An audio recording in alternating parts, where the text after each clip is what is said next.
Houston. Insider access, exclusive content. Sports Radio 610. The Texans play here. An Odyssey sports station. Check out the BetQL Network. Wagertainment for every fan. Get sports betting tips from the best in the game. Available on the Odyssey app and our sister station 650 The Bet. Sports Radio 610 presents Seth Payne and Pendergast. We coming to H-Town. Let's get the work in, man. Let's go. Great day, great day. Oh, give me some juice, baby. Oh, yeah. Let's do it. High draw sends this one to right field. And that's the ball game. Astros with a comfortable 10-2 win. Good work from Stephen Okert. Got all 6 batters he faced, including 4 strikeouts. And with the win, the Astros have their largest lead this season in the AL West. They're now 4 games up on both the Angels and the Mariners, who are tied for second at 33 and 34. Plummer, that's a nice bounce back after a loss in the opener. Had to stop out and see Minicamp. Last day, I think. I'm pretty sure. Boys are looking good. Very excited for the season ahead. Should be a lot of fun. All right, so that was the big news yesterday as we welcome you in on a Thursday morning here on Payne and Pendergast, a Nick Caserio day here on the show. He's going to join us in about an hour and 15 minutes. Texans Executive Vice President and GM joins us at 7:15 on the show. The first highlight you heard, courtesy of Space City Home Network. Todd Callis on the call. The Astros get things straightened out from 2 nights ago. They win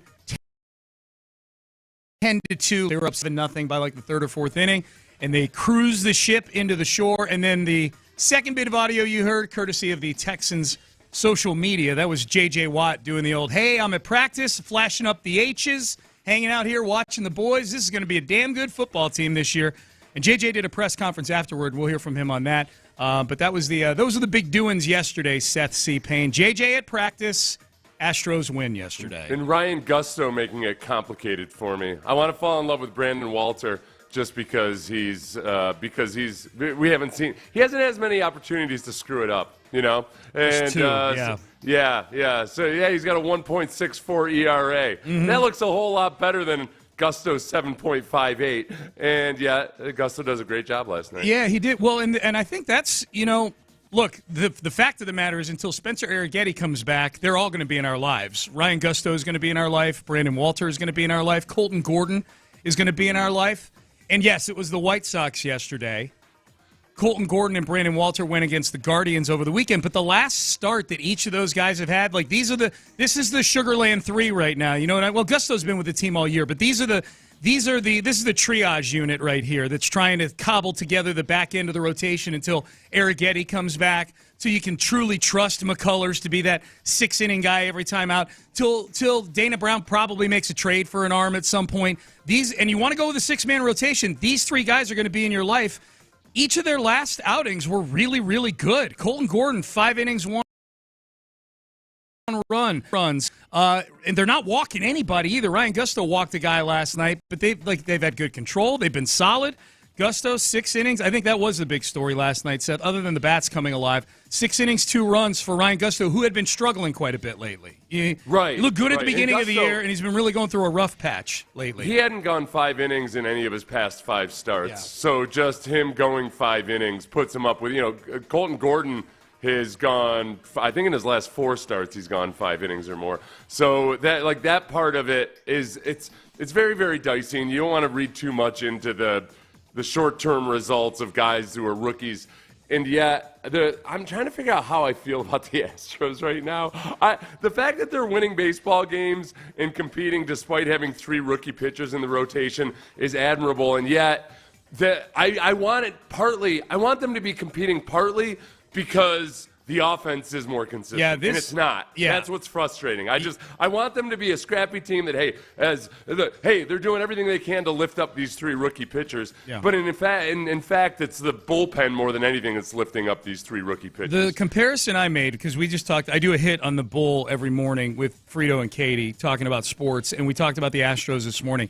The comparison I made was that scene in Apollo 13 where they've got to get the astronauts home. There's no power in the lunar shuttle there, and they've got to figure out how to get them home. So at Mission Control, they're trying to make a plan, and they come in and they dump this vat of random nouns onto the table, like a bag of Tootsie, a toothbrush, a chicken wire, and like 20 things. And they're like, you need to make a carbon monoxide filter out of these 20 things. That's what's up in the shuttle. And they managed to do it. They cobble this apparatus together, and they get the astronauts home.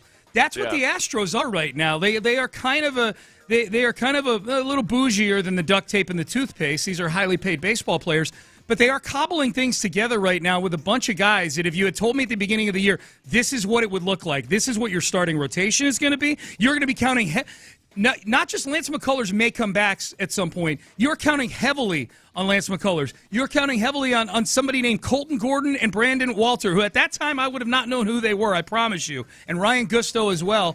And now this lineup, which is just sort of, it's really just Jeremy Pena, Isaac Paredes, and then whoever the next, and Jake Myers to a degree, and then whoever the next guy du jour is. Like last night, Christian Walker showed up last night. We haven't had that all year. So that's what it's kind of been, man. Like, and that's why I go back to my original point earlier this week, which is I think Joe Espada deserves a lot of credit for where this team is right now. Like this Joe Espada is the one that just said calmly, coolly, and collected, Houston, we've had a problem. It's like just without. I'm not using that in the way that we're not allowed to use it. Yeah. He's just saying it. It's the key is when you use it in the positive way, it's that it's calm, cool, and collected.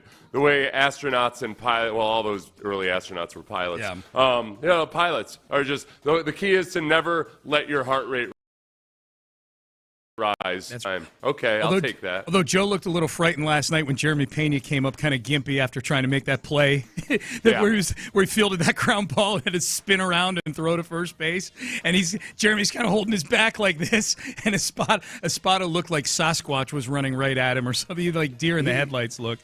He's not, Pena, though, isn't like it was with, let's see, various Houston athletes where you just always got nervous when they got up slowly. Clowney, Jordan are the big two. Yep. Clowney, Jordan. I would say Correa, too, just because Correa of his back also, issues, I would agree but with not you. as much. Correa is more pliable than those two. Yeah. Jordan and Clowney are the two guys that are like so freakishly big and athletic, and yet at the same time kind of too stiff for your liking. Yes. Yeah.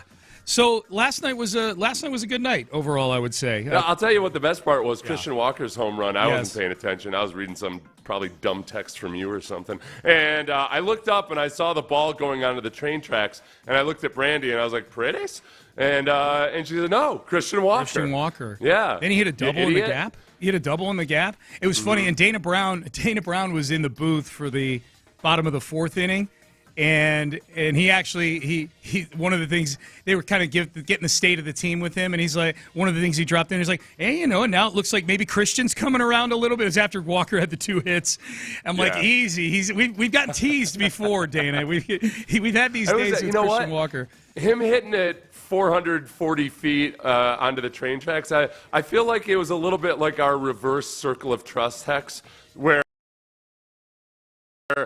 you and I were saying, I don't know, man, maybe he's just got to lay off a little bit and focus on hitting opposite or something. He's swinging the bat really hard, and he's striking out a lot. And he comes out and says, oh, yeah?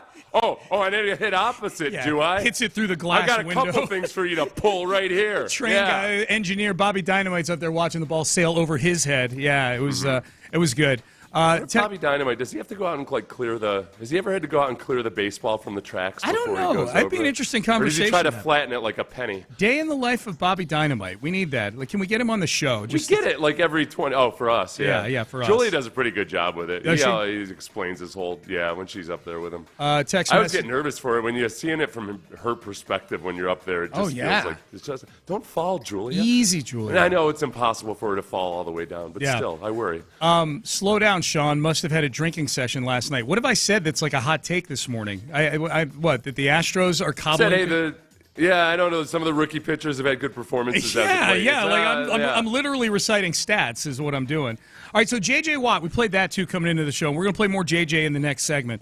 But J.J. Watt, this was the crap that got the most run that I saw out of anything. I thought we had kind of put to bed J.J. Watt ever playing again. Yeah. But this was what got the most run. This was J.J. asked yesterday about any lingering itch to come back from retirement. Yeah, I would say I don't know if it'll ever be settled, honestly. I mean, I'll always think I can do it, which is a problem. Andre and I have talked about that a few times. Like, no matter how long you go, you're like, I got a couple in me. But I definitely Honestly, I could say, there's always that 1% in the back of your head. I definitely no longer have that anymore. I'm just comfortable. I'm at peace. We're having our second baby soon, and life is very good. I'm very fortunate. There you go. One of our listeners invoked this the other day, and I wish he hadn't. Eric Weddle. Eric Weddle came out of retirement after 2 years out. The safety. Join the Rams. Yeah. Eric Weddle had been out of the league for 2 years. I thought you meant Eric Weddle was listening to our show. You're like a listener. Playoff run. Yeah, Eric Weddle called me up and be like, "Hey, Sethers." I was like, wow, Eric Weddle. No, this is what I was. You know what? Honestly, this is what was bothering me yesterday. Danielle Hunter's up at the podium. Yeah. J.J. Watt's at practice. And people are saying, I don't know, he looks like he's in pretty good shape. Like, yeah, he looks in good shape. He doesn't look anything like he did when he was a player. Thank you. Like, do you look at Danielle Hunter, and Danielle's physically impressive in a different way than JJ was more about his sheer mass. Danielle, it's about just how muscular chiseled, and lean he is and everything. Yeah. But no, JJ's not anywhere. He doesn't look anything like he did when he was a player. Now, he could get back to it pretty quickly, but I feel like that answer he gave about him and Andre Johnson feeling that same way, I delude myself into it at times. Yeah. A man who was a much lesser football player than J.J. Watt and a man who was much, much older than J.J. Watt. I trick myself into being like, you know what? I get this hernia stitched up, hit a couple leg presses, and I'll be good to go. Good to go. He's a guy who's in good shape, and that's all it is. He's been focusing on zone 2 cardio more than if you put a picture of him at practice yesterday, especially putting him next to, like you said, at one point he's shaking hands with Daniil. He's talking to CJ for a little bit there. Will came over. If you had put up that picture but just digitized the face and said, hey, guess who was at practice yesterday? Honestly, just based on his body type, and he had that baggy T-shirt on, too, which made him look even thinner. And his short jorts. Yeah, and he had jorts on, too, which it didn't look – JJ, if you're listening, like what the kids wear these days. I guess, that jumped out. But anyways, it would have taken me a few guesses maybe to say it was J.J. Watt. Like, he looks like he's about 265 right now. Plus, he probably isn't because he's just a big. I know he's not. He's a large, right? He looks like, he doesn't, and that would pop back quickly. It was like when Gronk was so skinny and then he came back and played. The muscle memory returns real. Your muscles just fill up with water. Honestly, one full body workout. Yeah. If you haven't been lifting, guys like JJ and everything, if you haven't been lifting at that hardcore, and then you do one super heavy workout. You can gain 10 pounds because your muscles just they take on so much intramuscular water. Yep. All right, let's hear more from J.J. Watt in the next segment. Nick Caserio joins us at 7:15 on the show today. He gave J.J. Watt, who is going to be on the number 2 team on CBS on game days on Sundays this year, gave the rundown of a new Texan and some of the old Texans, kind of a skinny on the Houston Texans from the eyes of J.J. Watt. We will do that coming up next. But first, I can give you the skinny on West Point Lincoln from the eyes of the Pendergast.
under the giant American flag. Live from the Mokaram Injury Lawyers Studios, Sports Radio 610 presents Payne and Pendergast. It was incredible.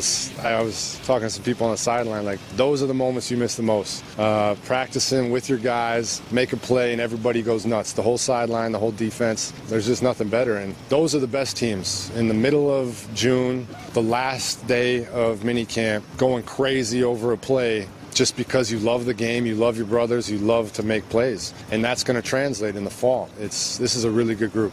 We'll hear more specific stuff from JJ about some of the guys on the team. A guy like JJ Watt coming out to watch this defense practice has to really get kind of his sensitivities going about, I'd really like to play with this group right here. And honestly, sometimes when things are going south on a football team, especially one of the things that sucks is when you've got a really good defensive line but a bad secondary, or vice versa, because that's when you start, as a group, you might have a really good defensive backfield, but the pass rush just isn't there.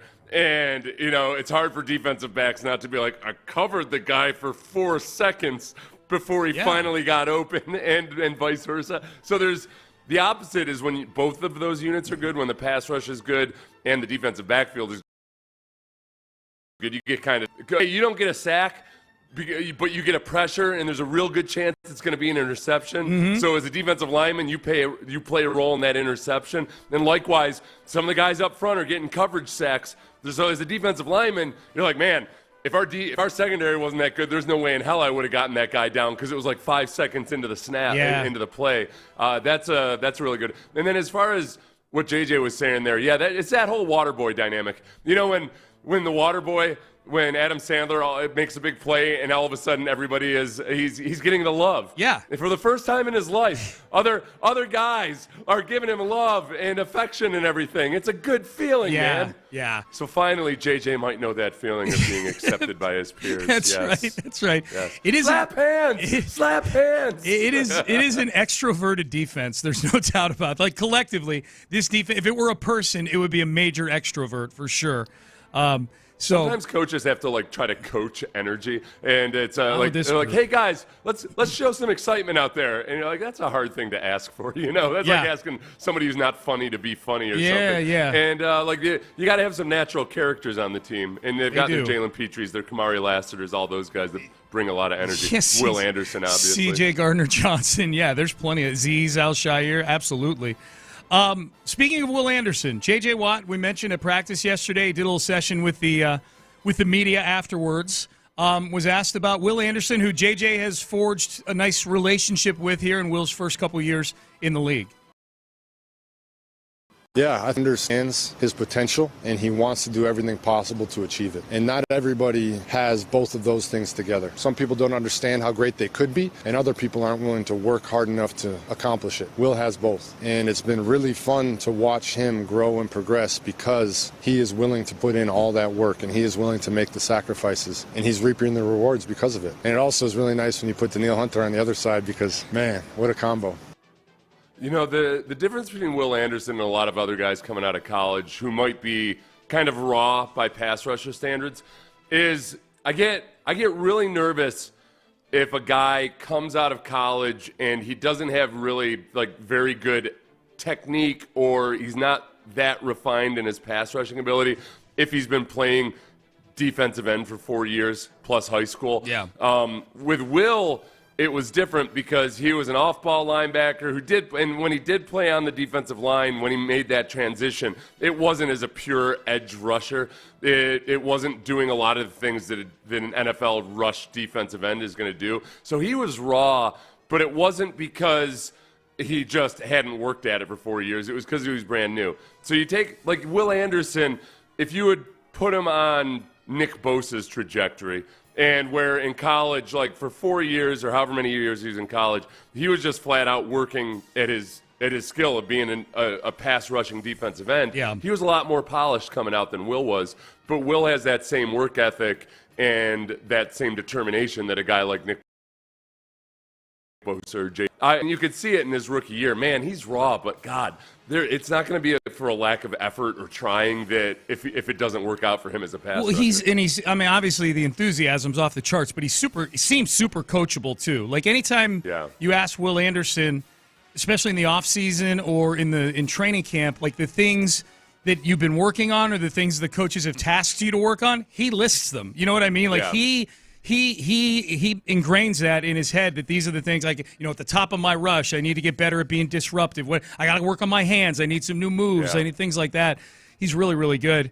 Danielle Hunter, J.J. Watt mentioned him. Having Danielle Hunter on the other side helps a lot. This was J.J. Watt had this exact same take on Danielle Hunter when the Texans signed him a year ago. Here is J.J. Watt on Danielle Hunter. I don't think I saw him take anything to a different level because I've known Danielle's level for a long time, and I think he's been criminally underrated for his entire career. I've been watching Danielle my whole career, and he's been playing at this level for that long. He's a phenomenal player in the run and in the pass. He's got multiple different moves. He's extremely strong, but he also has these finesse agility moves. This is who he's been. I don't know why the world is just kind of starting to figure it out. Two reasons. Yeah. Played in Minnesota, which is off the grid, even though they're a good team. And number two, Danielle Hunter is the opposite of all the look at me guys. Like he's a very, very even keeled, almost quiet kind of dude. Well, and JJ would tell you himself. And self-promotion, especially early in his career. And he was into the social media side of things. Yeah. So for a guy who's on a non-marquee team to get actually that much attention as a pass rusher or what have you, it usually takes a little bit extra. And so and I think part of it, too, with Danielle, when whoever asked him about, whether he's taken to the next level or anything, I understand where he's coming from in that Danielle had played in read and react style schemes for much of his Minnesota career, where he's not just getting off across the line of scrimmage as aggressively. He's got to kind of read and then rush, and it's hard to really showcase the best version of yourself as a pass rusher when you're in that type of scheme. If JJ had been in a traditional 3-4, it wouldn't have been the same for JJ. JJ will say this all the time too. Being in Wade Phillips' scheme really helped JJ because Wade knew, nope, I'm not going to have this guy sit and just read and react and soak up blocks and everything. I'm going to let him loose. Yep. And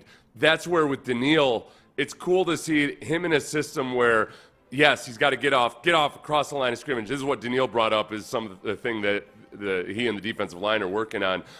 It kind of unleashes a different version of Danielle Hunter. Yeah. And I think he's still, and it's like a 2-year transition sometimes too. It's like, like when you, when you turn 21, the first time you buy beer, you're just kind of like nervous, or at least I was. It took me like a year to not be nervous buying beer. Well, I had my totally legitimate ID.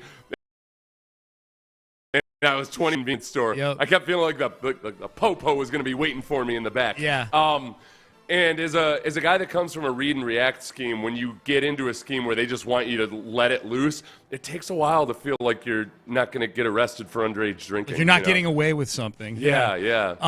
It was funny, too, to hear JJ in that first cut we played with Willie's like, and it really helps having Danielle Hunter on the other side. And, man, this is totally me projecting right now. But I'm like, I wonder if JJ's like, man, I would have really loved to have had a Danielle Hunter on the other side of me when I was playing back in the day. Like, JJ had some good guys that played the other side of him. I don't know that any of them were Danielle Hunter. Like, Connor Barwin was a good player. Yeah. He had Connor Barwin. He had Whitney Merciless. Had a couple good years in there. As far as edge rushers on the other side. Guy on the other side, yeah. Clowney and Merciless for when JJ was here, because Antonio Smith was more of an interior defensive lineman. He was a good player, but not necessarily. Yeah, you didn't have two perennial Pro Bowl caliber type guys playing opposite of each other. Yeah, I don't think JJ's bitter about it or anything. I just think it's funny you pointed that out. Nick Chubb, first couple minicamp practices as a Houston Texan. Physically, looks good. Here's J.J. Watt on the acquisition of Nick Chubb by the Houston Texans. Yeah, I mean, he's an incredible player. Strong, tough, fast, physical. But then, like you said, the mentality that he has, the way that he works, I mean, it's really tough to see a guy like that leave a great city like Cleveland because he represents what a Cleveland Brown, like what Cleveland is, a tough, hard-working guy. But, hey, Texans will take him, no problem. And really looking forward to seeing how he fits in that backfield. field between 9 and the AFC North boys. It'll be fun. One of the best things that Chubb said yesterday, we'll play this later in the show, was when he said, I was wondering why the Texans wanted me. Yeah. And I'm like, oh, my God, because you hear all these people out of Cleveland say he's got no ego, he's just so humble and everything. And you think, yeah, okay, cool, that makes sense. But then it honestly did kind of shock me for him to say, I was curious, I wondered why the Texans wanted me. I was like, have you seen your highlight reel, man? Right. Of course, obviously, yes, the injuries are a concern. You can't avoid it. And yet, man, it's no matter how good, you guys know this, no matter how good, like when a really, really good player, no matter how banged up or injured he is or anything else like that, you don't expect them to say, yeah, I didn't know why they wanted me. I couldn't believe it. Cool. When he said that, I'm like, man, this, because we've heard about how humble he is and just how quiet, just how even-tempered, almost quiet he is, a little like the Neil Hunter kind of thing. And then when he said that, I was like, holy crap, this guy is humble as hell. Here's the cut that Seth's talking about. I think this is it right here. Yeah, well, I guess the biggest thing is knowing what this team is about from afar. I've always been a fan of Coach D'Amico, and I know some guys on the team. I know Joe Mixon. I know what he's about, and I watched him from afar on the other sideline plenty of years, and I know how hard he runs the ball, and I'm about a great group of people. Okay, that wasn't it, but that's okay. That's okay. Let's play the one. Shot, Sean. I took a shot, but that was. I like hearing that too. That he wants to come play for D'Amico. I actually want to ask Nick Caserio about that at 7:15 when he joins us about the D'Amico effect when signing these guys. Here was Nick Chubb yesterday on when he felt back to his old self. Probably while I was at home during my off-season training. I had all my numbers that I usually do in off-season, so speed and weights and things like that. So PRs. Okay. PRs, perhaps? Yeah, personal records? Yes. No, back to where he was. Now, that doesn't sound like much. Like, okay, big deal. This is what's usually people read way too much into weight room strength. It's as often as not the guys who are really strong in the weight room just end up, they're not good football players and vice versa. There's guys that are trash.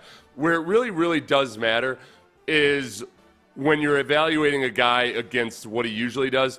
There are a lot of times where guys get cleared to play, but they might still, and this drives some of the strength coaches crazy, is that their left leg might still be 25% stronger than their right leg. Yep. And yes, they're cleared to play. Yes, they're structurally sound, but they're imbalanced and they're not the same guy. And after an injury like the one that he had, that it's probably likely that last year he didn't have the same weight room strength and everything else, but you throw him back out there, it's kind of nerve-wracking because you wonder, like, okay, how's the guy going to, performance issues aside, how's the guy going to protect himself if he's got all these imbalances? So for him to hit all of his normal numbers and everything else on like that on a catastrophic knee injury where he had multiple surgeries to repair it, that's a good sign. Yeah. And he was probably, he was out there last year on a struggling team, still not 100%. Feels good at this point in the year about his weight room strength and being back to there. It's a good sign. Yeah. Sometimes the strength never returns. Yep. Sometimes you just, especially after you've had two devastating knee injuries to the same knee. There's, I know people have had questions like, what does Joe Mixon think about this signing? You know, Joe Mixon was the guy last year. I think Joe Mixon is still the starting running back on this team. I think Joe Mixon still gets, if you had to ask me who's going to get the most carries on this team, assuming health, it would be Joe Mixon. It turns out that Joe Mixon and Nick Chubb are very friendly with each other, that Joe Mixon has great admiration for Nick Chubb. They were kind of in that same high school class. I think they came into the league in different drafts, but they were in high school at about the same time, played in all-star games, things like that. Here was Joe Mixon last year on the Greenlight podcast, Chris Long's podcast, and talking about this interview took place right before Nick Chubb was coming back from his catastrophic knee injury of 2023. Nick Chubb comes back this weekend. Is he just one of the most, right? Yes. Is he one of the most universally respected backs? Like, if you just walked into every running back room in the NFL and asked him, is he that guy? I mean, yeah. I mean, hey, me and Chubb came out of high school together, 2014, man. So, okay. I've been knowing Chubb since, back in them high school days, and to obviously know the type of player that he is. I mean, he's capable of a home run at any time.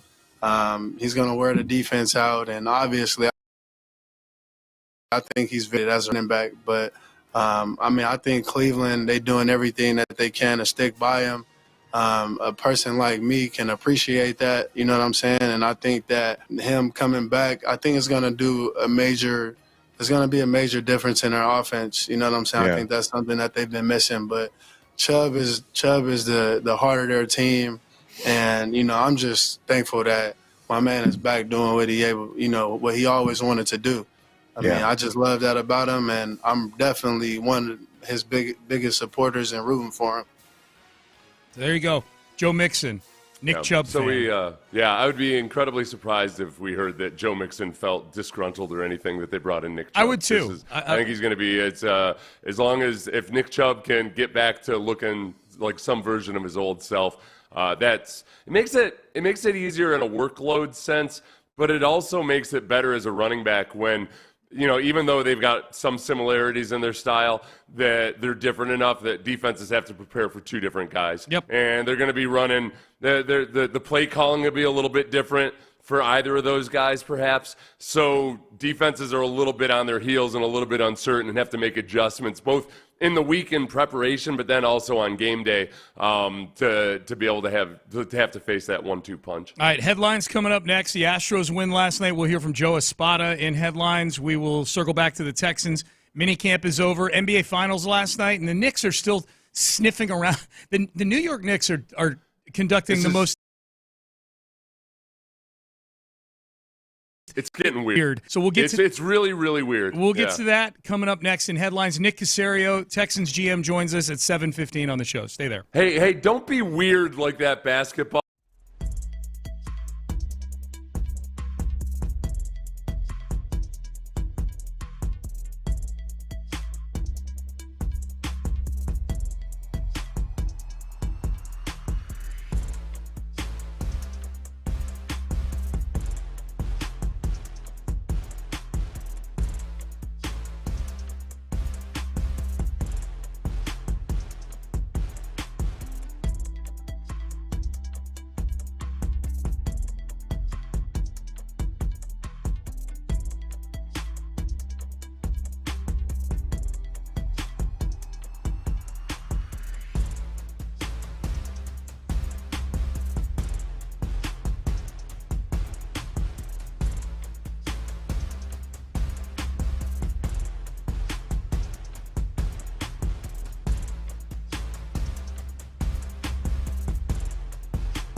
With today's headlines, presented by Men's Tea Clinic.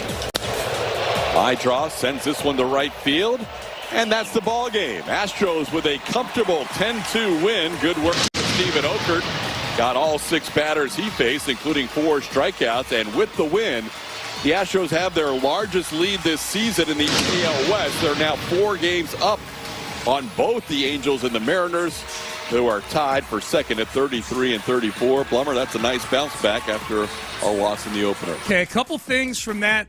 That was Todd Callis, obviously, from Space City Home Network. A couple of things. One, I was not around to watch Okert get the last 6 outs of this game. I went to bed. It was 8-2. I went to bed.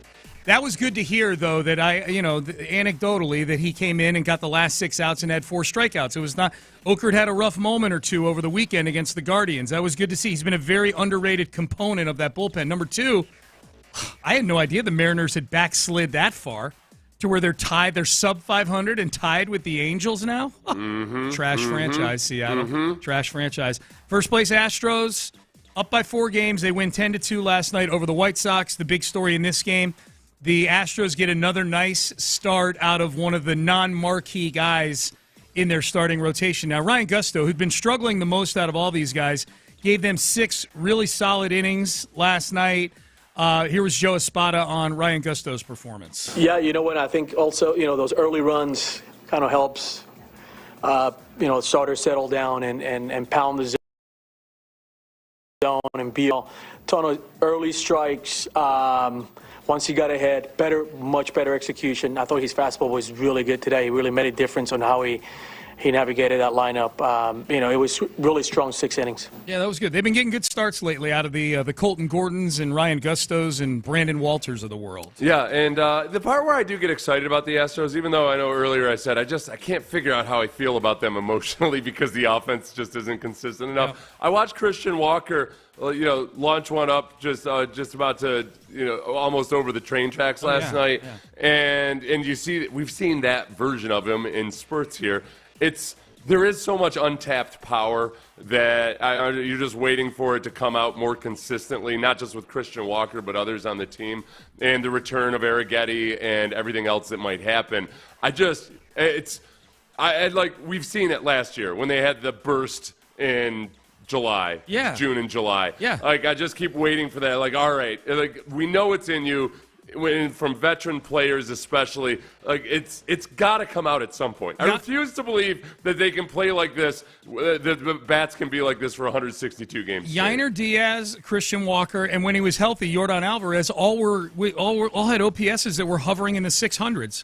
And I'm with you. Remember, Yainer's 80% healed now. So, hey, there we go. Yeah, Yordan. Not Yainer. Yordan. Yeah. Yordan Alvarez. Did they give a number? I hadn't seen that. He's 80. I thought I had seen that or not. I don't know if just remember that the team that couldn't tell whether there was a break or not. And hey, it doesn't have to be completely healed. If it's 60% healed, he can't play. Yeah. If it's 70% healed, he can play. Yeah. So, but the margin of error is 100%. Right. So great, whatever. They are not in the circle of trust. The people reporting on the broken hand of Yordan Alvarez. Well, the people actually examining and Yep. Not the people reporting on it. Sorry, all you Astro. Sorry, Chandler. Didn't mean it. It's not at you. All right, Texans. Minicamp is over. J.J. Watt was at practice yesterday. He shuts you down if you think J.J. Watt is coming back for a few games. Yeah, I would say I don't know if it'll ever be settled, honestly. I mean, I'll always think I can do it, which is a problem. Andre and I have talked about that a few times. No matter how long you go, you're like, I got a couple in me. But I definitely, the last 2 years, you could honestly, you could say, there's always that 1% in the back of your head. I definitely no longer have that anymore. I'm just comfortable. I'm at peace. We're having our second baby soon, and life is very good. I'm very fortunate. Yeah. You're also super skinny now, JJ. You don't look like you're ready to come off the edge in an NFL game. You look good. He doesn't. But going back to Rob Gronkowski, you know that can come back very quickly. He's been doing different types of workouts. Yeah. So I like what he said there. I knew how, as soon as he said it, I knew how people, especially the aggregators, were going to report it. Is that, it's true. No matter how, he'll say the same thing when he's 65 years old. He still feels like he can give it one, but it does not occupy a single percentage of hope he's going to come back. And the nice thing is, really, you look at this Texans defensive line and their ability to rush the passer, and there's no pressing desire by the fan base. Yeah. It's not like people are agitating for it or to need it. Now, if there's a slew of injuries or something during the season, then it'll probably pop back up again. JJ's going to be doing color commentary this year, and the way JJ will approach it is not going to be the way Tony Romo approaches it. No. It's going to be a full-time job. You know, like he's gonna really be studying the upcoming teams that he's covering and everything. So I don't think psychologically he's going to be in any kind of space to entertain a comeback. I'm glad you brought that up too, because this isn't something. If there's any of you in your cars right now that are still fantasizing about J.J. Watt playing football and they'd heard that cut and you're ignoring it and you're going, nope, I still think there's a chance. He's not going into color commentary to where he's just dipping his toe in the water doing like low-level college games on ESPN. He's on the number 2 team on CBS. Like, this is one where you commit to. This is where there's a very, very much a mutual, like, heavy commitment going on. He's with Ian Eagle, who's the they're going to wind up doing, if I had to guess, they'll wind up doing at least one, maybe a couple of Texan games this year. Texans aren't on CBS. We'll talk about this more later in the show. They're not on CBS as much as you would think this year. But, this is a pretty high-level position JJ is getting for a guy who's done very little in-game commentary. All right, NBA last night, the Pacers beat the Thunder 116-107. So we got a series, man. The Pacers up 2-1 in a series where they were one of the heaviest underdogs of the last 20 years. We've lived in an era here in the last 20 years that includes the Golden State Warriors. So that series is now 2-1. Meanwhile, the Knicks, the New York Knicks, continue to kick tires on the married women of NBA head coaches. They have inquired about 5 different NBA head coaching candidates, all of whom have current jobs. Houston, Dallas, so Ime Udoka, Jason Kidd, Chris Finch with Minnesota. And then yesterday we get reports that they asked Atlanta permission to interview Quinn Snyder. And then last night, reports surfacing they asked Chicago permission to interview Billy Donovan, who used to play for the Knicks back in the day. Knicks, stop doing this. Stop asking if you can have sex with people's wives, all right? Yeah. It's starting to look pathetic, and it's clear that they had no plan. It was like when LSU was going to fire Les the first time around, and it became clear that they had no plan for what would happen. Like they didn't have their candidates all lined up, and it was just a mess. Yeah, that's what this feels like now with the Knicks. No offense to LSU, obviously your football program has done much greater things this century than the New York Knickerbockers have. But I swear to God, Sean, I would not be surprised if there was a report tomorrow that said the Knicks reached out to Tom Thibodeau. They're like, hey, maybe we can patch this thing up, okay? I didn't know, man. I'm sorry, I was in a weird place. They're running out of current coaches. They're like 1 or 2 NBA Finals games away from sitting behind the benches of these 2 coaches in the finals, asking if either of them want to come coach the Knicks. Like that's so. We've got some good audio from Charles Barkley. We'll get to that. We'll get to that later in the show. I want to make sure we stay on clock here because Nick Caserio joins us at 7:15 on the show. So we'll get to that. Up next, J.J. Watt made one other really good point. I thought in talking about Derek Stingley, he made a point that Seth and I were making about the Texans towards the end of the show yesterday about the way that they've handled contracts, juxtaposed to the way one other ratchet NFL team is handling its contracts right now. So I want to get into that, especially in light of the fact we'll be talking to the GM of the Texans, Nick Caserio, in about 20 minutes. Stay there. This Father's Day, treat the man of the hour and his loyal companion.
Karam Injury Lawyers Studios. Sports Radio 610 presents Payne and Pendergast. Payne and Pendergast. Nick Caserio joins us in about 15 minutes. He is ready to go, so we're looking forward to talking to the Texans Executive Vice President and GM. Our last conversation with him before we get to training camp in a handful of weeks, and we will undoubtedly talk to him when we kick off training camp as well. So stay tuned. That's 15 minutes from now.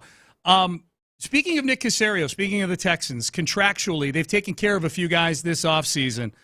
The big ones were Derek Stingley Jr., Jalen Petrie, and Daniil Hunter.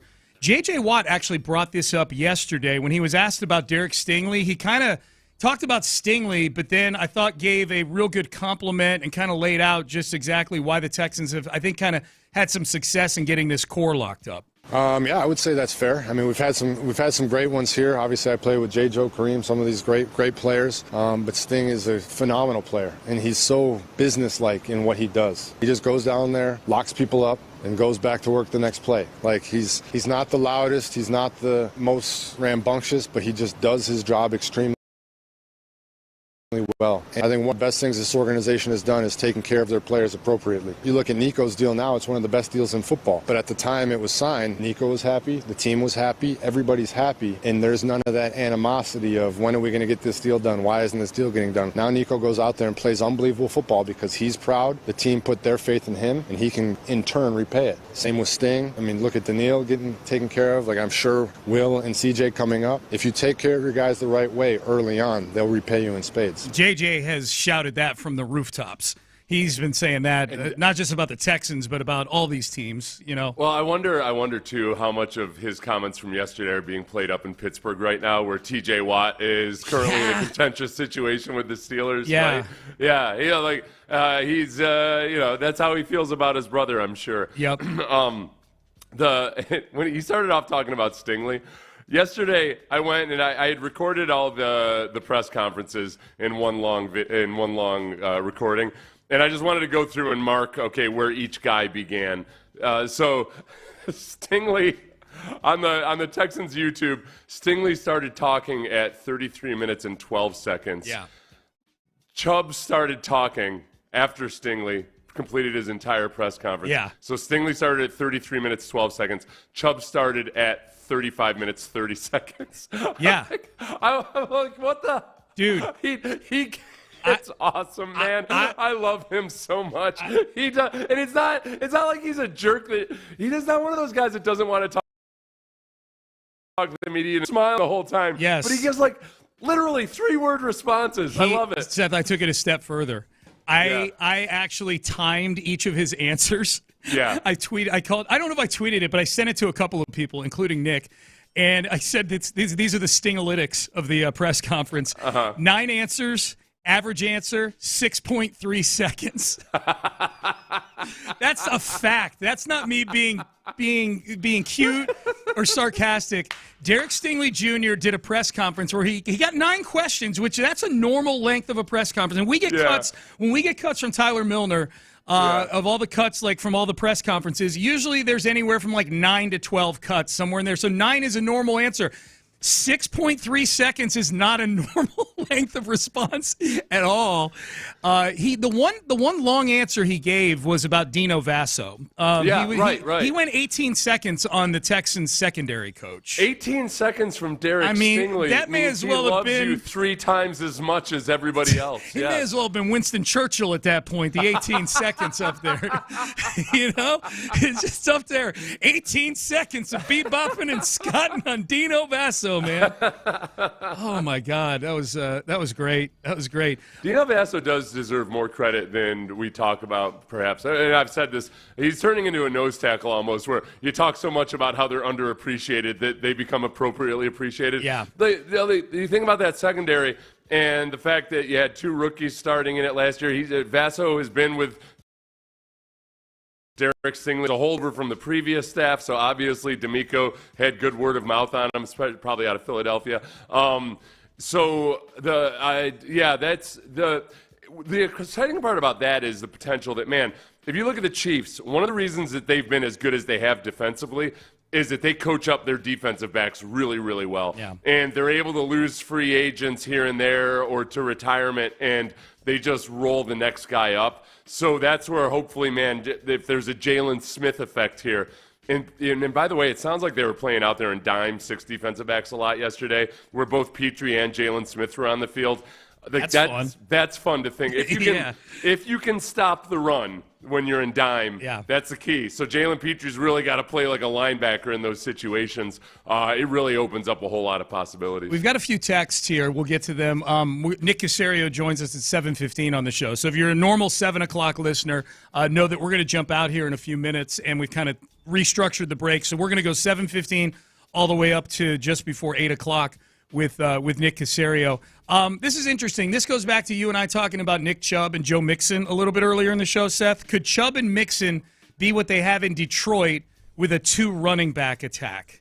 I think no, not necessarily just because Jahmyr Gibbs as a receiver is such a thing. So I think if you want a Detroit Lions type of scenario, you got to look at there's the package deal of Mixon and Chubb, and then Woody Marks is your receiving threat. Yeah. And you know, I didn't Woody Marks into being a third down back, but as a rookie with those 2 running backs and Dameon Pierce ahead of him as the all-purpose type backs, I think you look at Woody Marks initially, you'll probably use as a third down back, and then they'll work him in as they see fit. It's, you know, neither Joe Mixon nor Nick Chubb have ever been huge as receivers out of the backfield. Obviously, they can do it, but they've got not that like skill Gibbs. set. Yeah, they've got that skill set for sure. Someone said J.J. Watt could beat out Dalton Schultz at tight end right now on the text page. Sign him as a gadget tight end during the playoffs. He's got more of a gadget tight end physique right now. I know, as you said, that we can trigger the defensive end physique with just a few good workouts, but if he were to just want to rip off that T-shirt he had on yesterday, cool T-shirt, by the way, JJ. That was a cool Texans T-shirt he had. If he were just to rip that off and say, you know what, I want to get in there right now, spot tight end would probably be it. And JJ's got the film for it too, man. Those 3 touchdown catches he had in 2014 were no joke. A couple of them. One was a toe tapper in the back corner against the Browns, and one was a diver at the goal line against the Titans. JJ as a receiver is kind of like a gargantuan version of DeAndre Hopkins. Yeah. Big catch radius, gigantic hands, huge hands, and JJ, man, I'll tell you what. This is the thing I hate about JJ Watt. All right, of the many things I hate about JJ Watt, this is the thing I hate most. Honestly, he's one of those people when you meet him, you feel like a little boy because he's got these gigantic hands. He's got the frame of a guy that could easily play offensive. You just feel like oh, I'm not actually a man, am I? What the hell? Yep. Yeah, man. Yeah. He's something else. Texter says, I imagine D'Amico Ryans feels like he could come back for a snap or 2 also. Yeah, I think the players say that about D'Amico quite a bit, is that he always feels like he's chomping at the bit to get in there. D'Amico. The other guy, J.J. Watt, the other fact that flashed to me, J.R. Richard is the other guy I've had that feeling about. When I met J.R. Richard, who at the time was 70 or so, I was like, oh, this guy could kick my ass. Yeah, large individual, hands man. Are so big. Can you imagine being in the batter's box with that guy on the mound? How intimidating that was? This is great. Texter, imagine trying to fill 45 minutes with Caserio if he were giving Stingley-level answers. No, you can count on Nick for Nick is a good innings eater from that standpoint. He gives good lengthy answers. He's not he doesn't have that Stingley vibe. 6.3 seconds per answer. Average answer. Meltzer and I interviewed, I can't remember which player this was. It was a defensive back way back in the day, not a starter, but we had him coming off the field during training camp, and every answer was like three words. Yeah. And one of them we said like, hey, so how'd practice go out there today? And he said, Pratt good, not practice good. Pratt good. Didn't even give you full words. That was his whole answer. Yeah, we're looking at each other like, hey, what did he say? He's speaking to you like my son Sammy texts me. Yeah, like the abbreviations and acronyms and whatnot. Mario ready to join us. He's going to join us in the next segment. We'll get his thoughts on Texans minicamp, the signing of Nick Chubb, the offseason C.J. Stroud has had, the offensive line. We'll get into all of that with Nick Caserio, Texans Executive Vice President and General Manager, coming up next. But first, let's get you guys seeing 2020.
Visit Kirkwood under the giant American flag. Are you ready?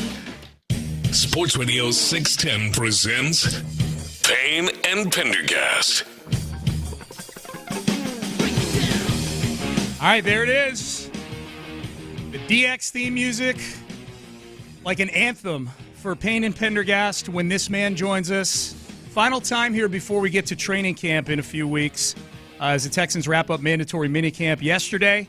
And it's been a busy offseason, and looking forward to time. We've had some news over the last few days with the signing of Nick Chubb, so we got a lot of stuff to get into here with our good friend, Texans Executive Vice President and General Manager Nick Caserio. Nick, it's great to have you on as always.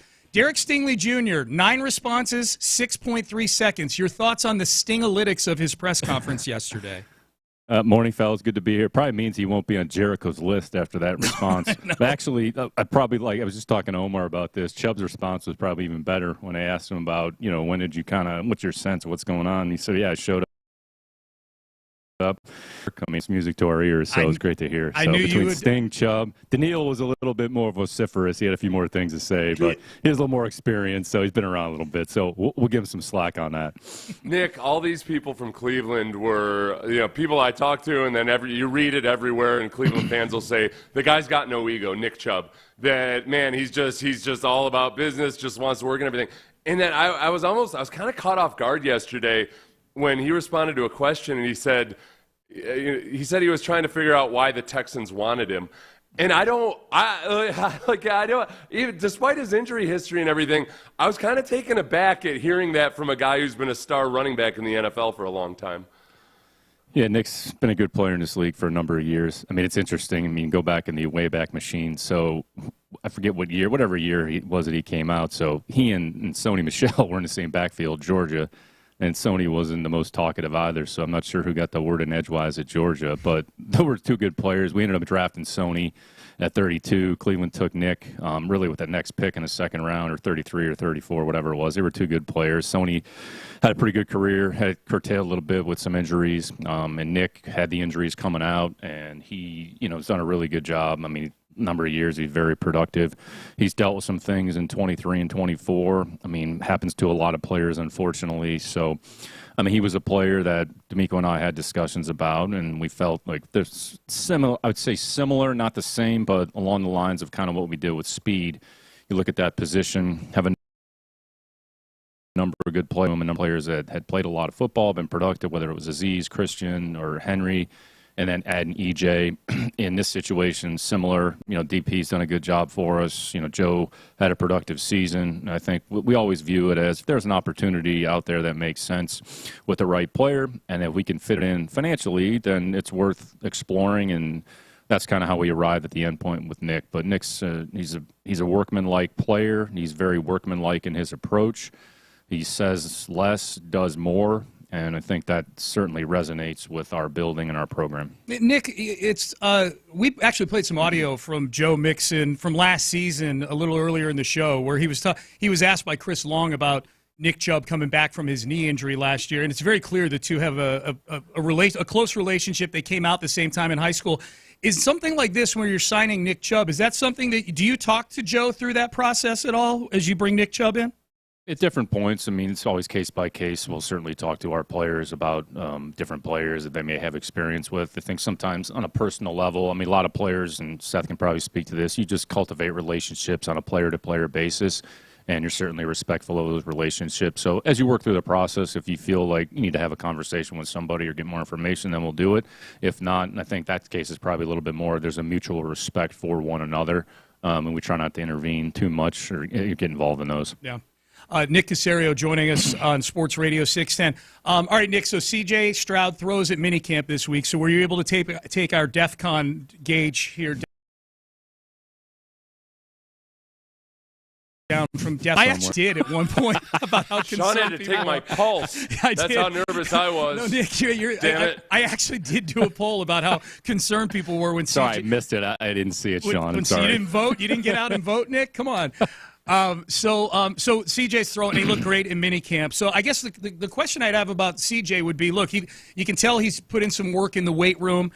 This felt like a very different offseason for CJ compared to the one coming off his rookie year. Can you speak to that a little bit? Was there a different focus for CJ this time? How collaborative were you guys on that, and how CJ attacked this offseason as opposed to last offseason? Sure. Every year is different. When you finish the season, whatever year that is, everybody takes a little bit of time, kind of recalibrate and kind of focuses on what do we need to do for the 2025 season. So I think we've talked about this on the show. We have a number of players that have the right mindset, that are about the work and are about improving and getting better as football players. And going back to February through March, even before the offseason program, we had a number of players that were here.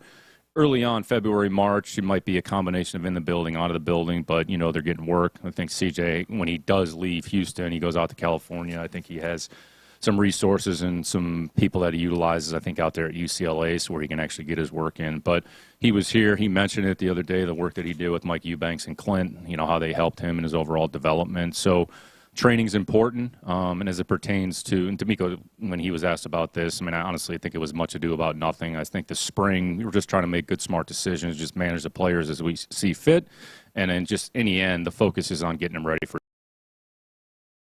training camp. Building, he obviously trained and worked on his body and his overall strength development, which that's what the off-season program is usually for. We have a number of players who have made significant strides in those areas, kind of have the foundation in place relative to offensive system and some of the things that Nick has implemented.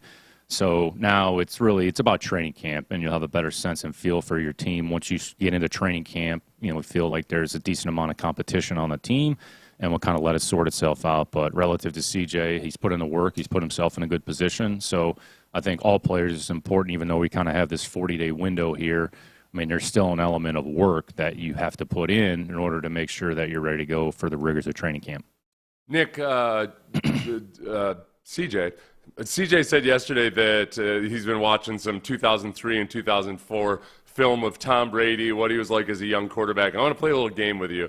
I want you to tell me whether you think this is C.J. Stroud or a previous Texans quarterback when asked about watching Tom Brady on film. I'm going to alter the quote a little bit to keep it anonymous. So you're trying to confuse me, which isn't very hard to do. You're going to tell me, is this C.J. or is this a previous Texans quarterback? Quote, they refer to Tom Brady a lot. With all due respect to Coach, I told him, I'm going to be me. I'm not here to be a puppet, if you will. I'm going to be who I am and believe in what I bring to the table every day, unquote. That sounds like something you would say to your defensive line coach. Listen, I don't want to have to.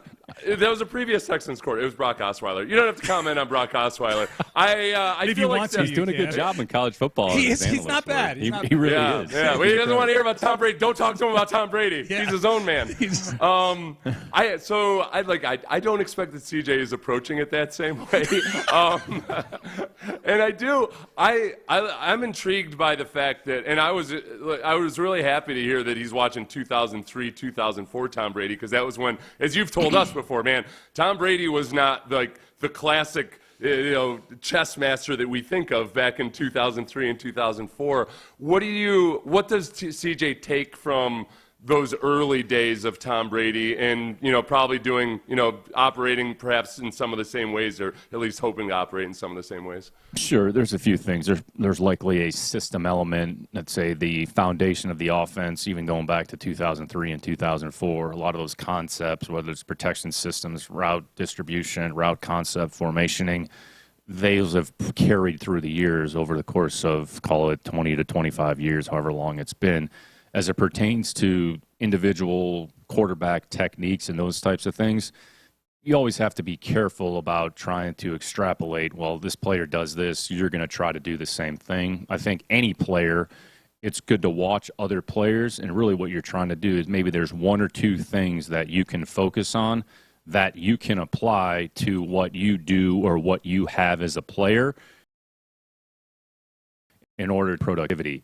So it's probably a combination of system element, what we call this, here's what happened on this play, here's what we were looking for, because there's a library of information that goes back a number of years. And then as it pertains to playing quarterback, that 2003 season, and I probably have mentioned this or talked about this, when you look at Tom's career, it was almost like two careers within one. You kind of had the 01 to kind of 10 group, and then 10 to 20 or whenever he left. And he didn't start. He wasn't a starter until 2002. We weren't very good. We were 9-7, and then we turned the team over there a little bit. And then 03 and 04, we were fortunate enough to put ourselves in a position, have an opportunity to win some Super Bowls. And then Tom continued to, I would say, grow as a player. So again, you have to, through the lens of what they're looking for. Is it technique specific? Is it as it pertains to the fundamentals, or is it system specific? And it's probably some combination of the two. And everybody is watching other players and picking and choosing, but you just have to figure out what can I utilize and apply that's going to help me in the current situation.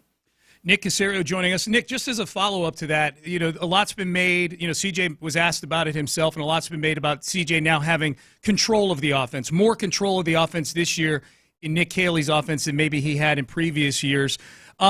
How equipped do you feel like CJ is for that? How is he doing? How is he coming along with that? And I guess just in general, what exactly is that going to look like? What does that mean?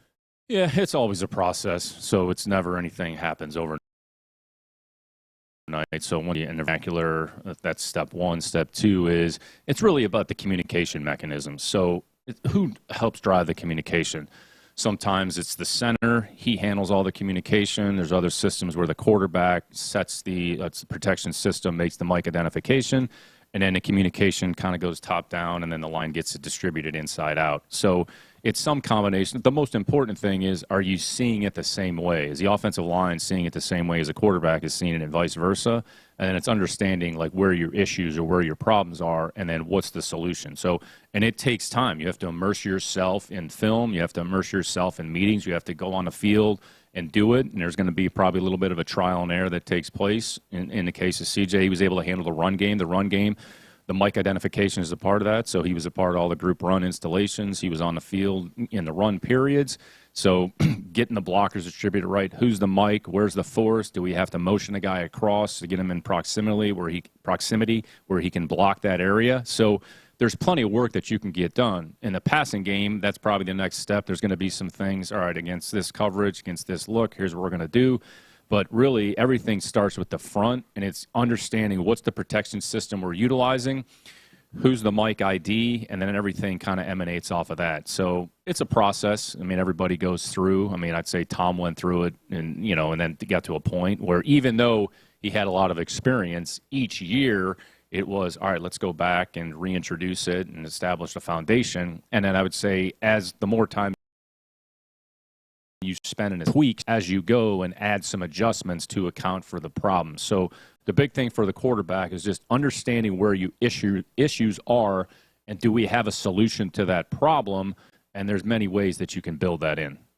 Is there, when you go from quarterback to quarterback in the NFL, or you talk to younger quarterbacks, is there kind of a transition that guys make from college to the NFL, and then while they're in the NFL, and understanding that, yes, the quarterback is responsible for the run game as well as the pass? It's just it's not, you don't compartmentalize it and the quarterback's a passer.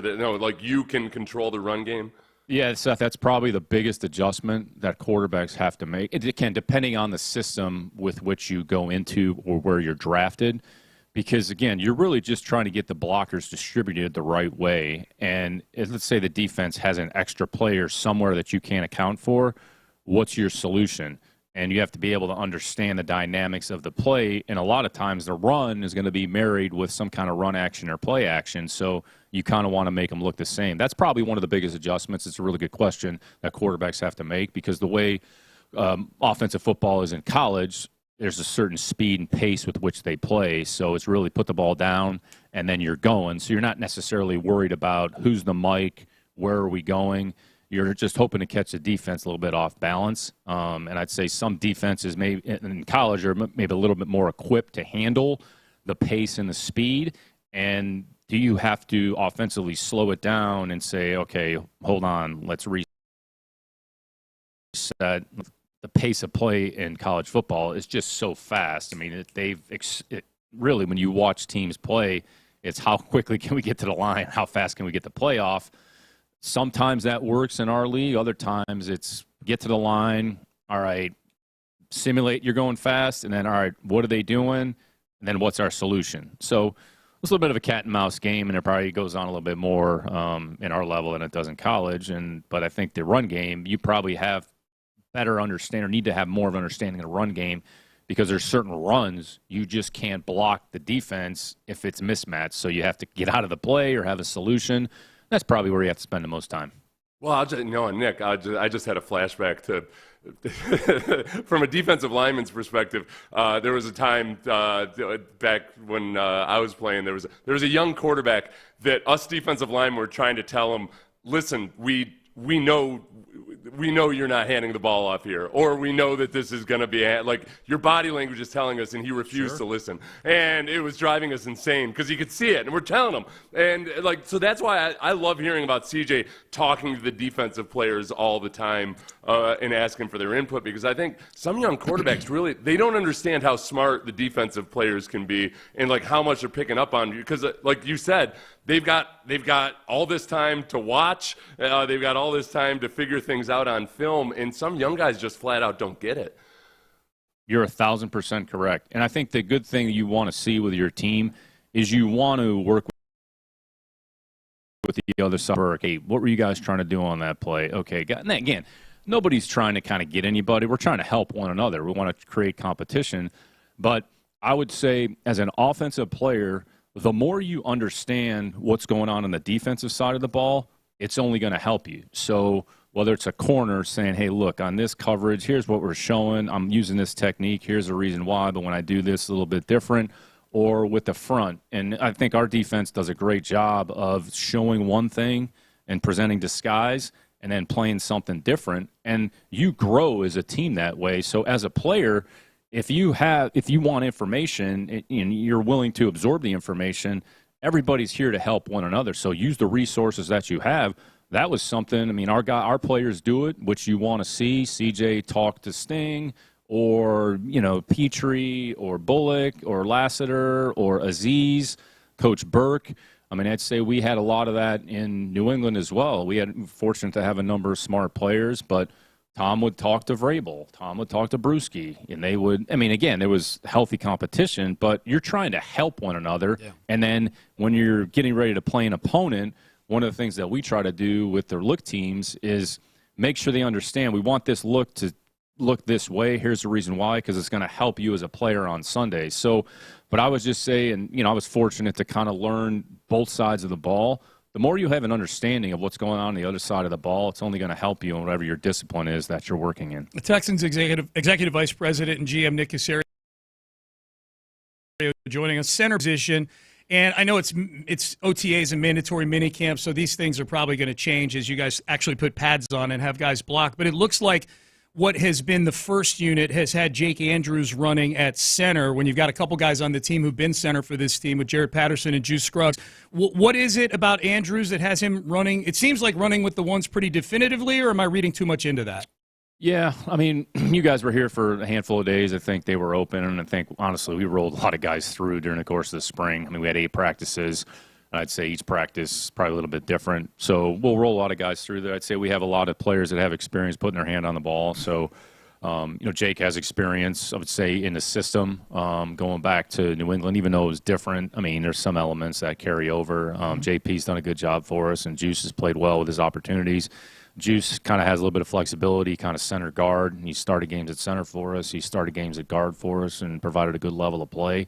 There's probably a likelihood you're going to need 2 or 3 centers. You just look at our experience. My experience is at some point you're going to need somebody. Something's going to happen, and you're going to need multiple players that can play center. So, but overall, that group has done a pretty good job. They've worked. We have 15 or 16, however many offensive linemen we have on the roster, and other than Trent, everybody has been out there essentially working, which is good to see. So we think it'll be really good competition. Got competition inside. We have competition on the perimeter at tackle as well. Figure out, we know we're going to have 8 at the game each week because you get the extra linemen. So we got 8. Where's our depth? Those are things that we'll kind of let the competition sort itself out. But Jake was a player coming out. We had decent grades on him when he was coming out of Troy. He has experience with Coach Popovich. Coach Cole was the offensive coordinator at Troy. that last year there when Jake, was a center. So, there's some, I would say, experience with one another. It doesn't necessarily guarantee or mean anything. And a lot of it's just kind of getting Jake up to speed here a little bit. So, but it's been a good group. And that group, the team collectively has put in a lot of good work throughout the course of the spring. I'm excited to see the competition sort itself out here in training camp. When I look at some of the additions on the offensive line, the first thing that jumped out at me, if I think back on the whole offseason, is, okay, you got Cam Robinson, 6'6", 335 pounds or so. Ariante Ursary, 6'6", 335 pounds or so. Trent Brown, 6'21", and however much he weighs. Like, was there 12? Yeah, no, he's there's not a bigger human being in the league than Trent Brown. Maybe the defensive tackle down there in Tampa from Florida, but him and Trent could duke it out in a sumo wrestling match over there, maybe. Yeah, he's like it's something you'd see at a circus. He's gigantic. What is he? Was there an emphasis on that, or is that just kind of the way it rolled out this year that you brought in a lot of size? Probably a little happenstance there, Seth. I don't think it's, we're going to get a bunch of guys that are 6'12" into the building. So, but at some point, length is a component. I know there's a lot of discussion at length. Well, he's got short arms or he's not tall enough. Matt Light was 6'4.5" at 32-inch arms and played left tackle at a high level for 10, 11 years or whatever it was. So it's all what they do with their size. Like, do they play to their size? You might have undersized guys who, are good football players. You look at a guy like Shaq Mason. He's 6'1", and Shaq played a lot of good football for a number of years. So in the end, it's about your technique. It's about your fundamentals. And I would say bigger players, taller players, you got to make sure that your weight's distributed properly, that you play with good body position, you play with good knee bend, because in the end, those are the things that are going to be relevant. And if you have a little bit of extra length, again, think about this. You're blocking Daniil Hunter, who's 6'5.5", that's got 35-inch arms, who can threaten the edge. So if you have a little bit of extra length that can hold them off for maybe a split second, maybe that makes a difference. But I would say, Rashawn Slater, he's not the tallest left tackle, but, the guy's like one of the best tackles in the league. So, it's always case by case there a little bit. But to your question, it wasn't, we need to get longer and we need to get necessarily bigger. It's just kind of, I'd say, how it happened to work itself out more than anything. It is, though, man. Whether it happens naturally or whatever, like when you go against an offensive line that has a bunch of long guys, like tall, long guys on it, it feels like you're going against a Jim Boeheim zone defense. Like you're just like, these bastards. They're like the actual offensive line ends up being 4 foot longer than your normal offensive line. So I know I trust it is, if it just happenstance, fine. I like dreaming of the possibility of just a bunch of gargantuan, Jonathan Ogden types out there. It's a good conspiracy theory, no question. So we had like short tackles, tall tackles in New England. Nate Solder was 6'8". I think Sebastian Vollmer was like 6'7", and then we had Matt Light and is a bigger body. So if you have a little bit extra length, it might help. But in the end, it's just how well do you get the guy blocked on a line of scrimmage is the most important thing. Sure. Yes. Yeah. And, sorry to you guys if I'm a little rattled. Nick said the words, imagine you're blocking Daniil Hunter, and I immediately soiled myself, and now I had to take a break. Seth knows I'm frightened by Daniil Hunter. Sean goes all beta male whenever Daniil Hunter comes around. I don't know what it is. He scares me. Like he's the most mild-mannered dude on earth. But look at it. He said yesterday, Nick, he's put on 5 pounds of muscle. Like that felt like a warning alarm to the rest of the league. Is that even possible? That's exactly right. I don't get, My theory is that he just decided to try creatine for the first time, because that'll put 5 pounds on you in 48 hours. So that's whatever creatine he's taking is different than the creatine I'm taking. That's for sure. No doubt, no doubt. Nick Caserio joining us on the program. Nick, D'Amico said in one of his press conferences within the last week or so that Christian Harris will be ready to go for training camp. Obviously, Christian struggled with the injuries last year. What can you tell us about where Christian is at right now? Yeah, hopefully he'll be good to go. So, he's unfortunately had some bad luck here over the last few years. I think he's shown when he's available and he's on the field, he can be a very effective player for us. So he's done what he's able to do. I'd say we have different players throughout the course of spring in different categories. They're doing what they're capable of doing. And then the target right now is, what are we going to have? Who's going to be available for training camp? The expectation is that he'll be ready for training camp. So we'll go through these next however many weeks. There are going to be some guys that continue to train, continue to rehab, and, those couple weeks there before training camp, guys will be back in the building.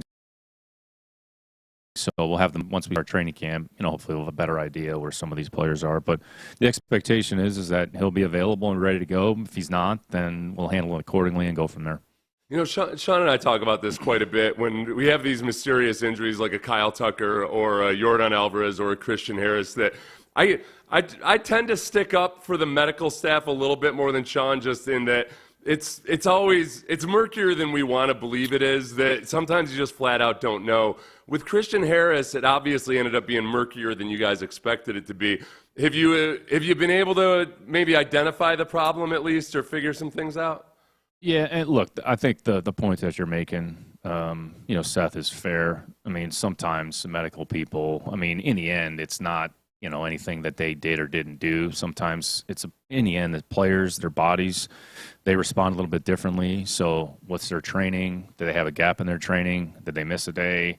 Because, again, at some point, I would just say this, the players have to be accountable as well. If something happens to a player, you got to be careful about displacing that onto somebody else. Ultimately, the players are responsible for their training, for their body, for their habits, what they do, how they approach it.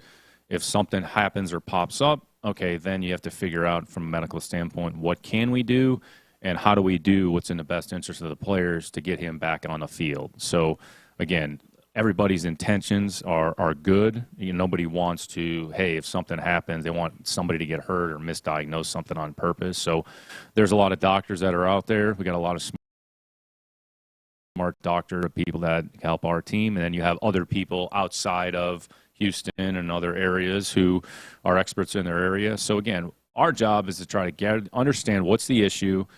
Can we identify the situation? Can we get the information? And then what's the solution and how we're going to handle it? And then let's move forward. Let's not worry about what's happened in the past. Nick Caserio joining us on the show. Hey, Nick, shifting gears over to the wide receiver position, it's interesting, just sort of the transformation of that position just from an age standpoint, where now you look up, Nico Collins was a young player. Now you look up with some of the turnover that's gone on in that room and the guys you brought in. He's like the unk guy in that room. Yeah, exactly. I'm curious your thoughts on that sort of being Nico's room now and how equipped he is to be the example and the leader for that young group.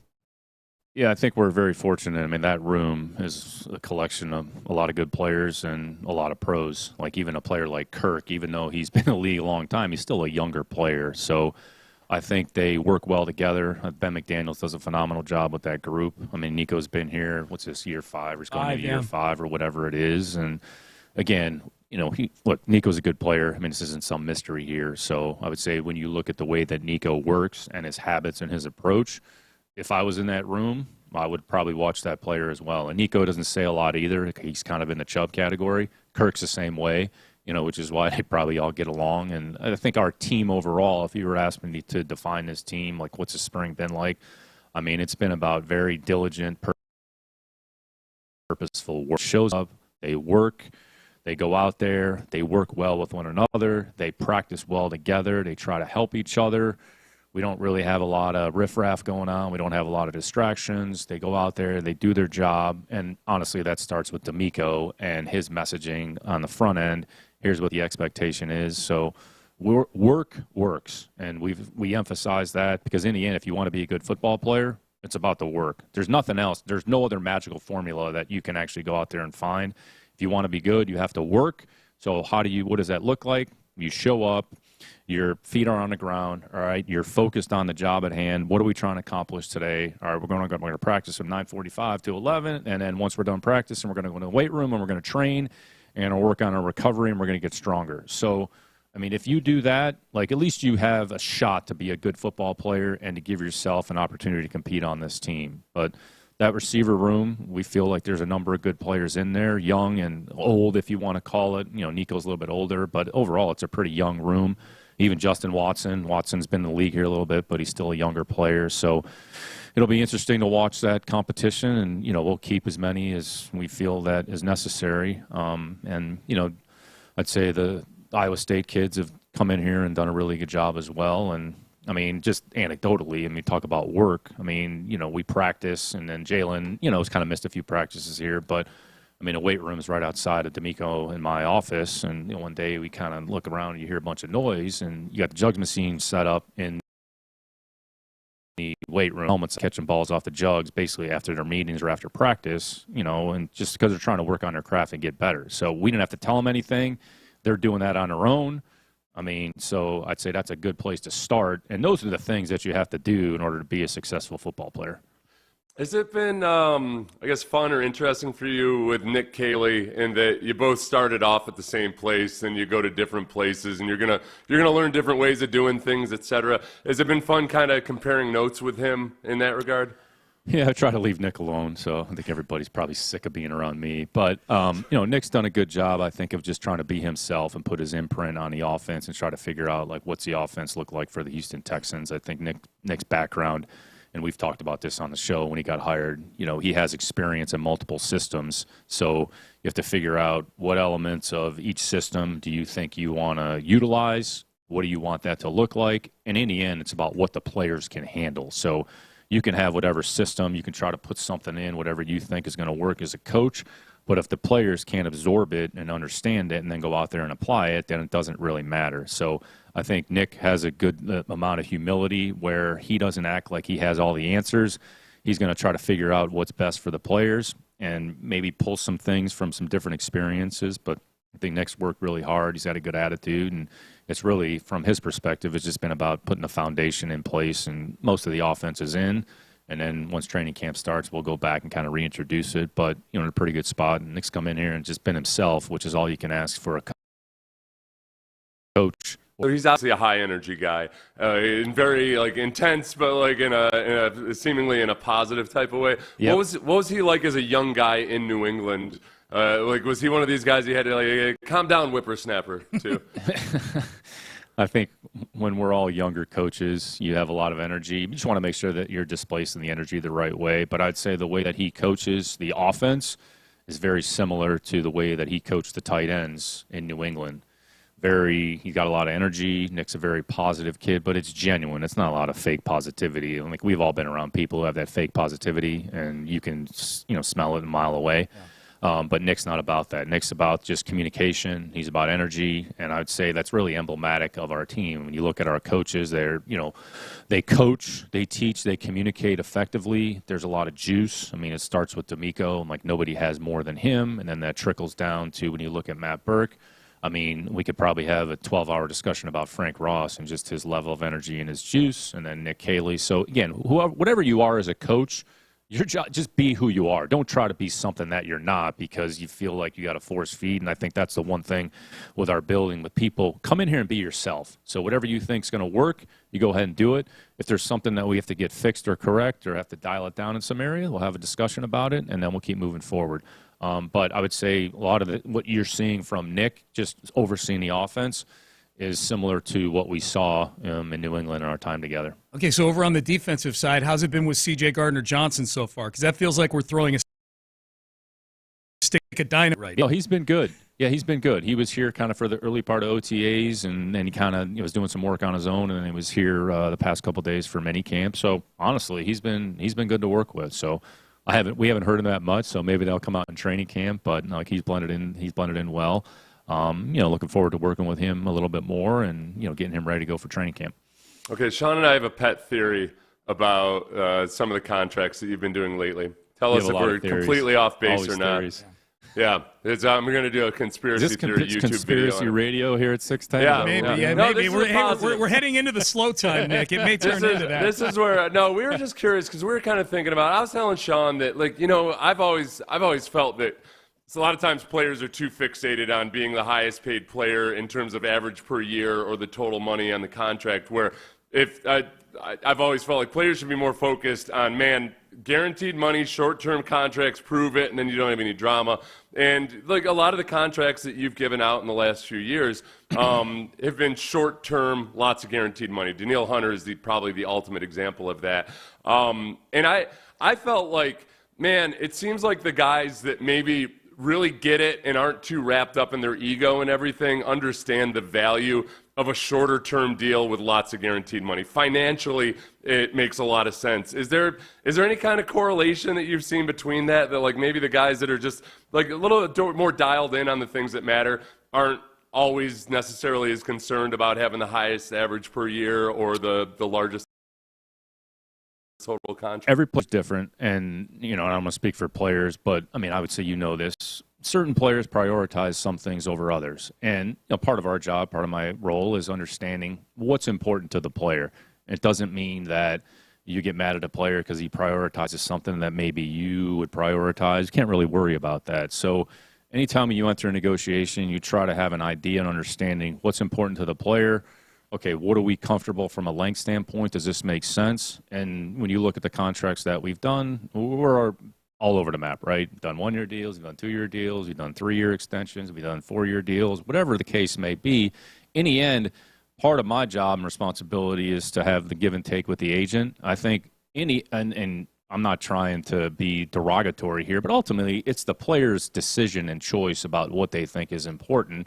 Because ultimately, it's your career, and you got to make the decision that you feel is best for yourself. Now, can you get counsel and direction from some folks? And maybe their intentions potentially could be different than whatever your intentions are. So our job in the end is to say, look, this is what we feel is fair. Are you comfortable with it or not? Any negotiation, it's not about, quote-unquote, winning a negotiation. We've never gone into any negotiation that way. Honestly, we don't believe in that. I don't believe in that personally because it's not a good way to run, I would say, an organization. There's going to be some give and take. In the end, you want everybody to be comfortable and, feel that they're being compensated appropriately. And if the team's comfortable and the player's comfortable, then it's good for everybody involved, and then the player can internalize it and process it however they see fit. So, but in the end, look, let's not put our head in the sand here. I mean, money's a part of our game, and the players want to be well compensated, as they should. I mean, the big thing is go out there and play good football, and you'll probably, be compensated accordingly. So, and then you're going to get whatever you earn. So we're pretty open-minded, we're pretty flexible, and we try to maintain good discourse and dialogue with agents along the way, and try to do what we feel is in the best interest of not only the player, but the club ultimately as well. All right, Nick, we know we got to get you up and out of here. I'm asking this on behalf of Seth. What books are you bringing to the Cape to read when you're taking some time off? Great question. So I'm actually going to bring it's a book of Warren Buffett and Charlie Munger. Essentially, it's got all the shareholder meetings and insights. It's a pretty thick book, so I thought to myself, this will probably be appropriate for summer. And, I'll probably finish off a few of the books. I mean, not to go nerd on y'all, but, I've tried to, over the last, since the beginning of the year, I have a list that I'm keeping. I'm on every 1 or 2 weeks, finishing one off. So I'm just trying to keep it moving there a little bit. I read a book about Bitcoin, trying to learn about that a little bit. Ooh. I was reading this. I just read see if you can find out how I can find my lost passcode from the one my Bitcoin passcode is on a Post-it note in a landfill somewhere, but it's out there. I don't own any Bitcoin yet, so I'm Coinbase, so my broker doesn't allow me to buy Bitcoin yet. But no, I'd say finance to behavioral science. I just finished off. It's called The Honest Truth About Dishonesty, and it's about essentially how we sometimes probably lie to ourselves. More than just better science and personal behavior. So kind of thought-provoking, but yeah. I'm sure I'll have my head in a book somewhere and just try to get a little bit smarter. I need a lot of help, so I'll see if I can learn anything. I've read three of the books you recommended from last year, and I know I'm going to do a 3-hour-long podcast episode with you whenever you. I might actually listen to that then. Yeah. Oh, he wants you on it. I want you on it. Yeah. Yeah. Okay. I got Morgan Housel seeping out my ears right now. Yeah. Huge Morgan Housel fan. Love Morgan Housel. All right, we got to get Nick out. So I mean, I'm being presumptuous when I say the Cape. You're not bringing the family to Saudi Arabia at the end of June for Cena versus Punk? Take the girls to Ridao in Saudi Arabia. Is Jericho going to make an appearance? It's and if Tony will let him out of his contract, maybe he'll show up. Jericho shows up with the list. That would be tremendous. So Cena, Punk in Saudi Arabia. Huh? Yeah. What do the fans think about the Cena heel turn? How's that going? I haven't really paid too much attention. He's embracing it, and so the fans are very much embracing, telling him how much he sucks. Okay. So it's going just fine as far as WWE is concerned. Great. All right, awesome. Nick. We know we got to get you up and out of here. Have a great summer. We will be talking to you at training camp, and we are all, I think I speak for the audience, we are all very much looking forward to this season of Texans football. Thanks, fellas. Always appreciate the time. Enjoy the summer. You too. Thanks. Appreciate you. That's Texans Executive Vice President and General Manager Nick Caserio. All right, a few things that we can circle back to that he had to say, and we'll get to some J.J. Watt as well on the other side. Stay there. You're listening to Payne and Pendergast, but first, Men's Tea Clinic. mensteaclinic.com.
Insider access, exclusive content. Sports Radio 610. The Texans play here. An Odyssey sports station. Sports Radio 610 presents Payne and Pendergast. Payne and Pendergast. We just got done with Nick Caserio. Good conversation. It'll be up on the podcast. Odyssey Rewind. Usable as well. Just never enough time, man. I looked down at all our things we had to get to with Nick, and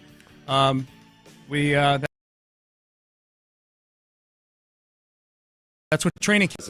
It's almost impossible for CJ not to have more command of the offense this year. I think just in that,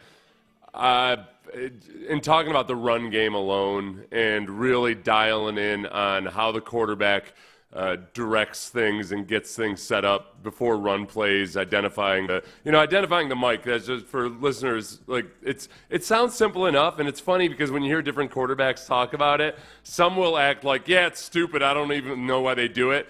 Other quarterbacks spend a whole lot of mental energy defining who the Mike linebacker is, who's not always the actual Mike linebacker. It's just how you set protection and your run blocking, etc. Quarterbacks that have a lot of control over the offense are the ones that really labor over being sure that they got everything set up beforehand properly. Yeah. And I think that's CJ's going to have more command over the offense just because I think that's the way Nick Caley operates. Yes. Doesn't mean that he's going to be up there and immediately be like Peyton Manning or Tom Brady where the whole playbook is at their command. But I think the quarterback, just especially in being involved in the run game, is a big sign that, all right, this is going to be a different type of environment for CJ the next couple of years. Him mentioning the center, than the last couple of years. Yeah. Him mentioning the center position within that answer that you asked him about the run game and identifying things and whatnot. It has like just the optics of the center position in minicamp and OTA so far have looked curious just because you got Jared Patterson on the roster, you got Juice Scruggs on the roster, you picked Jake Andrews up, I think off the waiver wire, if I'm not mistaken. He's been plugged in as the number one center, and I don't even know how much center he's played in his brief time in the NFL. I had forgotten about or had not realized that there is some connective tissue between him and Cole Popovich in that year at Troy, though. I didn't know. I'd either forgotten about it or... I got to pull an Amy on you here because I've told you about it a couple times. As I said, I've either forgotten about it, as I'm sure you've forgotten about things I've said before. No, I know. Yeah. I think that, that there is that. As far as the one interesting thing I think he said was, hey, yes, you may have seen Jake Andrews out there as the starting center a bunch during the practices the media was allowed to watch, but they've had a lot more practices than that, and that it may be as simple as Juice Scruggs has been running with the ones and a couple of the other non-public OTAs or non-media open OTAs. Maybe, yeah. And so that's why it's hazardous to read too much into it. It seemed to be a strange coincidence, I will say that. That would be an awfully strange coincidence that it's just these public practices where Jake Andrews has been the unquestioned one, and then these other ones, there's been all this shuffling going on. But that might be by design as well. Could be. Yeah, could be. I don't know. Yeah, maybe. Maybe they got Trent Brown 6'8" there at center. Yeah. Those are the only and the other ones he doesn't practice at all. Trent Brown. He's just giving guys advice. Text message. You can text the show 713-572-4610. I'm sure we'll be hearing more of Nick Caserio throughout the day on the station today. Text message. Thank you, Nick, for revamping this franchise. Text. Quote, my broker doesn't allow me to buy Coinbase. Talk about sounding like a douche. Nick did say that. He said, my broker doesn't allow me because Seth was bringing up Bitcoin with it. No, he brought up a book he's reading about Bitcoin and then hoping that the book would somehow help Seth find his Bitcoin password that he's lost. I feel like okay, so you and Brandy have both said I have a tendency to be a little too technical and overcorrect at times.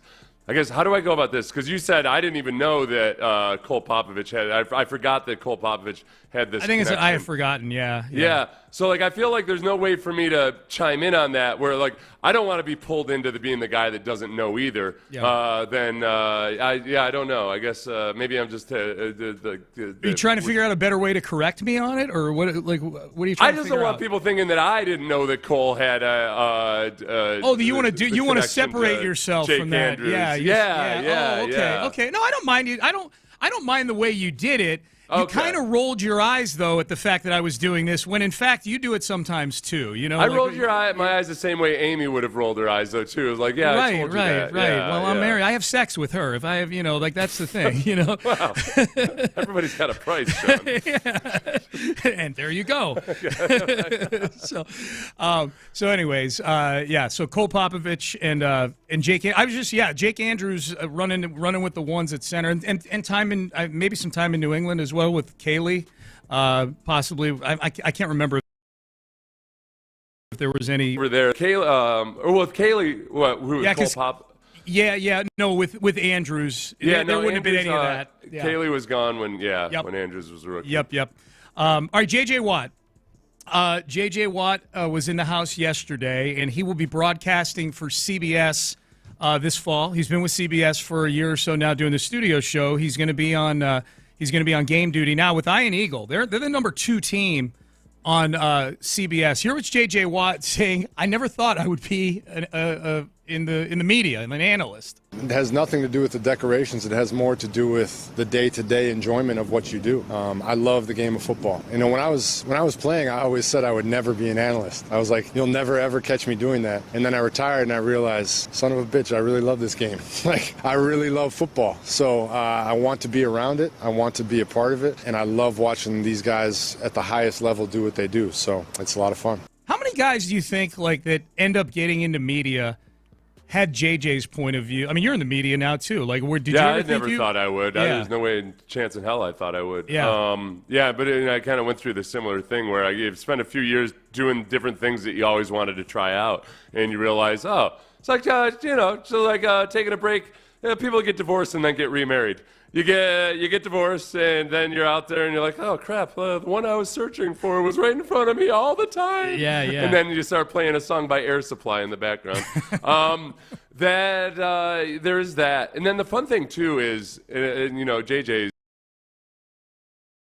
probably been doing media. He just hasn't been doing color commentary. But especially when you do color commentary, you end up learning so much more about the parts that didn't matter as much to you when you were a player. So with coverages and the passing game and all of that. And the cool thing is being a color analyst is that you have access to not just anybody that you might want to call up on the phone, but every week you get to talk to people, the coaches in these production meetings and everything, and really get it's an ongoing education in football itself. Yeah. And as the game is changing, whether you played quarterback or defensive line, you got to keep learning exactly what they're doing now versus how they were doing it 10 years ago. And I think JJ will really like that. Yeah, I learned way more about coverages in the passing game when I was done playing football than I had learned while I was in the NFL, because just out of necessity. And it's easy. There's you've got a vague awareness of a lot of things, and you've seen it coached on the field and everything, but you never really focused on it before, so you can really dial in on it, and that part's fun. The biggest adjustment for JJ in this role will probably be, honestly, the travel. Like, he's going to be on the road every weekend now, going and doing games, whereas the previous role with CBS, it was very specific travel to New York, and he was only doing like a handful of weeks. He was part-time. This is like a full-time thing, man, where you're flying in early for production meetings and things like that. I mean, you're there for you're there for the better part of 2 or 3 days. They're Friday through Monday at least. Yeah. So like part of Friday and part of Monday when you fly out in the morning. A lot of times they fly out on Sunday night, but whatever. Yeah. So and then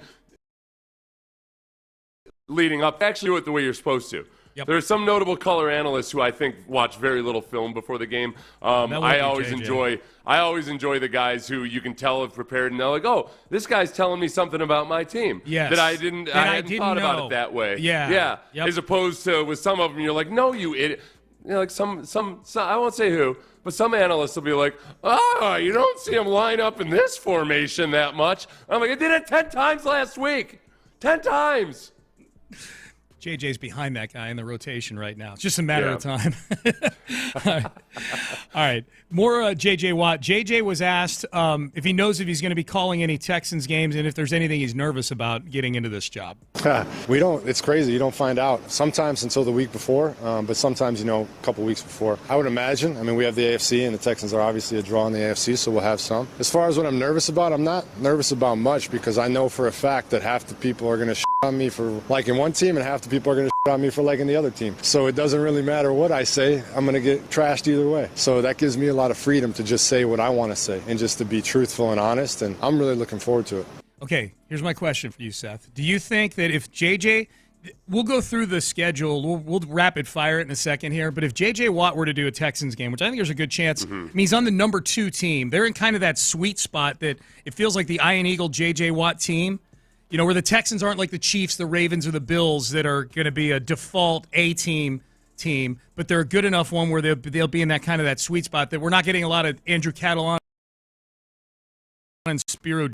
If Do you think Texan fans are capable of pooping on J.J. Watt if they don't think he's treating the Texans fairly? If you ask me if any fan is capable of pooping on any other beloved athlete, I would say yes, 100%. That I think J.J. will be pretty even-handed about it because, for one, as far as the difficult balance is trying to find that balance where you got to critique, but you don't want to be insulting, and JJ is going to be really good at that, I think. Yeah. And so I think he will be genuinely even-handed when he does Texans games, which, when you're genuinely even-handed, we know this. It always ends up being that both teams end up thinking you're biased. I can't believe he said that nice thing about the opponent. He won't shut up about how good the opponent is. That is the curse of being a nationally, national broadcaster. Is both. So there fan will bases. There's going to at least, and then you add alcohol into the mix, Sean, and there will be some fans that are upset that JJ has forsaken the Texans,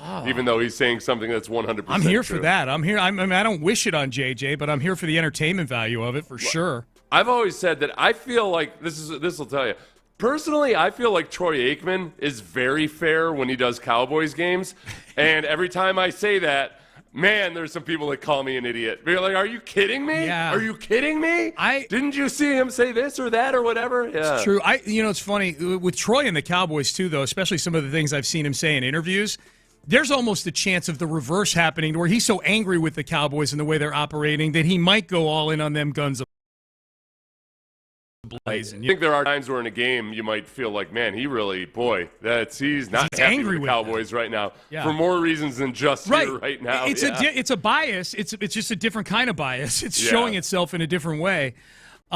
So J.J. Watt gets to do games with Ian Eagle. Here are his thoughts on his new play-by-play partner. Ian's the best. There's nothing better when you've got Ian Eagle as your partner. Just so smooth, so witty, so smart, balanced. He will make me look good in any situation. I'm very lucky to have such a great partner. Yeah, he's right about that. I don't think that's just platitudes. I think Ian Eagle's the best guy on that CBS roster right now. I think Ian Eagle is he and Kevin Harlan both do a really good job of being super Kevin Harlan's smooth. on there too. Damn it. Oh yeah, Boy. I was about to. I just figured he must have jumped somewhere else for you to leave Kevin Harlan out of it. Yeah. No, but I do. I really feel Harlan's more of a basketball voice for me than okay. They're both great. They're both excellent. They're 1 and 2 in some order for me.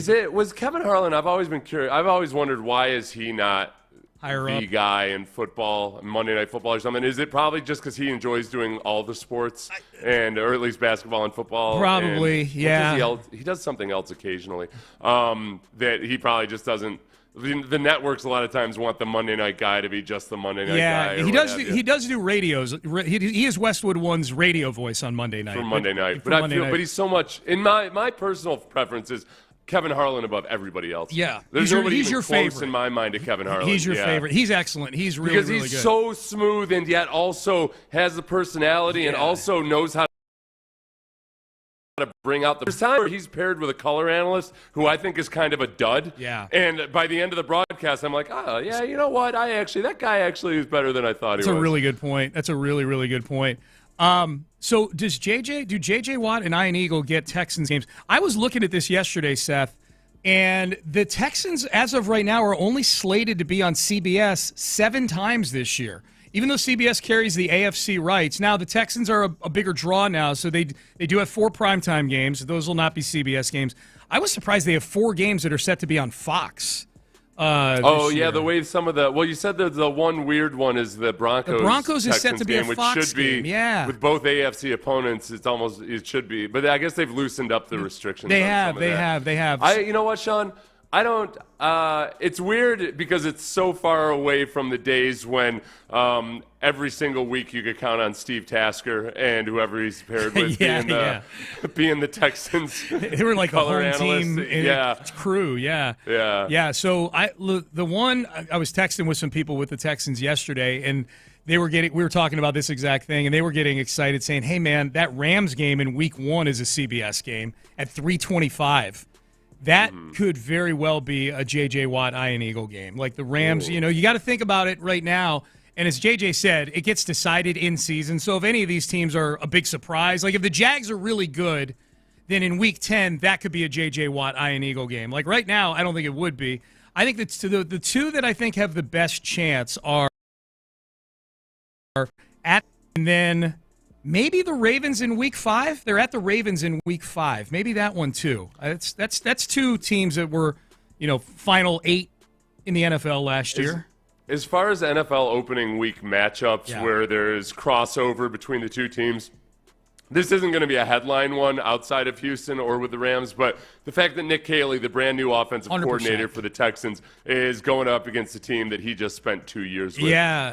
That's relevant. I am inclined to hope that what we know is that Nick Caley knows a lot more about how Sean McVay calls a game, and Nick Caley knows more about how the Rams defense operates than they know about how Nick Caley calls a game. Yeah. Because other than what they allowed him to do in the preseason at various times, they just don't have a clue. So if there's any ability to ambush or use common ties or whatever to their advantage, and that's usually overstated, but still, if there is an advantage, I think the Texans might have a little infinitesimal edge on that one. I think so. No, I think that's a really good point. The other, so that common cross tie pales in comparison to Aaron Rodgers versus Justin Fields with the Jets in Week 1. Yes, that's going to be a big. Justin Fields, who was previously with the Steelers is now with the Jets. It's like they traded. Aaron Rodgers was with the Jets, now he's with the Steelers, and they're right there in Week 1. That's going to boy, there's going to be so many premature takes after that game that I love it. It'll be great, and that you know what, and that may be you have T.J. Watt playing a game. T.J. Watt would get assigned to, because that is not on paper, just purely talent-wise, that's not a marquee matchup to the degree the Texans and the Rams are. Like the Jets were a disaster last year, and the Steelers were a limping into the playoff team. They got blown out in the playoffs. Yeah, with an aging quarterback. Yeah. So they signed an older guy. Let's try an older one than that. They're going to sign Brady next year. They're going to get Brady's going to have to divest himself from the Raiders and go back and play for the Steelers next year. Although if there's one thing you could say about both Aaron Rodgers and Russell Wilson as they try to play in their later years, like Russell Wilson last year, it was looking all right for the first half of the season. It was, and then he got old. And it's like Aaron Rodgers did some good things in the first, he wasn't as impressive as Russell Wilson, or at least wasn't having success, but still, you're going to get the best version of an old quarterback early in the season. All right, one big thing that's being under-discussed in the Kevin Durant trade talks that we will discuss coming up next. Hey, Churrasco's, let's discuss this.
Payne and Pendergast is driven by West Point Lincoln of Sugar Land on the Southwest Freeway, exit Kirkwood, and take the first U-turn at West Airport under the giant American flag. Sports Radio 610 presents Payne and Pendergast. All right, there was a report yesterday from Shams Charania on ESPN.com. Shams has been talking about this all the time during the NBA Finals and on all the hits he does on ESPN as well. I feel like Kevin Durant is the second biggest topic going on in the NBA right now.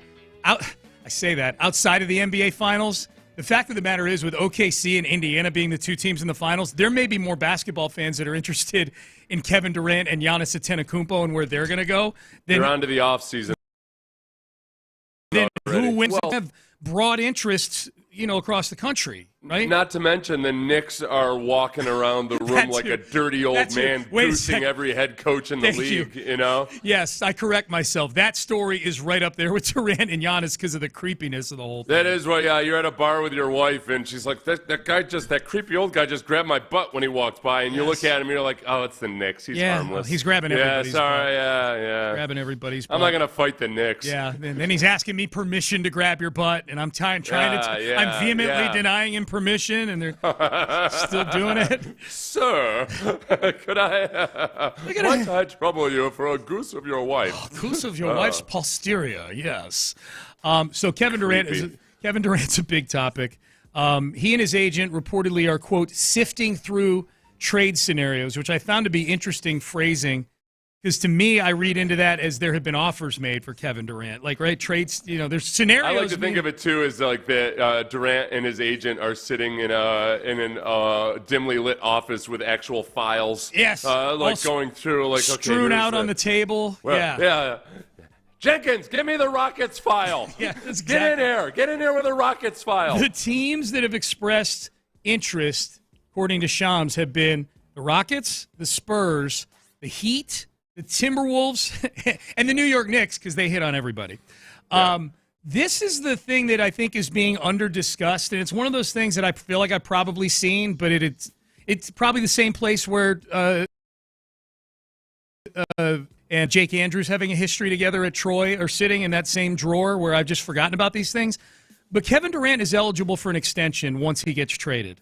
It is a massive extension that would be right now he's making 50. He's set to make $54 million and change this coming season.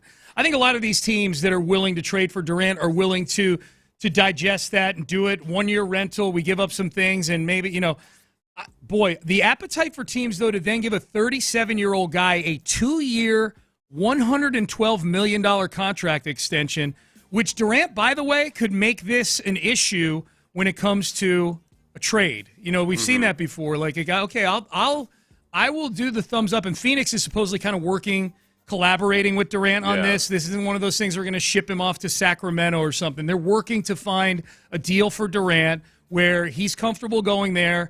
They're comfortable with the compensation that they're getting. But Durant could very easily make this contract extension a part of his comfort level. 2 years, right. 2 years, $112 million. So does this change? For me, I was okay with making a Durant trade. I would even trade Jalen Green in a trade for Kevin Durant. I had forgotten about this, and this makes me step back significantly here. 2 years, $112 million for a team that has several more young guys that are going to need to get paid, including Amen Thompson, who could be their first max guy that they get out of these slew of young players. If you think about the Durant trade in the way I think most of us have been thinking about it is, okay, look, the Suns need draft picks. They've got none until they don't have any.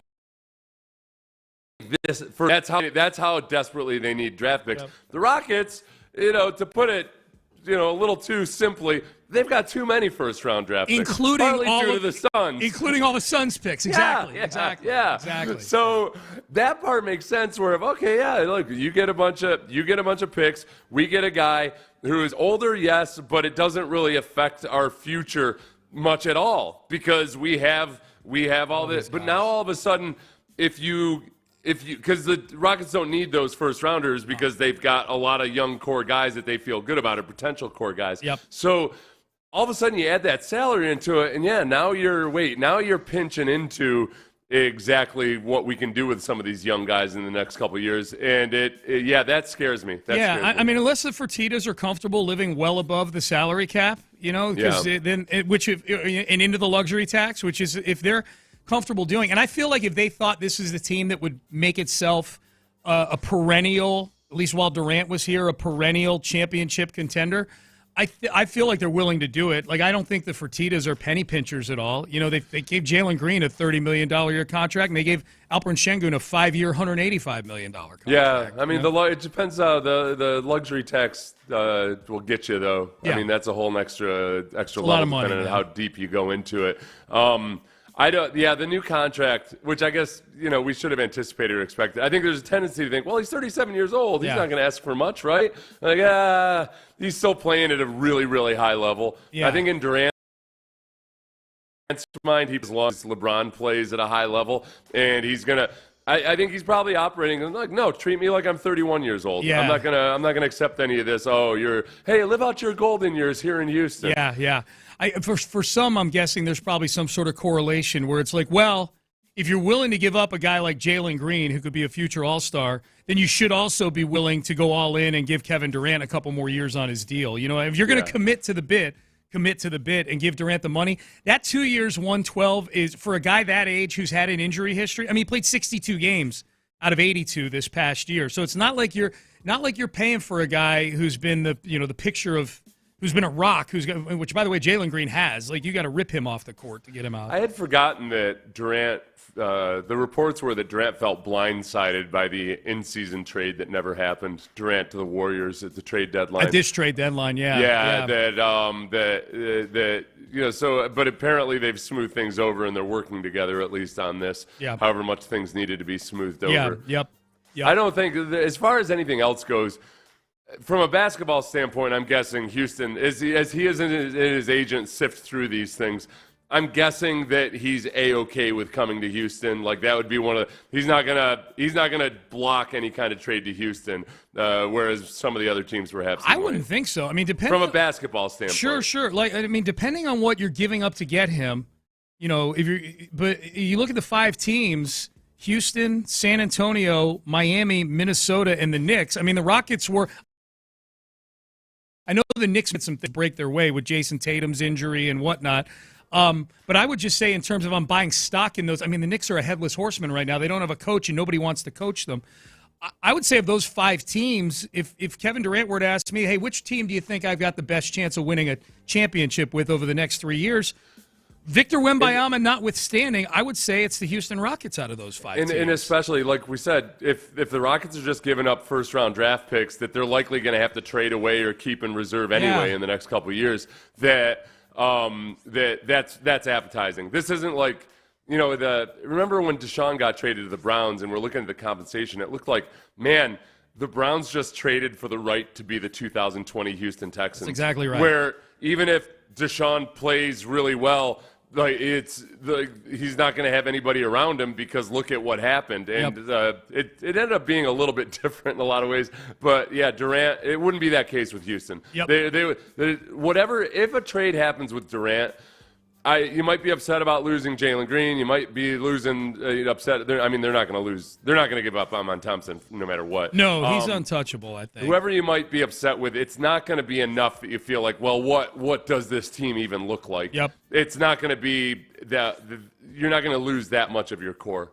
The other thing in this Durant article is that when they lay out the numbers, there's so many people that are vehemently against picking up Kevin Durant. It can't be because of his level of play right now. If you don't want Kevin Durant because he's a little extra on social media or you feel like he's too it, but he averaged 27 points a game last year, and for the 3rd straight season, he's gone more than 25 points per game, better than 50% from the field, largely shooting mid-range and long jumpers, and over 40% from 3. He's done it 3 straight years. He's the only player in NBA history to do that, and he's doing it at age 36. So, I mean, and where do the Rockets – where's their itch right now that needs to be scratched? Half-court offense. He's the best in the NBA, literally the best in the NBA at shooting jump shots, mid-range jump shots, and jump shots off the dribble. Nobody's better percentage-wise than Kevin Durant. So if if you feel like he's old, he's a little too injured, he's a little too extra, I understand all those things.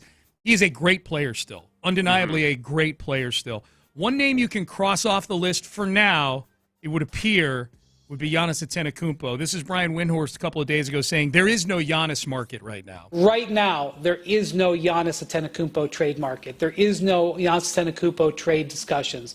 He has not asked for it. The Bucks are not looking to trade him.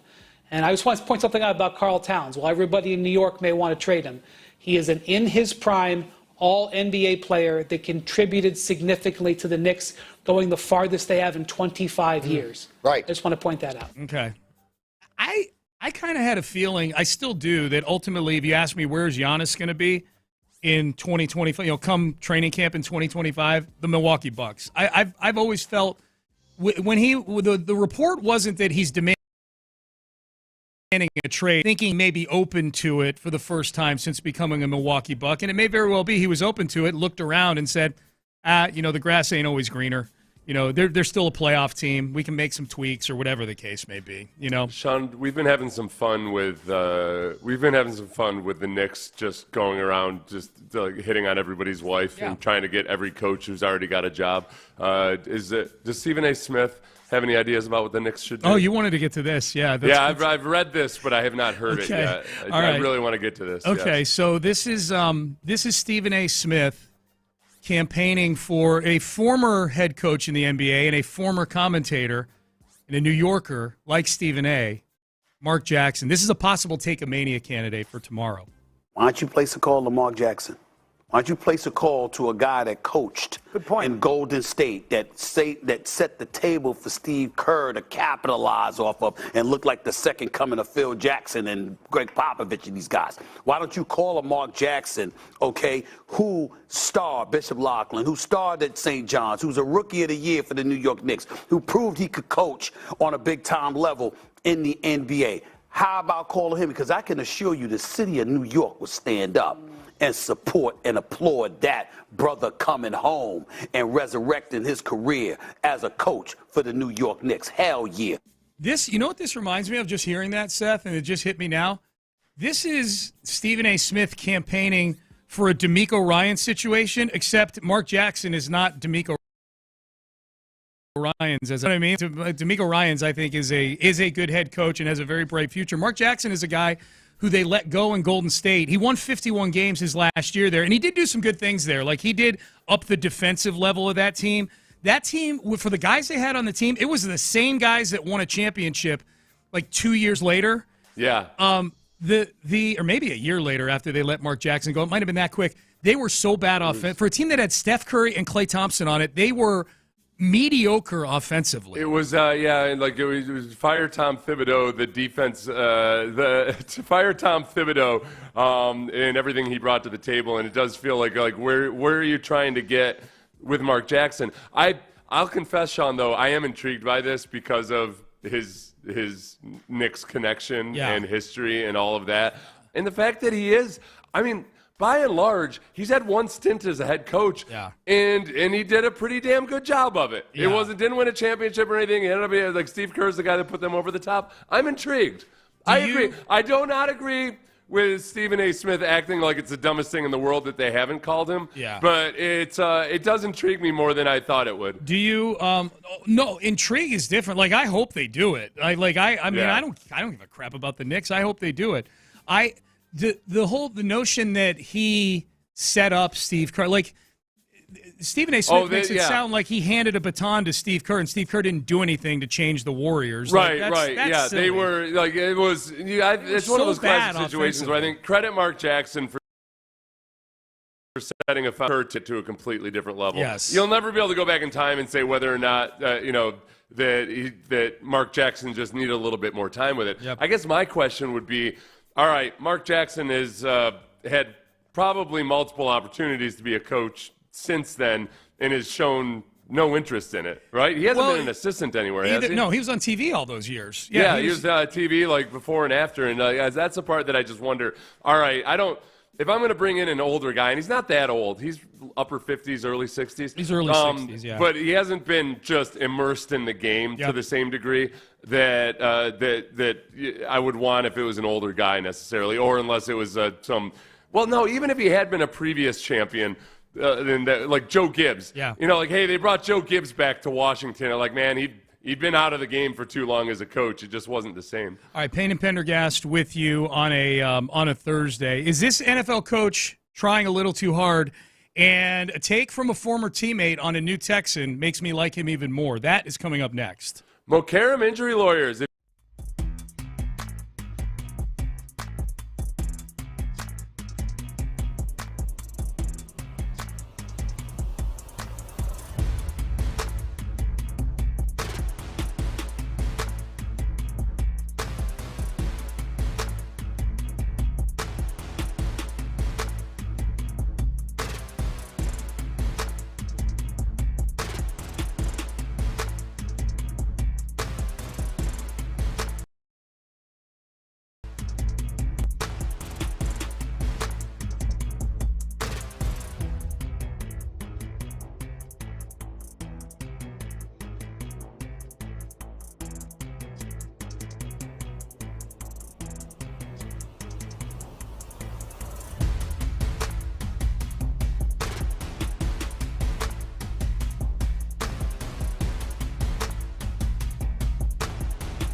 69.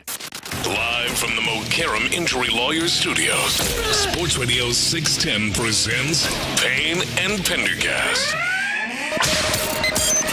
Sports Radio 610, Houston Texans breaking news. All right, we have some breaking news with the Houston Texans, and it's not good. Houston Texans safety Jimmy Ward is facing a felony assault family violence charge in Montgomery County following an incident at his home in Magnolia early Thursday. I'm reading directly from an article that Jonathan Alexander of the Houston Chronicle just put up. We just had Nick Caserio on the show about 45 minutes ago, and this news just coming down within the last 10 or 15 minutes. According to information from the Montgomery County Jail, Jimmy Ward was arrested on the scene around 5:30 a.m. He is held without bond. No other information immediately available as of Thursday morning. Efforts to reach Ward's agent were unsuccessful, and it was unclear if he had an attorney representing him. Omar Majoub, who is the senior director of communications for the Texans, said in a statement, "We are aware of the report involving Jimmy Ward. We are gathering more information, and we have no further comment at this time." Ward, of course, signed with the Texans in the 2023 offseason. He's under contract this year. He just signed an extension a year ago, $5.6 million cap number. 33-year-old safety was a key piece in helping turn the Texans around. And when healthy, he has been. And we'll dig into Jimmy Ward, the player here. But, Seth, Jimmy Ward arrested, and without any information, innocent until proven guilty, I suppose, when you start to ask the question, does this mean the end of his time as a Houston Texan? But this obviously, this is not good news here. And it's obviously, without, if we try to separate the domestic violence accusations, et cetera, and what is a pending situation from, how does it affect the football team? You've got C.J. Gardner-Johnson in the defensive backs room as a safety now that we assumed or presumed would be a starter alongside Kalen Bullock, with Jimmy Ward as an aging guy that's been injured a whole lot. This doesn't – anything potentially that might come of this on the football side of things probably doesn't hurt as much as before C.J. Gardner-Johnson got here, but – Jimmy Ward is a wise voice and a veteran voice in the defensive backs room, and we don't know anything about this right now other than that he's been arrested. So we'll find out more. And the domestic violence report too. I was trying to remind myself of this. This could mean multiple different things. It doesn't necessarily mean versus a spouse or whatever it might be. So until we get details, we just don't have a single clue what this is all about. Yeah. So the incident we don't have a clue about. And Jimmy Ward was brought in a couple years ago. We played for D'Amico Ryans in San Francisco. I think was brought in to be one of those veteran here. And when he's been on the field, he's been a productive player. Yeah, purely from a football standpoint, this is a backup safety who's been injured a lot. If indeed he's not going to be on the team anymore, it's not the blow to the defense it would have been when he got here 2 years ago. Put it that way. Yeah. And it also does, again, depending on what happens and what actually happened and what we find out later, it's a guy's more expendable when he's at that stage of his career, and hopefully, like I said, it doesn't necessarily mean as Jimmy Ward versus a woman or what have you. We'll see. Probably, I'm sure details will emerge later. They will emerge. I mean, we are now. It happens on a day where we're now into part of the offseason where there's nobody with the Texans speaking to the media for another 5 weeks. You know what I mean? Yeah. I wonder. I wonder if Nick probably knew about this before he got on with us. Remember this at 7:15. The rest was at 5:30. I don't know either. I don't know. I don't know the mechanics. There's a very good chance they wouldn't have known or whatever. But I wonder if that's that's a tough one. If you're in the situation of Texans PR and Nick's doing an interview, like in the studio there at the stadium, like do you interrupt him with that, or do you slide him a clip or something? Is that I never want to be in that position. Where I have to be the guy whispering in George W. Bush's ear on 9/11. Yeah, I think it's less urgent than that. Yeah, it's exactly the same thing, Sean. No, I would guess. I would guess you wait till he's done with the interview. I mean, there's nothing you can do. There's nothing you can do about it. Right. Yeah. So that's the big news. Really early this morning at 5:30 a.m. up in Magnolia. If aside from Jimmy Ward, this is what the safety depth chart looks like. You got Kalen Bullock and C.J. Gardner-Johnson. You have Jimmy Ward, but then you have MJ Stewart is still here, Jalen Reed, the 6th-round draft pick, and Russ Yeast. Okay. So I'd be curious, like, let's say hypothetically Jimmy Ward wasn't available this season, it's a big opportunity for Jalen Reed. Yeah. And MJ Stewart has been here now. I wonder if they go out and try to find somebody else to try to round the depth out there, or if they just probably wait and see exactly how Jalen Reed develops during camp. He's a 6th-round pick, so the likelihood of being a guy that they feel good about really relying on in case of injury this year, probably not that high, even if he looks good in training camp. So there might be that would be a waiver wire pickup, or maybe another veteran street free agent type of signing at some point. And Jalen Petrie is a guy who can play safety for you in a pinch. Yeah, it's a good call. Good call. Yeah, so he doesn't function that way in a perfect world, but he can. If you get injuries in game, he can slide back there and play for you. Well, and especially with Jalen Smith, who I think can likely play that nickelback position if he comes along. And he's got more of a, at least by draft standards, more of a chance probability-wise that he could be playing this year. If he develops into a guy that can play star, then it gives you that ability to put Jalen Petrie back there at safety if you have to. Yep. I guess people are saying that the jail dock 8 o'clock. My guess is he'll be out on bond, or he'll get a bond somewhere between 8 and 10 a.m. and he'll be out by lunchtime. I wonder if there'll be people waiting up at the courthouse for. He lives in Montgomery County. Jimmy Ward. That's a long ride in, man. He likes that country living. It's beautiful up there. It is beautiful up there. He must have some good stuff to listen to, I would imagine. If you have a commute like that. Podcasts and whatnot. Yeah, maybe. He's a chatty guy, too. Probably talks on the phone a lot. Yeah. Yeah, this sucks. I mean, I like Jimmy Ward. You know what I mean? And I know, and I really hope whatever it is, it ends up being the just most innocuous version of whatever could have happened. There's obviously drama of some sort, and we just have no idea. Yeah, I'm sitting here going, I hope he didn't do it. You know what I mean? I go to okay, so sometimes if it's a domestic disturbance, you go back to Richard Sherman when he got arrested. It was him it was he wasn't doing the right thing, but it was like he was angry and pounding on the door at his in-laws' house. It's different than hitting your wife or something. So it's just there's all kinds of there's a broad array of things that might have happened or he's accused of. Yeah, I will read again because we may have people just dipping in here. I'll read the beginning of Jonathan Alexander's article. If you're just tuning in, Jimmy Ward, Texan safety, is facing a felony assault family violence charge in Montgomery County following an incident at his home in Magnolia early Thursday. According to information from the Montgomery County Jail, Ward was arrested on the scene around 5:30 a.m. He's held without bond. So that's no other information immediately available as of right now. They tried to reach out. Jonathan Alexander tried unsuccessfully, and it was unclear if he had an attorney representing him. And the Texans put out a statement from Omar Majoub, their senior director of PR. We're aware of the report involving Jimmy Ward. We are gathering more information and have no further comment at this time. End quote. So there you go.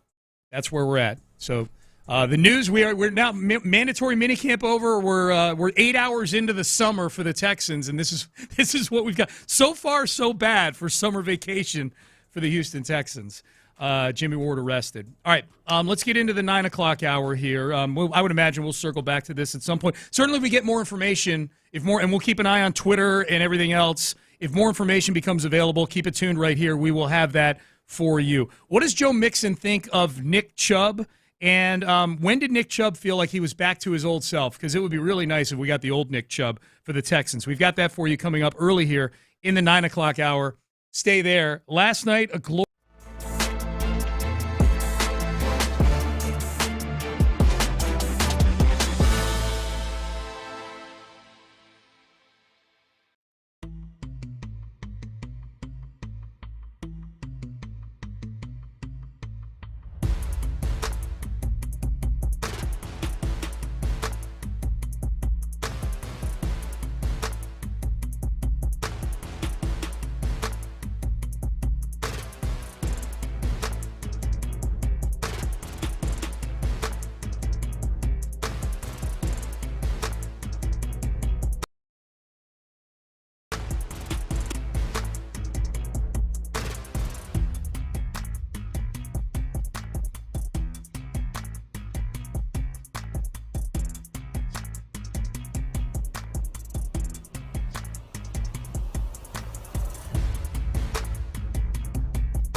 FM HD2 Houston. Insider access, exclusive content. Sports Radio 610. The Texans play here. An Odyssey sports station. Sports Radio 610 presents Payne and Pendergast. All right, it is big news, so we should reiterate it. If you're just jumping in here in the 9 o'clock hour, Jimmy Ward arrested, Texan safety, early this morning. I'll read the first part of Jonathan Alexander. Move on to Chubb for the time being. Houston Texan safety Jimmy Ward is facing a felony assault family violence charge in Montgomery County following an incident at his home in Magnolia early Thursday. According to information from the Montgomery County Jail, Ward was arrested on the scene around 5:30 a.m. We should probably emphasize this next sentence, since somebody had texted in, and I read the text like, well, they open at 8, and they'll probably be out on bond by 10, and blah, blah, blah. He is held without bond right now. So I think that is, I'm not a lawyer. I'm not a law expert to any degree. I read he's held without bond, and that seems to carry a little bit of weight, I guess. I don't want to make too much out of it. I don't know. Yeah, I have zero. I'm just telling you how I'm Yeah, internalizing it. He's held without bond. One of our lawyers or legal people or somebody who works at the jail. I'll text my son. He probably knows. So yeah, I'll find out. But that's the news. Your son, your poor Sammy. Now that he's a lawyer, listen, everybody. I know I'm about to say something, but ain't that poor? I feel bad for lawyers, and they're probably kind of like any and every legal question, no matter how far outside their purview it is. Oh yeah, no, he's in construction law, to be clear. Yeah. And then he's then they have to either talk out of their butts or say, like, listen, honestly, I can't really give you a good answer on that. Yeah. My 3 years of law school didn't teach me every aspect of how every county whorehouse, how every county courthouse operates. Or whorehouse. Or whorehouse. Either one. I learned that elsewhere. Yes. Yeah. Tried to reach out to Jimmy's agent, Jonathan Alexander did. Unsuccessful. Unclear if he has an attorney representing him right now. So we'll continue to keep an eye on the news regarding Jimmy Ward.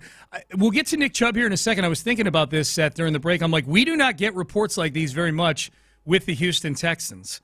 This is new territory. Not new territory, but unfamiliar territory, I'll call it, because I'm looking at NFLarrest.net, which is a database that keeps track of all of the arrests by team, by nature of the transgression, by conference, by everything. You can chop up and parse the information any way you want to. Since 2000, the Texans have the fewest number of arrests in the NFL among all 32 teams. They've got the advantage of not having been in the league for the first couple of years, but they were for a long, long time, and it feels like it's remained that way. Yeah. They're usually among the lowest number of arrests in the NFL, and a lot of the guys that do get arrested, it's been not as notable, the names or the starters, and they end up either getting kind of shuffled out of the organization. Yeah.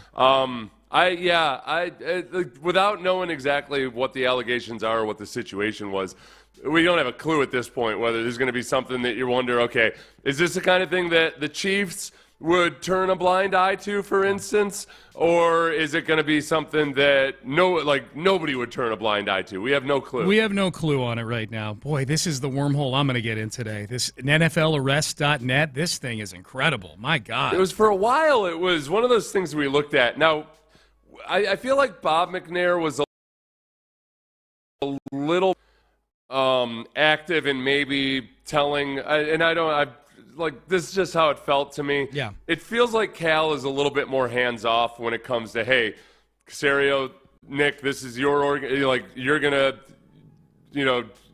to establish your standards, et cetera, et cetera. I have no idea. He feels like Cal is a little bit more hands-off in regards to that than perhaps Bob McNair was. Bob McNair wasn't a heavy-handed owner. But yeah, I don't it's for a long time with the Texans, you'd look at it and it was a bunch of Boy Scouts that weren't that good at playing football. And a lot of Texans fans would look at it and say, listen, I'm willing to sacrifice an arrest here and there. If you look at various NFL championship teams and you would look at guys on their roster who played a pivotal part, and you think, oh, yep, that guy wouldn't be allowed on the Texans roster. Yeah. There was a time where it felt like they veered a little too close to just not wanting nothing but Eagle Scouts out there, where I feel like this version of the Texans has maybe a little bit more latitude with stuff like that. And I'm saying this independent of whatever the Jimmy Ward situation is. We have no idea what Jimmy Ward was involved with or why he was arrested exactly or what have you. Yeah, we don't. I'm just thinking, boy, if I'm playing it forward here, and if it is something that the arrest is valid, and it's something that is that the optics of it are terrible, and the actuality of it is terrible too. Boy, like I think about D'Amico, like that's his guy, man. Like he brought Jimmy Ward in, and for it to end like if it were to end like that, these are all things I'm thinking ahead about as we will learn more information about this. Someone says on the text page, no bond, perhaps a firearm was involved. Okay. Oh, okay. Yeah. No need to see a judge before a bond is set. Okay, that's a few people saying that. Hasn't seen a judge yet, so you can't get a bond. All right. We're probably out over our skis a little bit once we start talking about bonds and judges and things like that, admittedly. But this is the Texans. I'm looking 17 arrests in the history of the franchise, Seth. 17 arrests since 2000. I mean, obviously, as you point out, they've got a it's kind of have a 2-year advantage. I mean, if someone got arrested in 2001, while they're kind of getting the franchise set up and things like that, Well, especially in some of those other franchises, like remember the Cowboys had that 3-year stretch where they were having like 2 defensive linemen arrested every year. Oh yeah, their defensive line sounded like their defensive line meeting room must have just been absolute mayhem. The Greg Hardy era is what we call that. Rookies are coming in feeling like fresh fish. Oh yeah, they're like the veterans are banging their tin cans against the bars. Like Shawshank. I'm not supposed to be here. I was supposed to get drafted by the Redskins. I'm not supposed to be here. Rookies walking around with their pants sagging all over them. Like, and it's who's fat your ass. veteran? Fat ass by a nose. Yeah. My veteran D lineman treats me right. Yeah. All right. Gave me an extra Jello on my birthday. That's right. All right, Payne and Pendergast with you. We'll keep an eye on the Jimmy Ward news, which is obviously no laughing matter. Joe Mixon, Nick Chubb, and Joe Mixon. For those wondering, maybe how Joe Mixon feels about this, I don't know how necessarily he feels about Nick Chubb coming in as a teammate who may take some carries from him, but he is very fond of Nick Chubb, the person and football player. This is Joe Mixon last year on the Greenlight podcast, Chris Long's podcast, the week that Nick Chubb was set to return from his catastrophic knee injury from the season before. Nick Chubb comes back this weekend. Is he just one of the most right? Yes. Is he one of the most universally respected backs? Like if you just walked into every running back room in the NFL and asked him, is he that guy? I mean, I mean, hey, me and Chubb came out of high school together, 2014, man. So I've been knowing Chubb since back in them high school days, and to obviously know the type of player that he is. I mean, he's capable of a home run at any time. He's going to wear the defense out, and obviously I think he's very underappreciated as a running back. But, I mean, I think Cleveland, they're doing everything that they can to stick by him. A person like me can appreciate that, you know what I'm saying? And I think that him coming back, I think it's going to be a major difference in our offense, you know what I'm saying? I think that's something that they've been missing. But Chubb is the heart of their team. And, I'm just thankful that my man is back doing what he always wanted to do. I mean, I just love that about him, and I'm definitely wanted to root for him. And again, that's from back like in week 6 of last year, that audio. We should point that out. That's Joe Mixon talking about Nick Chubb. Seth, the cycle that Nick Chubb is on right now, sort of the career arc he's on, is nothing new when it comes to running backs. There's a lot of running backs we've seen have big seasons, get hit with injuries or maybe just normal wear and tear, and here at the end they still want to play football, so they're signing for 1 year for very minimal money at places. That's normal.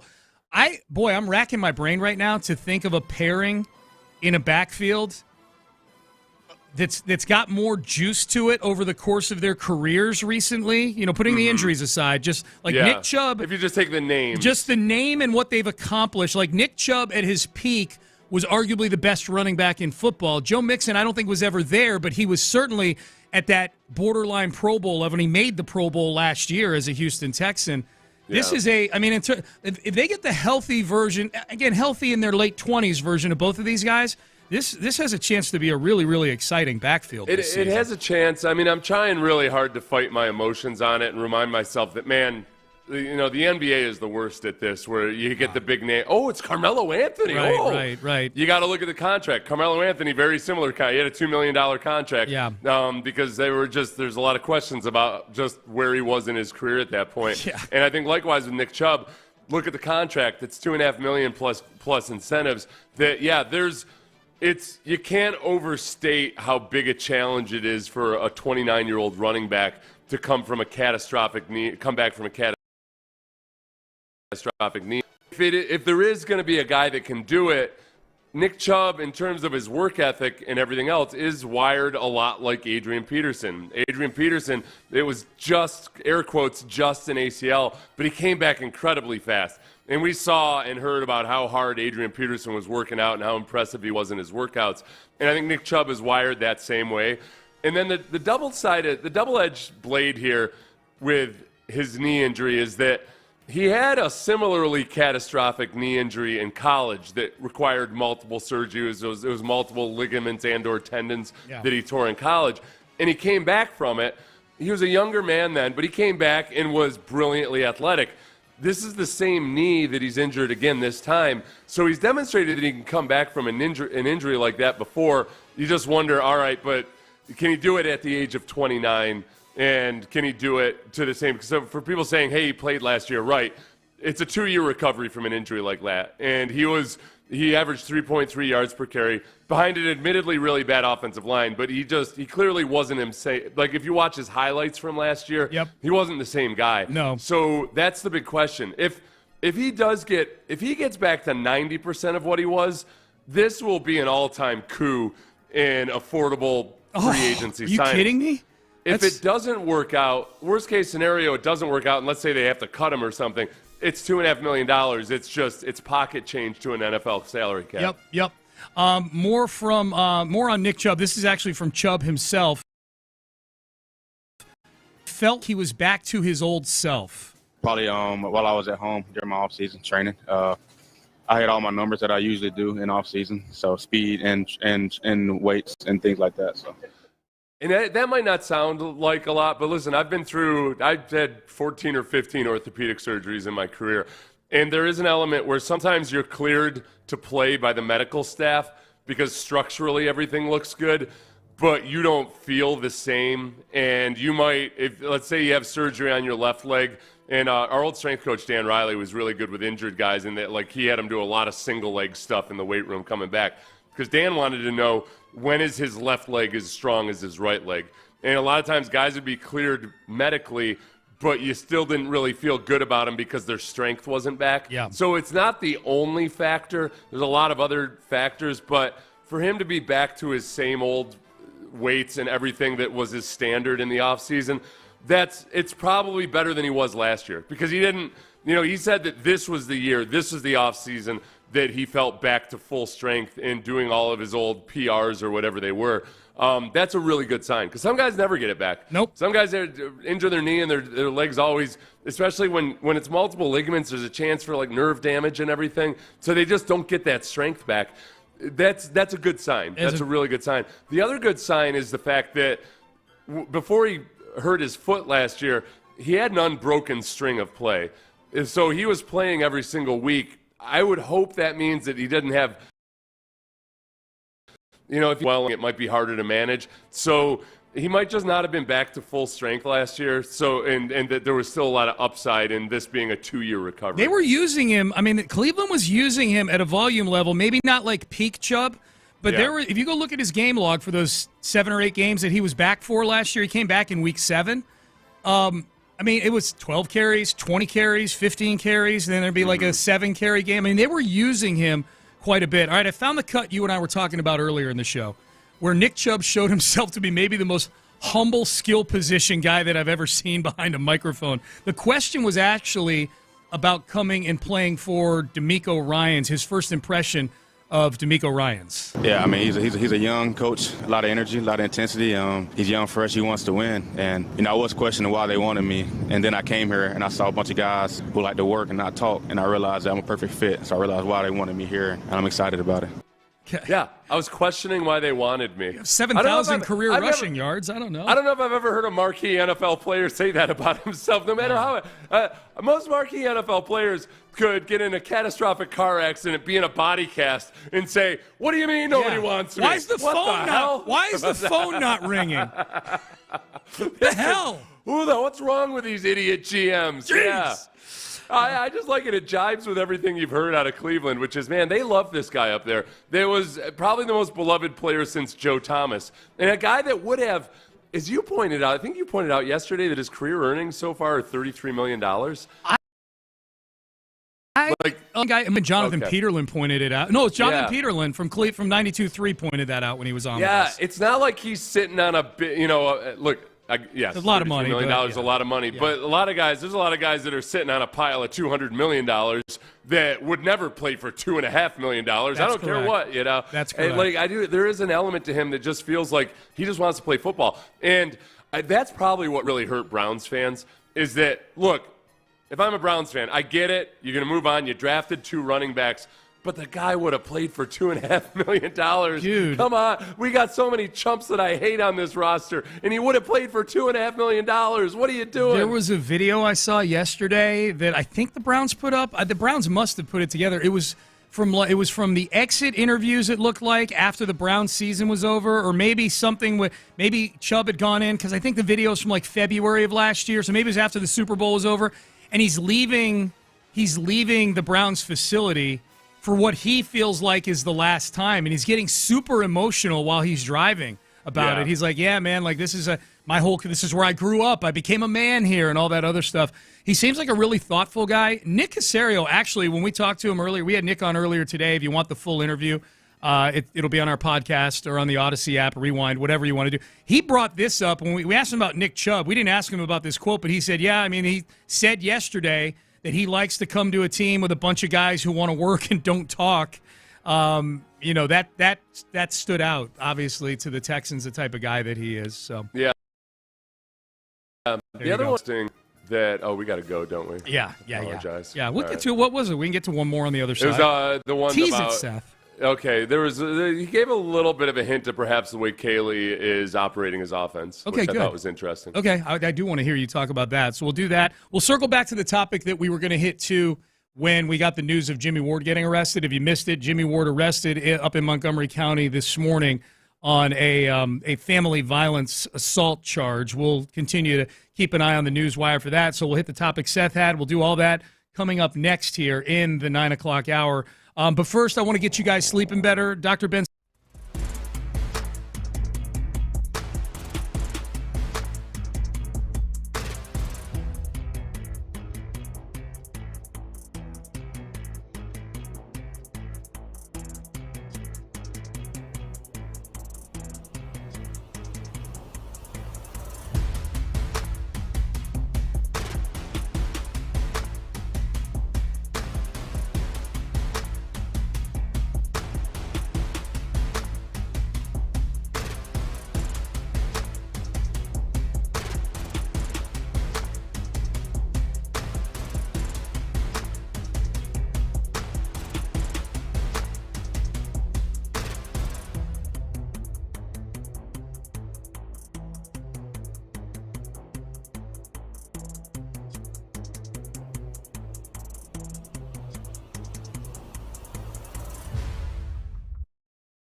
Payne and Pendergast is driven by West Point Lincoln of Sugar Land on the Southwest Freeway. Exit Kirkwood and take the first U-turn at West Airport under the giant American flag. Sports Radio 610 presents Payne and Pendergast. All right, the big news this morning, Texan safety Jimmy Ward arrested in Montgomery County at about 5:30 this morning on felony assault family violence charge. Getting texts coming in about further information coming out. I'm trying to verify that. No disrespect to you. Have it from, the Chronicle or somebody like that before we go with some details that may or may not be emerging on this arrest of Jimmy Ward. The trade of Kenyon Green for C.J. Gardner-Johnson obviously happened long before any of this.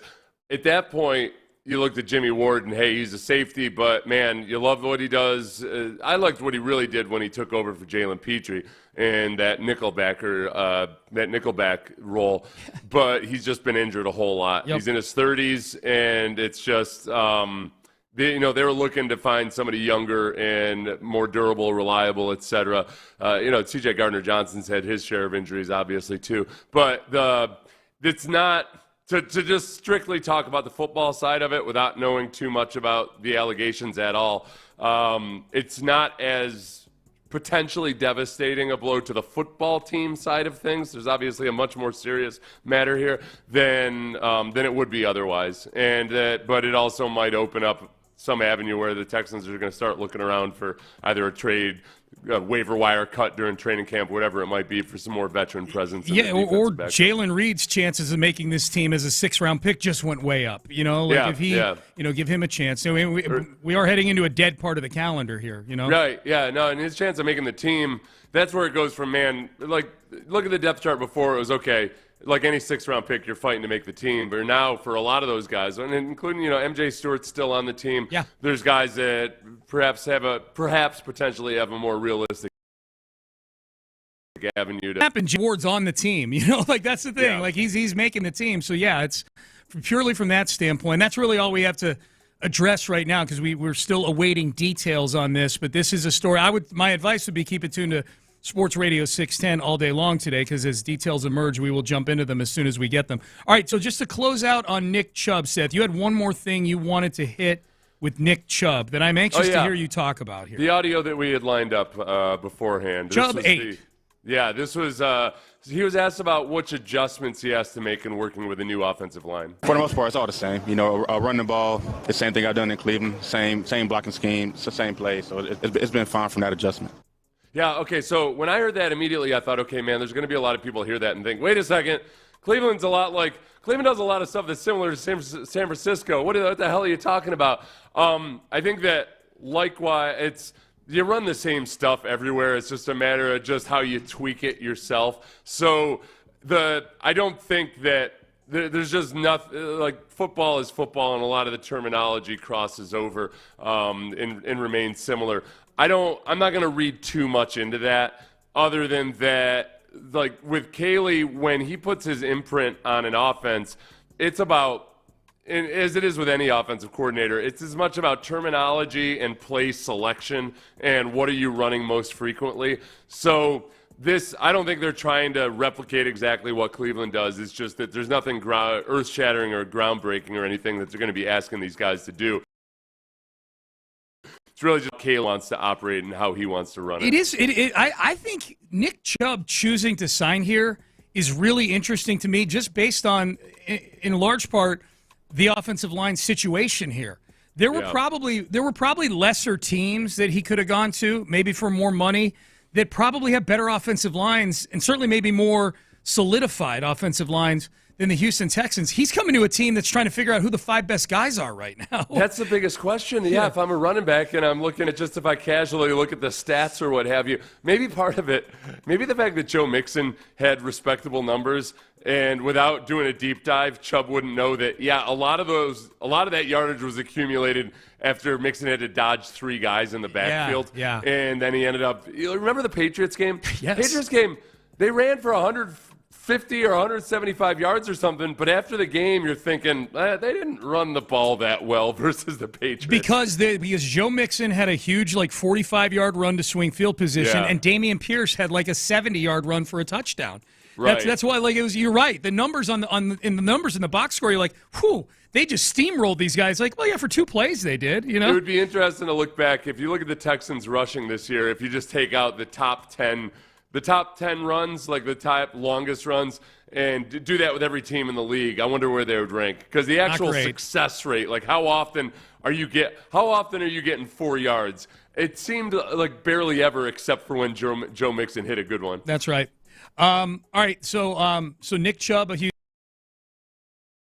Texans, just mentioned earlier in this segment, all of a sudden the importance of C.J. Gardner-Johnson, I would say, amps up just because it's kind of similar to the cornerback position, Seth. Like, you got really, 2 top guys at Kamari Lassiter and Derek Stingley Jr., but, boy, we don't know what we have after that. And now with safety, where Jimmy Ward, I think, was going to slot in as the third safety on this team. And we got to see how things play out. It's not looking good right now. But you got Kalen Bullock and you got C.J. Gardner-Johnson. Those 2 guys, I think, similarly, there is – and then Jalen Petrie is sort of this jackknife that kind of does his own thing. This is Brandon Graham talking about – Brandon Graham, former teammate of C.J. Gardner-Johnson in Philadelphia 2 times, about – how much Philly is going to miss C.J. Gardner-Johnson. Man, C.J., he had that fire and that passion. He brought it every day. It wasn't perfect all the time, but, I mean, man, you knew he was loyal. He was committed. And, I just know that we're going to miss him. And I hope that they soften their hearts, both sides, and then we just all move on. Okay, now he's starting to dig into some of the shade, I'm guessing, that CJ's been throwing at Vic Fangio and other people there in the front office. He feels like somebody who's trying to, just smooth things over after somebody. When you have mutual friends get divorced, and you're like, hey, listen, all right, let's let the feeling subside. I don't have to choose sides here. Yeah. And meanwhile, one of the people who got divorced is like, no, you either never talk to him again me or her. Yep. No, Brandon Graham doesn't want Joel voice in Philadelphia, wants all the feelings smoothed over. Yeah. I liked how C.J. Gardner-Johnson in his live stream or whatever he was doing on Instagram, I think he was on Instagram Live or something, was responding to some Philly fan who basically said, we don't need you. And C.J. Gardner-Johnson said, hey, look at what happened when I left. Because in 2023, they were is that in that clip? It's in this one we've got right here. Yep, that's okay. That's okay. Here it is. Won't see another ring without Philly. That's crazy. They probably won't see one without me. You talking about? You saw what happened when I left. I'm gonna pop it now. Y'all talking about? I'm glad I'm in Texas. They say everything big in Texas. Booty, beers, and bottles. I mean, I think he's walking. It's true. It's true. It is Show true. me the lie. Better than Show me the lie. More than Also, Philly, for sure. Yeah, show me the lie where he says, hey, you see what happened when I left? C.J. Gardner-Johnson was there for a Super Bowl run in 2023 or 2022. 22, yep. He's gone off to Detroit for a year. Philly almost falls apart. I thought the whole place was going to explode. Well, they were a mess. Yeah. And he comes back and they win a Super Bowl. They win a Super Bowl. There you go. He goes to Detroit, who, if they had a real kicker, would have gone to a Super Bowl. They got to an NFC title. C.J. Gardner-Johnson's been doing a lot of winning lately. He didn't play much there because he was injured. But still. Why let the facts get in the way of a good soundbite, man? Yes. I just want to hear Ben, can we play it one more time? I just love the Texas part at the end. Booty! Yeah. Won't see another ring without Philly. That's crazy. They probably won't see one without me. You talking about? You saw what happened when I left. Y'all talking about? I'm glad I'm in Texas. They say everything big in Texas. Booty, beers, and bottles. He's like he's walking around the bowels of NRG Stadium saying that. Like, what are people in Philadelphia most offended about in that of those 3 things? Are they most offended by the booty, the beers? No. That is a sports town. They are most offended by him acting like he's sort of the lucky talisman that's going to... No. I know that, but in that specific insult, talking about Texas being... Of the 3 things, I got you. Which is Philly like, hey, no, our booties are real, are wicked big. I would say my mom was from Philadelphia. She's no longer with us. My aunt, her sister, is from Philadelphia. And I would say definitely of those 3 things, the thing they would take most offense to is that the bottles are bigger in Texas than they are here. You know, like Yeah. the beer or the bottles. Champagne bottles? One I of don't think the beer. One of the alcohol. They like Philly's a town that likes to pretend they're blue collar, even though they're not no blue beer. collar A lot anymore. of Yingling up there. That's where it's made, Yeah. up in Pennsylvania. You're right. It's the beer. It's definitely the beer. Yeah. My mom loved a good beer. Yeah, it's a beer. Definitely not the booty. She's like, yeah, you can have your big booties. That's fine. That's cool. Just give me my big beers. That's all. Yeah. Like Philadelphia's got more of sitting around watching soap operas all day, big booty, more so than like a big booty that's just like made for action. You're you know, spot on. Yeah. My mom loved her stories, man. Yeah, she did. She liked her soap Philadelphia's more operas. about wide big booties, My where mom did not have a wide big Houston will show you some bubble. Yeah. All right. Yeah. Yeah. No, my mom did not have No, a wide I don't big. want to hear about your 8 miles wide. Okay. No. Whoa. Bubble Yeah. booty. Yeah. All right. Yeah. It's big. It's depth. It's not necessarily width. Yes. All right. Payne and Pendergast with you here on a Thursday. All right. We'll circle back. We'll see if there's any more news on Jimmy Ward arrested this morning up in Montgomery County. We'll get you ready. Astros trying to win a series tonight as well.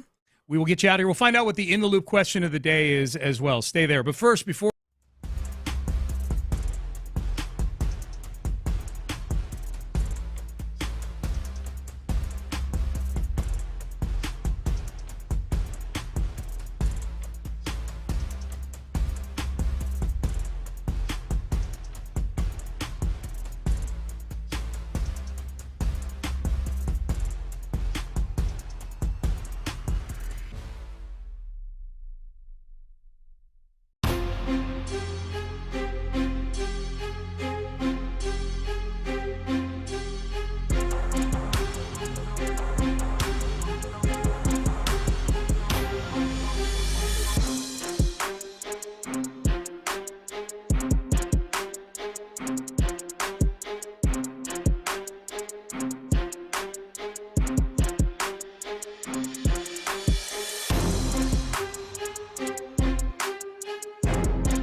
Live from the Mokaram Injury Lawyers Studios, Sports Radio 610 presents Payne and Pendergast. All right, the mugshot is up now of Jimmy Ward. It is out there. It is on Twitter. It's on my timeline.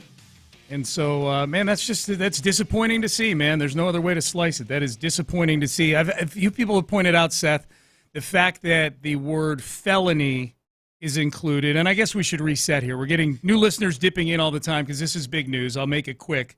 Houston Texans safety Jimmy Ward is facing a felony assault family violence charge in Montgomery County following an incident. And according to information from the Montgomery County Jail, Ward was accused of strangulation and arrested on the scene around 5:30 a.m. He is held without bond. So that is new information. I hit refresh on the article on the Chronicle. That is new information that we did not have. They didn't have any information on the arrest before other than it occurred. Yeah. So I'll repeat that part here. And I think some of this, too, is I think when it factors into, okay, how does it affect the football team? How will the Texans handle it? It's all alleged at this point, obviously, is whether this was versus allegedly a woman or a man, and what was the relationship. It doesn't always mean violence against your wife. It's just something that happened in the home, and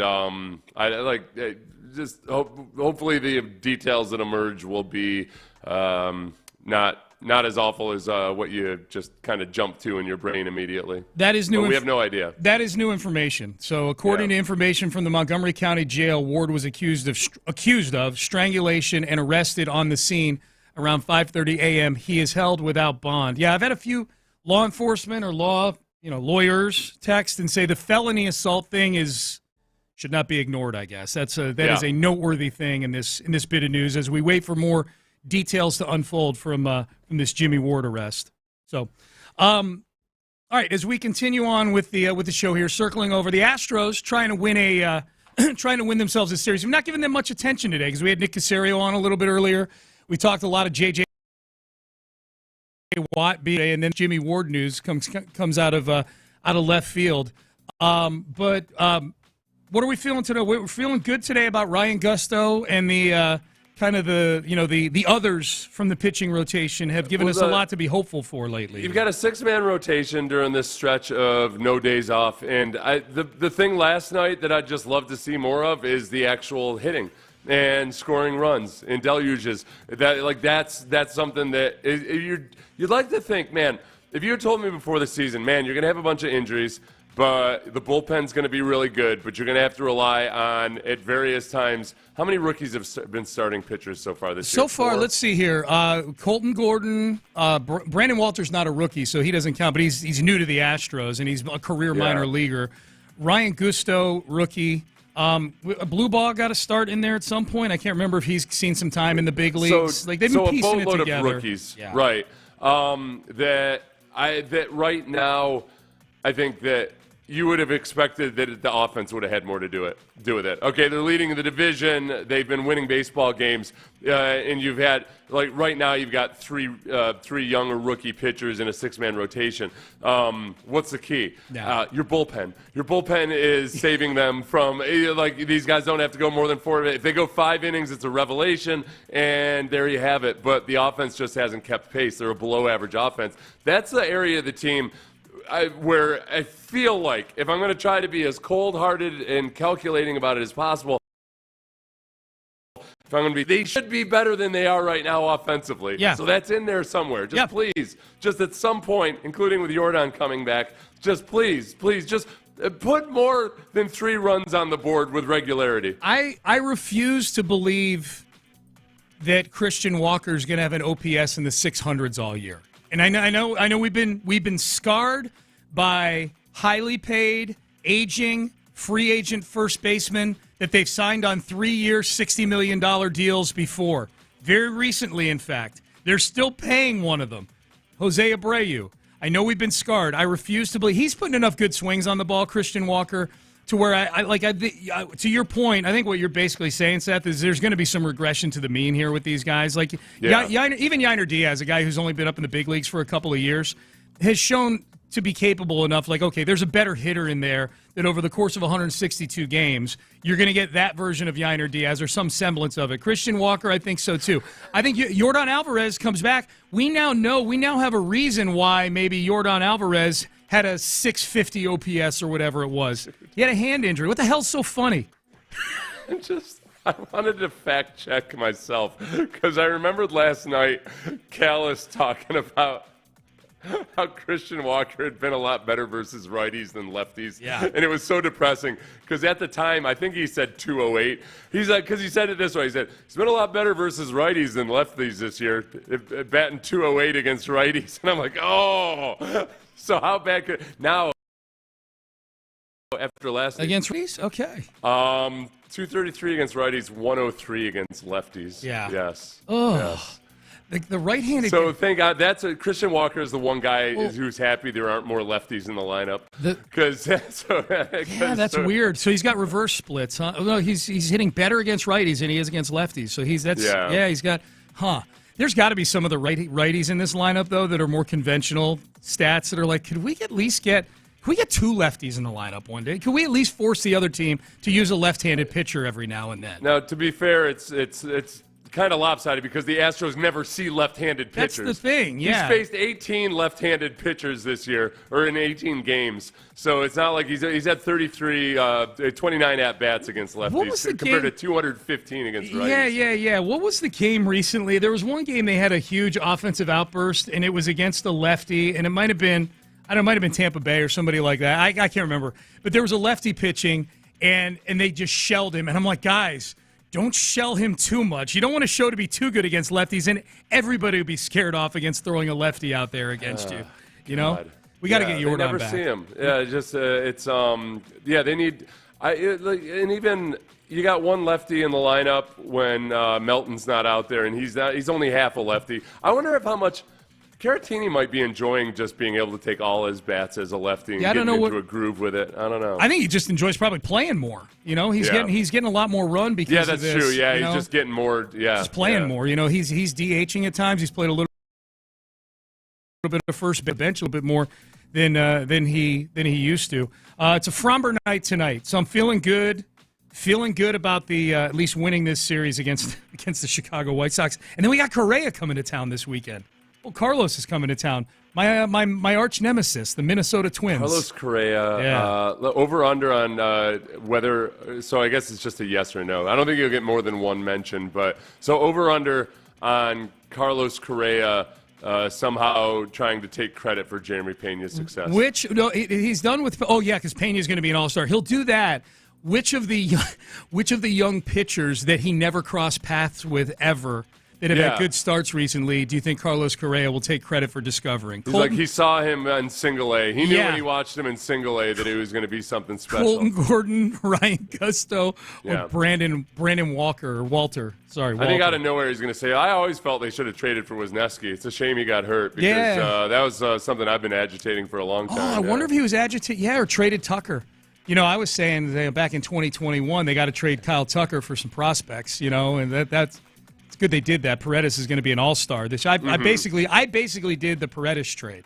Carlos is going to say that. Carlos is he's going to say that. So that's tonight. Astros and White Sox finish things up, and then Minnesota coming to town this weekend. So Texans done with mandatory minicamp, and Jimmy Ward arrested early this morning. Man. The is on loop a little bit earlier, what's the football alarmedness of this injury? And I'm like, a whole lot less than it would have been if it had happened 2 years ago when they brought him in to be like one of the linchpins on this defense. Like he makes plays when he's out there, but he's just never out there. Like I'm virtually unmoved from a football standpoint. And also when he's playing deep safety. Or in a deep look, there's just too many times where you can tell, boy, if he doesn't have the perfect read, he does not have the speed to catch up to, say, the Alec Pierces of the world. Yeah. And that part of it, that's a part that was actually a little bit disappointing is that, man, there's times where when playing safety, he's had some glitches in his game that I feel like a veteran shouldn't. And he's in his 30s and he's still adjusting to the speed and all the multiple injuries he's had. It's not looking great right now, but this is also purely in the it's alleged felony strangulation. Yeah. So it sounds really bad right now. We'll see what the details are. The other things people have said is that when something like that happens, whether it's some sort of domestic, like nowadays, someone is always getting arrested. Somebody's going to get arrested. Someone's going to get arrested in this situation. And we haven't had any reports that it was violence against a woman at this point. No, that I've seen at least. No. Like the entirety of the report is, and the Chronicle makes it clear in their article about this, which they are continually updating. Again, the new information in the article here is that Ward was accused of strangulation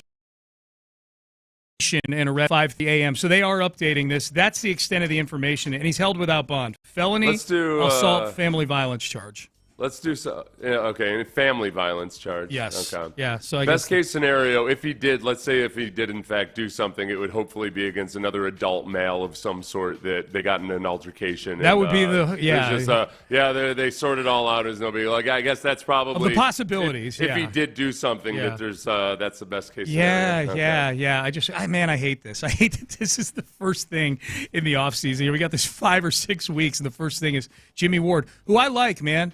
Jimmy Ward was one of the best guests on the postgame show that we've ever had. He was incredible. He was really good. So, we'll see. We'll see what happens. As the details emerge, I'm sure In the Loop, starring John Lopez and Reggie Atatula, will be all over it, right? Starring, I like that. Yeah, starring. Starring Reggie Atatula, John Lopez, and Figgy Fig. Or is it featuring Figgy Fig like you do on those songs sometimes? Ooh, that's a good question. Yeah. Figgy, what do you prefer? Yeah, I would say featuring. Featuring? Yeah. Do you like Figgy's because he's featured. He doesn't want to. Do you want to be starring? Do you want to be or he's starring? Figgy wants to be one of the starring. Figgy give a thumbs up to the star. Figgy can star. I'm featuring. I don't think I'm Reggie Atatula, look at that. Figgy is at Sports Radio 610. Figgy is kind of the Barry Bonds. Has his own office, kind of. He has a half a cubicle, more than any of us have. You should put a star on the door to your half a cubicle. Where? Forgive my ignorance. Where is did Barry Bonds have his own office? Did Barry Bonds had his own office? I think Russell Wilson's the one I always think of. Yeah. But see, featuring can be like a bigger star. Like in a movie, it'll say starring so-and-so and so-and-so. Featuring Jack Nicholson. That's true. That's true. Look, I'll leave it. We left it up to Figgy. He wants to be one of the stars. Who am I to begrudge him? By the way, Figgy, I'm going to lobby on behalf of you right now. I feel like they've given you kind of a cubicle, except it's wide open to anybody that can distract, pester you as they walk by. Like me. Would you prefer more of a closed cubicle with just one? You're like in a corner. It's not even a cubicle. You're in a corner that abuts the cubicles, and it's open to the hallway. Labor leader Seth Payne would like to know. Yes. Do we need to move behind this? Would you like a proper cubicle? I actually like the open cubicle because it felt like I'm just open to everybody, and if I had an office, my door will always be open. Yeah. See, here's the thing, Seth. I think Figgy likes people more than you do. I love people. I don't handle distractions well, as you know. Yeah. So it's like I get knocked off track, and it takes me like a half hour to get back on track. I'm with you. Hey, by the way, Crosstalk, speaking of getting knocked off track, I remembered. Thank you, Figgy reminded me. Crosstalk, sponsored by D&M Auto Leasing. This Jimmy Ward thing came out of nowhere, huh? Yes, how about that? It did. What did that do? What did that do to the rundown? Was it a crumple up the rundown situation? Not really. Or was it a maneuver the rundown situation? It kind of changed the intro. Yeah, the first segment. the prioritation of the rundown. That's about it. Yeah. It's hard when you're in a situation where you really don't, it's just pure allegations with zero. You want to misstep on either side. It's wildly irresponsible, and it's hard, man. Yep. So, we'll do it. Yeah. We'll take our missteps. Oh, yeah. But it's hard to do it. Yeah, it is. It hurts. Hurts when it happens. Wait, you did say it came out of nowhere, and I'm sorry, this is the way my brain works is, how would it have worked if it didn't come out? Like, if we had this, I don't know what the planned iteration of this is. Oh, where it's I feel like Jimmy Ward, we're due for a Jimmy Ward arrest. Yeah, that kind of thing. That would be a lot, very different circumstance all the way across, both with who Jimmy Ward would have to be. This is why it came out of nowhere. Has Jimmy Ward given any inkling at any time that this is him? None. Like, that he's a guy that's capable of something like this? So that's That's the out of nowhere part is maybe who we're talking about. Yeah. You know? And, I mean, just the organization. I think you started mentioning it. Like, the Texans organizationally have not been the one to be in this type of circumstance. 17 arrests in the history of the organization, according to NFLarrest.net. The least amount since the year 2000. If you allow me. Sorry. I did think of y'all's interview with Nick Casario because he said, well, we got 40 days. And I'm like, okay, there's one day that's. Yeah. Good luck. Hope you weren't taking the kids to the museum today. Yeah. Days without scandal, 0. Yeah. No, but. Exactly. Yeah, man. Like, I just find that to be absolutely fascinating. So, yeah, we'll talk about that leading in, honestly. Team with the most arrests? Who? Care to take a guess? Let me see. I mean, my natural be thought Kansas is City. Kansas City's top. This is since 2000. So Kansas City's had a good recency bias for sure. Kansas City is in the top 5. Wow, this is tough. Miami? Not Miami. How's that? All right. Minnesota. Yeah, I just didn't want this to turn into a big guessing game. Minnesota Vikings, number 1. Oh. Yeah. How much of that was from the One Love Boat incident? The boat was that in the charge? 2000s, or was that? They've got like several dozen arrests, so maybe some came from that. I don't know. Yeah, Minnesota was pretty hairy there for a while. Yeah. It's something about people just being sequestered up there in the cold that you go loco. You go a little Jack Nicholson and a little bit. on everybody. A little bit. And the Cincinnati. I closed the spreadsheet. I apologize, but Cincinnati is up there. That sounds right. That matches the eye test. Denver is number 2. Oh, wow. How about that? Denver number 2. Boy, and this thing breaks it down by the type of arrest. Yeah. I do have something for y'all. On this thing all day. I do have something for y'all. And a question of the day, that I'm going to call I know. question of the day, just out of clear blue. Yeah. What? Has to do with the Knickerbockers. Okay. What's your most memorable rejection? Work, family, personal life? Oh, that's rejected. That's an easy one. 8th grade, walking home from school, asking Carrie Amoroso to be my girlfriend, and her basically laughing me off of the walking path that we were on. Yeah, they don't tell you that, do they? They're like, worst thing that the kids say happen is she says no. It's like, no, there's actually worse. There's a time in your life where it's one thing to be a salesperson and be conditioned like I'm going to hear 8 no's for every 1 yes that I get. When you're asking out an attractive 8th grade compadre who as an 8th grader, right? As an 8th grader, that's what I'm saying. I like that middle school. Yes, to be very clear, I didn't come back from college. I'm just trying to help you out here, brother. Yeah, thank you. I don't know, man. The key to my press and deny. That's right. Press and deny. So I don't know. Yeah, I've got. I'm gonna have to go do some. I'll do some. Nothing springs to mind, and I know I've had a lot of really embarrassing rejections. I can't think of one right now.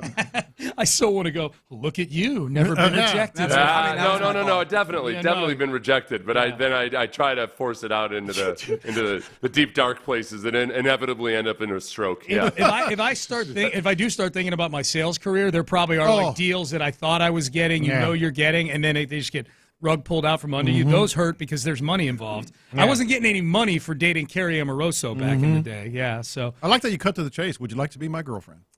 Yeah, man. I feel like I was probably much more awkward than that. I probably sounded like Rocky Balboa or something. We wouldn't mind going out with me too much. Yeah. I think that would have gotten it done. Oh, you know what? No, I remember now. Okay. It was the worst. It was like a girl I'd gone to prom with my junior year or something. She was a year older than me. She was the it girl, Sean. And it wasn't like I wasn't thinking anything of it or anything, but it became clear to me, like we went to an after party, and I would find out later, like she'd basically already been like pretty much emotionally committed to this other kid, and it was like I got ditched. I got ditched at the after party that she went off. It hurt a little less because I realized they'd been hooking up for a couple weeks, but she felt committed to go with me. But it was sucks. That was a rough feeling, man. Man, that's where, and you look at her side of it. She was probably there going with Seth. She was telling Steve the whole time, and Steve was a good dude, like it was. They didn't want to hurt me, which made it feel worse. It made it feel worse that they were just being nice to me. Yeah. Did you circle back with her after you played 10 years in the NFL and say, what did Steve end up doing? No, they got married. They did? So he was at the wedding. Well, I'm not the Knicks. I'm not going to go in and be like, hey, by the way. Yeah. No, this would be purely out of pettiness. No desire to hook up with her or anything. No, because Steve was a good dude. I could never do that. And she wouldn't have had me. Yeah, it was a match made in heaven. Yeah. And they were like, honestly, by virtue of the fact that neither of them wanted to hurt my feelings, so she still went to prom with me, even though I could tell, like, as prom was progressing, like, what the hell? This is one standoffish chick. Yeah. Prom, yeah. too. That it's prom. Yeah. You got all duded up with a tux, and you bought her a corsage and everything. You lived the sitcom experience. That's what that was. Yeah. Yeah. 100%. All right, so those are ours. I can't wait to hear yours. I'm sure as hell going to be looking her up on Facebook 7 minutes from now. Exactly, me too. God, I hope they're divorced. I hope it really went south for them. To the quick tease, are y'all's rejections female related? Or I could come up with one, I'm sure. The one that came to mind immediately is I rejected myself for a well-known murderer. You what? I rejected myself for a well-known murderer. What does that mean? I don't need. Is that going to get revealed at 10:40? Yes, it will. Okay, all right. Did he live in Rice Village at one point? What are we doing? Was it the Galveston dude? That, oh, yeah. What was his name? I don't remember. Yeah. I'm sure there's a Netflix. Oh, I got another one that documentary popped into mind, too. Remember The National, the sports magazine? I loved The National. I was flown up there, put up in a hotel. Oh. Frank DeFord himself was going to interview Famous Frank me. DeFord, who was the publisher, right? He was the editor, yeah. If you remember, that company was owned by a Mexican billionaire. Okay. And turns out they just interviewed me because I was Hispanic. Would you have taken the job if the National Absolutely, had offered you a job? 1991. Yeah, I was only at the Chronicle for 1 year. So you were at you the got Chronicle. Rooney ruled? Yeah, I got Rooney ruled. I did. Which was not in 1990. Still not really quite. And DeFord was awesome. He's like, look, you're so talented. But I mean, that sounds awful. But I mean, he's like, wow, he told you that. That's why they interviewed you? He said we've already committed to so and so. They see now that's okay. Oh, but he didn't. Yeah. Did he say like? But they flew me up and put me up like at the Marriott Marquis. Yeah, they were based in New York. We used to have a national machine, like a newspaper machine. They were everywhere. They were one right next to my apartment. My senior year, 1990 was my senior year in college. My old roommate still makes fun of me to this day. Like, you had a routine every day, and it did not involve class. You would wake up at 11, hungover, walk to go get a copy of the National, come back to our apartment, and cook steakums and macaroni and cheese, and read the National, and then watch Days of Our Lives. You could have been reading John P. Lopez. Yeah, I could have been. Yeah. Oh, man. Oh, well. We're here now. All right. Reggie's like, get on with it. No, you've painted the life of my dreams, I think, is what happened. It was good. Yeah, hey, man, that's the recipe to like a solid 2.8 GPA.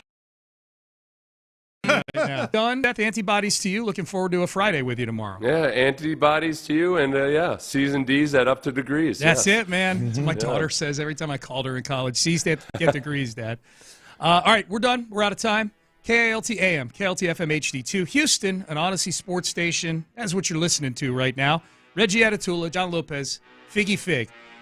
In the Loop, starring all three of them. Starts now. Yeah. Still not sure if I should get starring billing. You're starring, Reggie. Thanks. My agent did a fantastic job or something. Act like a star. Okay, Yeah. I'll do my best. Yeah. On this Thursday, In the Loop right here on Sports Radio 610. Appreciate you rocking with us. You heard the man, John Lopez. I'm Reginald Atatula. That's Figgy Fig. And you on the text line, 713-572-4610. Or you can join us on the Mo Karamanju Lawyer live stream. We keep it 100. Both on the YouTube page, Sports Radio 610, and on the Twitch chat 610 Houston.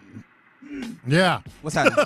Nothing. I guess we got to start here, huh? Yeah. I don't want to. I have to. Yep. I don't want to, but I have to. We have to. The news of the day is one that takes me back. It puts me in the Wayback Machine in a way, and I think you'll understand this better because you actually were doing radio in this space. But you remember when it came to football, you hit a certain time of year and everybody was like, well, time to hit the police blotter. Time to hit the police scanner. Because, that was how you did radio. There were trackers. At this time of year. It was like, well, who's getting arrested? And now you are the topic of discussion. Yeah. And one of the things I've often kind of, been excited about or happy about is that Roger Goodell kind of went away from being, the tough-on-crime commissioner. Because you remember, he came into the league. And he was like, of the NFL, right? I'm going to make sure that that's probably not fair, but I'm going to make sure that, like we're doing the crime and punishment. We're going to make sure that this league is more upstanding than it had previously been, which obviously speaks to the, perception of the league or what have you.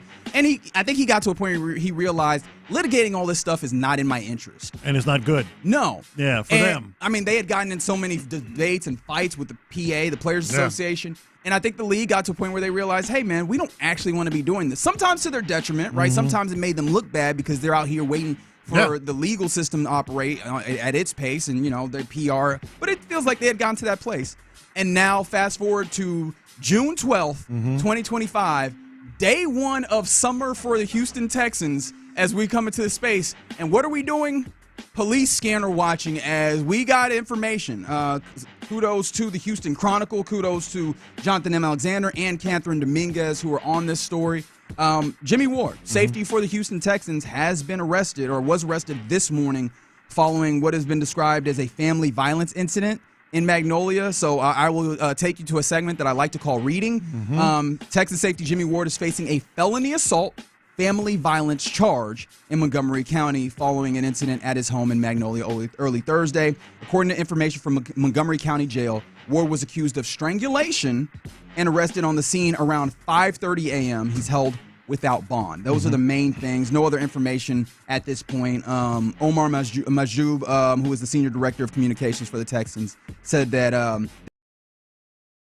they're aware of this and no further comment. So that's where we start on this particular situation. Jimmy Ward has been locked up. We've already seen, and that was kind of indelicate. My apologies, but he has been arrested. We've seen the mugshot, and we're getting more information that one, it is that accused of strangulation. Now, I'm going to use that word accused because we've got to be careful about the way we talk about these things. But then also felony assault is what it is, right? So that felony feels like it matters. Family violence obviously can mean a number of things, and I don't know how it hits you. But then for me also the idea that there's no bond that's been set, and I know on the text line as there's a lot of people who work in various different industries. Held with no bond. But he's held with no bond. Where I went in that instance is I think the Houston Chronicle was a fantastic paper. It's a paper of record here in Houston. I think that they would be very careful, and typically newspapers are, and I think I'll lean on your experience here. Yeah. Newspapers, whenever they're putting something out, especially that could be in a libel or slander, I forget which one is which, slanderous space, they're very careful by going legal and making sure that they have the right reporting, right? Yeah, so let's get to, sort of the journalistic side of this. You ask yourself, what do you know? Yes. Well, you don't know anything. You really don't know anything other than the charges. And so you have to, qualify it as you just alluded to. So let's do that. We're doing it now. We don't know what happened. What we do know are the charges, and that's where we can what we can talk about. And I know a lot of people over the years. I've known a lot of people in law enforcement and the legal community. And two things stand out. You had a lot of run-ins. Just got friends. Just be journalists asking questions. There you go. That's a good question. No. Two things stand out.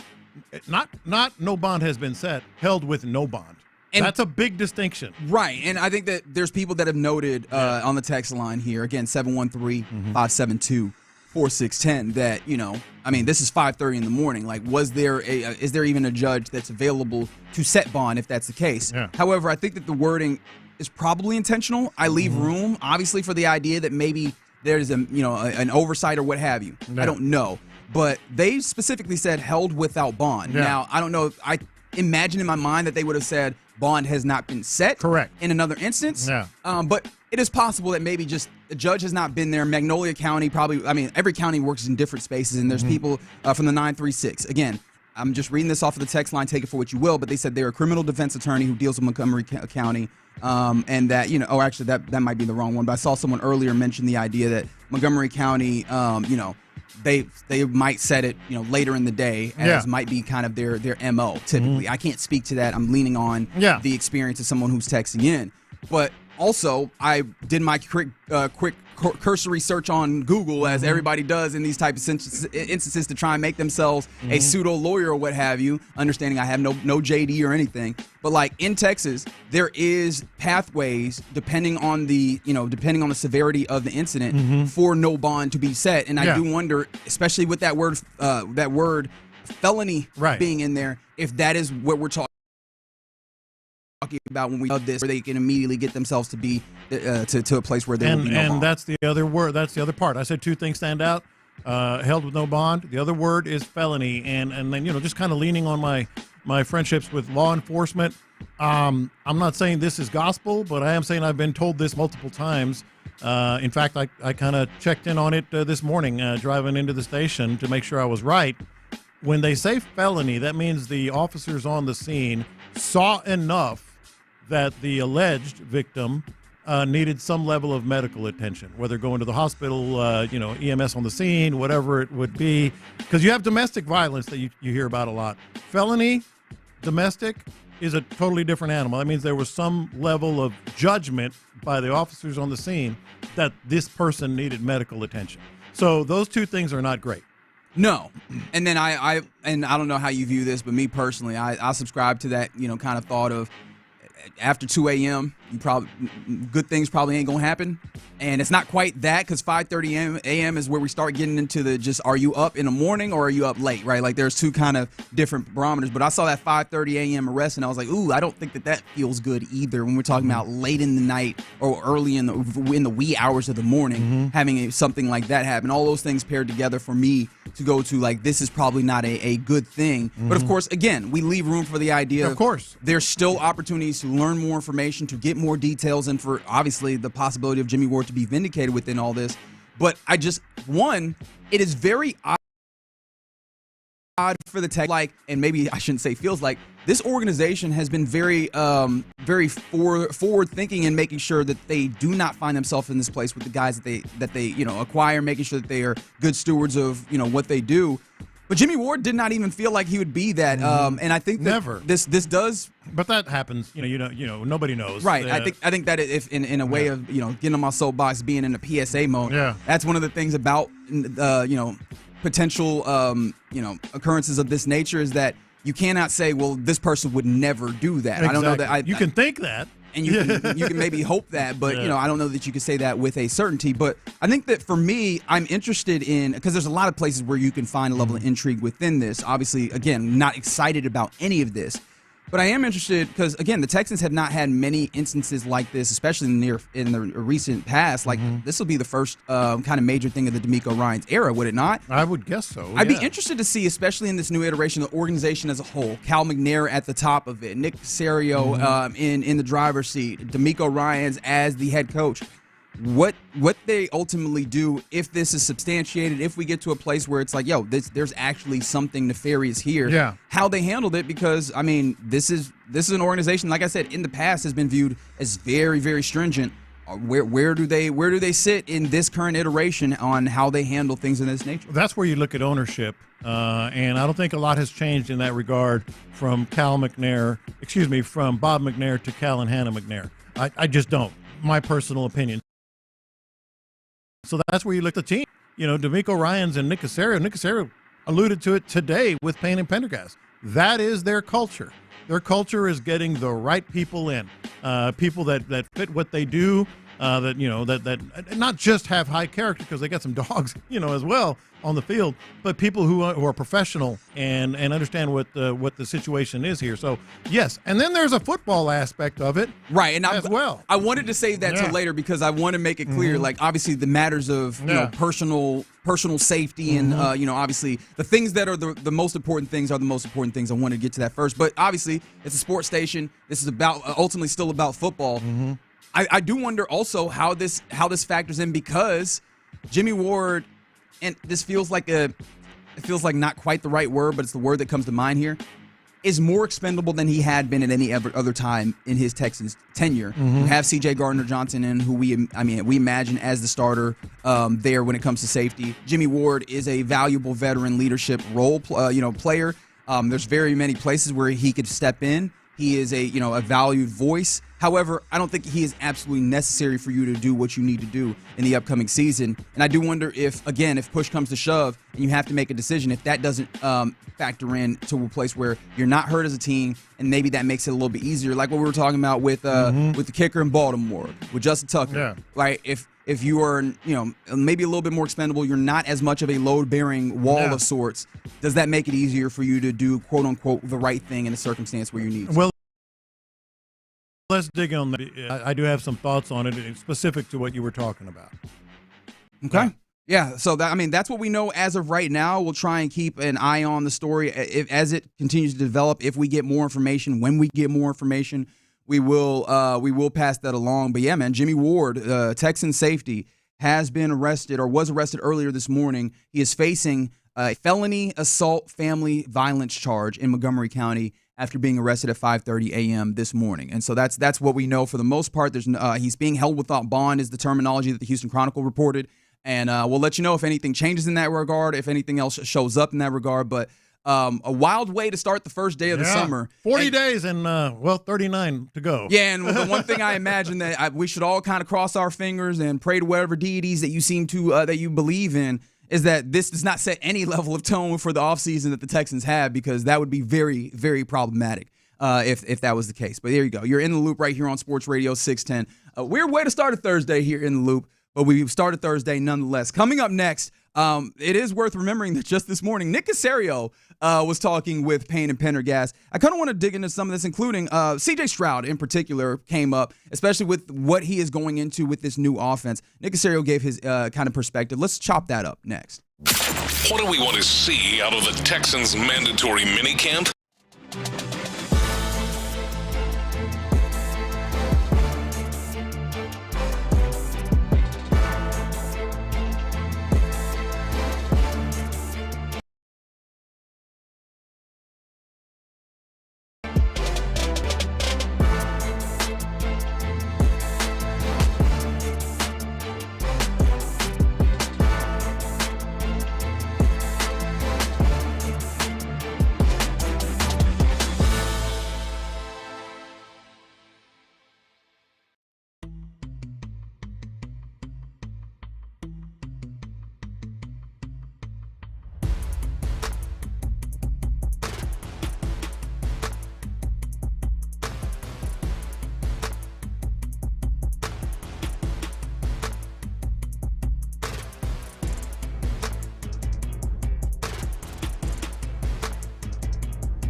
every night on Sports Radio 610.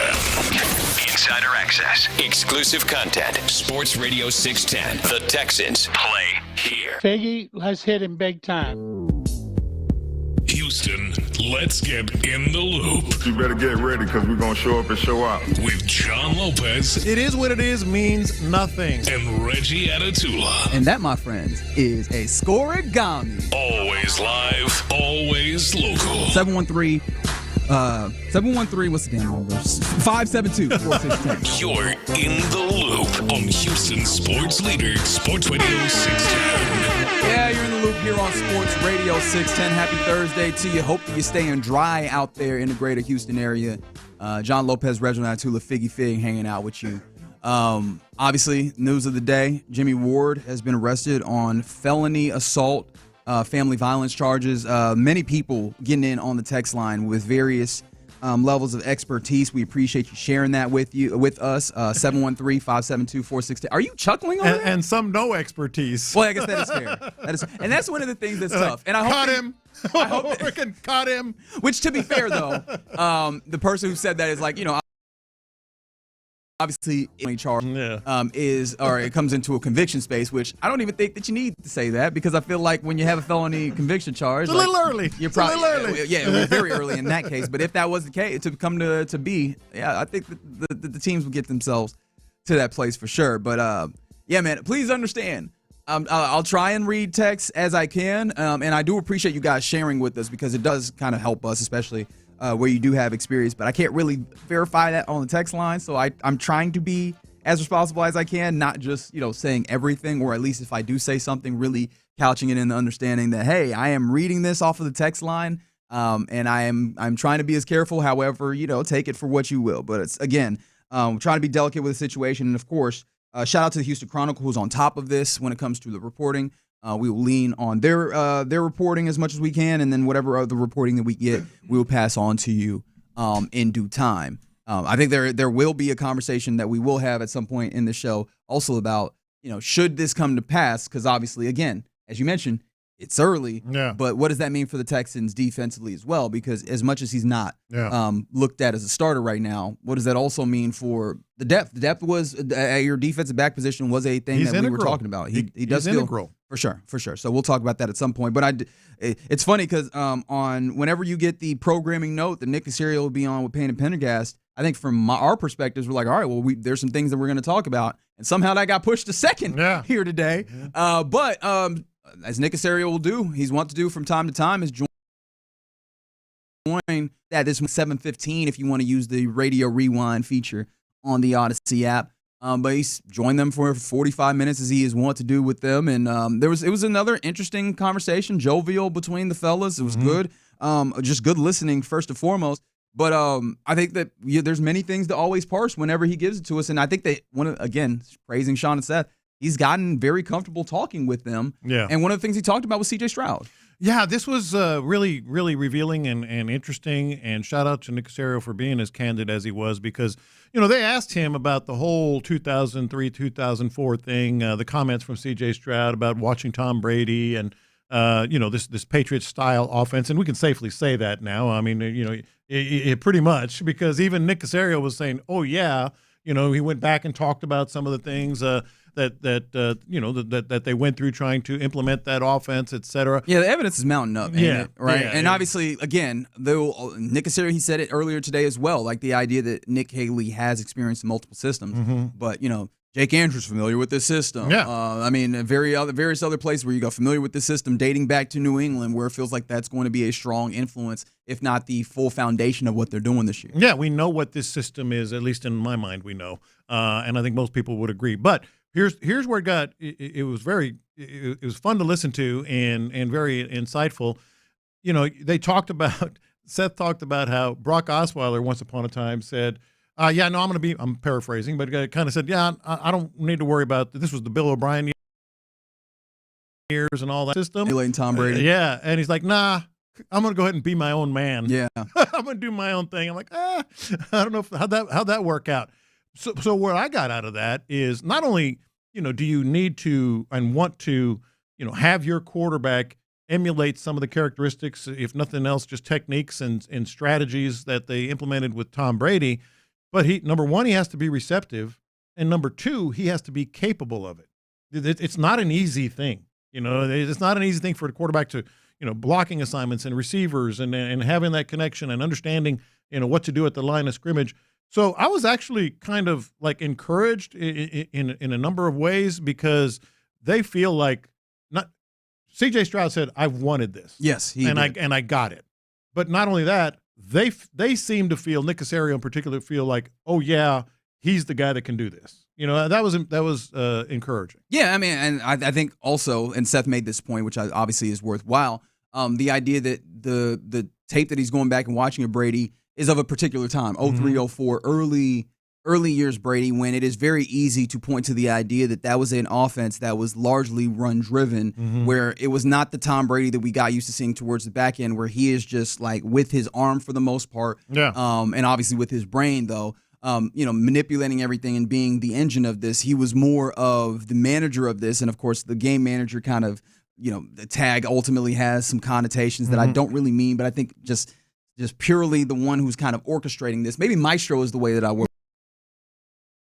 with this. That is absolutely the place that you want CJ Stroud to be in. I very much want CJ Stroud to be central in this space. Also because this feels like this speaks to, setting protections, obviously, which I think is going to be a big part of it. That was a conversation we had last year with, who do you have at the center position that has that level of experience to be the guy that's setting protections? Typically, if you have a younger quarterback, you want a maybe more experienced center to do that. And it feels like now you're getting CJ Stroud to the point of experience, and maybe just with an opportunity of being just the quarterback in general, to be the guy who sets protections. And I wonder if that was a portion of frustration for him last year, where he's like, just let me do it, dog. Like, at least if I'm going to be running for my life, it'll be because of my own doings. I think there's that part of it. And he also had the conversation with Seth this morning, Nick Caserio, about how that factors in the run game as well, and making that more successful, and setting how the run blocking scheme would be on the field, right? Him having that level of control. I'm very excited to see like CJ Stroud's IQ, his football IQ, put into that level of use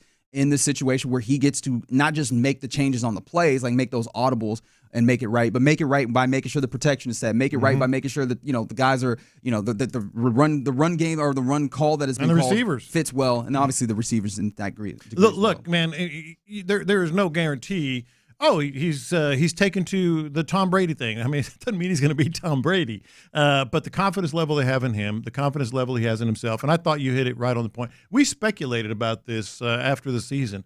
The kind of the frustration level he had with Bobby Slowick. We speculated, if I'm going to go down, in other words, he wanted to have more control about on these things. So it was very enlightening. I thought it was very promising. And then he also spoke, just about he thought it was much ado about nothing with the whole not throwing thing, and they were, sort of just regulating his number of throws, and that C.J. Stroud, clearly has gotten bigger. Sean Pendergast brought that up. He's been out there.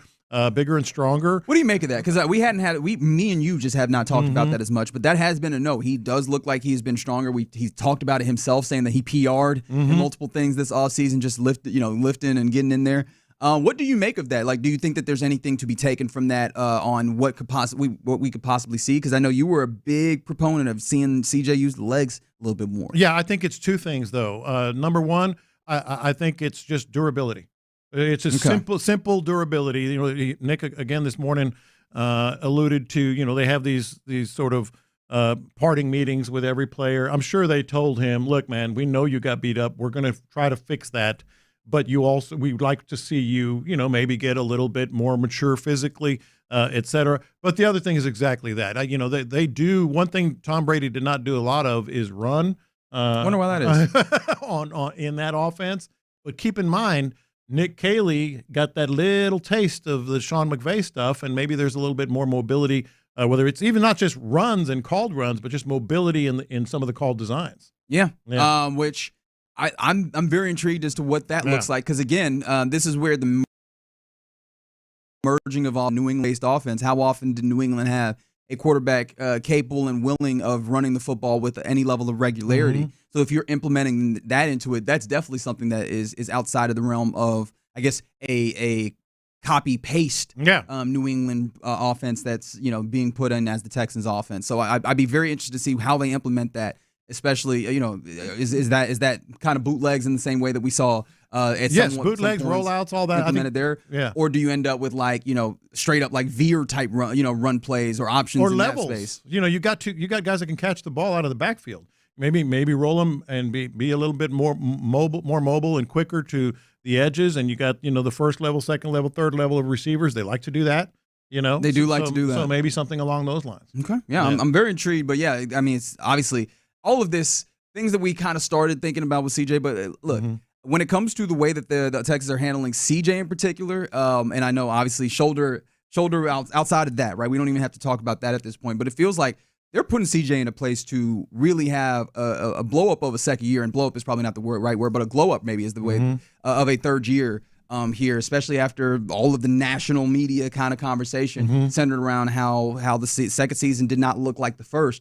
I think that he is setting himself up, at least when it comes to preparedness, to have just a fantastic, phenomenal third season, which I think everybody on the sound of my voice is invested in to a great degree. And I do love the candor of our listeners. Love you guys so much from the 346 talking about Jimmy Ward. At least he's in Montgomery County jail, not Harris. Okay, I'll take your word for it. I as someone who has not been through either system, I will take your word for it. I will say, and this is they're nicer to you in Montgomery County. What's funny is there's a lot of people that think like that. They've been through it all. Where they're like, oh no, you good if you over here. Yeah, you want to go if you don't want to be in Harris County, but Montgomery County they good. Man. You get good sandwiches. Depending on who you are. Hey, also, it's a lot of people that be talking like that. We cannot dismiss the idea of having money in our legal system to be able to utilize the best of the best when it comes to lawyers and such. Can you get did we ever work on the reckless speculation drop? Kind of. All right, don't worry about it. Don't even worry about it. I do have this. We're not going to really get into a lot of hypotheticals and a lot of speculation. That's right. But yes, the reckless speculation. Shout out to our listener. I won't say your name. Clearly, he's been in both. He's like, oh, Montgomery County? That's gravy. Is that how you took it? I guess if you got to find a bright spot in this. Yeah. You don't know if they work corrections in both spaces, though? But yeah, the reckless speculation I was going to throw out there, though, is wouldn't you imagine that Harris County would be, I guess, easier? Considering like the Texans exist in Harris County, I imagine that Harris County police, from that regard, yeah, right, like police officers in the area would have some level of like relationship with the Texans, if for no other reason than police officers that work events and stuff, as opposed to Montgomery County where there might not be as much connected from that point of view. I don't know. That's just the thought that I had. But again, reckless speculation. Don't do anything with that. That was all right, funny. You're in the loop here on Sports Radio 610 on a Thursday. Coming up next, let's get to our question of the day in honor of the New York Knicks getting out here, still trying to with anybody trying to steal people's coaches. What's your most memorable rejection? 713-572-4610. Let's do that next. All right, let's do D&M Auto Lease and get you your vehicle right.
Karam Injury Lawyers Studios, Sports Radio 610 presents In the Loop with John Lopez and Reggie Atatula. All right, you're in the loop here on Sports Radio 610. Let's get to our question of the day. What's your most memorable rejection? Work, family, personal life, otherwise? Let us know. 713-572-4610. This comes up because the New York Knicks did it again. Mm-hmm. The New York Knicks did it again. Is it 5 now? I can think of only 3 off the top of my head. So you let me know if there's some other ones. But they had 2 yesterday. Yeah, he reached out. They reached out to the Hawks, the Timberwolves. That's right, though. I did remember the Hawks. The So Rockets. The ones that I remember. Oh yeah, no, that's 5. Yeah. Because Yeah. it started with the idea once the New York Knicks fired Tom Thibodeau from being their head coach after their second round exit from the Eastern Conference playoffs. They looked at. The report was that they were interested in Jason Kidd and Ime Udoka.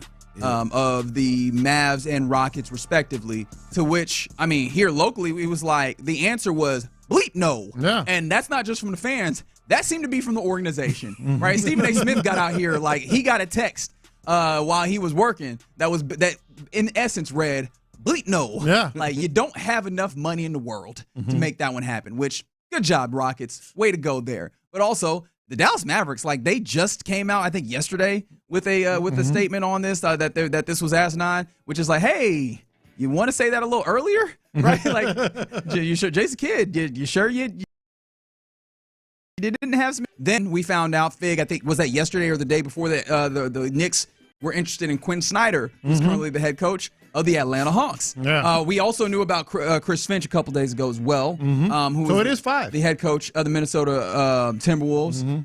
And then didn't they just ask? Was it Fred Billy Donovan? Billy Donovan. Yes. Yeah, that's the other one. Who is the head coach of the Chicago Bulls? And I was like, damn, we not even still talking about great head coaches no more. It's getting to the point where coaches in the NBA are like, hey, ask about me. Hey, at this point, I want them to keep going. Go through every single team. They have been rejected and rejected and rejected. I want to see who say yes. Like at this point, this is some kind of weird kink. Yeah. Like y'all like this because I was like, it's definitely a category. And I get, to be fair, like Billy Donovan, really really good college basketball coach, won a couple of titles with Florida back in the day. Was okay, I think in Oklahoma City. I think he was solid. Yeah. I mean, I don't know how successful one can be with the Bulls in general, but the Bulls had a little bit of a better season this year than I guess some of the years past. So maybe that's the reason why you go about it. But I'm like, dog, I want to see how far this goes. Like, who do they call that makes us go, all right, are you sure? They're going to call call Boston. They're going to call something. They're going to say, yes, please, yes. Yeah, just go ahead. You got him. Yeah, I want them to call Boston. See what's up with Boston. Hey, hell, call OKC right now. In the middle of it. Yeah. Hey, Mark Dagno, I see that what's you up with Rick Rick Carlisle. Too Carlisle. many minutes. You want to come coach? Call Rick Carlisle right now. Right now. just unbelievable. Like, and what's funny is, and I saw Spo tweeting about this, the idea that, hey man, we're getting closer, and it's fair to know that.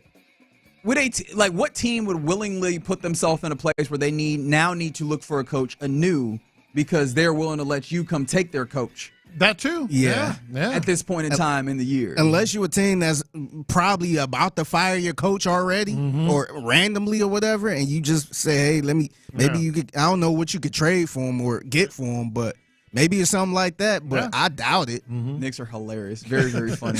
Very funny indeed. So that led us to what's your most memorable rejection, as people already weighing in on from the 346. Got rejected for a manager job at Target because they were told they had too much experience. Oh, that happens a lot. The too much experience is always hilarious to me because it's like, so I'm supposed how's that your problem? I got denied a lot of jobs, not recently, but as I was doing this job before I got full time, because I guess the resume kind of scared them because I was only doing radio and I was trying to get a job at a grocery store. And they was just like, nah. All right, Lopez, I feel like you teased us earlier with the notion of you rejecting yourself somehow. Yes, I rejected myself for a well-known mass murder. Figure, this sounds like a cop-out, don't it? Yeah. All right, I want to hear what this is. No, first. I won't. I'll give you the non-cop-outs first. I mentioned the one earlier. Okay, so he's admitting it's I've never been rejected, but I rejected. No. I rejected myself. But I'll get to that in a second. So the one I mentioned earlier was the National. It was a huge sports daily newspaper. They tried to make it like some of these international, like L'Equipe, from France, and what's the Italian one? They tried, Frank DeFord. The one's a soccer one. Yeah, but there's another national. Anyway, it doesn't matter. They tried to make it the National Sports Daily. And Frank DeFord, at the time, the premier sports writer in America, Sports Illustrated, bunch of books, all that stuff, was the editor-in-chief. And I was only at the Chronicle for about 6 months or so, and it was 1990. And I got a call from someone, and they said, hey, we want to interview you for this national college football job. I think it was pretty sure it was that. Yeah, covering national college football for the National. I was like, well, I just got here, but I mean, come on, money and a national presence and all that stuff. It was in New York City, and I was going to interview with Frank DeFord, and so they flew me up. They put me in the Marriott Marquis. Meals, the whole 9 yards. He got flued out. Look at that. Yeah, everything. Had a car. They had a car waiting for me to go interview with and speak with Frank DeFord. And it turns out he really did. And this is not. I mean, he really did have me on his list. Wanted Sure. me. Yeah. What are you laughing at? The way you curled your lip right there. No, I was agreeing. I said sure. Well, I did nothing wrong. The Nationals' #1 investor, I think his sole owner, was a billionaire out of Mexico. And I walked into Frank DeFord's office, and within 3 seconds, I knew. He looked at me and says, I love your writing. I think you're really good. And I went, oh, why am I even here then? It turns out. It's not you, it's me. Yeah, it's exactly right. It turns out they interviewed me because I was Hispanic. And they wanted to tell the big owner, hey, there's this guy given the job. He was a really famous guy, too, that ended up being their national college football writer. And I was like, okay, well, I'm going to go have a nice dinner. I had a steak dinner that night.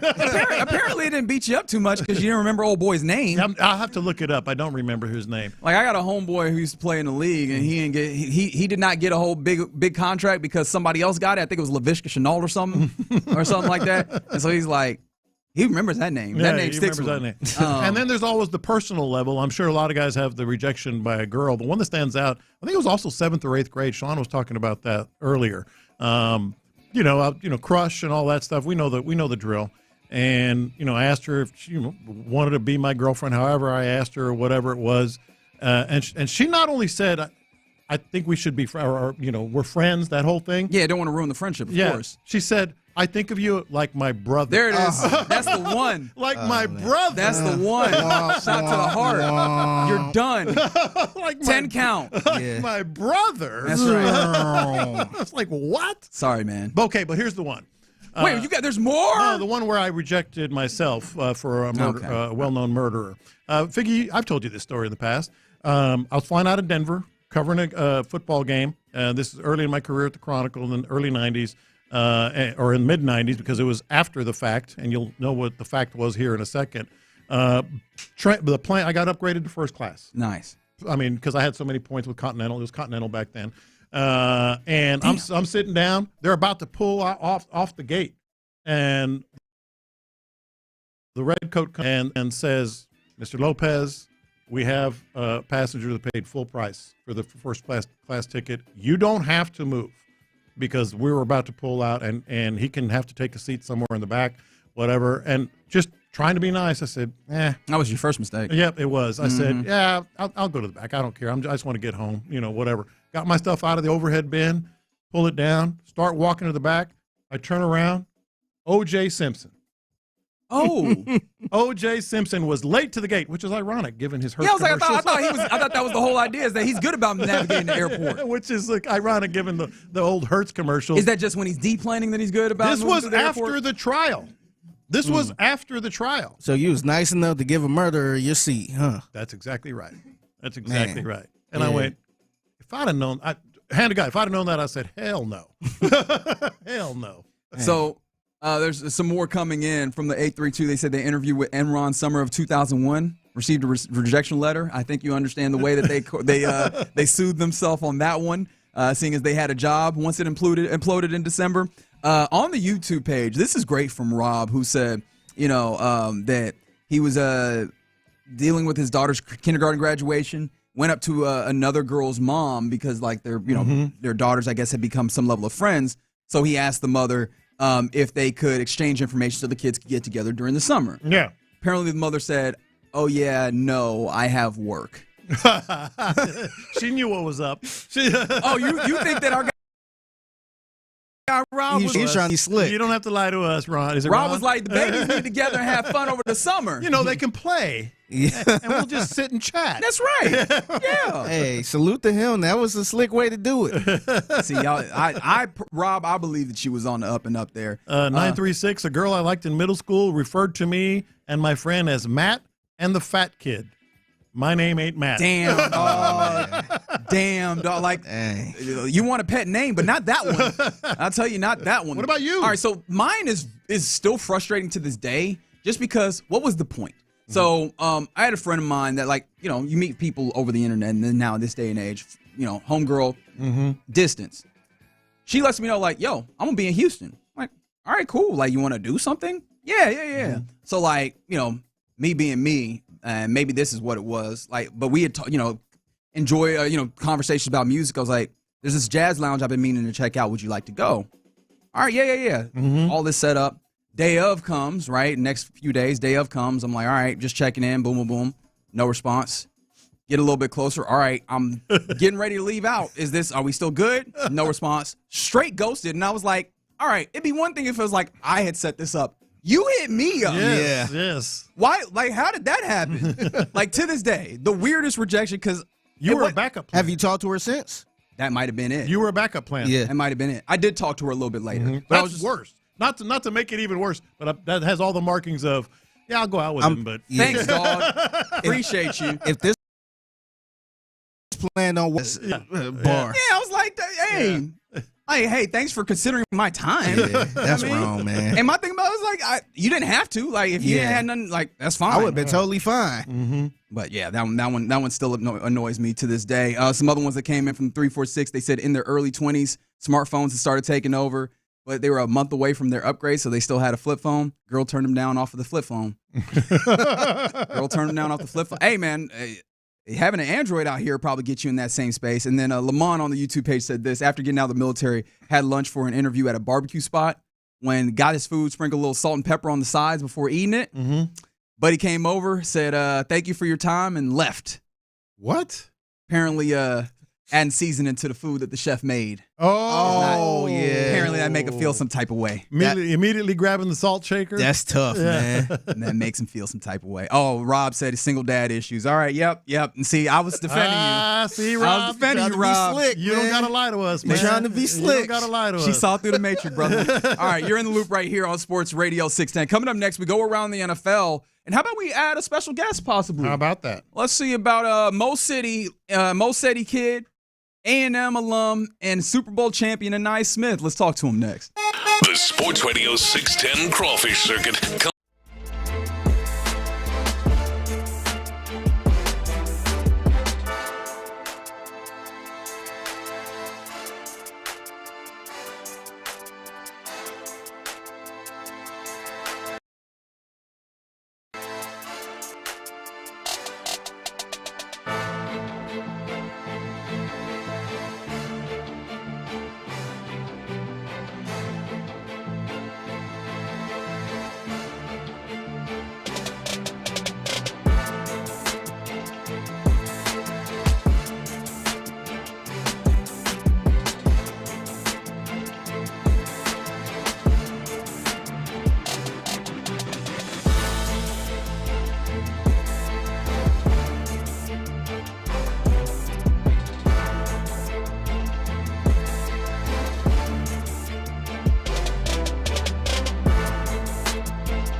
station.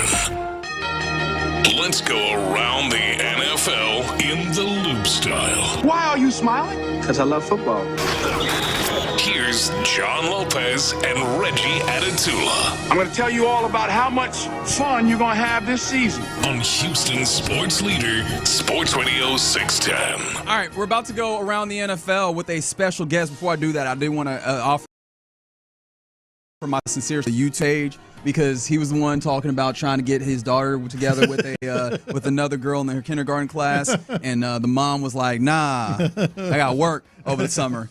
He said that, and I missed this as I was trying to read it too quickly. He said she was not that kind of person that he wanted to pursue romantically, and you might have been doing a little much saying this. He said she had a few less teeth than I'm looking for. Oh wow! Wow. That's I mean, I get it. Speaking of the Arkansas game. All right, very good. We now go around the NFL with a special guest, Mo City's own, Texas A&M alum, and Philadelphia Eagle, which means he is a Super Bowl champion. It's Anaya Smith. What's happening, brother? What's going on, man? How y'all doing? Hey, man, doing very well. Excited to have you in. See, you made it through minicamp. All the pieces are in the right place. Congratulations on that. So appreciate that. I want to start here because, I've been doing a lot of Googling of you just to go back and look at some of the other things and, refresh my memory on things like games that you played and such.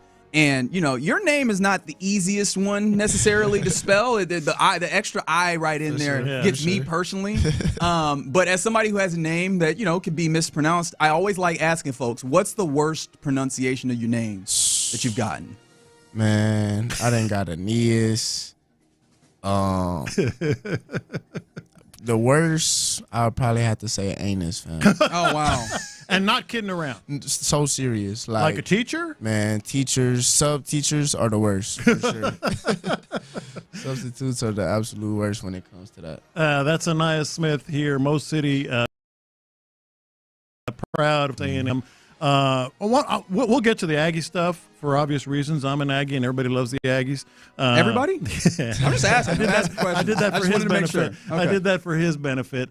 But let's talk. I mean, you come into the league, 5th round pick, I believe. Yes. And I'm sure your eyes are spinning. You look at that wide receiver room, and you walk away with a Super Bowl ring, man. Well, you haven't gotten your ring yet, have you? Not yet. Not yet. But what was the season like for a rookie? Everything they always say, everything comes fast at a rookie. It came really fast to you. Man, it seemed like where I was just at for minicamp, it seemed like I was just there like 2 weeks ago. But I mean, I was. But like, it's crazy because time flew by. You know what I'm saying? It was like I'm looking up, training for combine, ended up going to the combine, and now we here in the season. Like preseason seemed like it was just 1 week away, and then ended up going through preseason. That was a cool experience, going out there, NFL playtime for the first time. It was pretty electrifying for sure. And then just going through the season, man, they had put me on IR, so I had to sit for about like 4 to 6 weeks at the beginning.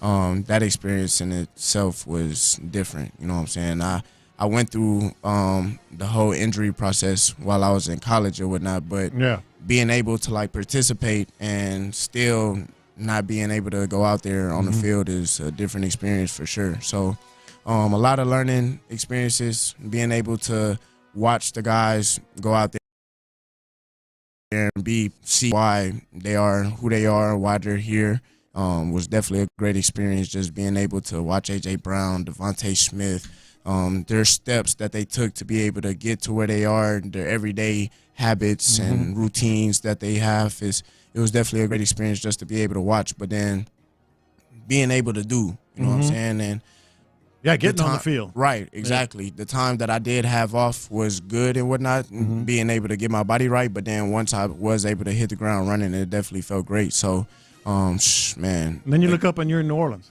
You know what I'm saying? It happens that fast for sure. Literally, it happened that quick. Went from scoring my first touchdown to being in the Super Bowl. It was crazy for sure. What can you describe that feeling for me, like scoring a touchdown in the NFL? Because you scored many touchdowns at A&M, SEC, all of that. But like, I imagine the NFL feels different, or does it? Is it similar? That one felt different. I'll say for sure. That first one in the league definitely felt different. I'll say because you work so hard to be able to get to that moment, and it's like the devil tries to take everything away, and you continue to work, you continue to push, and then it's like that moment comes, that opportunity comes, what you gonna do with it? Yeah. And I took advantage, you know what I'm saying? So it definitely felt great taking advantage, most definitely. Now, you just got back, I think, yesterday from minicamp, correct? Yes, correct. So it's all fresh on your mind. Take us from last year to this year, because last year you alluded to it. You're looking at that room, and I'm not going to speculate, but I'm guessing there was a part of you going to this year. You're kind of in the mix. You know, talk about the wide receiver room and where you're fitting in now. Right, man. So shout out to all of those guys. You know what I'm saying? Shout out to AJ, Schmitty, Terrace, Danny, all my guys, man. Avery, Elijah, Shoes, all the young cats that just came in. Shout out to all them guys, man. We have a real tight bond inside our room now. You know what I'm saying? Last year, Johnny, I forgot about my dog Johnny. Not able to forget about Johnny. That's a room. For sure, Yeah. man. It's last year, I was a little shell shocked, you know what I'm saying, starstruck on the fact that I was coming to the Eagles. But now it's just like I'm here. You know what I'm saying? I'm one of those guys. So it definitely feels good being able to be in the rotation. Oh my gosh, I'm not able to forget about my guy Jahan Dotson for sure. But most definitely, man, it's a great experience. You know what I'm saying? A great feeling to be able to know that you're playing with some of the best. And confidence level now, though, like you're in the mix according to the reports. Yeah, for sure. So that my confidence has definitely went up for sure. But I'll say, man, when even last year I knew like I had something. You know what I'm saying? It was just about a matter of time. And now that I am able to get those reps, the confidence level has definitely went up for sure. All right, we're talking to Anaya Smith here in the Loop on Sports Radio 610. By the way, he's joining us ahead of the Exposure Showcase that's happening for, I think it's on the 4th of July, ain't Yes. it? We'll talk more about that here in a moment because he's going to be one of the number of NFL pros that's going to be coaching some game or getting their game up this summer. Before we get there, I did want to talk one more thing about the Eagles at the very least. Your head coach, Nick Sirianni, Super Bowl winning head coach.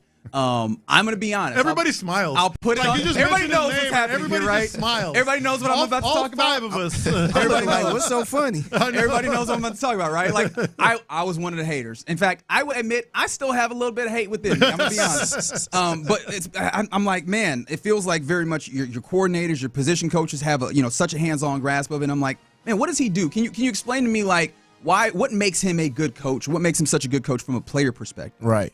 Man, I've been doing my own little, I guess you can call it research on who he is for sure. But you can tell he's a different type of guy. He's more so like a player's coach, in a way. But at the same time, like he's an actual coach. You know what I'm saying? He's not somebody that's just going to tell you what to do, this, that, and the third. Number one, he holds himself accountable when he makes mistakes.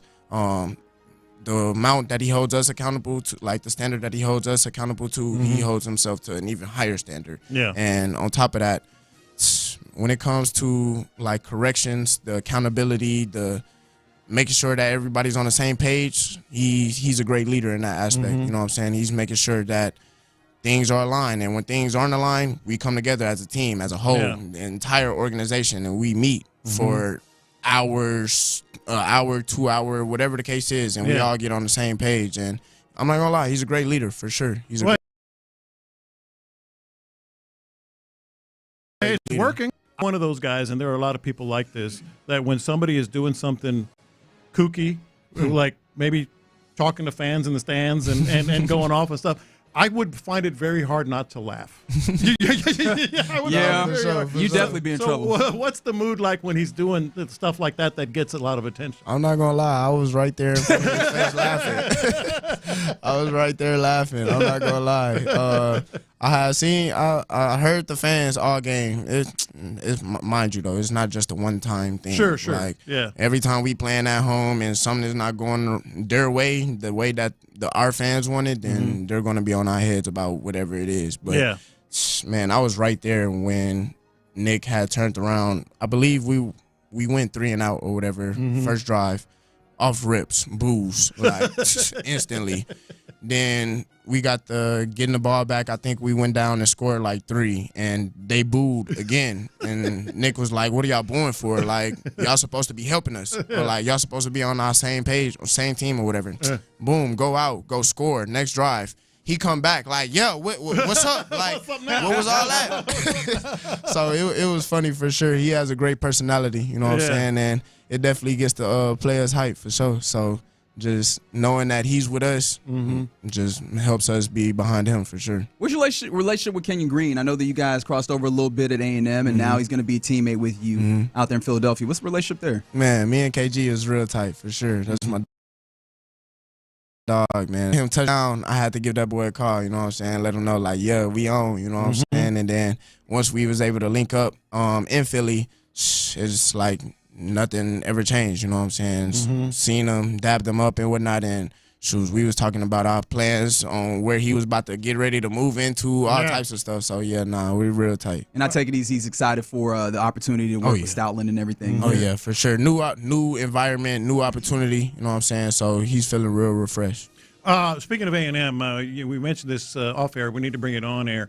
I was like, Anais, is in the studio. First 2 things that come up to mind are the Texas Bowl, your game here, and the punt return against Arkansas, which was, I watched that from the house. I wasn't at the game, and I'm standing up like that was a huge score and all that. But what do you get? 2 things. What do you get most asked about, and what really stands out for you in your career with the Aggies? Yeah, man, I'm not gonna lie. I probably had to get asked the most I've gotten asked about was the Arkansas game. Like just being able to come back from the injury, going back in the same stadium, like how did I feel? That's right, you got injured in that game. Yes, for sure. And then came back that next year, ended up doing what I did. So it was definitely a blessing. That's probably the thing that I get asked the most about for sure, especially, with the injury and everything that happened with that. But my most memorable experience would probably have to be the Bama game for sure. Oh, yeah. Yeah, for sure. A lot of people forget about that because we was not that good that year. But, yeah, we for sure made a statement that day for sure. Yeah, that's the only thing I was like, man, I was interested because, what would you consider your favorite game or your best game? Because I was looking at it and I was like, man, the stats on that game are insane for you. Yeah, for sure. I'll probably have to say that one. I don't know. It seemed like every time I had played up against Nick Saban, it just seemed like I always had a chip on my shoulder or something. Did he recruit you? What I'm hearing is Anais Smith is a Nick Saban killer. That's what I heard in my earphones. I don't know if that's how it came out. We're talking to Anais Smith here in the Loop on Sports Radio 610. And you come to us, obviously, for a good reason as well. You're not just here to chop it up, even though we appreciate you doing that. You've got this exposure showcase that's coming up on the 4th of July. And it's not just you. I mean, you've got some other pros, Isaiah Spiller, Leon O'Neal Jr., Layden Robinson. In fact, your teammate, Jalen Hunt, is going to be there as well. Can you tell us, like, what kind of how'd you get involved with this? What are your goals with this that's coming up on the 4th? Yeah, man. So first off, just want to thank God for the opportunity. Thank God for the blessings that He's blessed me with, and being able to bless me with a platform to be able to have the opportunity to do something like this, and just the community around me, man. I'm truly blessed, but it all starts with my parents, you know what I'm saying? They run an organization called the Heaven Bound Christian League. Been running it for 25 years now. This year is going to be the 25th year anniversary and whatnot, so that's kind of why we're doing this 3-day event and whatnot. It's not just a gathering and whatnot, not just a fundraiser and whatnot, but the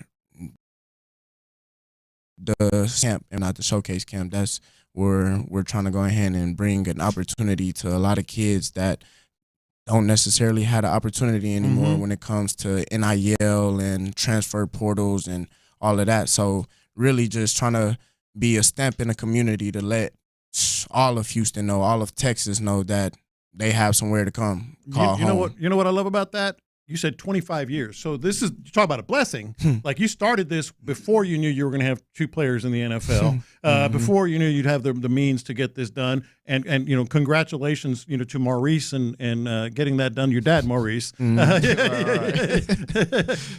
they call you something else? Because they were laughing. Maurice is good? No, this is not Maurice. This is Jesse. This is Jesse. See, now Lopez. Lopez. No apology soon come. Okay. Because we all look alike. That was Lopez. Okay. All right. I see you, Lopez. Raise your hand if you didn't think that was his father. Excuse me? I don't understand the question. Anais raises I don't understand the question that's being asked right now. Anais raises it. Y'all are liars. Those two guys right there are liars. What do you mean? I thought that was his agent. All right, but it's Thursday golf, and then the exposure camp, and then the celebration dinner on the 5th. What kind of golfer are you? A mediocre golfer. All right, that'll work. Aren't we all? That'll work. Yeah. Like the people that are good either have too much time in their hands or liars. You know what I mean? Like that's what I believe. Yeah. But man, anytime. Yes, sir. Anytime Yes, you come sir. in, appreciate you coming in right off the plane, basically from yesterday. Yes, sir. For sure. And so just again, HCL Silver check out and have an opportunity of registering. Mo City proud because this is happening in Mo City. Yes, sir. Taking care. And of course, 8 to 18 is the ages. If you got some young ones in your family or ones that you know that love some football, want an opportunity to get some hands-on instruction from some NFL pros. In fact, a Super Bowl champion. Most definitely. 2 of them. Two of them. Hey, That's right. I got to make sure I put Jess in there as well. Sure. Again, the HCL Exposure Showcase, HCL Silver Legacy.info. Yeah, man, this was fun and nice. We got to do this again. We got to link up again. I appreciate you coming through and make sure that you get some rest because obviously, as you mentioned, that football season, it goes quick now, don't it? Most definitely. I appreciate y'all for having me on, man. Definitely a blessing. And look, real quick, shout out to the Freedom Center Church, man. Yes. They've been helping us with this entire process. You know what I'm saying? They've blessed us with a 52 square feet facility, basically, parking lots, football fields, planning on doing a huge development site for the ACL, man, and it's going to be huge. So definitely want to appreciate and say our thanks to the Freedom Center Church out there in Missouri City. And, man, God bless y'all, man. Appreciate it, man. Thank you so much. Thank you so much. Again, HCL silverlegacy.info for more information. That's Naismith, Super Bowl champion, Mo City native, and Texas A&M alum. All right, you're in the loop here on Sports Radio 610. Coming up next, let's talk a little bit about the Astros because Christian Walker did that thing yesterday. Is this a sign of something to come? Let's talk about it next. Our guy Clint.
Karam Injury Lawyers Studios, Sports Radio 610 presents In the Loop with John Lopez and Reggie Atatula. All right, you're in the loop here on Sports Radio 610, and I mean, we were having so much fun with Anias in the break that I was like, you know what? Let's do it again. Let's run it back. Anias Smith, Mo City native, A&M alum, and Super Bowl champion with the Philadelphia Eagles. He's been sitting with us here, and I wanted to circle back around because there's something that we didn't get a chance to talk about. That I regretted two things in that segment. I regretted calling Jesse Maurice. Fair. I regretted that for you. Just you to be are honest. lying. He's going to stay with us, by the way, for another segment here because you mentioned NIL, and I went, dang it.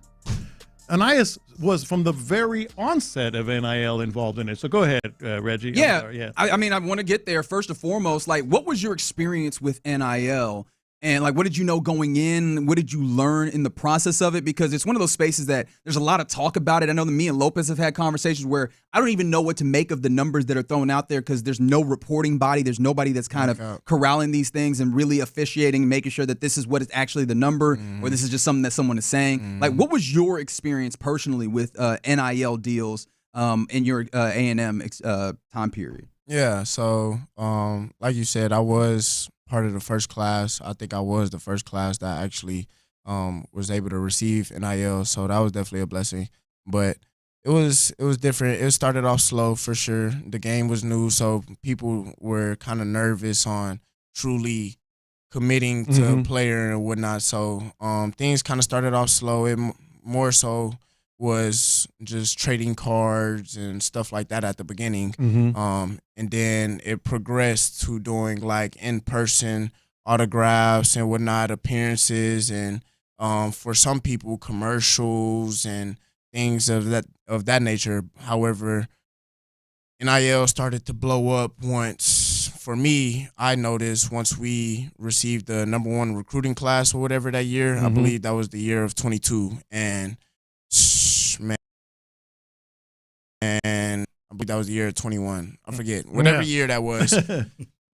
NIL skyrocketed because now it wasn't just so much about the type of player you were. It was how much money this school was paying me versus how much money this school was paying me. So the stars and all of that went out the water. I feel like 2020 after COVID, and guys teams started to go ahead and go into the transfer portal, and that took a toll on the players that were already at the universities, at their established universities that they committed to, because now they're having to compete with players that are coming in from transfer portals, and they're getting paid X amount of money, while this kid over here that they just signed or that's been here for the past 4 years and has been a starter for the past 3 or whatever, and possibly was a walk-on that ended up earning a scholarship, and now he's looking for NIL money, and you feel me? It took off into I call it a shit show. Excuse my language, but this is it's totally turned into something that I feel like it wasn't supposed to be. You know what I'm saying? It originally was supposed to be for name, image, and likeness, and now is about your image and how many followers you have on Instagram and stuff like that. What was the effect in the locker room? Oh man, it was bad. That's what I'm saying. With that class, that like didn't really care about anything other than the money. You know what I'm saying? And that's how it was for their parents too. Like their parents were sending their kids to the coach that talked the best to them. You know what I'm saying? And honestly, when those kids came in, they thought that they didn't have to go to school no more because it was printed in their contract or whatever, or they didn't have to go to study hall because it wasn't in their contract, or because of something that an assistant that's not even a coach for the university came and promised them on their official visit, or just all types of craziness. You know what I'm saying? And it's fraud, honestly, to me. Just real quick, Reggie, it sounds to me, and correct me if I'm wrong, you like it and you also don't like it. For sure. Why? There's no boundaries. There's no rules and regulations for real on what NIL truly is. Like a freshman coming in getting paid $2 million, and then the next year didn't take the team to the national championship or nothing, but he's expecting to go ahead and get $4 or $5 million, and then he has the ability to go ahead and transfer because his feelings hurt because he didn't get paid money or whatever. It's lame to me. You know what I'm saying? It's real lame. Like, there's no true integrity. Like, when you commit to a school, you're supposed to be committed to the university, not for a short-term period. And granted, I get it. Like, kids want to go ahead and go three in college and go ahead and leave. Like, that's the dream, but that's not how it is for everybody. Mm-hmm. And if you look in the past, most kids that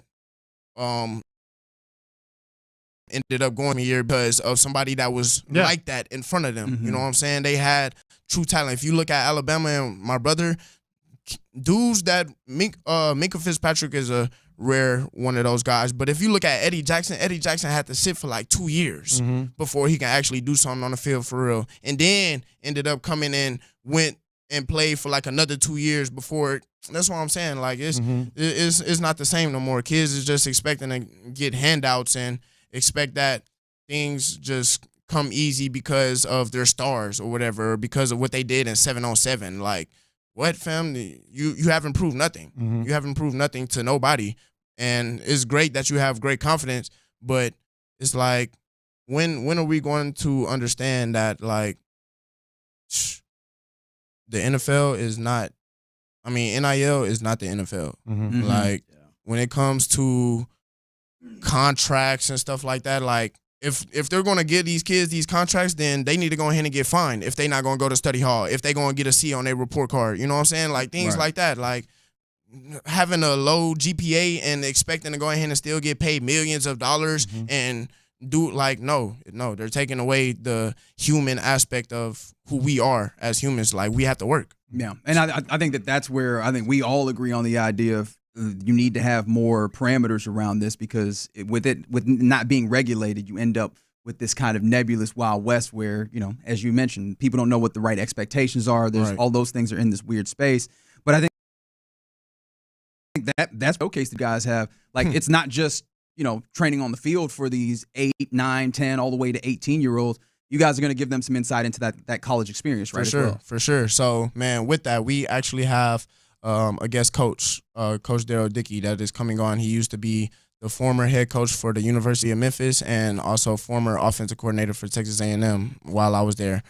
So he's coming to do a segment for players, parents, anybody to go ahead and come and get this knowledge on not just the way college football is going right now with the transfer portal and all of that, but with the NIL, how kids need to go ahead and get themselves exposed, or the things that they need to do to get their, basically for the parents to go ahead and get their kids in front of these college coaches and get the knowledge that they need to be able to move about NIL and the new, I guess you can call it graded system. I forget what it's called, but clearinghouse and all of that.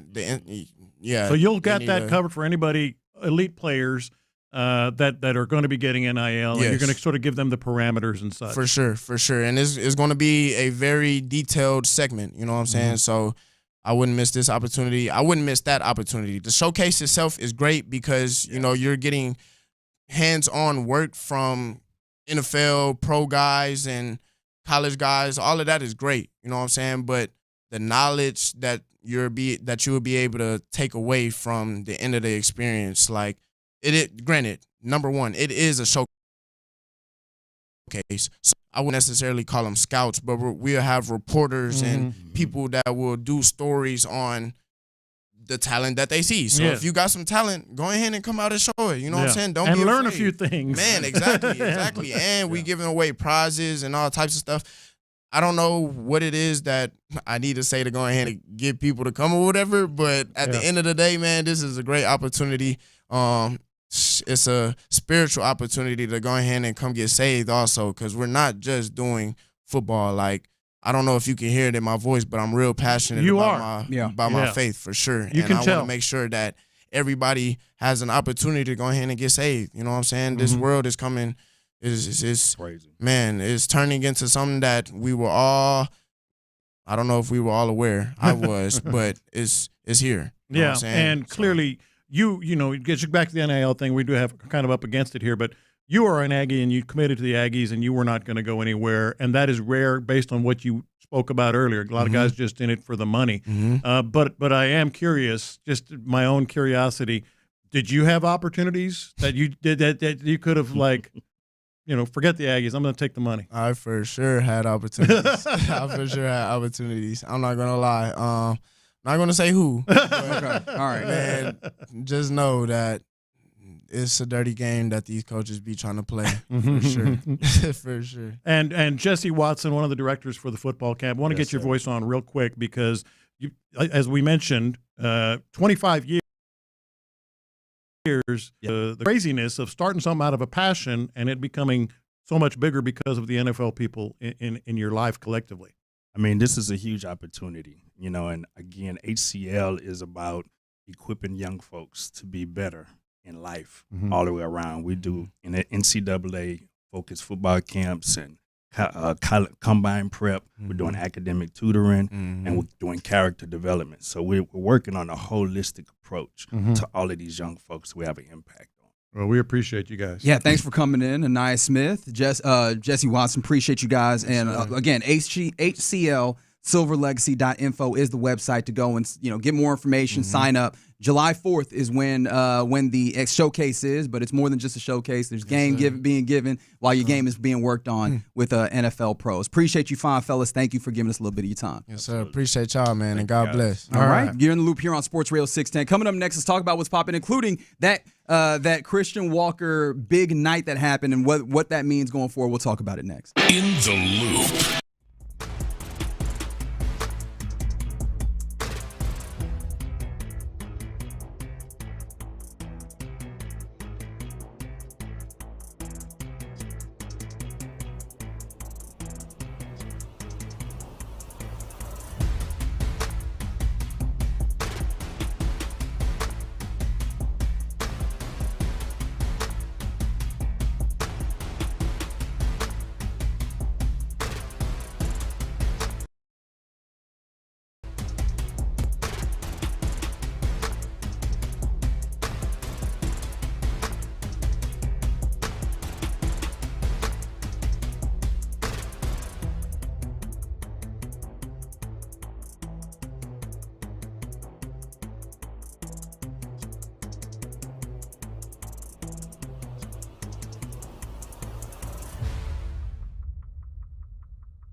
The Loop presents What's Poppin'. All right, let's get into What's Poppin' here in The Loop on Sports Radio 610. Again, appreciation to Anaya Smith and Jesse Watson for coming in and chatting with us. Man, Anaya's got some real strong NIL perspectives He's good, now, man. doesn't he? That was excellent. Yeah. Yeah. So absolutely Made the brother curse. I mean, you want to say I didn't make And he's a very religious type. Yeah. Yeah, he is not very fond of the ways in which guys didn't come in and put in that work. Mm-hmm. Yeah. That's biblical. You know, if you don't work, you don't eat. That's in there somewhere. That's right. I've heard It's that. in there All right, somewhere. It's in there somewhere. You Yeah. flip the pages, you get there. All right, you're in the loop. Let's do this. Let's talk about what's popping, including speaking of very good. How about the Astros putting on the White Sox 10-2 victory behind some really good pitching by Ryan Gusto. Let's be honest. Yeah. But if you, I'm gonna hit you with an advanced stat, but I think you'll understand why. If I look at the win probability added leaders, the people who had the most impact on the probability of winning the game. The man who wears number 8, Christian Walker, who is very much the guy who determined this victory, in part because he started off with a home run. Yep. He added in a double a little bit later. Like, Christian Walker was hitting the ball incredibly well in this game, something that he has not done all that well over the season. It's been really an eyesore for him, his hitting. In fact, I was telling Figgy, like, you look at some of the splits, as I did yesterday, I was just kind of looking at the various things as to what's been happening with them. Yeah. There's some real nasty splits in there. And a game like this felt like it was a breath of fresh air. Yeah, and speaking of biblical, put that in your incense and smoke it, Pope. Where did that come from? He wore the picture making the rounds yesterday. He did wear the White He was Sox wearing a cap. White Yeah. Sox cap. Take that, Pope. Is that because the White Sox are playing the Astros in a hearkening back to the 05 World Series? Is that what's happening there? He was like, hey, man, remember when I was there for the 05 World Series and they won it? How you like us now, Pope? That's right. 10 of them things. Let me pontificate. All right. Get it, pontiff? I do. I thought that was solid. I'm going to be completely honest.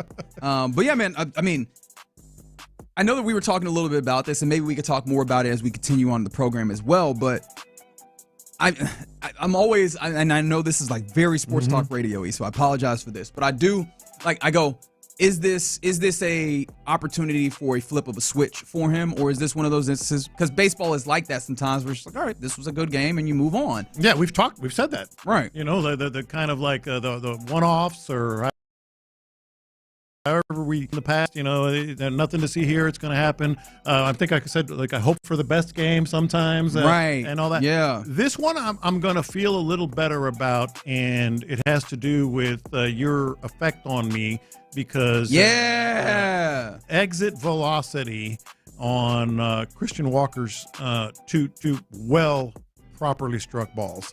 The home run, I think you told me it was 107 plus? 107.6. 106 even was the double, and those were third and fourth on the highest exit velocities on the game. Yainer Diaz was hitting the ball pretty hard himself as well in the game. Yeah, and so you start barreling it up like that, and I'm just trusting my eyes, not advanced stats. It seems as if...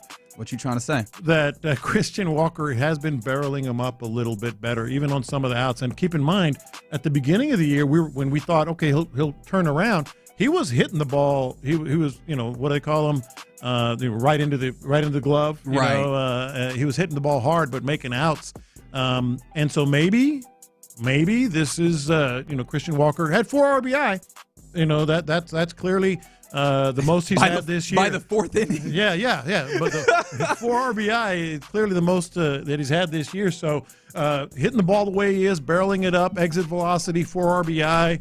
I'm feeling a little bit better. I'm not going to say good, but a little bit better about what he might bring. This question came in, and now I need to see if I can do my due diligence here. That is not his first 3-hit game as an Astro. He's had a couple more. One was April 20th, and another one was the 25th of last month, so not too long ago, maybe a couple weeks back, versus Seattle as well. So no, it's not his first 3-hit game. First 4 RBI game. It's yeah. I can do that. I can do that check real quick, and yes, you are correct. Yeah. Only 4 RBI game. But yeah, man, I think it's also worth noting all 3 of those games at home, just like the top of his RBI games are at home. The splits home and away are big for him. The splits righty versus lefty are huge. I'm talking about, and of course, none of them are particularly great, unfortunately, because of the season that he's had to this point. But, I mean, righty. Big difference. I mean, huge difference. Against righties, I think it is, and let me see if I can get this again, because, by the way, the home and away difference, and I'll use batting average. I'll use OPS. OPS at home, 810. OPS away is a 490. And then if you look at the righties versus lefties again, and, of course, I scroll right past it, batting average of 233 against righties. You want to guess what the batting average is against lefties? 293 against righties? No, 233. 233 against righties. Come on. Yeah, that's why I asked. That's why I asked, because if that was the case, his batting average against lefties would have been like 087.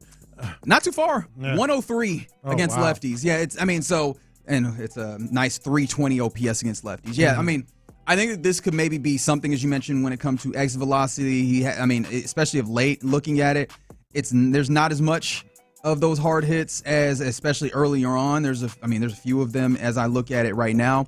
But yeah, man, having some more consistent hard hits hopefully is a good thing for him going forward. Where you splits and playing at home helps a good amount. Playing, hitting against the righty is going to help a lot. And those are things that have to get normalized as well for him to be worth what you paid for him, even as he brings defense or what have you. But at the very least, this is a good start on getting him back on track, is having this kind of productive effort, because this is the stuff that helped Ryan Gusto as well. Like, these things are intertwined. Absolutely. It wasn't just that Ryan Gusto had a good day, which he did. It's because he had run support early that changes the leverage of the pitches that you throw all throughout what was it, 6? Was it 6 innings yesterday for him? Yeah, Ryan Gusto? 6 innings, yes. So, yeah. Into the 6th, yeah, for sure. Into the 6th. So what you're saying is get your popcorn ready. How long did you have that one set up? I'm asking. That's a legitimate question. How long did you have that one set up that you were going to say it? I don't know. I may have thought about that earlier. Yeah, that's what I figured. It crossed my mind. That's what I figured. And what I Isak Paredes is still doing his thing. All these guys, and you talk about maybe a good feeling moving forward. You got your corner infielders, making a little noise. That goes a long way because of where they are in the lineup. You mentioned early runs. Early runs can be, you get more at bats. You get in first inning, third inning, second inning, whatever it might be, to be able to have guys that can drive in the runs early. And if you want to sock it to the Pope, is a Framber Valdez day on the mound tonight versus the White Sox to see if they can get a victory. Oh, goodness. Get a victory. That's like multi-layered against the White Sox in this 3-game set. That's a 7-10 first pitch tonight. Some other things that are popping. Return to the big news of the day. Earlier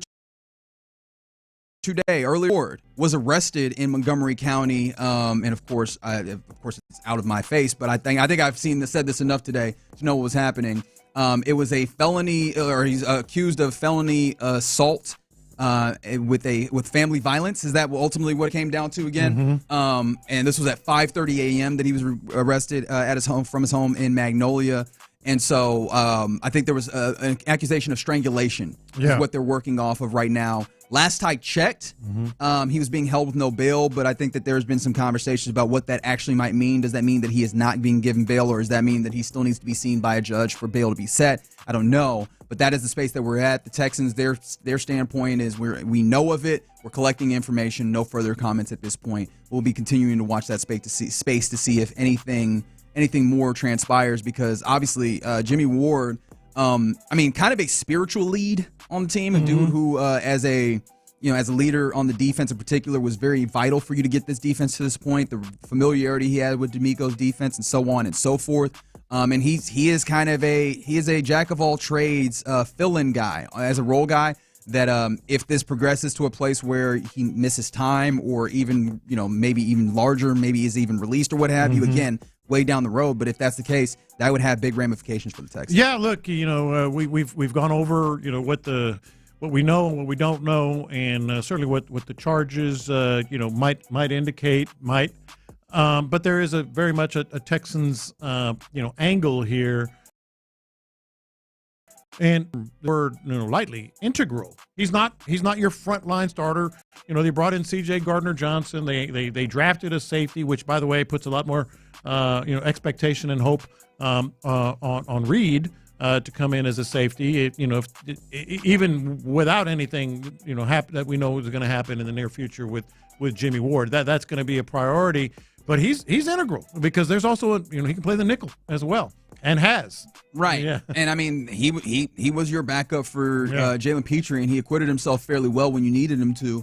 At this point, the question then becomes, who is that? Like Miles Bryant, I think he did a little bit pretty decent when you needed him to do some of that as well. But then are you leaning on Jalen Reed, the 6th-round pick? And then also maybe less about that nickel perspective. Who is stepping in at one of those pure safety spots behind CJ, GJ, or Kalen Bullock should something happen there? Or would you have to do some musical chairs where now Jalen Petrie is back playing true safety again? Ooh, you don't want that, do you? I mean, MJ Stewart's out there. MJ Stewart is still out there, but those are all questions that would have to be asked in the future, depending on how this particular thing ultimately plays out. Very early in the process, again, 5:30 a.m. was when the initial arrest happened on day one of this off season or off time before you get to training camp is when that popped up. Oh wow, I forgot to even mention about the NBA Finals. Maybe we find some opportunity to talk about that. But the Pacers lead 2-1. They did it again. Walked the Thunder down late in the game. Yes, sirs. Yes, you are getting a lot of enjoyment. And so we're in this place, man, where I'm looking at this Pacers team, and it feels like for the Thunder, if you do not have this game won at the start of the fourth quarter, you're in trouble. Like, that's the way that this NBA Finals is starting to go. We maybe find an opportunity to talk Alabama. All right. You keep doing this, huh? He's like that old man in the balcony on Sesame Street or whatever. Just those little comments. Alabama. What is it, Waldorf and what's the name? Just over there. Somebody said it's not pronounced Bullock, it's one L. Nah, man, they've said Bullock. Yeah, that is the information that we have gotten is that he actually the pronunciation that is correct is Bullock. But I appreciate you trying to help out and always getting involved on the text line 713-572-4610. Kicks rocks. Jalen Reed is the backup safety, somewhere in between there. One of those guys stepping in one of those roles. But yeah, you're in the loop right here on Sports Radio 610. Coming up next, let's circle back around. Nick Caserio jumped on with Payne and Pendergast this morning, and he offered some insight into the offensive line, including like kind of the common thread that we're seeing with these offensive linemen, especially the new acquisitions. Is that intentional? Was it not? Let's talk about that and more from Nick Caserio next. The Sports Radio 610 Crawfish Circuit.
LTFM HD2 Houston. Insider access. Exclusive content. Sports Radio 610. The Texans play here. An Odyssey sports station.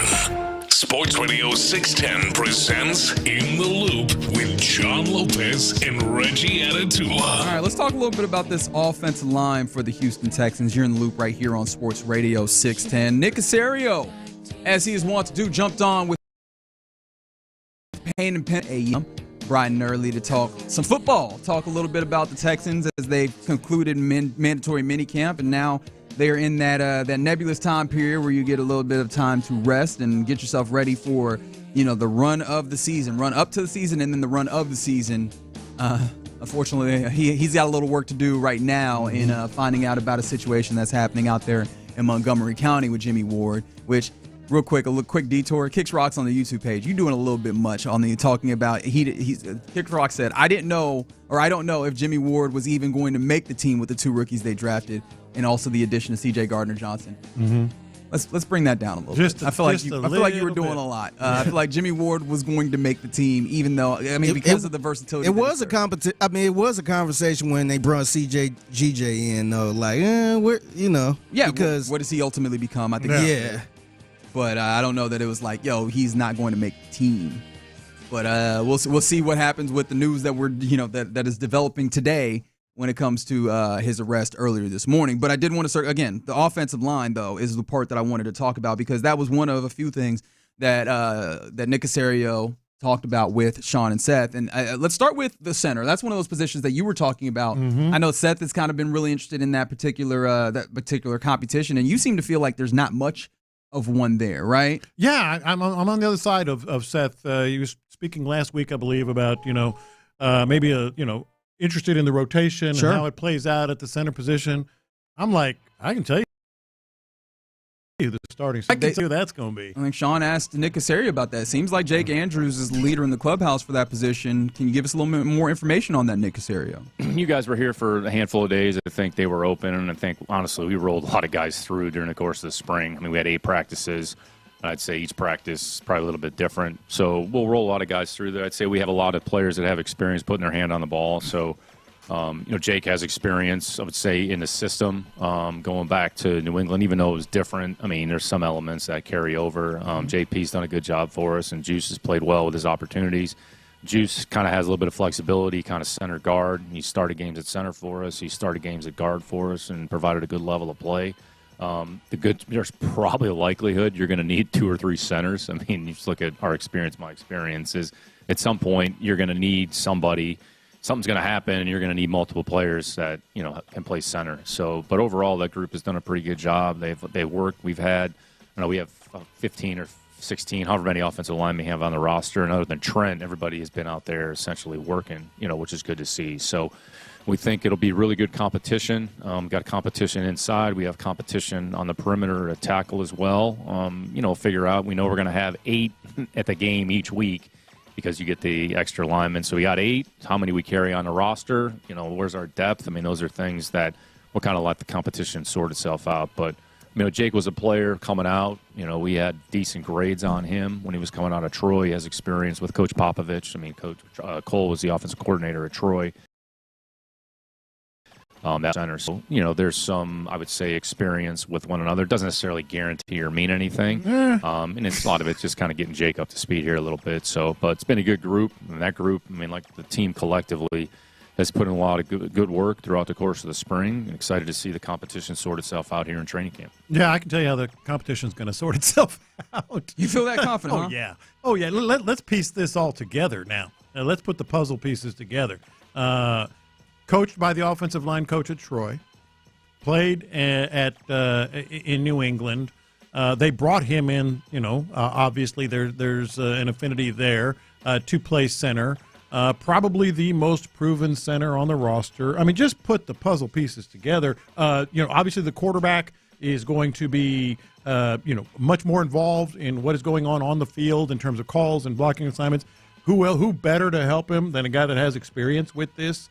And look, I'm not saying they're not going to compete, and if somebody beats him, beats him out. Much more experience. He has 1 season of experience playing center in New England.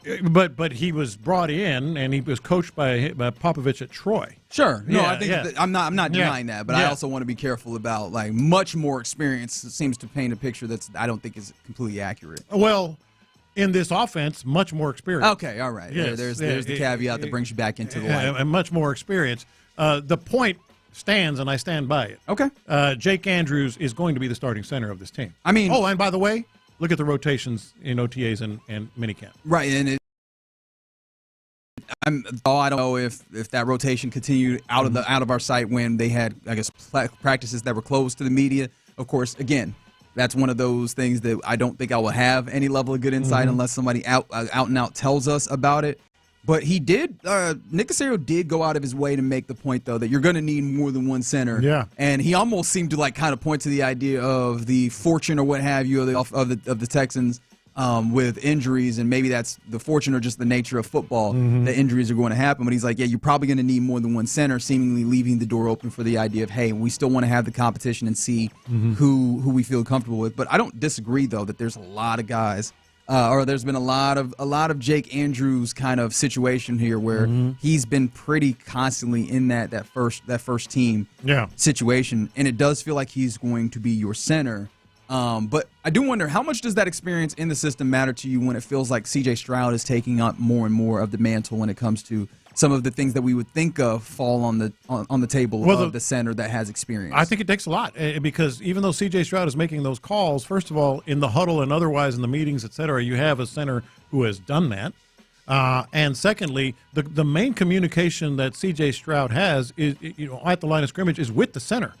The center and the quarterback are the ones that are sort of making all the calls, and we've seen it, pointing out everybody, et cetera. So, yeah, I think it matters that he's going to be, there with C.J. Stroud. All right, so but if we are right in our assumption that, okay, it feels like Jake Andrews is the center, what does that played guard? I think that, Nick Caserio mentioned it. He's played guard for this team before. However, it feels like, they're kind of building a little bit of an MO when it comes to size on the offensive line. I'll get to that audio here in a moment. But then also, he's been standing around a little bit, of course, again, with the caveat, mandatory minicamp, OTAs. Those are not fully indicative of everything, and training camp is a much more robust sample when you actually have pads and will determine more of what's happening here. You're not winning the job in minicamp is a quote from D'Amico Ryans. But I'm starting to look at it and go, what place does Juice Scruggs have especially if Jarrett Patterson ends up being kind of the secondary guy that you look at center? Yeah, you mentioned Jarrett Patterson. To me, that's where it gets interesting. He mentioned JP, as he called him, at the center position as well. I think it's worth monitoring. I'm not saying, Juice Scruggs is going to be cut or anything. It's a second-round pick in 2023. I mean, but where's he going to play? You also have 17 dudes, right? Yeah, and you got a bunch of dudes. Yeah. I mean, and that's part of the idea of having the competition and maybe not a lot of area for distinction between one guy from the next is that everybody's in competition to start, but in an odd way, that does kind of put a lot more people in contention to be, out of sight on the roster. Yeah. Talk less of something else, right? So I'm very intrigued, not just obviously with that, but also what Nick Caserio there says kind of has a feel, because he tried to, in a way, did it feel like he was talking out of both sides of his mouth with the Jake Andrews thing? Because he did highlight all the issue to what they're doing, but also was like, but competition. Kept saying competition. Well, I mean, but that's a go-to. Fair. That's a go-to for every team in the league. You got to be competing and all that. And by the way, I wouldn't want it any other way. I mean, you can't just anoint. I'm just saying all signs point to he's going to be the guy. Certainly. So that's, to me, remains to be seen once we get to a training camp situation. But also, offensive line in general. I was very intrigued by this answer that was questioned, or that was thrown out there from Nick Caserio by this question from Seth, where he was, he mentioned that you start looking at similarities with any group of things as a human is wont to do. When you look at this offensive line, you go, dang, he's big. Hey, he's big too. Wait, hold on, that guy's big as well? And then you drafted Ariante Arcery. All right, so there's a lot of tall guys, including a Trent Brown, who's not even getting work right now. Nick Caserio, was that intentional, or did you kind of just stumble upon that, brother? I don't think it's, we're going to get, a bunch of guys that are, 6'12" into the building. So, but, at some point, length is a component. I know there's a lot of discussion at length. Well, he's got short arms or he's not tall enough. I mean, Matt Light was 6'4.5" at 32-inch arms and played left tackle at a high level for 10, 11 years or whatever it was. So it's all what they do with their size. Like, do they play to their size? Do they use their length to their advantage? So, you might have undersized guys who, are good football players. I mean, you look at a guy like Shaq Mason. I mean, he's 6'1.5", and, Shaq played a lot of good football for a number of years. So, in the end, it's about your technique. It's about your fundamentals. And I would say bigger players, taller players, you got to make sure that your weight's distributed properly, that you play within, because in the end, those are the things that are going to be relevant. And if you have a little bit of extra length, again, think about this. You're blocking Daniil Hunter, who's 6'5.5", that's got 35-inch arms, who can threaten the edge. So if you have a little bit extra length that can hold them off for maybe a split second, maybe that makes a difference. But I would say, Rashawn Slater, I mean, he's not the tallest left tackle, but, I mean, the guy's like one of the best tackles in the league. So, I mean, it's always case by case there a little bit. But to your question, it wasn't, well, we need to get longer and we need to get necessarily bigger. It's just kind of, I'd say, how it happened to work itself out more than anything. That was an interesting answer, wasn't it? Because he gave some great examples of guys, the outliers. You don't have to be monsters, height-wise and all that. But he also kind of said, at the same time, you're working up against a guy with 35-inch arms. It's nice to have. So I think it was just maybe not, as he put it, intentional, but certainly one of the things that they focus on. But the thing that I then ask is, if that was not intentional, right? If the size was not a portion of this, we're simply working off of the idea that these guys have starting experience, and that's the only deciding, or that's the largest deciding factor in getting these guys out here. Because it would actually make me feel a lot better if it's like, hey, these guys fit when it comes to like size, what we think we're going to be doing with this offense. And they have starting experience, and that would actually be a much easier sell for me personally. Not that they're trying to sell this to me as they do this, but that would be a much easier sell than just we happen to end up looking big. No, I think it might be like a tiebreaker. They have guys that they are familiar with, and they check all the boxes as they always do. Before bringing in a player, but boy, maybe the tiebreaker is, well, he is, as he put it, 6'12". 6'8". I think. I think that's what's officially listed as. But I think it's kind of like a tiebreaker. I think what it does say is it wasn't intentional, but this offense tends to thrive with those big dudes. Just because of the physics involved. If you're going to be power, Well, I mean, and again, that's one of those things where you start looking in. There's still something to be said for what the guys are able to grasp, what they're able to actually effectively run. But again, it's continuing to push towards this generally gap scheme, maybe more power type offense that it seems like the Texans could be moving toward. On the text line, people were talking about the idea of the word on the street is Jake Andrews might be better at blocking the run. All of these things we're going to have to get an opportunity to see during training camp. I think that's where we find out what this is the case. I mean, if that's the case, like, are you looking towards a guy who's just better at the run as being your primary factor on who maintains some of these jobs, particularly on the offensive line? Well, look, when you start looking at kind of the makeup of the offensive line, they all tend to share certain qualities, and one of those qualities is guys that can run block. And I mean, everybody thinks they can run block.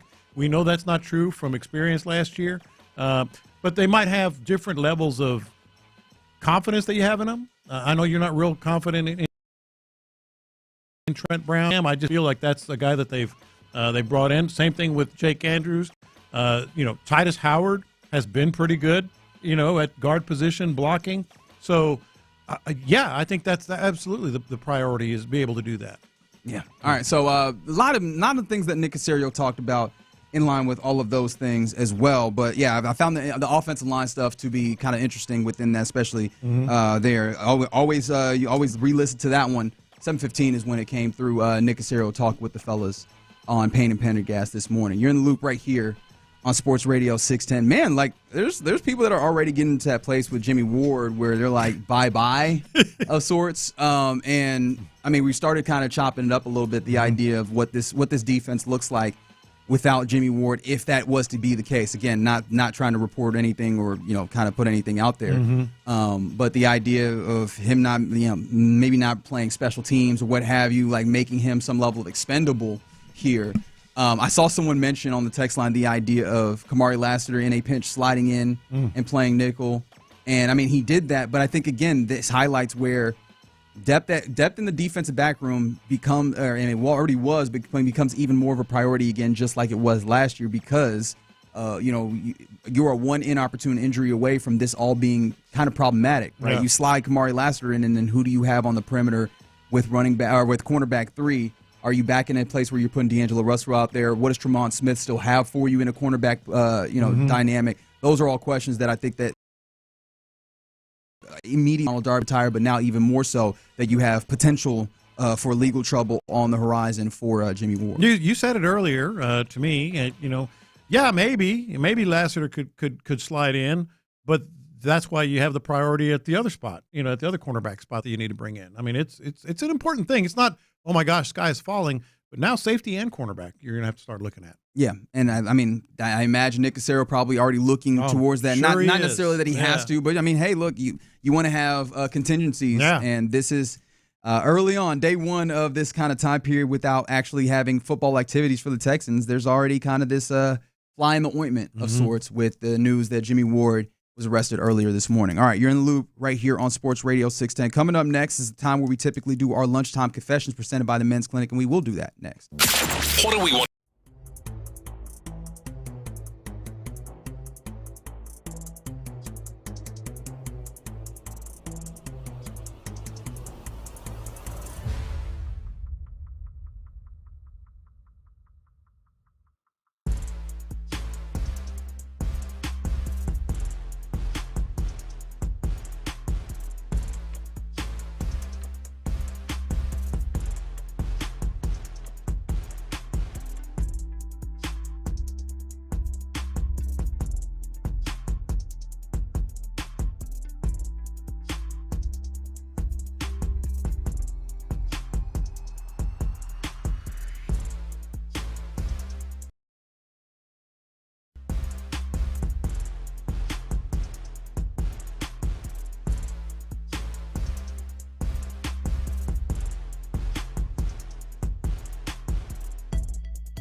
Sometimes it's sports, sometimes it's not. Whatever it is, Reggie and John are keeping it real. It's In the Loop's Lunchtime Confessions, presented by the Men's Clinic on Sports Radio 610.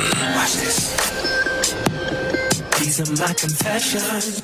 All right, I got to admit, man, I maybe some people would think I'm part of the problem, but every year I'm one of the guys that just loves watching the PGA professionals just struggle at the U.S. Open. I mean, Rory McIlroy has just been chopping up those 6-inch deep rough, the 6-inch deep rough like crazy. All the scores are over par except for, I believe, 4. Well, there's some 1-unders in there, but it is just killing people. Schauffele was 8 over. Like, a lot of people say, well, golfers, professional golfers, they're always like, this is too much, this is too much, too much. This is what fans want to see, man. They want to normalize these guys, like hacking it around. You want to see struggle? I don't want to see it every week, but I love seeing it at the U.S. Open. He said this is what fans want to see. No, every week you want to see greatness. Want to see that struggle. You want to see greatness, but when you see the greatest of the greats just looking like complete hacks at the U.S. Open, that course is just kicking their butts up one side and down the other. If you want to look at some of the leaders that are in, I mean, like I said, Schauffele is 8 over. Scheffler hasn't started yet. Just Shane Lowry over after one round. I loved him in Bad Boys. It's fun to watch. Once a year, it's fun to watch. How your boy Cam Smith doing? Oh, I was hoping you would not ask. Last I looked, he's 5 over right now through one. But everybody's getting their butt kicked except for less than a dozen. Yeah, everybody's doing it. Less than a dozen players. The real Cam Smith. Cam Smith plays tonight. That's what's happening. That's only 6 players are under par out of many 90-something. Yeah. You say you want this, right? This once a year, I love this. Once a year, I love Look at people coming to your defense from the 713. Yeah. I agree with Lopez. Yeah. Every once in a while, I like to see the pros make a triple bogey. Yeah. And go see it can happen to anybody. I will say this: the one of a few times I was working on a golf course, it was funny as hell seeing people golf that couldn't golf. Man, they hit the golf.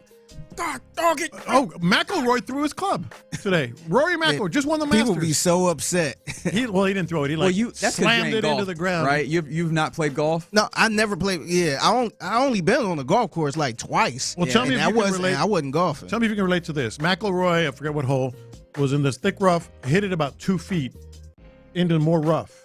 And then just got his club like, So you clearly haven't seen me play golf if you ask me if I can relate. That's my game most of the time. So you be mad on the golf course? No, he's not throwing his club. I don't have time. He hits 2-foot shots. I can't afford to be mad. Because it would just playing golf would just ruin my blood pressure. Yeah, I'm definitely. I get it, and I guess I kind of understand like the idea of humanizing the guys. Yeah. They're not just like, but. Yeah, it very much would have to be sparingly on things of this nature, which I guess in this way it is, right? Once a year. The U.S. Open, they just jack with these dudes. They just jack with them. Got these boys playing in a fun house, huh? Exactly.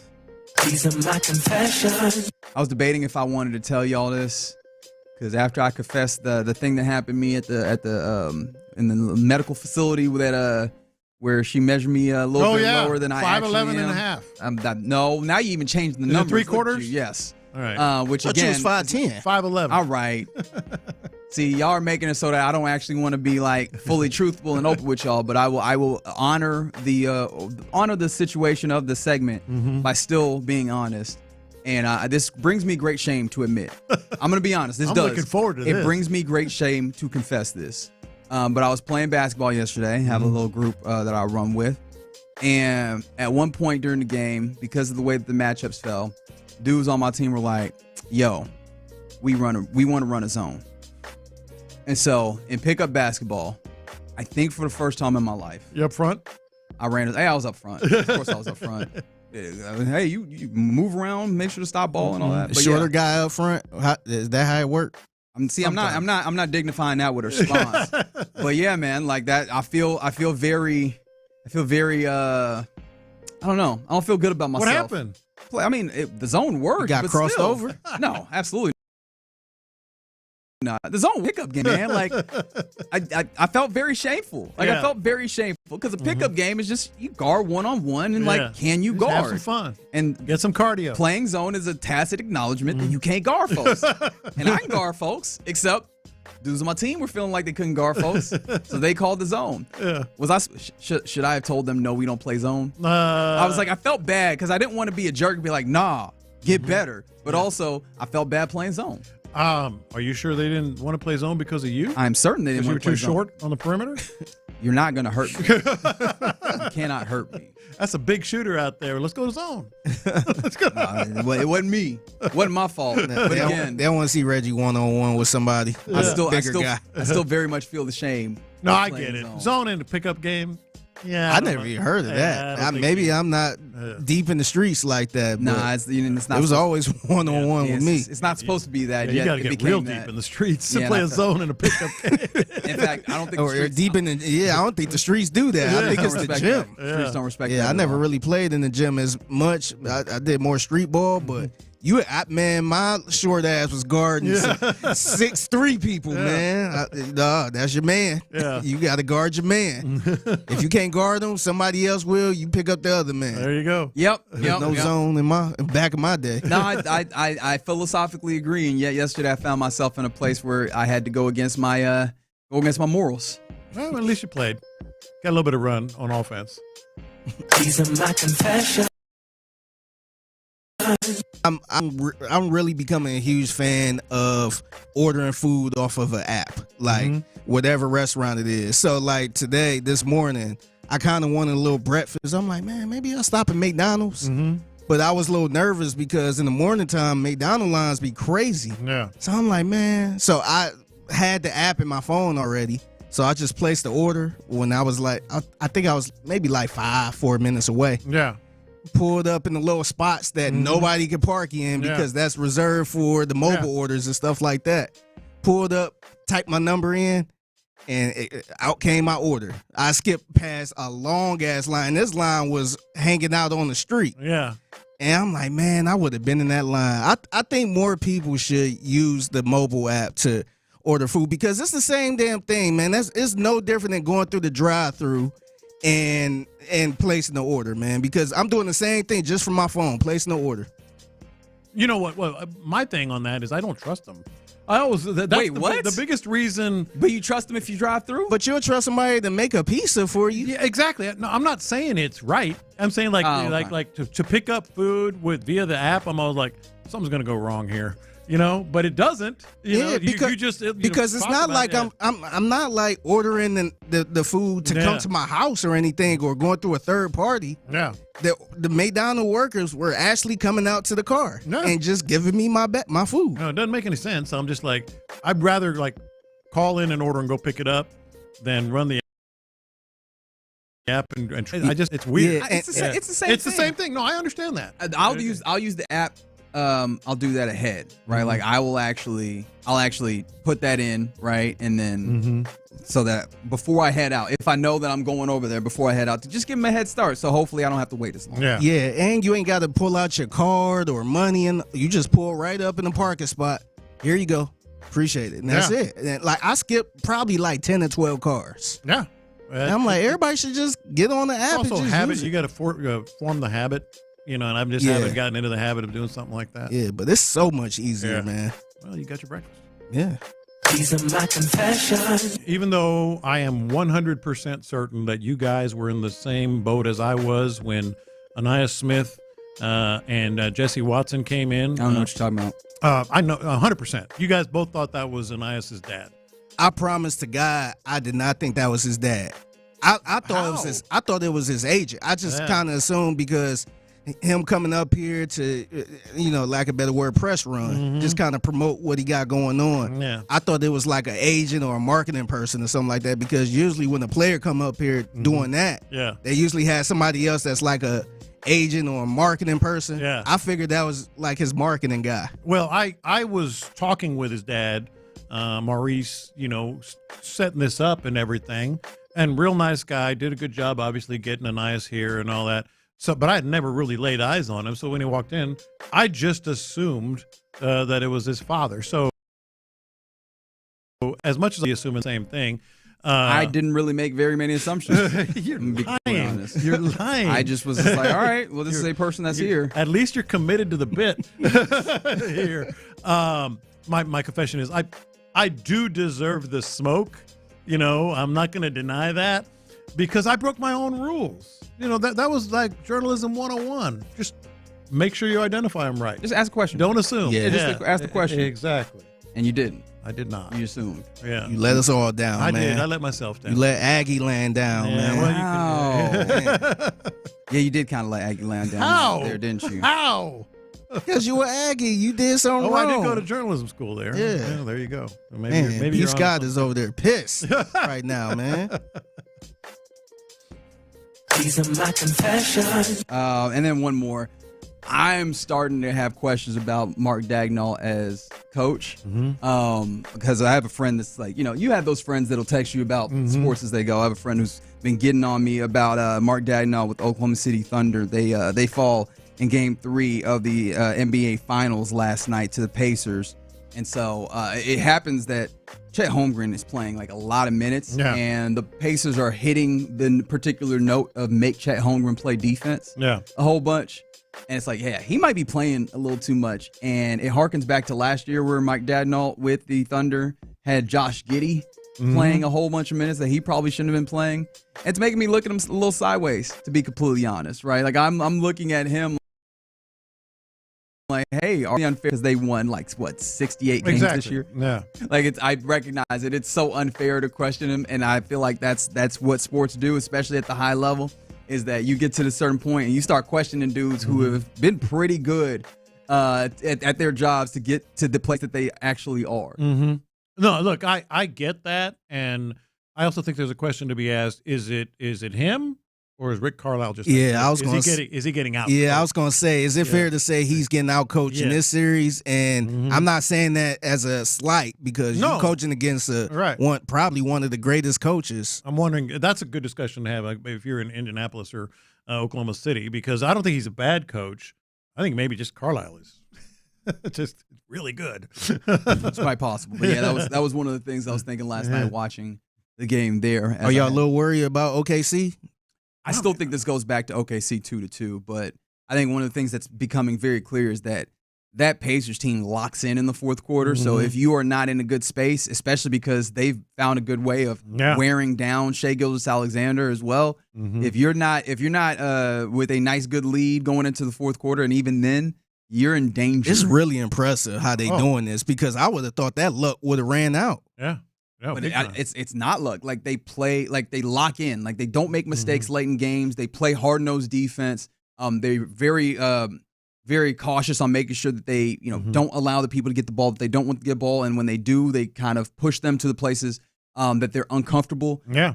And then you got Obi Toppin slamming dunks on people's head top late in the fourth quarter. Like these dudes play with an uncommon motor. So yeah, man, this Pacers team. I think yesterday was the moment where I go, oh, they could really, really win this series for real. Yeah. Going up 2-1. But yeah, that's what's happening. They doing it for Jim Irsay. I guess so. All right, you're in the loop right here on Sports Radio 610. Those are our lunchtime confessions. Coming up next on a Thursday, let's do a little buy or sell. Are you buying what these various people in sports are selling you? 713-572-4610. Let's talk about it next. What should Texans fans expect to see from the new look?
281-222-2222. Live from the Mokaram Injury Lawyers Studios. Sports Radio 610 for John Lopez and Reggie Atatula. All right, you're in the loop here on Sports Radio 610. Let's do a little buy or sell here on a Thursday. Are you buying what these various folks in sports are trying to sell you? 713-572-4610. Lopez, what we got? All right. Where should I start? Oh, how about Joe Espada?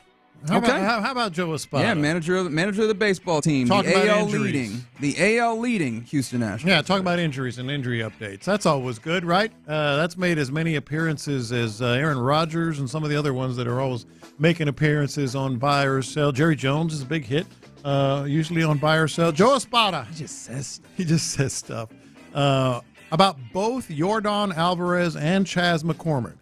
He said, quote, "They're feeling well." I mean, I might buy that they're feeling well. I'm selling the utility of this statement. Exactly. That's ultimately what this is. What am I to do with that is the question that I asked. What am I to do with the idea that they're feeling well? Because as recently as a couple weeks ago, Yordan was feeling well, and then we found out that there was a fracture in his hand. So, I mean, is he taking at bats, right? Is he facing pitchers? Is he those are the things that would ultimately give me some level of solace. They're feeling well. All right, well, good for them. I'm happy. I don't want them to be feeling poorly by any means, so I'm happy about that. But no, that is not useful for me at all. That's a sell. Yeah, I'm selling it because just think about it like this. My family member, let's say my cousin, and y'all know my cousin. Y'all say, how your cousin do? Oh, he doing well. That brother could be going through it. He could be on crack. He could be in the hospital. He could be doing all type of stuff. But I'm going to say, hey, y'all ain't got no family? Maybe that might be me. Everybody got family members. For the record, yes, I have. I got family members on drugs and all that stuff, for the man. record, yes. Yeah, but no matter what they're going through, I'm going to always say, oh, they doing fine. So I think that's one of these things. They just, they doing well. Yeah. So you actually could buy that. Not that they're crackheads or anything, but I didn't think that was the part that he was trying to. Yeah. No, but that he's being sincere. They're doing he's well. fine. Even if he wasn't fine, I don't think he's gonna say, "Oh, he's not really doing well." It's kind of like you could buy or sell on that. Yeah, I'm gonna sell it because I think it's really no telling. Yeah. I think he's just saying that just to be nice. Yeah, I'm gonna sell as well. This didn't make a lot of run. It didn't get a lot of run on our show because it's not really that relevant. But it was a kind of a national thing. You're familiar with Hunter Dobbins, a certain Red Sox pitcher? Yes. Yeah. So Hunter Dobbins, and I thought it was an interesting buy or sell. If the Yankees were the last team to give me a contract, I would retire. Now, he obviously grew up a Red Sox fan. His dad was he's still, season tickets forever and all that stuff. And, oh, by the way, the first time he faced the Yankees, Aaron out. If that's does that sometimes at all important. You buying that if the Yankees were the last team to give me a contract, I would retire? That he hates them that much? That's tough because we know. In fact, funny enough, I'm wearing a shirt that has the image of Ken Griffey Jr. And we know that Ken Griffey Jr. very much had that mentality towards the Yankees because of his pops. And he had the wherewithal to be able to absolutely make that the case because there was going to be many other teams that wanted the services of Ken Griffey Jr. That was not going to be a problem. It's a little different for Hunter Dobbins where I just don't know exactly how that, for his career, I don't know that he is a surefire not Hall of Fame, but surefire major league to the point where he could probably deny a particular place because of the way that the contract falls together. However, some people just have that level of conviction of character to where I kind of do buy it because I feel like feeling comfortable enough to say that. It's not like because again, being young in the majors does not mean that you were young and playing baseball. You probably have some level of understanding of how hard this thing is. So I think if being able to say that out loud or feeling like you can say that out loud, I believe that he would do it. I don't know that it'd be smart by any means, but I believe that he would do it at this point. Yeah, I'm actually buying it too. I believe it. I feel like it's a lot of blood, sweat, and tears, and probably rooting for the Red Sox and all that stuff, and hating the Yankees. I don't know. Is he from Boston? Yeah, from the area. Is he from that His area? His dad was like a long time season ticket holder. I get 100. It's probably written in blood. Like you never play for the Yankees. I don't care how much money they offer. Yeah, but everybody's got a number. The only thing about it is my thing is I don't know that he's the type of player where the number is just so incredible that it's like, all right, this changes. Now, a fair point that's texted in from the 929, Vlad Guerrero Jr. says something similar, and now he's coming up on free agency and now magically open to other destinations. Yeah, I mean, look, again, situations do change that. I'm just intrigued by the idea of like feeling comfortable enough to say that out loud. But I guess, look, he might be playing to the crowd. He might be like, look, I am a Boston Red Sox. I can lean into this and get the people behind me. And it's also something I kind of feel the circumstance when he puts himself in that place. I feel like it's going to be hard to go away from the money, but I feel like he seems like a dude who would probably lean into it. Yeah, go ahead. But see, you got certain people, depending on the situation, they might switch side. Like, for instance, Lopez, you were Aggie, and I think, did you have a son that went to UT? Well, he went to grad school. He has an MBA. Like at UT. But he graduated from A&M. Yeah, but for instance, if somebody did go there and you paid all that money to go there, you ain't gonna be like Barry Sanders' dad. Yeah. Where you just say, nah, that was a great story. Yeah. So you ain't gonna look at your son a little funny because he went to the rival college or anything like that.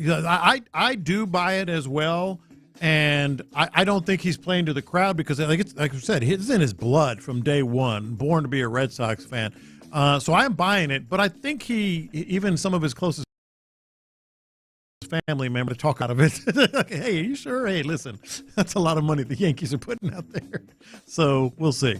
All right, you buying or selling? Dan Campbell said this week that he wants a live lion at Lions games this year. That is a true story. I mean, He wants a live lion. I buy it on the sideline. I don't doubt that. What am I buying or selling? Because it's very easy that he wants this. I don't doubt that one bit. Like, Dan Campbell is a commit to the bit all-star. But he could also be playing to the crowd too. He could be. Yeah. But I think for him, like, it's like he is the dude. He gets to be the idea man. He does not have to. He does not have to worry about the functionality, the liability that's involved here. What would a live lion do on the sideline of it? Honestly, what most lions do is sleep. I bet. Well, I bet the lion would just be over there sleep. That would be badass, though, man. Because the first thing I thought about was the LSU tiger. Yeah. Well, they're not doing that anymore either. Yeah. But that would be badass, though. Just having that lion on the sideline, or put it right next to the opposing team locker room. Have a live lion. Yeah, I'm just like that feels like that's gonna be real tough to make shake. Especially in the confines of like the NFL stadium and the Ford Field, like with especially and the noise. He wouldn't be sleeping well.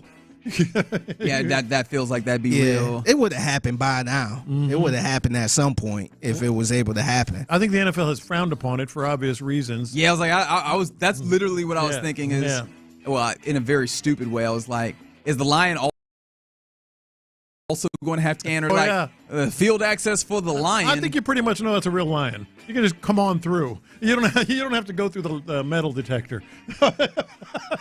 I don't know, man. That lion might have a switch on him. You got to get pat down too, brother. Yeah. Well, who's going to pat him down? Not I. And that might be the issue with having a lion on the sideline. I'm buying it. This is Dan Campbell. What, that it'll get done or that he wants it? That he wants it. Yeah, that's the easy part. He's not pandering or talking. No, he dead serious. Now, the next question would be, can he get it? I don't think so. But no, absolutely not. Yeah, there's no. I'd put the percent chance of a lion actually being at a Detroit Lions game in the next, I don't know, couple of years at a 0.5, just because I don't know that there's anything that you could say absolutely no to it. But it feels like there's no way that you can make this happen. And from the 979, what would the lion have stripes? Laugh out loud. Would that lion have stripes? Rather, I did say that yesterday. Oh, that's right. A lion don't change the stripes. Yeah. I got me a Cam Newtonism on accident there. All right.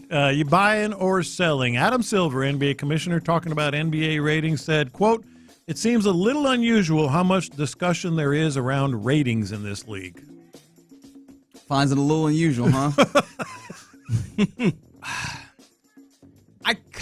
All right, so I gotta sell it because, like, to some degree, like, look, man, this is what people are looking at for viability, especially as we talked about this yesterday. Yeah. A majority of these major major leagues, rather, they're television, right? Like it is all through television. So it makes sense that the money being there is going to draw people's attention to the ratings.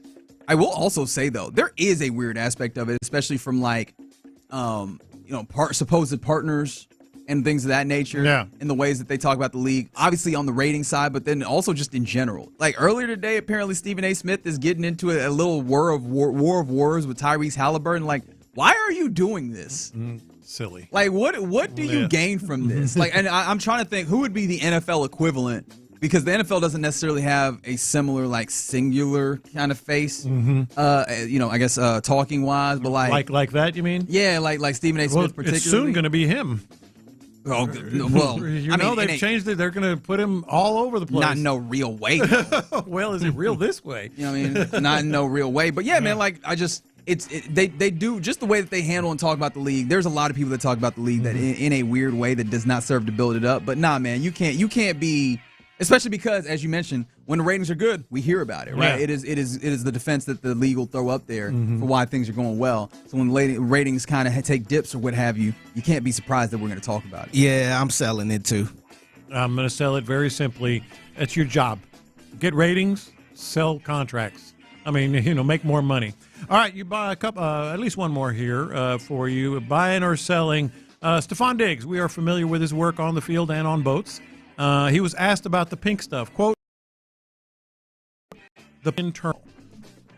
I buy that. And that's when he was asked about the pink stuff. Specifically about the pink stuff. I buy that. That's not proprietary, or that's proprietary information, friend. That's not public information. I mean, that's probably the way that you should go about any narcotics anyways. You should not be, that should be internal information. You should not be talking about that. But do it count as public if it's end up on a public platform and share with millions of people? I mean, but he was asked like 3 times and he kept saying the same thing. The particulars are all internal. Okay.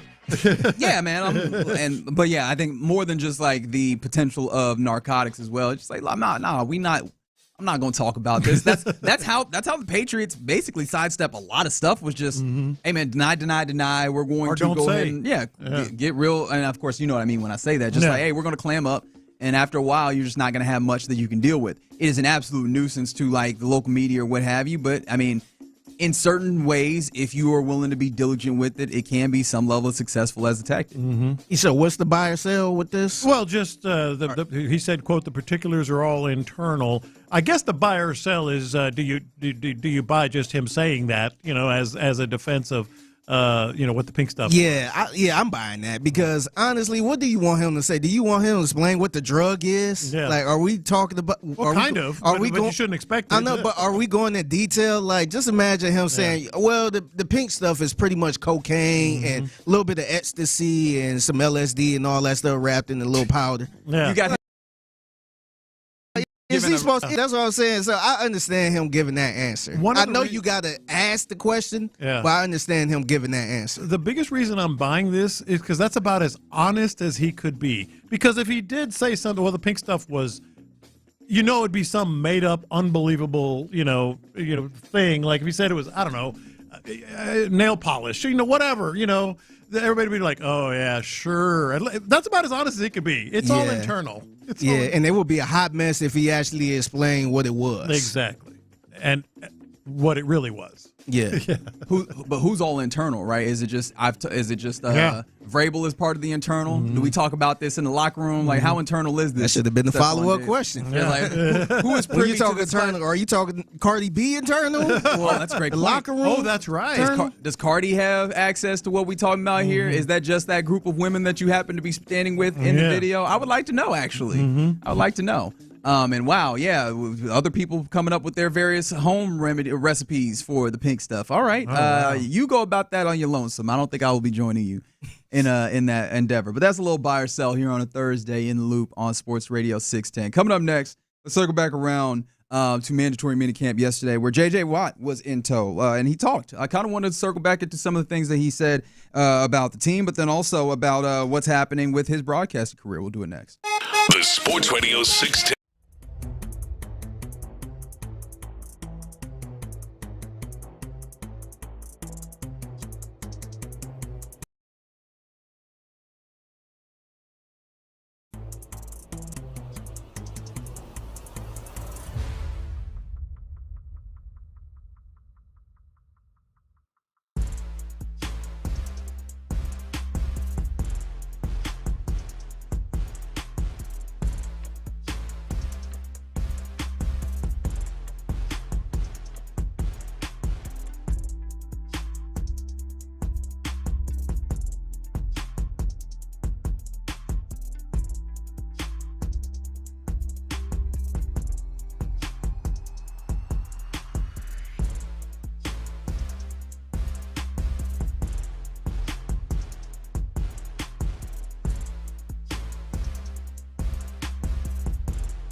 HD2 Houston. Insider access, exclusive content. Sports Radio 610. The Texans play here. An Odyssey sports station.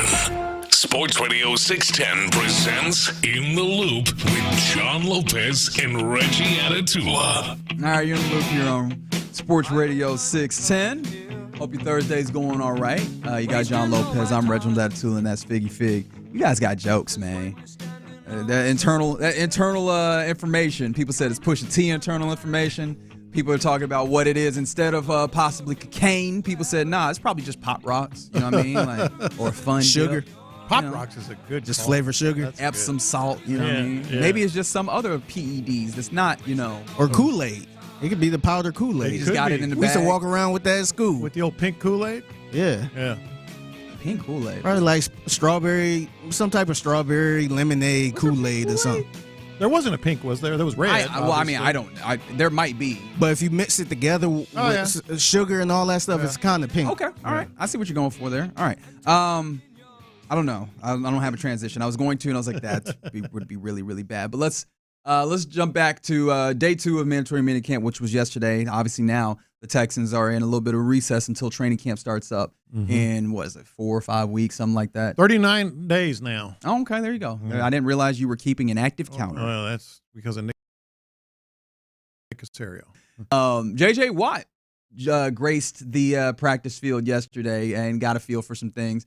And so he talked to the media because J.J. Watt is median, but also he's like a very kind individual. And I wanted to kind of go through J.J. to get a little feel of this. This is cut 26 here, Figgy. This is J.J. Watt talking about the energy that he saw in minicamp. It was incredible. I was talking to some people on the sideline, like, those are the moments you miss the most. Practicing with your guys, make a play, and everybody goes nuts. The whole sideline, the whole defense, there's just nothing better. And those are the best teams. In the middle of June, the last day of minicamp, going crazy over a play just because you love the game, you love your brothers, you love to make plays. And that's going to translate in the fall. This is a really good group. Spoken like a swarmy kind of guy, huh? I mean, that's their mantra, is to be able to do those things. No, I actually do take some meaning out of the idea that this Texans team really does come with a level of energy at this time of year. All of the, and maybe we've talked too much about it, and it can maybe feel like it's overdone. But the idea that you have such energy and passion and workman-like drive by this Houston Texans team, whether it's, before you even get to OTAs, guys in the facility doing work, CJ Stroud going so hard on getting himself ready that he makes his arm a little sore and puts us all up in a tizzy. Like this level of energy and intensity towards the goal is not nothing, right? That is worth something that speaks to the culture that they've built. And Houston native, Mo City native, Texas A&M guy, and also obviously played for the Philadelphia Eagles this past season and won himself a championship. He was talking about just mini camps for them, where there's moments where it feels like there's not energy and juice, and that is a Super Bowl winning team over there that, hey, guys getting in, trying to, pump themselves up. It doesn't feel like that is something that was necessary for the Texans. It feels like that juice comes innate. And I think that's inherently a good thing, because that energy probably leads to a level of excitement, a level of locked-in nature to get the job done and to really internalize what's being put down and taught by your coaching staff. Well, and I think the key thing for me is a guy like JJ, Houston fans even, and certainly ourselves who are around it. It comes down to the sincerity of it. Like, we've seen insincere, empty words up close and personal, for sure, from the likes of Jack Easterby and such. We know what insincerity is. Like, they said many of the same things. They didn't do many of the same things, and I think that's the difference. Right, and I think J.J. Watt is someone who would be able to suss that out to some degree himself as well. Of course, like in that instance, he doesn't need to say that, but also in that same way, he doesn't have to say that. Right, he intentionally is mentioning the energy that's there, and I think it's because it's one, tangible, but I think it matters in what they're doing. This was J.J. Watt giving his observations on Will Anderson, because I think obviously his development is going to be one that's going to be huge for this team as well. Yeah, I think the best part about Will is that he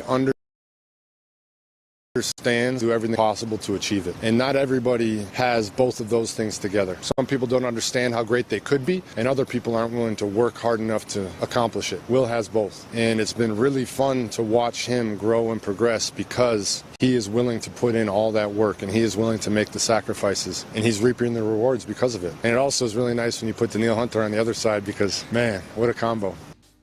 Yeah, JJ had to have had a sit down. I know he has in the past with Will Anderson this week, right? I mean, just because. I mean, he knows how good he can be. Maybe just in the locker room, sitting down for a while, chatting it up, answering Will Anderson's questions, because I think that's in Will Anderson's nature, and I think JJ really loves him. Yeah, I mean, It's hard not to love Will Anderson. With you talk about sincerity, he oozes that. He oozes energy in the same way that we were talking about. Like, he is kind of all the things that you want. It's why it's very evident whenever D'Amico talks about him that there's a level of love there. I like that a dude like J.J. Watt, a Hall of Fame caliber player, is so quick to acknowledge those things that come together in the package of Will Anderson Jr. And that makes me look at him and go, what do you view as the ceiling for Will Anderson? You know what I mean? Because, like, we talk about where he is right now, and of course, playing opposite Daniil Hunter, we can see the things that he's doing. We see the ways in which he's getting better. But again, this is heading into year 3. I mean, he's an all-pro player in waiting, in my view. Not Pro Bowl, all-pro. Run, pass, everything that JJ. You just heard JJ say, and really, he's goals, double-digit sacks, and all that stuff. He had sacks. I mean, it's not like Jadeveon Clowney, where you're like, well, he's really good against the run. What a physical presence. He's not a bad player. He's a Pro Bowl player, but the sacks just weren't there. Will Anderson's already shown that he can get sacks. He just wants to take it to an altogether higher level. All right, so we'll ask the pass rusher, J.J. Watt, here about the other side of the pass rush, which is Daniil Hunter. This is him talking about Daniil Hunter. I don't think I saw him take anything to a different level because I've known Daniil's level for a long time, and I think he's been criminally underrated for his entire career. I've been watching Daniil my whole career, and he's been playing at this level for that long. He's a phenomenal player in the run and in the pass. He's got multiple different moves. He's extremely strong, but he also has these finesse agility moves. This is who he's been. I don't know why the world is just kind of starting to figure it out. It is weird. I think playing in Minnesota had something to do with that. Even though they were, they had their headline games as well, and every NFL game is watched. It's just something, man. Why Daniil Hunter? I mean, he's right. Everybody's talking about how underrated he is now. So maybe he's not as underrated or underappreciated as much. But it's been there. It's been there for sure. More than 12 sacks this year for Daniil Hunter. Because he had 12 last year, but, I mean, the year prior, 16 and a half. Like, he has that capability, of course. There's only so many to go around when you're also getting a whole bunch. How many is Will Anderson getting? That's what I'm saying. Like, that was my thought. It's just like they can both find ways to be better in this year, and I know that's kind of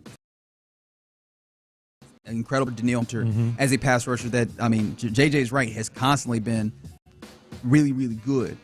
But Will, we know, also very much has more room to develop and everything. And I know teams will throw a lot of bodies at them, but they're still bookending. So at some point, something's got to give. I'm like, is there a possibility for this tandem to take it up a notch? Is ultimately the question that I'm trying to get here. There absolutely is a possibility. Yeah, certain things have to happen, starting with health. I don't see how anybody could say that they can't take it up a notch. Yeah, I guess the health is really the big thing. Is if you get Will playing more of those games, not dealing with that ankle to the same degree. And I'm like, ultimately the underlying portion of that question is also, is that even necessary for them? Is that like that's it's necessary to become an all-time defense, I think. They're already playing at a crazy level, but maybe if they find more with like somehow wring more pass rushing out of that. The point that I ultimately am trying to get to is, man, this pass rush is already phenomenal. Yeah. And I'm like, it's almost like when Daniil Hunter gets out there in front of the media and says that he's added 5 pounds of muscle, and you're just like, where do you find more of that? I look at this pass rush and I go, where do you find even more, especially when you have the likes of Tim Settle and Mario Edwards Jr. and guys like that working from the interior as well, and with the amount of rotation that D'Amico likes. I'm like, how much more could you possibly wring out of it? In order for people to acknowledge, obviously, just how good they are. But I guess people have already, right? You got Pro Football Focus and, putting up the best duos, and, like, those guys are right up there, and they should be. And there's J.J. Found interest. This is J.J. Watt talking about the new running back on the team, Nick Chubb, and what he likes and sees from Nick's running game. Yeah, I mean, he's an incredible player. Strong, tough, fast, physical. But then, like you said, the mentality that he has, the way that he works, I mean, it's really tough to see a guy like that leave a great city like Cleveland because he represents what a Cleveland Brown, like what Cleveland is, a tough, hardworking guy. But hey, Texans will take him, no problem. And really looking forward to seeing how he fits in that backfield between him and Mixon, kind of reuniting some old AFC North boys. It'll be fun. It's fun. Yeah, I'm just sitting here sort of just kind of trying to imagine, if he is the version that he was at his best in Cleveland. I mean, you talk about what the next level might be with Danielle Hunter and Will Anderson. I mean, just imagine that. Mixon and Chubb. Imagine Chubb at his best, or some semblance of what he was at his best. Reggie can't imagine that. No, can't imagine that. And that's the thing is, if you do get that, it's gangbusters, cancel Christmas, right? Exactly. The Texans are in a very, and it's because he is simultaneously bruising and explosive. Mm-hmm. I have questions on if the explosive comes back.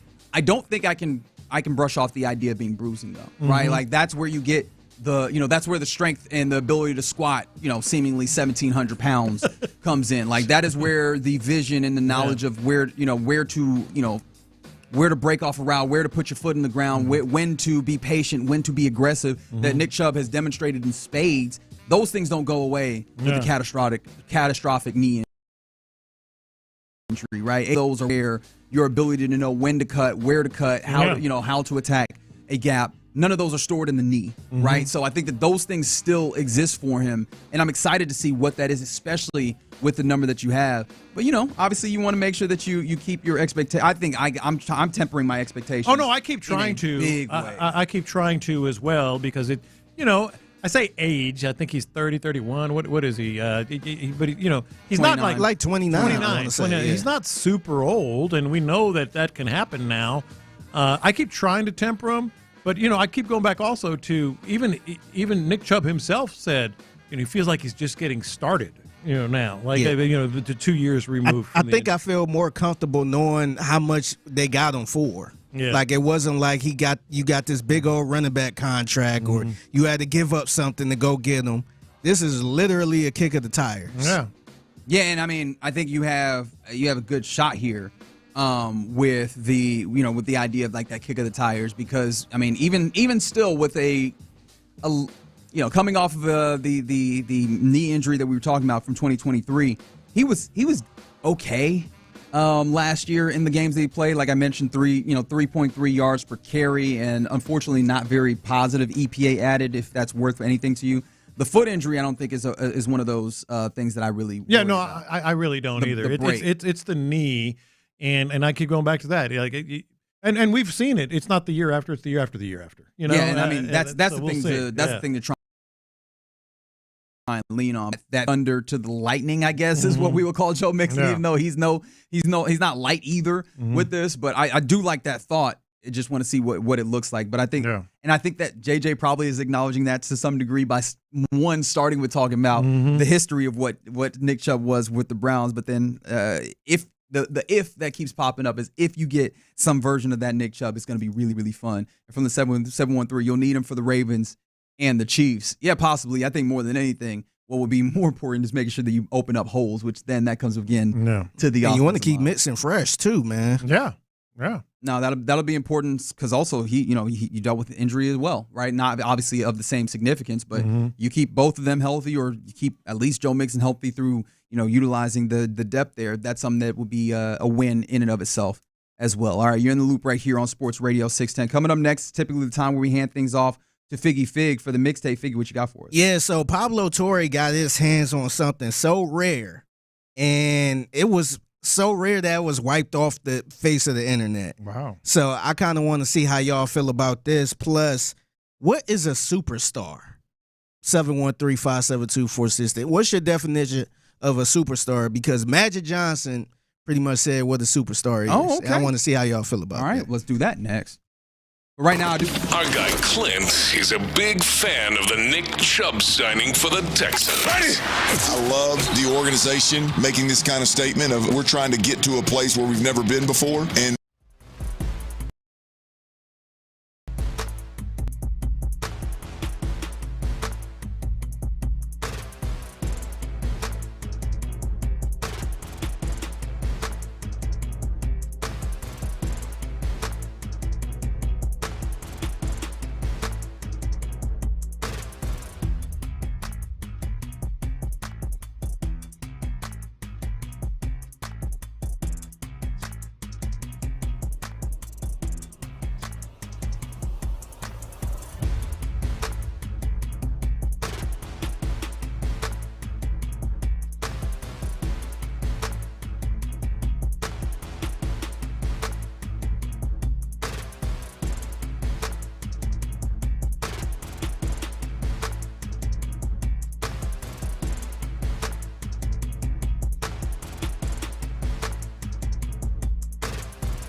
insider access, exclusive content. Sports Radio 610. The Texans play here. Pass the aux cord and crank up the volume. Figgy Figs in the driver's seat. Sit back, relax, and enjoy the ride. It's time for Figgy's Mixtape on Sports Radio 610. Yep, it's the Mixtape in the Loop, Sports Radio 610. It's your man Figgy Fig holding it down on a Thursday.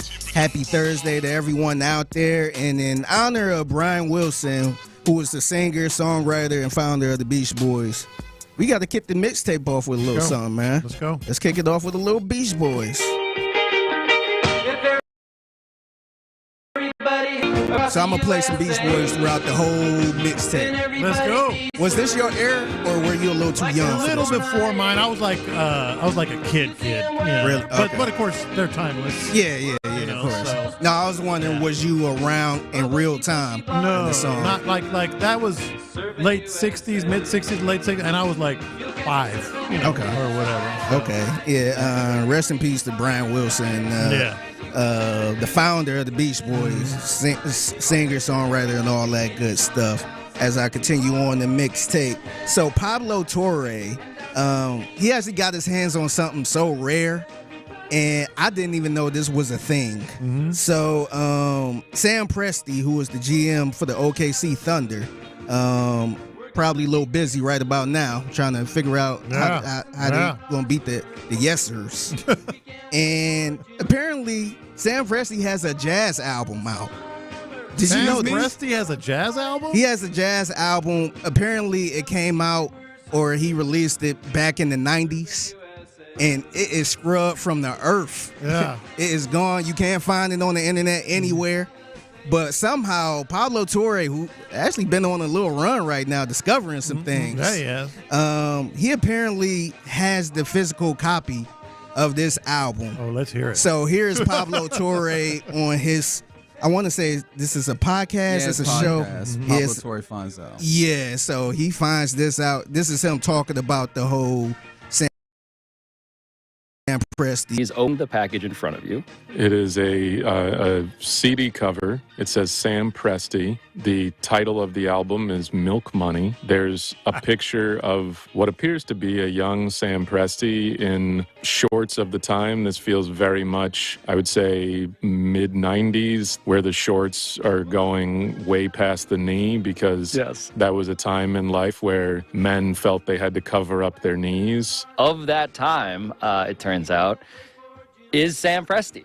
He was a drummer at Emerson College, and it didn't exist anywhere else on the internet. Yeah. No one had posted this. There was no audio of this music anywhere else, and there still isn't, by the way. So a couple of years ago, I actually tried to put it on YouTube. I just thought it'd be fun. Wasn't trying to make any money off of it. And I put online just Sam Presti Milk Money, nothing like Thunder GM's hidden rap album. I put online and got a couple of views, and then a couple of days later, I kind of just started getting some messages of just some people asking me to sort of take it down. So eventually I did. Who asked you to take it down? So I don't know who they were, but they were just complaining like, hey, should this really be out there? This was kind of something he did when he was young. And I sort of started talking to them, and I don't have any proof of it, but it felt like it was someone who kind of might have known Sam or was in their camp, and just like, I'm not really sure if we want that out there. Why? So my question, y'all, is what the hell was on this jazz album?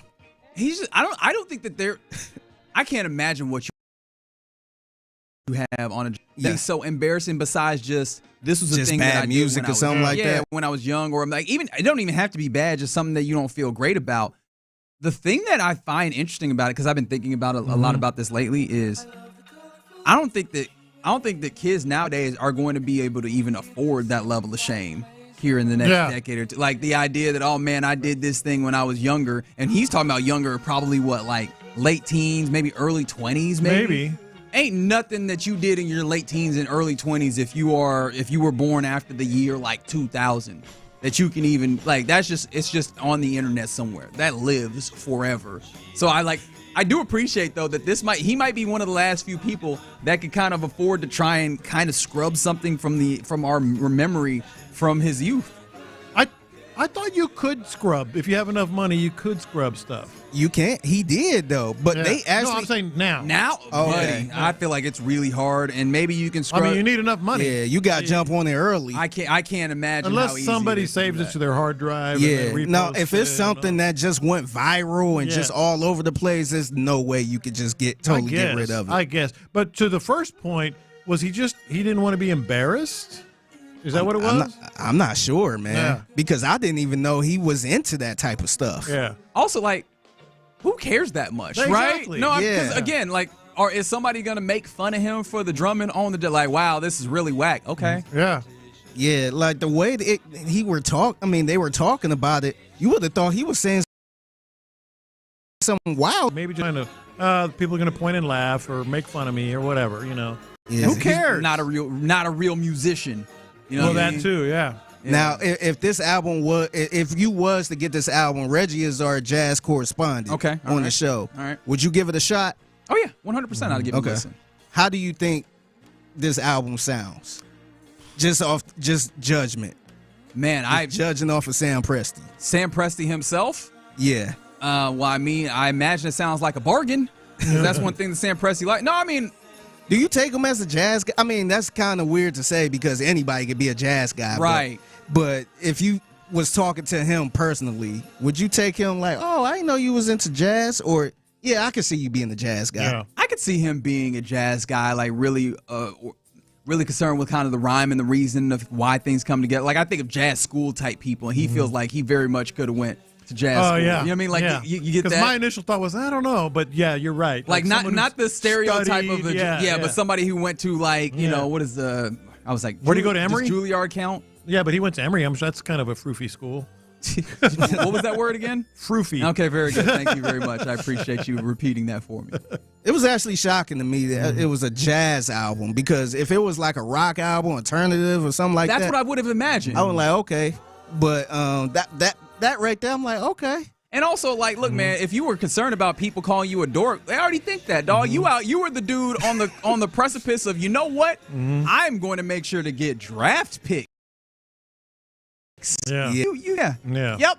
We already thought that. Don't even worry about it, brother. Let that jazz album rock. Yeah, so salute to him having a jazz album, man. I kind of respect it, man. Yeah, man. Except for the scrubbing part. I want to hear. Yeah, exactly. Yeah, I'm actually more concerned about the idea that he felt like he needed to try and get this out of here as opposed to the fact that he did it.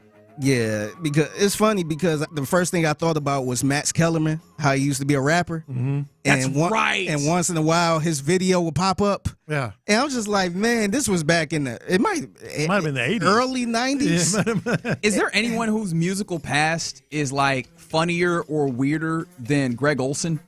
Oh, his was what? G-Reg when he was rapping at Miami? Yeah. Which is by the way, if you can go Google that, it would be worth your time. That's all I have to say. It's one of the funniest like musical pasts of anybody that is not actively a musician at this point. Yeah. I don't think that there's anybody else. Like if he was like, I went to try and wipe that, I'd be like, I get it. Other than that, I feel like everybody else, man, you can live with it. Yeah. It's the mixtape in the loop, Sports Radio 610. So Magic Johnson was on First Take today. I don't know why he was on there, but he was on there. It's always fun listening to Magic Johnson once in a while. But I guess they asked him the question, what is a superstar I'm guessing in the NBA. Mm-hmm. So here's Magic Johnson's definition of what a superstar is. And I want to know if you agree with him. Mm-hmm. And I want you to name some superstars by his. Kokomo in the background? Yeah. Okay. Yeah, man. Sorry, I was getting distracted. Or not the Beatles, but the Beach Boys. Yeah. Here's Magic Johnson. A person who can go on the road and sell the building. There we go. That should be. It's a simple definition. Simple. I'm going to see that person, right? So you ain't talking skill on the court. That's it. You talk about draw. Yeah, you got to be Magic's in town. You're going to the game. Yeah, a superstar got to say, man, or you running home from the office and saying, oh, I got to see him on TV, right? And that's what Larry Bird, people running home, right? Charles Barkley, people running home. Shaq, people running home. Kobe, people running home. And then, of course, the greatest that's ever played, Michael Jordan, people going running home to see him. Or they're trying their best to get into the arena to see that brother play. That's a superstar who could go on the road and sell the building out. Are you fine with this definition? And who are the superstars in the NBA today? I don't have a single problem with his definition. I think that's a good definition. We talked about it in a lower level about Hunter Brown. Like, that's the guy you got to go watch pitch, or turn on the TV to watch, because that's the level that he's reached. I think it's a great definition. Now, who?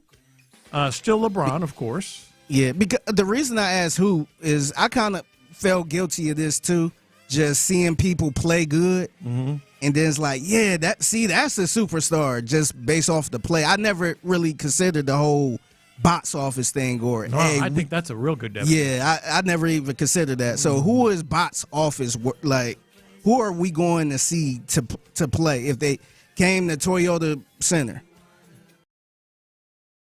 I don't know about usual suspects until maybe, SGA wins a championship. And because as great as he is, I don't think anybody goes, so I got to. You got to go to Toyota to see SGA? Yeah, I don't think so yet, but that might change. And I think that even that that definition gets real subjective. Well, it doesn't. Because the buildings do sell out on the road. Yeah, because he did say that's very superstar, box office superstar. Yeah, that's not subjective. And there are players that fill up opposing buildings. Well, but I mean, there's instances where, is it the player or is it, hey, man, this is a good team now that my team is getting to match up? No, it's the player. Like, hey, I want to go see Magic. Hey, I want to go see Michael. Hey, I want to go see LeBron. Yeah, or just think about it from a road point.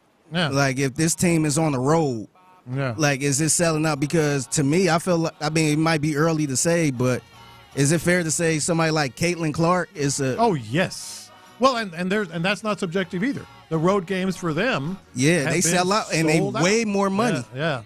I love that definition. Yeah. The thing for me is that it seems to like kind of make the actual ability on the floor maybe not secondary, but it pushes it into like the nebulous space as opposed to being somewhat front and forward facing, which it feels like it probably should be as we talk about. But the ability on the floor is what leads to selling out an opponent. Like Magic Johnson wouldn't have sold out buildings, on the road, or if he hadn't already done it on the floor and fans noticed it. Yeah, but I think when you start talking about selling out buildings, now you're adding the notion of intrigue. And I'll ask you this: is Victor Wembanyama a superstar? He's a superstar, yeah. I disagree. Victor Wembanyama is not a superstar. No, but I'm saying. But that's what I'm saying is like because there's an intrigue in like, hey, there's this young cat, wild, wildly built, and he has this like alien quality to him. Mm-hmm. But I don't think he's reached the level of like quality of player that he's a superstar. And I think that's where the definition kind of rubs me the wrong way. I understand where he's coming from, and I understand like the general gist of it is a player that is so good and is so consistent in being good that players or fans want to go see them when they come to the city. But I think it also opens up some weird areas on the periphery. Yeah, no, I love it. I would probably use it more often. And Wembanyama, you say, well, he's not a superstar in the NBA right now. He is a superstar figure, kind of a bearded lady, kind of thing. But he had How often do you use the idea of a bearded lady in sports? But he also had a hell of a run in the Olympics. Let's not forget that. Like, he was putting it on, almost beating the Americans. That is superstar. So you talk about nebulous. It's also nebulous how you define what he does on the floor and where he does it. Okay. Yeah. I feel like we forgot about that whole box office part whenever talk about a lot of players too, because hell, we tried to force some players to be superstars, and it probably didn't work out right. But yeah, it's just something I never thought about that aspect of the being superstar too. And let's take this out of basketball because someone texted in 832. We used to feel that way about Peyton Manning when he came to play the Texans.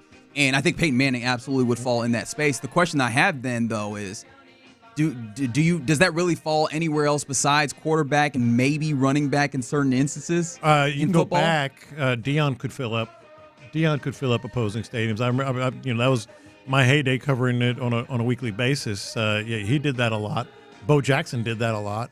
Yeah. Stuff like that. Guys like that. I think the other thing is too, just seeing how it is in baseball, where you kind of had the conversation of lack of superstars per se, or well-known superstars, but Ohtani is the guy that's like, man, I got to get out there to see him. Yeah, like to the point, road places hike up their prices whenever the Dodgers coming in town, and it could be because of the Dodgers in general, but Ohtani got to go out there to see Ohtani. Yeah. Okay, so my bad. I dragged you into an argument, and you wanted to kind of lay out a number of guys. So if you were actually going to try and make the roster of superstars in the NBA, I think obviously you go with the. I think it's all the usual hits right now. LeBron, Steph Curry. Yeah, you can.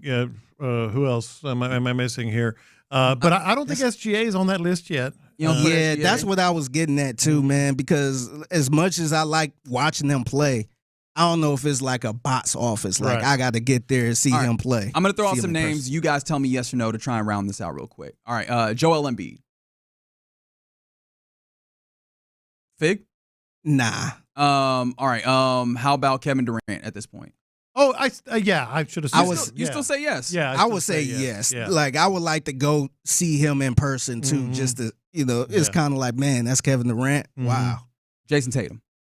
No. Ask the Celtics fans. Anthony Edwards. Anthony Edwards. Yeah, that's like see now you're getting personal because personally I'd like to see it. I was going to say that too. But I don't think he fits it broadly. But that's what I'm saying. Now we've made this personal versus now I have to try. No. Okay, all right. No, we're not because he said superstar. Yeah, like an acknowledged superstar. I would say to answer your question, Anthony Edwards, the answer is no. But personally, I would want to see it. Okay. Yeah. I don't think we got any clarity on what a superstar is. Yeah. I think we probably have to look at some numbers on road games. Don't worry, I'll go find the superstar metric and bring it back to you. I will find the advanced analytic for you that will determine once and for all. It's out there. It's out there. I'll scour the world of the internet for it. But yeah, that's Figgy's Mixtape, 1:20 p.m. every weekday right here on Sports Radio 610 at the Figgy Fig on social media. If you see something mixtape worthy. All right. Coming up next, we'll get ready to talk to the fellas of the Drive. But before that, are you buying this from the newest owner of the Indianapolis Colts? Does this feel like the way that you should go about being an owner? Or does this mean that the Colts are just going to keep being bad? Let's talk about that next. In the Loop. What does it mean?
Texans.com/score. Thank you, Figgy. Live from the Mokaram Injury Lawyers Studios, Sports Radio 610 presents In the Loop with John Lopez and Reggie Atatula.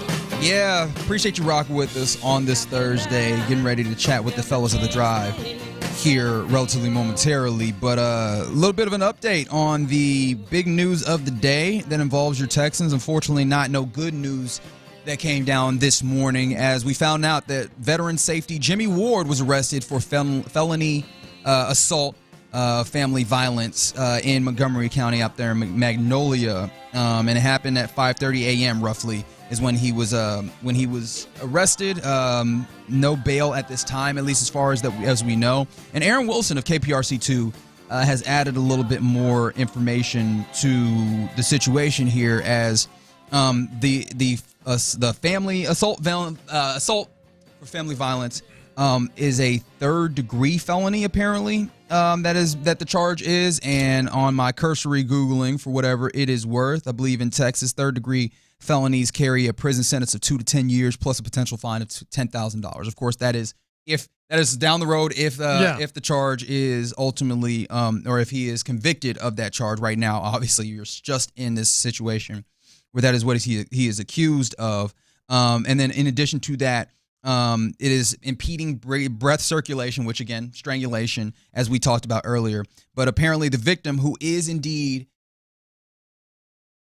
Jimmy, has been granted an emergency protective order. Mm-hmm. So that does feel like we're probably in that space where, because I know some people were texting us again, we appreciate the very many people that tried to lend their expertise to us via the text line 713-572-4610. But there's people that were texting kind of pointing to the idea that, you know, these things, as you get more information or as you get further down, obviously people can maybe recant statements or things of that nature. As you get more information, things can settle with this. I feel like a protective order being issued, and of course this is my kind of speculation rather than any level of legal assessment or what have you, is that probably speaks to the idea that this is not necessarily, at least not in the immediate, going to walk back into, oh, this was just a misunderstanding or anything. This feels like very intentional steps moving forward in this Jimmy Ward process when it comes to this. Yeah, we've been in a space, and I think should be in a space of let's find out a little more before anybody says makes any sort of determination. But we also understand what certain things mean. Well, now that we found out a little more, it isn't looking any better. In terms of the protective order, the fiance, third-degree felony, and we mentioned it earlier. We know people in law enforcement and in the legal community. The felony part just sort of got your attention, from the very start, because there are domestic violence incidents that happen, and whatever comes of those. But when you throw a felony on there, felony domestic violence, that means that the officers involved, the investigators, whomever, reason to recommend or command medical attention for the alleged victim. So yeah, it didn't sound great this morning. It doesn't sound any better right now. No, that is not what's happening here. Per the article that is on KPRC2 currently, deputies said the victim alleged that she had been assaulted, strangled, and threatened by her fiance, identified as Jimmy Ward. So that's the additional information that we're finding out, that the other individual in the particular assault instance that happened this morning is indeed his fiance. So look, without necessarily casting judgment or what have you, the optics on this, and obviously I don't want to be crass, is really what I want to say, because of course I take this with as much seriousness as it is really rightfully deserving. But the optics of this are very different, as we were kind of talking through the kind of malaise of not really knowing what was happening. When you talk about family violence, there's a lot of open space for that, right? Is that an instance where it has to do with children? Does it have to do with, and again, a woman involved, whether it's, a relation or, particularly a fiance or what have you? Or is this like family violence? Although I feel like something of the nature of like man-to-man combat or what have you, for lack of a better term, would probably go under like a different type of assault, as in the way that it's maybe like labeled. I don't know. But unfortunately, it seems like the circumstance is in that space where you start getting into the uncomfortable places for those of us that talk about sports and maybe not things of this nature on a regular basis, because we start talking about like particularly different level things. Man, it just sucks. It certainly sucks for the alleged victim. It just sucks in general. It sucks that we have to talk about it. But certainly there are times when these things need to come to light, and certainly he's in a situation now that there's going to be some big decision making that's going to have to be done, no matter what the legal outcome might end up being, depending on what how many facts are involved that come to light. Yeah. Someone on the text line mentioned this, and I think this I do find it interesting. I'm trying to figure how much we're going to liken these two cases, but Kevin Porter Jr. obviously in this city had a situation where he had a domestic violence incident, and obviously it got to a place where the Rockets determined that he couldn't be on his team, and they moved him along, but he's still in the NBA right now. And so, is that a situation where, and I think that knowing the Texans and having some level of feel, I would imagine that they're in a place where if this is substantiated to a point where, he's convicted or what have you, they would not be in a space where he could continue to be a Texan. That they feel like they hold that status of being a Texan in such high regard that would be disqualified. Yeah, and you mentioned earlier, some possibilities of, with his age, with his status on the team. But the reality from a football perspective is sometimes these decisions get a lot easier to make. That's just the reality. That may not be fair, but ask the Ravens kicker. No, right? But a kicker that was having issues, it makes it a lot easier for you to quote unquote do the right thing in an instance where you have that pop up. And Jimmy, again, that was one of the things that we talked about, and I imagine we'll continue to talk about in this space, is he becomes a little bit more expendable, for lack of a better term, when he's no longer absolutely a starter, although I think he's a valuable role player. But what does that do in changing the way that this is situated? I don't know. And from the text line from the 832, and I'm reading this verbatim, you do know that bitches tell lies, right? All right, so if we're going to be in the place where we're going to remain and wait for more details in the way that we talk about it, I think you also probably need to be in a place where you do not automatically assume that there is lying happening on the other side of this. You just really can't be in that space. And I think that you do not put yourself in a good opportunity, a good space to find the truth of the answers if you are assuming that is the case off the jump. Cool. That's cool as hell right there, man. What's that? What the text? Like that, like that person in his life or her life. They say, man, I'm gonna text this in. That's right. This is how I feel. I'm gonna text this one in. Yeah. Yeah, set them straight. I sometimes I wonder. There ain't a chicks be lying or a damn man he beat the hell out of her type. Like either one. Oh yeah, either one. Both. Like I said, both ways. Either one of them. No. Yes. Well, right now we're in a place where you're just reading what has been reported, and it was bad this morning. I think it got a little worse about 10 minutes ago. Yeah. Yeah, and I understand that there's, especially in this day and age, a lot of people that have a level of distrust and insult to a place. That's immediately my assumption. Now, to the point, and I'm sure we'll catch everybody up when we start up here on the drive, but to the point you're making, yeah, there's some players that we wouldn't even be talking about, if they're gone, that can survive this. There's some players on this team. I'm just saying, there's some players on the team that the conversation wouldn't even be, is he gone? It'd just be, what are they going to do? Yeah, how you going to handle this? How long he going to be No, out? and I was going the other way. There's some players on the team that they'd be gone. Yeah, and I think Jimmy might be one. I think Jimmy's more in the camp of the they'd be gone. Be gone. Yeah. So if any of this is accurate. Yeah. Any of it. Especially on the timeline of his career, he's not on the front side of that. There's some players on this team that this could be 100% accurate. Yeah. And they'd just be, how are they going to handle they'd it? Be suspended. Yeah. By the league. Yeah. D&M Auto Leasing, we appreciate the opportunity to Jimmy chat with the fellas of the drive, Clint, Ron. Outside of finding that out, how's your day been, fellas? Been good, boys. Baby. Been good. Been wet. Yeah. Been wet. The ground, that is. The ground. Okay, I was like, hey, man, look, if you want to share information with us, that's cool. Well, I mean, I'm sure we can go some directions there, but I'll nip that in the bud. How long we going with this beard? Because I've been noticing the stubble, but now we in full beard mode. Wife's not a big fan. So not long. So probably not long, but I'm still not a real big fan of. I find myself going up with the sideburns to the skin to get the gray out of it. I'm still not a big fan of just flexing the gray. yet. Just let need to bring a goatee back. How long did you die, John? All right, here's the thing. I never died. Here's the thing. I never had a You had to think about it for a second. No one No, this is good advice. This is good advice, I think, for Clint. I never had a goatee for 50-something years. Clean shaven. As soon as I started getting more and more gray up here, I just determined I'm a real lean into it, own it kind of guy. Yeah. Said I'm going to own it. I'm going to go show them all the gray. Well, I never had this. I'm not a dye. I don't care enough to dye it. I'll make whatever work. I know I've got the option right now to kill these.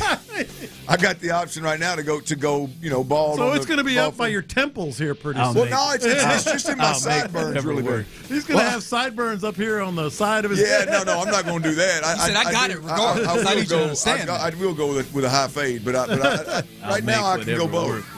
Yeah, I mean, once you get there's a certain amount of gray. Once you get that gray, own it, man. Just bring it in. Yeah, Let 'em see it coming. I mean, I married 13 years younger, boys. I don't know if let that gray go and just own it is really in her young mind. You know, silver fox. It's man. dignified. Yeah. You, she don't know what she like till you get there. Like that's the thing I was going to ask. She know what she like. She like that ass. Yeah. she like it gray, red. She like that. That's true. That's true. She likes that old bear face. Yeah. So have you ever had the full beard with her though? Oh, a couple times. Okay, never mind. I was gonna say like maybe she needs the opportunity. Not quite like yours. Not quite like yours. I wasn't implying anything of that nature. I want to stop right now and say. I'm talking about your beard. I wasn't trying to say nothing. Be nasty, Reggie. Just do it, man. Nah, I wasn't going there. I just realized I'm not the New York Knicks. I'm not out here trying to get other people's ladies. I'm always good raw dog in the drive. I did say that once. I've got like you guys you got a distinct difference between your skin tone and your hair color. Mm-hmm. Like when mine grows out, especially if I'm not like if it's summer and I'm a little bit tan, it's just it was what it was. It was all red and it all just looks like looks like it all runs together. There's no like distinct line like with Tyler. There's a distinct line there. Yeah, I don't have that, and so it always bothered me. So it's been tough getting used to. Now the old school goatee, full blown goatee days. Went hard now. There you go. If you shave the head, that really when you Stone go Cold bald, Steve Austin, all my college years, boy. Stone Cold Steve Austin. That'd be a good look. Get a look at the beard before it's gone on the YouTube page, on the Twitch. But no matter where, make sure that you rock with the fellas of the drive. We're done for the day. We'll catch you tomorrow on a Friday. You're listening to KILT AM, KILT FM, HD2 Houston, and Odyssey Sports Station. And right now, the drive is live. That's right. The drive is live. You see and you hear Clint Stoerner. Those of you on YouTube and Twitch. What's good, fellas, ladies, as well.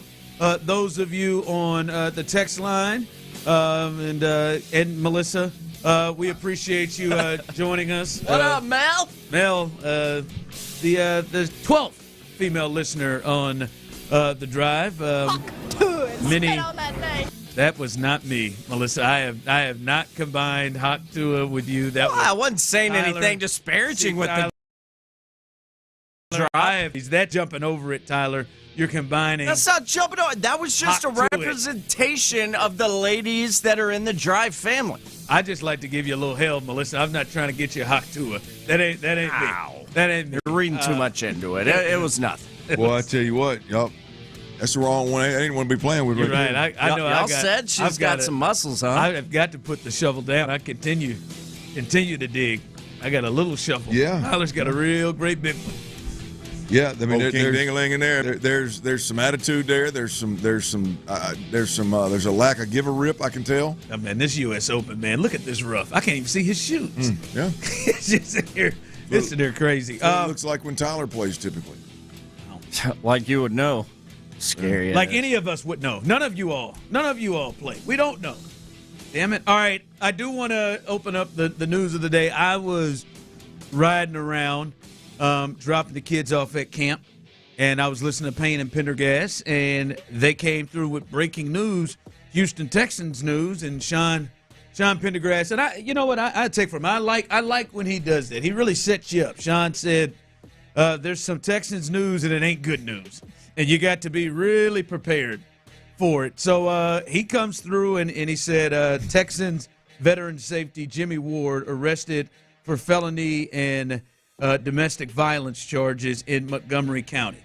That was the latest report, and the latest we're hearing. This is coming from KPR.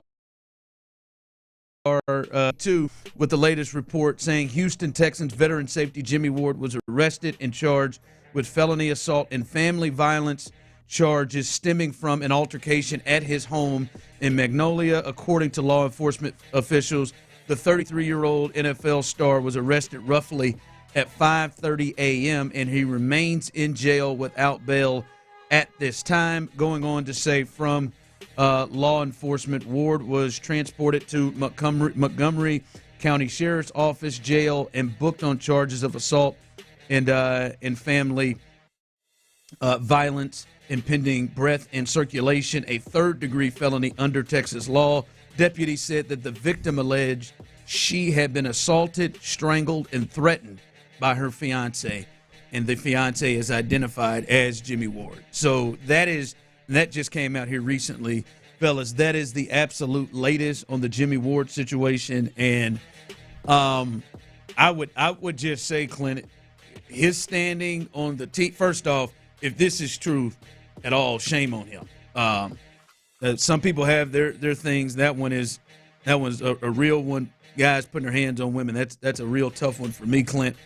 But I think from a football perspective, his standing on the team and everywhere, this seems like something. If it at all true, he's likely not to survive. With the Texans. Look, it's going to be difficult for Jimmy Ward to remain a Texan for sure. Maybe in the league, but a Texan for sure. If this plays out and he was the aggressor and all the details are legit. I mean, it's going to be tough. I mean, what kind of relationship or situation or life are you leading? Are you involved in if at 5:30 in the morning on a Thursday you're in a situation where even if something was misunderstood and it didn't happen the way it happened, what kind of life are you leading and what kind of situation are you choosing to be in that you land in that spot right there? I tell you, man, I've been in some wild situations,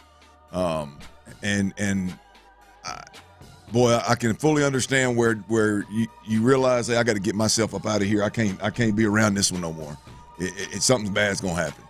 I can't imagine staying involved and getting to a point where you literally put your hands on somebody and risk your freedom, much less your job, hell, but your freedom for sure. So, man, it's again, this is just what he is being booked and charged on. Obviously, we don't know the complete facts of everything. This is just what is worth reporting. So, for me, I'll speak for us.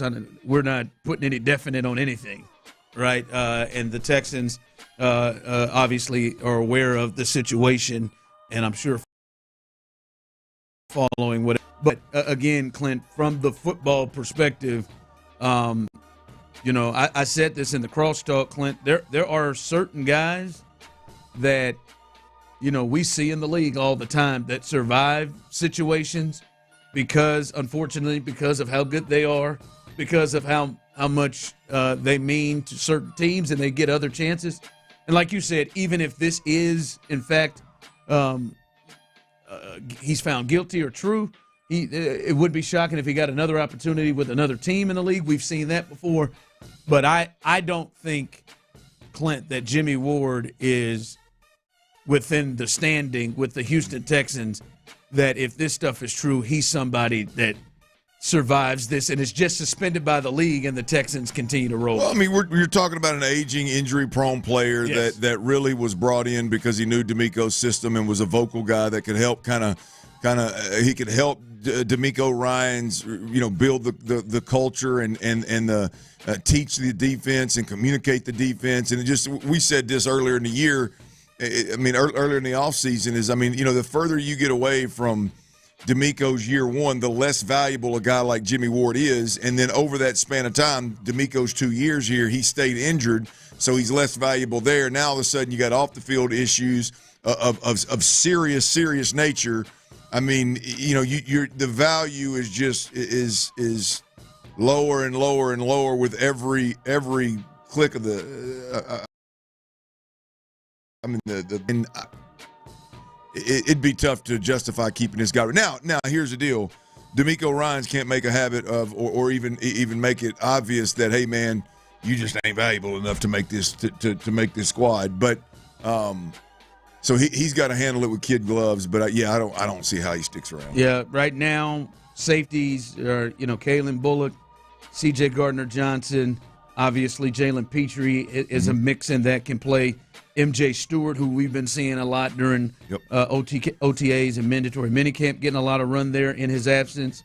Jalen Reed, the young kid they drafted out of Penn State there. And so they've got options there, and that's why we say this is a tough one for him to potentially survive this thing if any of this is true. So that's the latest that we're hearing. I know Tyler and Cheryl and all of us will be on it if we hear any other news that is coming up on the Jimmy Ward situation. All right, fellas, last night, congratulations to Ryan Gusto. Got him 6 innings in, baby. Maybe his best start, 6 innings, 7 Ks, 2 earned, 1 strikeout. Big time, man. Hey, I said it yesterday. I said he needs a good start. Won me some money too. Did he? Yeah, 6 innings, the most that he's ever gone. 4.5 strikeouts. He blew through those, didn't he? Yeah, he did. He was feeling it. I'll be honest with you. I didn't know how I felt about that. Hey, by the way, 5-1. 4 for 5. Oh, 4 for 5. Yeah, I thought you went for 6. I did, but one of them was a push. Oh, one because was a push. Okay. Damn Yankee turds couldn't do it for me. But yeah, 4 for 5, huge night for me. Told you stay away from them. No, big night for him. Had to have it come back. Needed a night in green, and he got it. That man said, "I'm back." He's back. We'll see. Can't believe you didn't bet Pena, man. It's the hottest train in Houston. Yeah. Was it offered? What are we doing? It was offered, but with those player props, man, they're so. I very rarely will bet the same exact player prop like 2 straight MLB nights. We need to start betting Pena every night until he lets us down. You got Altuve in there, didn't you? Hell yeah. Yeah. Right off the bat. I hit on Altuve 1.5 bases. I hit on Caratini with a hit. I hit on Yiner over 1.5 bases. It was a very profitable Wednesday night for your boy. By the way, you think this just popped in my mind. What do you got? Hit 2,300 yesterday? Yes. Is that what that was? Yes. Only the second active baseball player with 2,300 hits. You think he gets to 3,000? It's going to be close, man. It is going to come down to the buzzer for Altuve's career. Can he play long? Will he play long enough to get to 3,000? How many he's getting a year? How many does he get a year? I don't know, but I don't think that used to, like 200 a year used to be great. Is a great season. So I was just talking to someone about this like a week or two ago. I think it's literally going to come down to like his final career season. Well, it's just if he pull it in Smith wants to keep going, because I mean he's 35. How much longer do you think Altuve? Hell, they're moving him out of second base. He's gonna need 4. He's gonna need 4 more years at least to get there, right? At least. Start DHing him a bit. Last year he had 185 hits, 112 the year before. He had some injuries. He hasn't had 200 hits since 2017. So he needs a good 4 seasons. Well, but he's gonna get another 3 quarters of this season, or another half of this season, a little over half. He's got 68 hits now. It's obviously going to depend a lot on his health. But if he stays healthy, I think it's really going to come down to the very. Does he have 4 seasons left beyond this one? That's the key. And 4 seasons. Maybe 3, but 4 is the number, right? Yeah, exactly. His last since 2014 through 2017, 4 years he had over 200 hits every year. But then he hasn't had it since. And 169, 149, 167, 158, 185 in his healthy seasons. So we'll see. That's one I was hoping he would potentially break here. But it depends how long he wants to play. 3,000 seems like a good target. Yeah, 40 years old. Can you see what position is Altuve playing at 40? Second base. He looked good last night at second. He can go. Oh, by the end they'll have him taught how to play center field. I mean, then he'll be figured out. Catching. Maybe he'll do the reverse Biggio and end up catching. Maybe doing some catching. There you go. Hey, shout out to old Christian Walker, man. Woo! Had to have him, man. Hey, strong. Hey, 3 big hits. Hey, that home run he hit, that boy, that was a no-doubter. Sometimes, I don't know, I forgot, somebody hit a home run yesterday or 2 days ago for the White Sox. They said it would only have gone out of 4 ballparks. Not that one. Luis Robert? Yeah, not that one. That one. The tracks, I baby. mean, that was Albert Pujols. That's one reason why, I need Christian Walker to get hot and stay hot. When he hit that, he just looks. I mean, it is a tremendous look when he hits a bomb like that and stands there and watches. He is a good-looking son. Oh yeah, man. That slow walk he hit. I just greatly appreciate the get down, man. I need to see more of it. My favorite. The double in the gap too was nice too. My favorite was the check swing that he got to, the check swing single that he got over the head of the first baseman. The anger in his eye, the anger and the little laugh he did, because it's been rough, but he has had a lot of hard hit outs this season, right? He looked like he was sitting there thinking at first base, and that trash fell in. That's the look on his face, and that ish fell in. He looked hot over there. I could get some of these, but no, man, if he can get hot, yeah, give me a couple of that home run trot, that stand. No doubt. Confidence just all over him. Yeah, man. The only thing that concerns me is, man, my man, he'll have a moment like this, and then next thing you know, you look up there and he's flirting with that Mendoza line again. He's sitting there. That's the thing of the past, man. Yeah, I think there's a pivoting. But yeah, I did hear Dana saying, "Hey, this is a guy that we know June, July, and August is when he turns on. That's just what he is. Dana ain't just kind of player he is. Dana ain't no stranger to try to talk his first baseman into producing a bit. That is the same thing. That's the same thing they said about Jose Abreu. Oh, Bagwell went hard. Remember the guy who covered the White Sox in Chicago texted me and said he's a June, July, August guy. I kept it real as a true professional myself. He's a June, July, and August guy.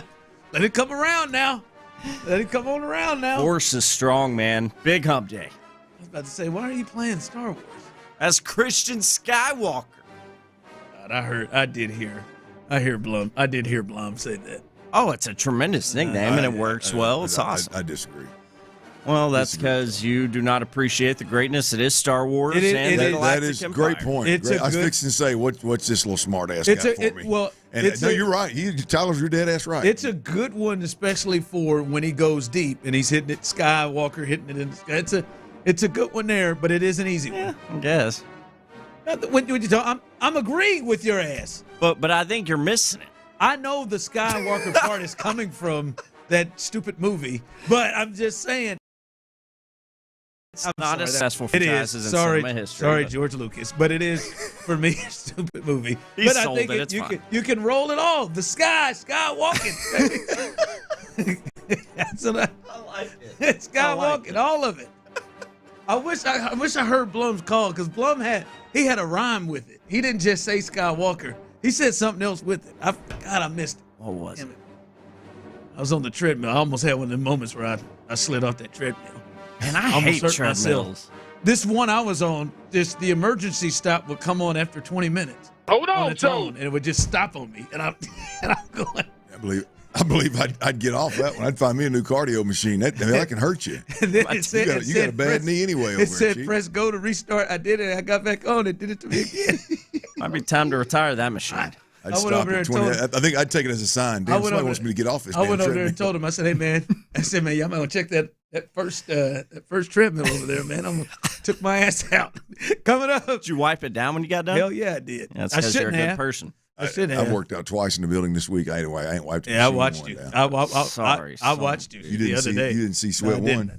No, I saw Sweat. No, you didn't. That is a lie. That is a bold-faced lie. It is not. That is a bold-faced lie. Coming up next. Some folks don't have manners. Nick Casario. Mama Stoerner, you need to teach us, man. I didn't know he could lie that good. This is the most This is the most that we have heard about Christian Harris. Did he just correct my English? That's good.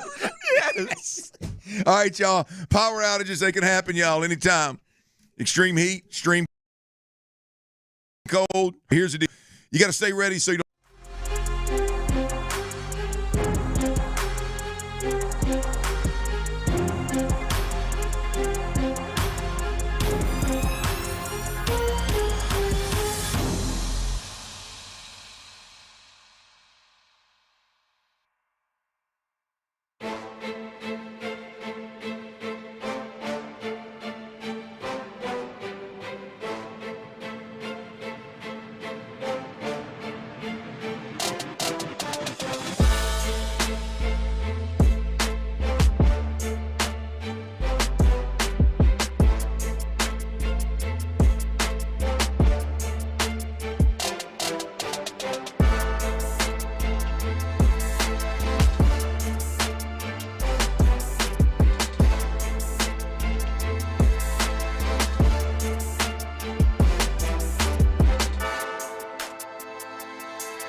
The Texans play here. Live from the Mokaram Injury Lawyers Studios, Sports Radio 610 presents The Drive with Stoerner and Hughley.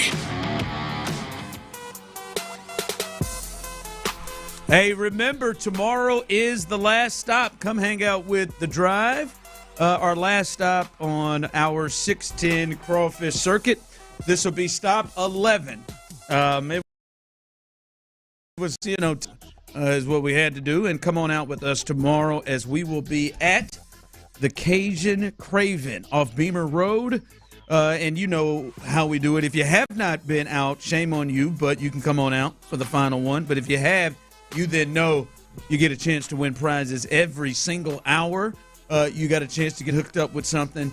Also, all of these places, they know we're coming, and they know we're coming for them bugs. So they do their own bugs, and you can get some delicious bugs from the Cajun Creighton tomorrow. Cold beer as well. Shout out to all of you all who come out there, and a special shout out to Academy Sports and Outdoors and Bud Light.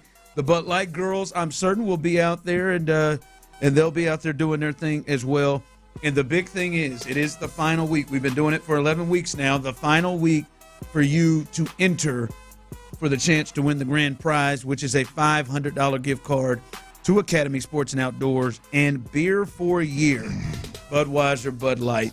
So come on out tomorrow, final one at the Cajun Creighton, Beamer Road, 2 to 6. We'll be out there, and it'll be a good time. We've had a lot of fun at all of the stops we've been to thus far. The last one, we'll have a good time. All right, Clint. Nick Caserio, he was on with the fellas today, earlier today on Payne and Pendergast. Pendergast and Payne. Sure, around 7:30. He was on earlier, and good conversation had there. But in particular, he spoke about Christian Harris, and I'll let you hear, because Christian Harris we have not seen at OTAs. We did not see at mandatory minicamp. And D'Amico spoke a little bit about him at OTAs last week. But this is Nick Caserio talking to the fellas about his linebacker, Christian Harris. Yeah, hopefully he'll be good to go. So, I mean, he's unfortunately had some bad luck here over the last few years. I think he's shown when he's available and he's on the field, he can be a very effective player for us. So he's done what he's able to do. I'd say we have different players throughout the course of spring in different categories. They're doing what they're capable of doing. And then the target right now is what are we going to have? Who's going to be available for training camp? The expectation is that he'll be ready for training camp. So we'll go through these next however many weeks. There are going to be some guys that continue to train, continue to rehab, and, those couple weeks there before training camp, guys will be back in the building. So we'll have the most up-to-date information. And then once we start training camp, hopefully we'll have a better idea where some of these players are. But the expectation is that he'll be available and ready to go. If he's not, then we'll handle it accordingly and go from there. All right, that's Nick Caserio on with Payne and Pendergast. And Clint, I don't know about you, that actually made me feel a lot better about the Christian Harris situation, Clint. Because that one was less vague as it felt like D'Amico spoke about, and that does seem like it is more injury. That seems like it is more not him wanting to be away or whatever, or them having some like injury, doing everything he can to get here. Bad luck over the last couple of years. That actually makes me feel a lot better because it's, as we've said, it's just been odd the way the season ended and how he was used at the end of the season and how he was talked about all year, then culminate how he was used at the end of the season and we haven't seen him. That one at least made me feel a bit better. Well, it just makes you feel better to me personally, it makes me feel better about the player. I mean, the worst thing you can do when you've got a head coach like D'Amico Ryans, who happens to be your defensive coordinator, your play caller, the worst thing you can do, or like I feel like can happen, is for whatever reason, a guy that was once viewed to be the most talented linebacker that D'Amico's ever coached, tangibly, physically, somehow be in the doghouse so bad to where, he can't get on the field. He's a special teams guy. He's fallen out of favor with the defensive coordinator and the organization, and that kind of stuff does happen. I know Nick and D'Amico are never going to talk about it, and rightfully so, but that kind of stuff does happen. And the not knowing about what's going on with Christian Harris after such a promising start to the career was like, damn, man, what could it possibly be? I agree with you to the point of it's reassuring to know, hey, man, it's been some injuries, obviously. Now, on the other side of it. Yeah, I was going to say, I don't love that he has injuries. Right. But. Well, what really jumped off of it, Ron, was every time I've heard DeMeco Ryans, it's, respond to Christian Harris, it seemed like, oh, yeah, he's right on the corner, man, he'll be back. That was one that I think is probably a little bit more accurate to what will he be back for training camp. Clearly, there's some kind of significant injury. To what we looked at last year, it reeked of Achilles to some degree, being the calf and the ankle and yada, yada, yada. And there's clearly been some kind of setback, whether it was last year at the end of the season or it's been this offseason. So hopefully, I'm with Nick, hopefully he can get there by training camp and get right, get healthy, and stay healthy and be the player that DeMeco Ryans thinks that he could be in the future. Yeah, the injury, someone said, well, you're hoping that he's injured? No, I don't hope that he's injured. Yeah. It is just the feel of like, before, I didn't know if it was injury. Before, I was wondering, is like there's something up with him to them? Is there something that they're not liking? This one the way he's talking sounds like he's just not ready physically. That's why he's not on the field, because it's like they went out and got EJ Speed, which sounds like, all right, that seems like a potential replacement of that, and we haven't seen him. This one makes me feel it. But the other part, as you said, is we remember it. He couldn't get on the field for months last year, and you hope it's nothing like that, right? You hope, because again, man, he is easily one of the most physically talented linebackers in the league. What he can do physically, his speed, his power. He is just physically one of the most talented linebackers in the game, let alone the amount. In the day and age where the hybrid linebacker is the guy that everybody's looking for at that position, I mean, he is just a rare combination of a guy that played in the secondary coming up, moved to linebacker, has the ability to cover, has the ability to tackle in space like a safety, but he's playing linebacker kind of deal. And so, it's just a rare combination of talent. And, I talk about Kamari. Like, I think Kamari Lassiter for DeMeco Ryans is so much more than just a corner. Like, I think he's a weapon that you can deploy on the defensive side of the football, whether it's via game plan or it's via adjustment. I think Kamari Lassiter is a guy that he is a weapon on that side of the ball. I view Christian Harris as the same. He is a weapon that most linebackers in a nickel or dime package would have to come off the field. Like Toa and even Speed to a certain degree, and definitely Azeez Al-Shaair and all these guys, like, they have to come off the field, and you have to put a defensive back in at that nickel position or the dime position. Christian Harris is a weapon that allows you to be very multiple defensively as it pertains to the linebacker position. So he's that valuable of a player if he can get back healthy. Yeah. So, as I said, it feels better about that it's not a fallout and more injury looked at. All right, coming up as we continue, do you now believe that the Pacers should be favored in this NBA Finals? They got a big win last night. They lead 2-1. Now the favorite here. We'll discuss that as we continue right here live on The Drive. But before we get there, guys, you've heard me talk about the men's clinic and guys who struggle with ED. And I want to be specific about this thing. The reason why you got to roll there is, man, they've got a 95% success rate treating ED. And that's something you don't want to mess around with, right? There are times where, it was thought to be like, hey, man, let's catch these pills. Let's do the pills, all the different, the colors, the ones. But now we're realizing pills aren't the only way to treat ED. And you need to forget about what you know and understand that medicine has evolved and that the men's clinic is your solution. That 95% success rate is your solution.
Radio. That's ethos.com/radio. Live from the Mokaram Injury Lawyers Studios, Sports Radio 610 presents The Drive with Stoerner and Hughley.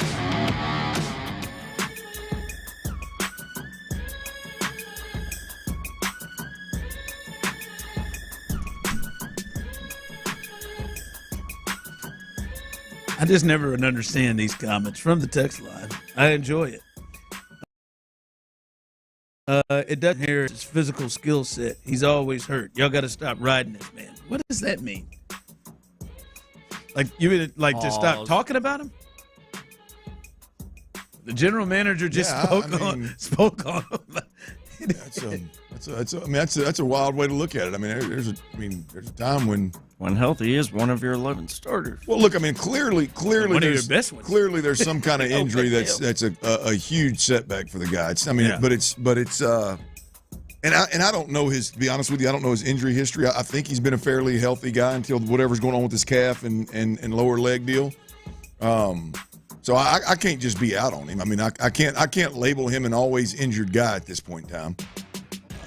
But even that, like he's an important piece to the team. Well, I tell you what, he would be a huge, like I said before, he would be a huge weapon for D'Amico Ryans. I mean, that's the key, man. Is a lot of these guys, and we're going to talk about. I think Nick Chubb. I think you got a little something about Nick Chubb.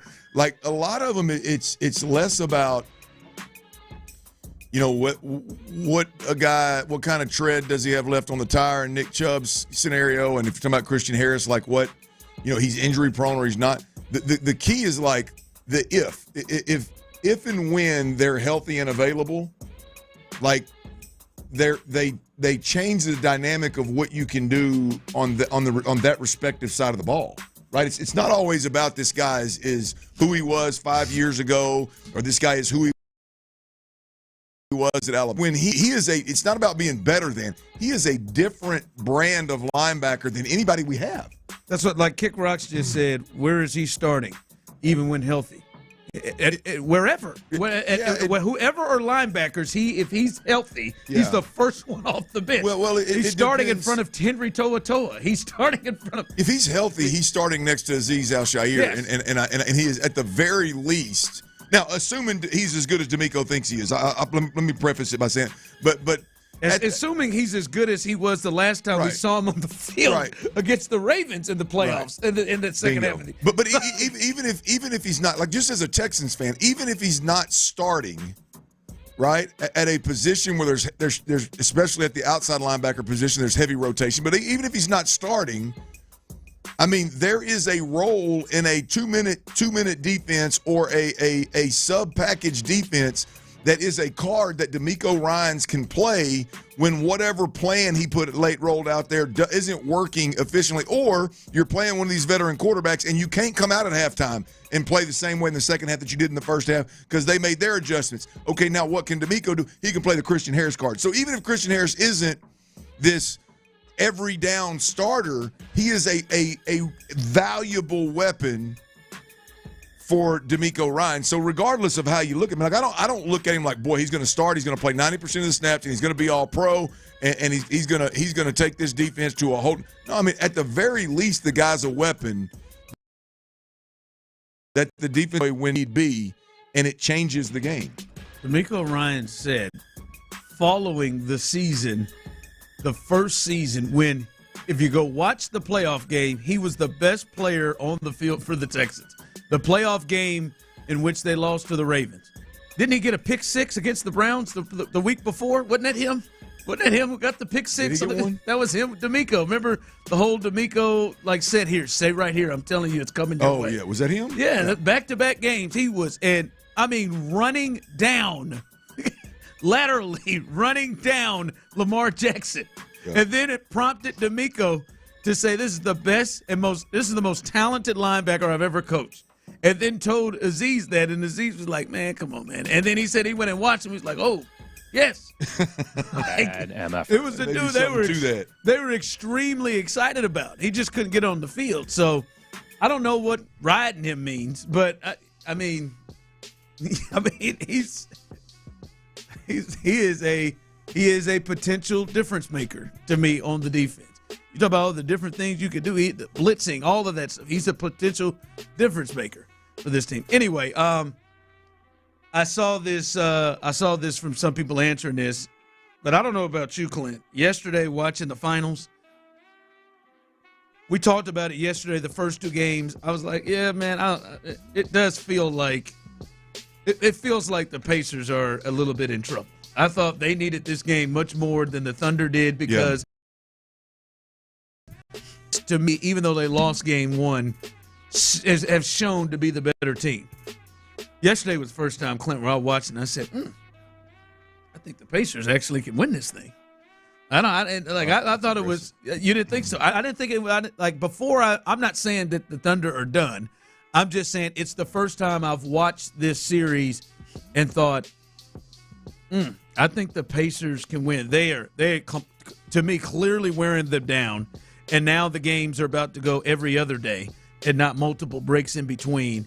And that pace that they're keeping up with, their bench, they go and get almost 50 off the bench yesterday. They just got a bunch of different guys, and Halliburton controlling the game. He was the best player on the floor to me last night, almost a triple-double there, 22, 9, and 11, and just controlled the pace of the game. Like the other games, they looked like they were fortunate. Yesterday, it seemed like they were playing right there with them and then just took complete control in the fourth quarter. Well, I love your pace of play, and at this point in the series, you get to the meat of the series, you're 3 games in.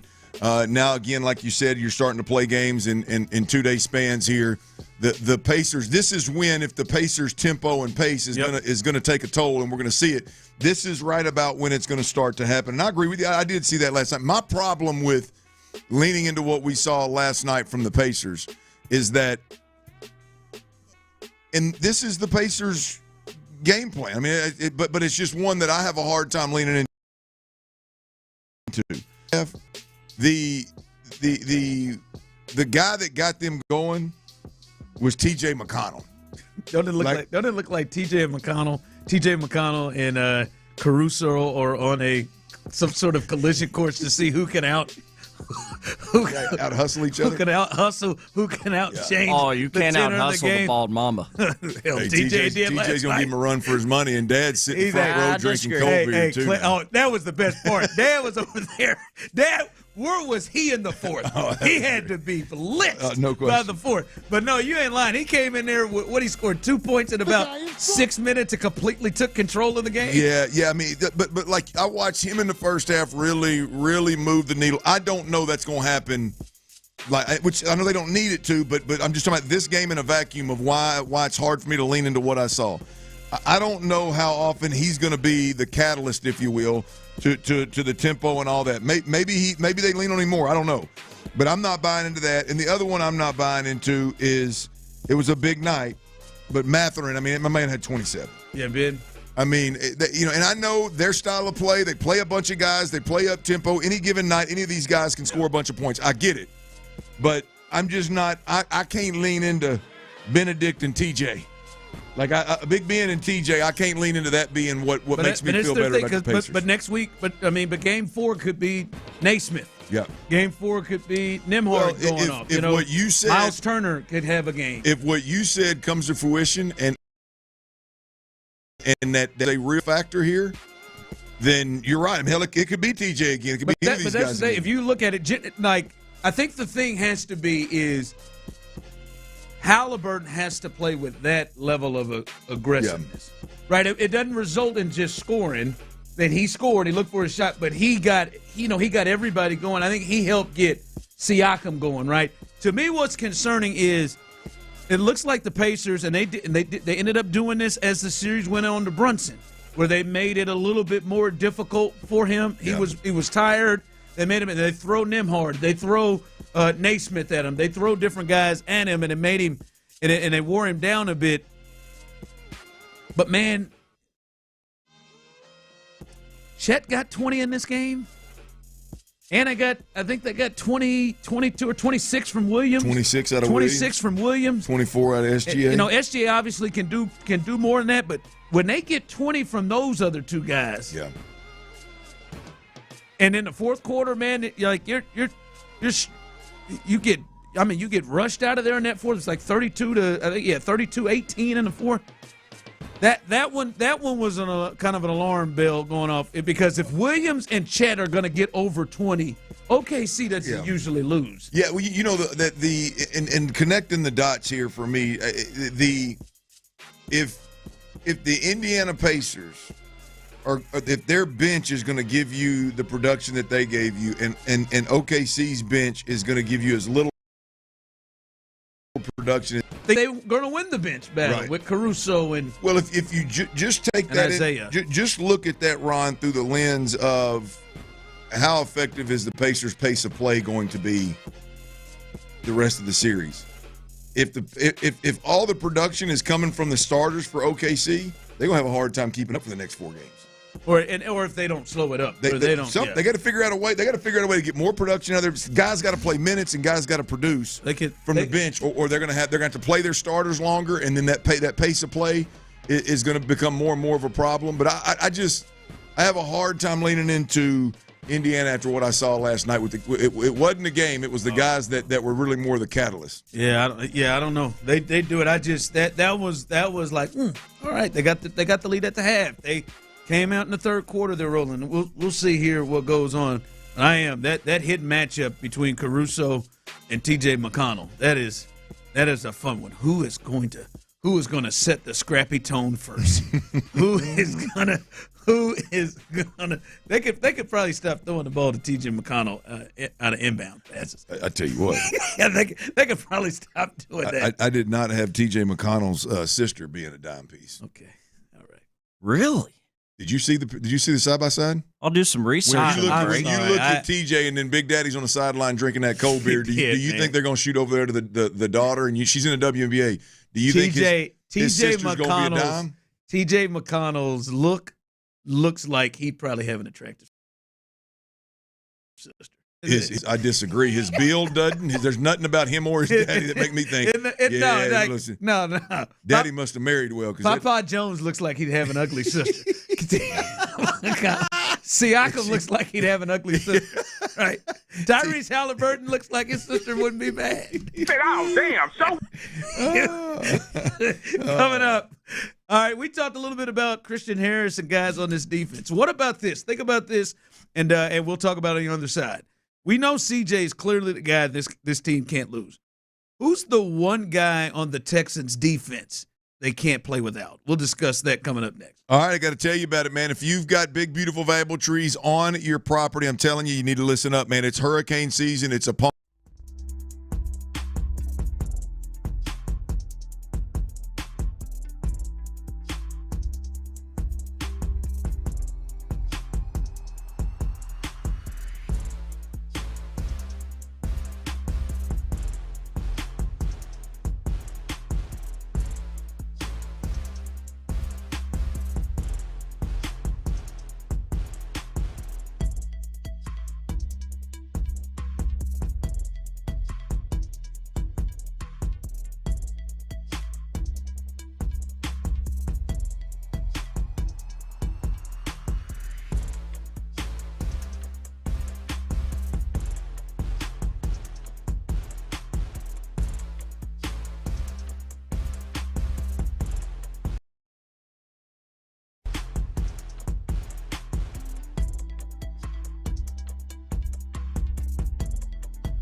Radio 610 presents The Drive with Stoerner and Hughley.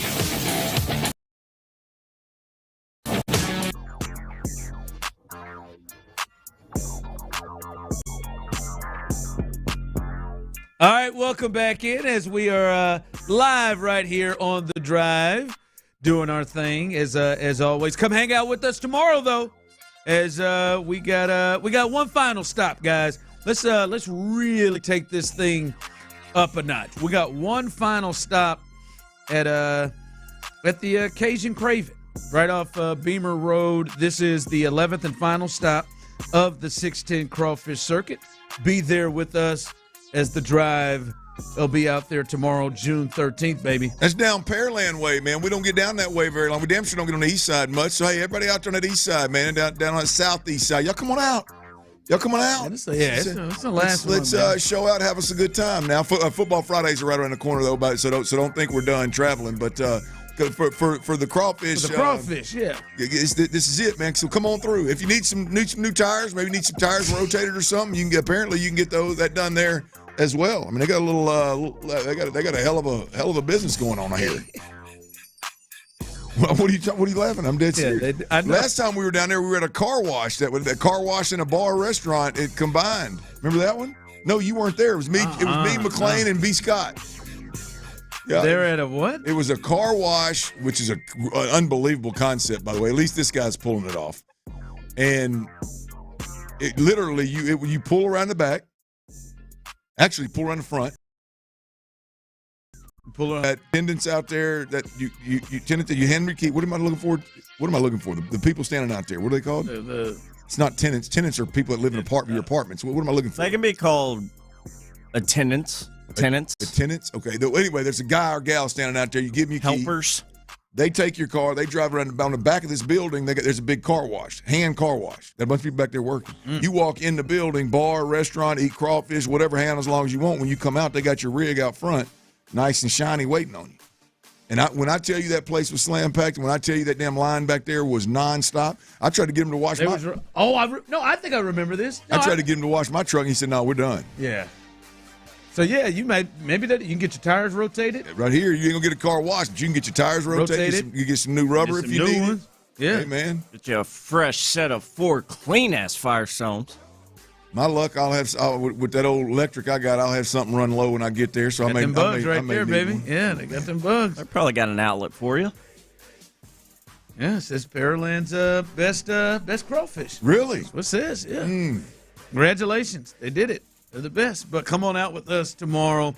Your chance to win prizes each and every hour. Cold beer. Shout out to Academy Sports and Outdoors and Bud Light, as they have helped us the entire time we have been doing this. Come on out. It'll be a fun time tomorrow. Hope to see you out there, as we'll be there 2 to 6, doing our thing out at the Cajun Craven. All right. I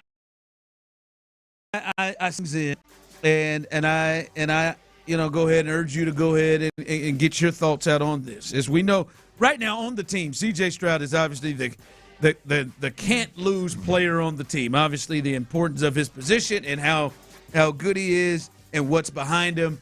He is the can't lose guy.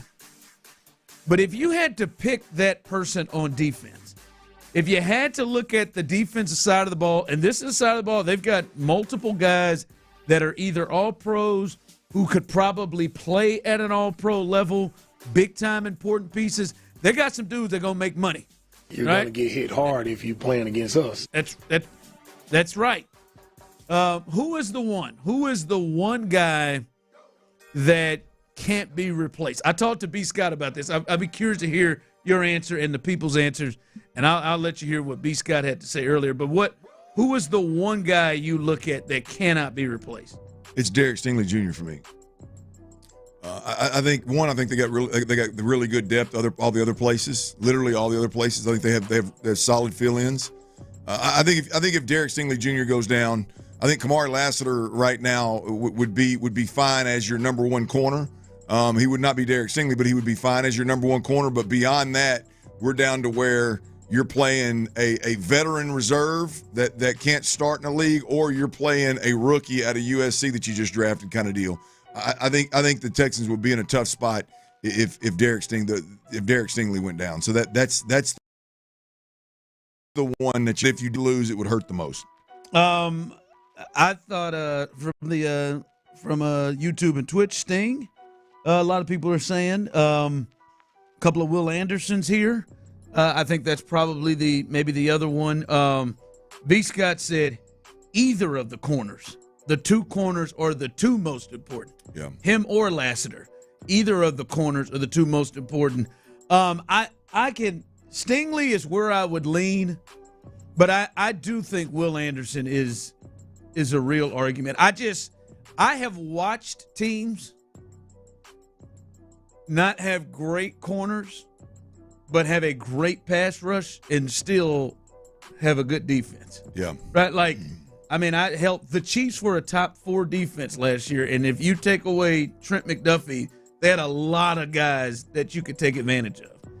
But what got them was Chris Jones, Karlaftis, guys up front. Their pass rush kind of helped hide a little bit of their issues. And, well, I don't know. Will Anderson, to me, like I said, I tend to lean Stingley, like you said, but Will Anderson, who I think to them is more than just a player. I think he is also, and you've talked about, he is a tone setter, and he can hide. He can hide your cornerback issue. But I understand the thought of that. As someone said, you have more pass rushers. Danico Autry could come out there and replace. Will is something. Will to me has. I know Azeez is there, but Will to me has become the heart and soul of the team. No question. And not to mention the defense. No question. And they are just, and I think for them that's really important. I think that D'Amico Ryans could hide and do some stuff in the secondary because he's that good. So I'm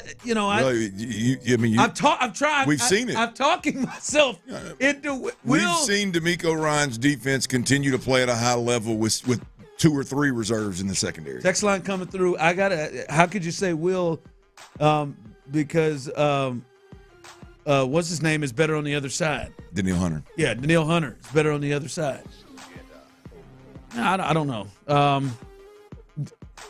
I think the Will part is he means more to them than just.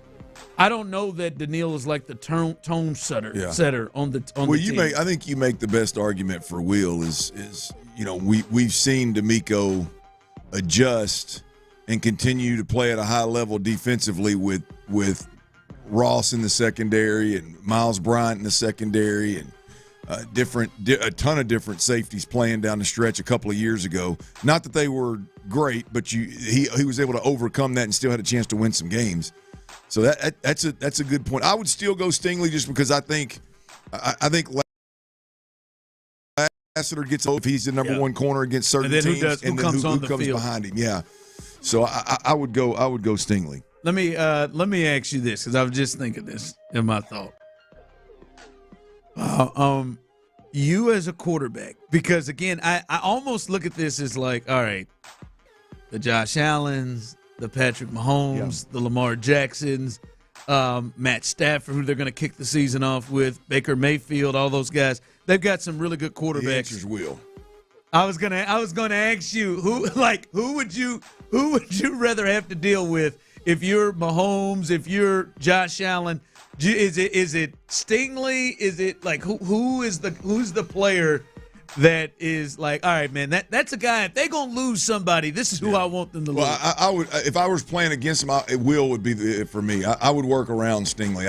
I'd find a way to just not throw the ball his direction. I'd work the middle of the field. I would hope like hell we could run the football, but whatever it is, I would be comfortable in the pocket. The corner is much more avoidable. Yes, yeah, absolutely. And there's when you play the Texans, you better have 2 really good tackles, or you better dedicate extra bodies offensively to blocking the 2 defensive ends.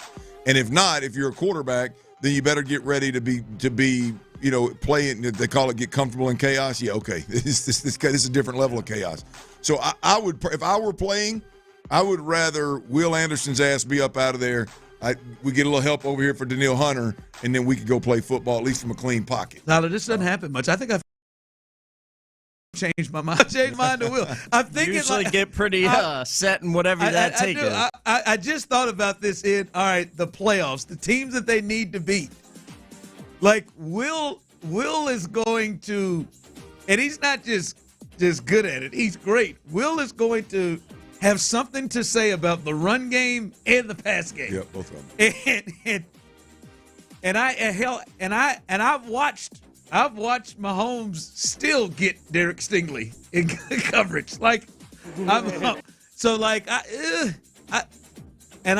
saw Will was a problem for him the entire time. Bad out there. Like, if they played, he was the best player. They played the Chiefs twice last year. I don't remember a lot of plays that Stingley made. And now he took away some stuff, but I don't remember a lot of plays. Andy Reid or Joe Brady or any of those OCs, they can direct. All right, here, man. I'll just go run out. I'll just go run of Justin Watson. There are a lot of times when Justin Watson was out there, and that's who Derek Stingley was covering. And they're running Justin Watson out there, and that's who he was covering. So I have talked myself into this one. It's easy to get there.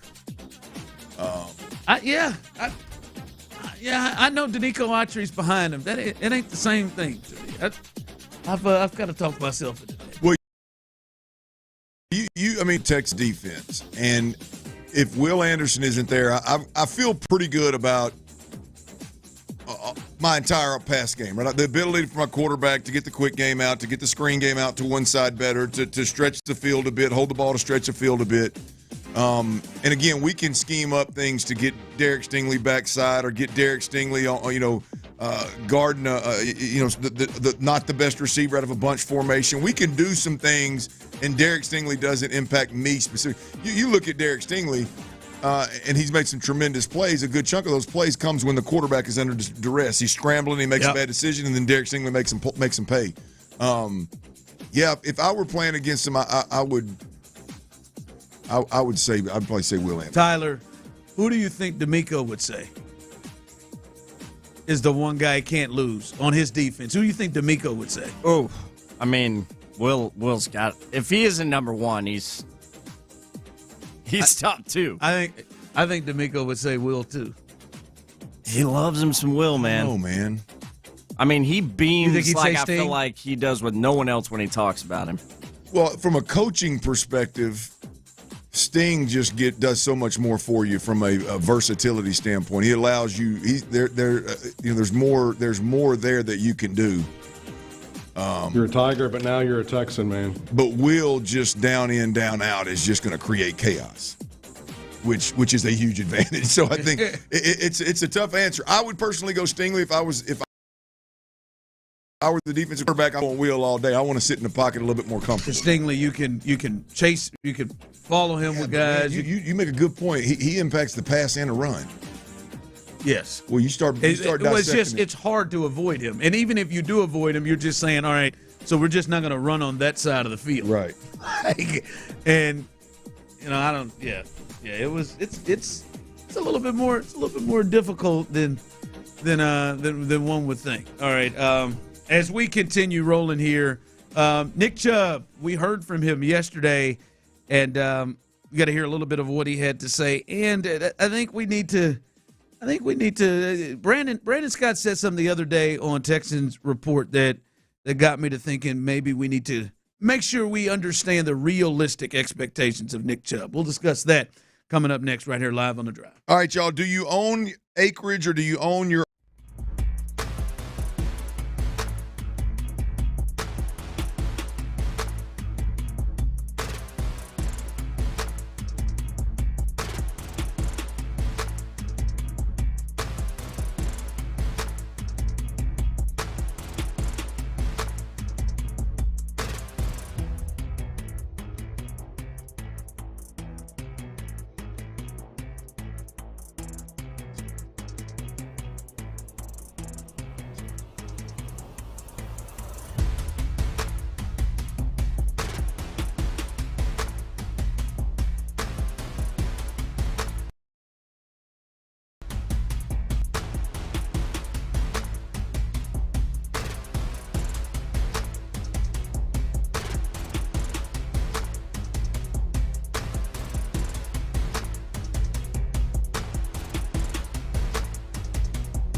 Drive with Stoerner and Hughley is presented by Verlo Mattress. Verlo Mattress, handcrafted for your comfort and guaranteed for life.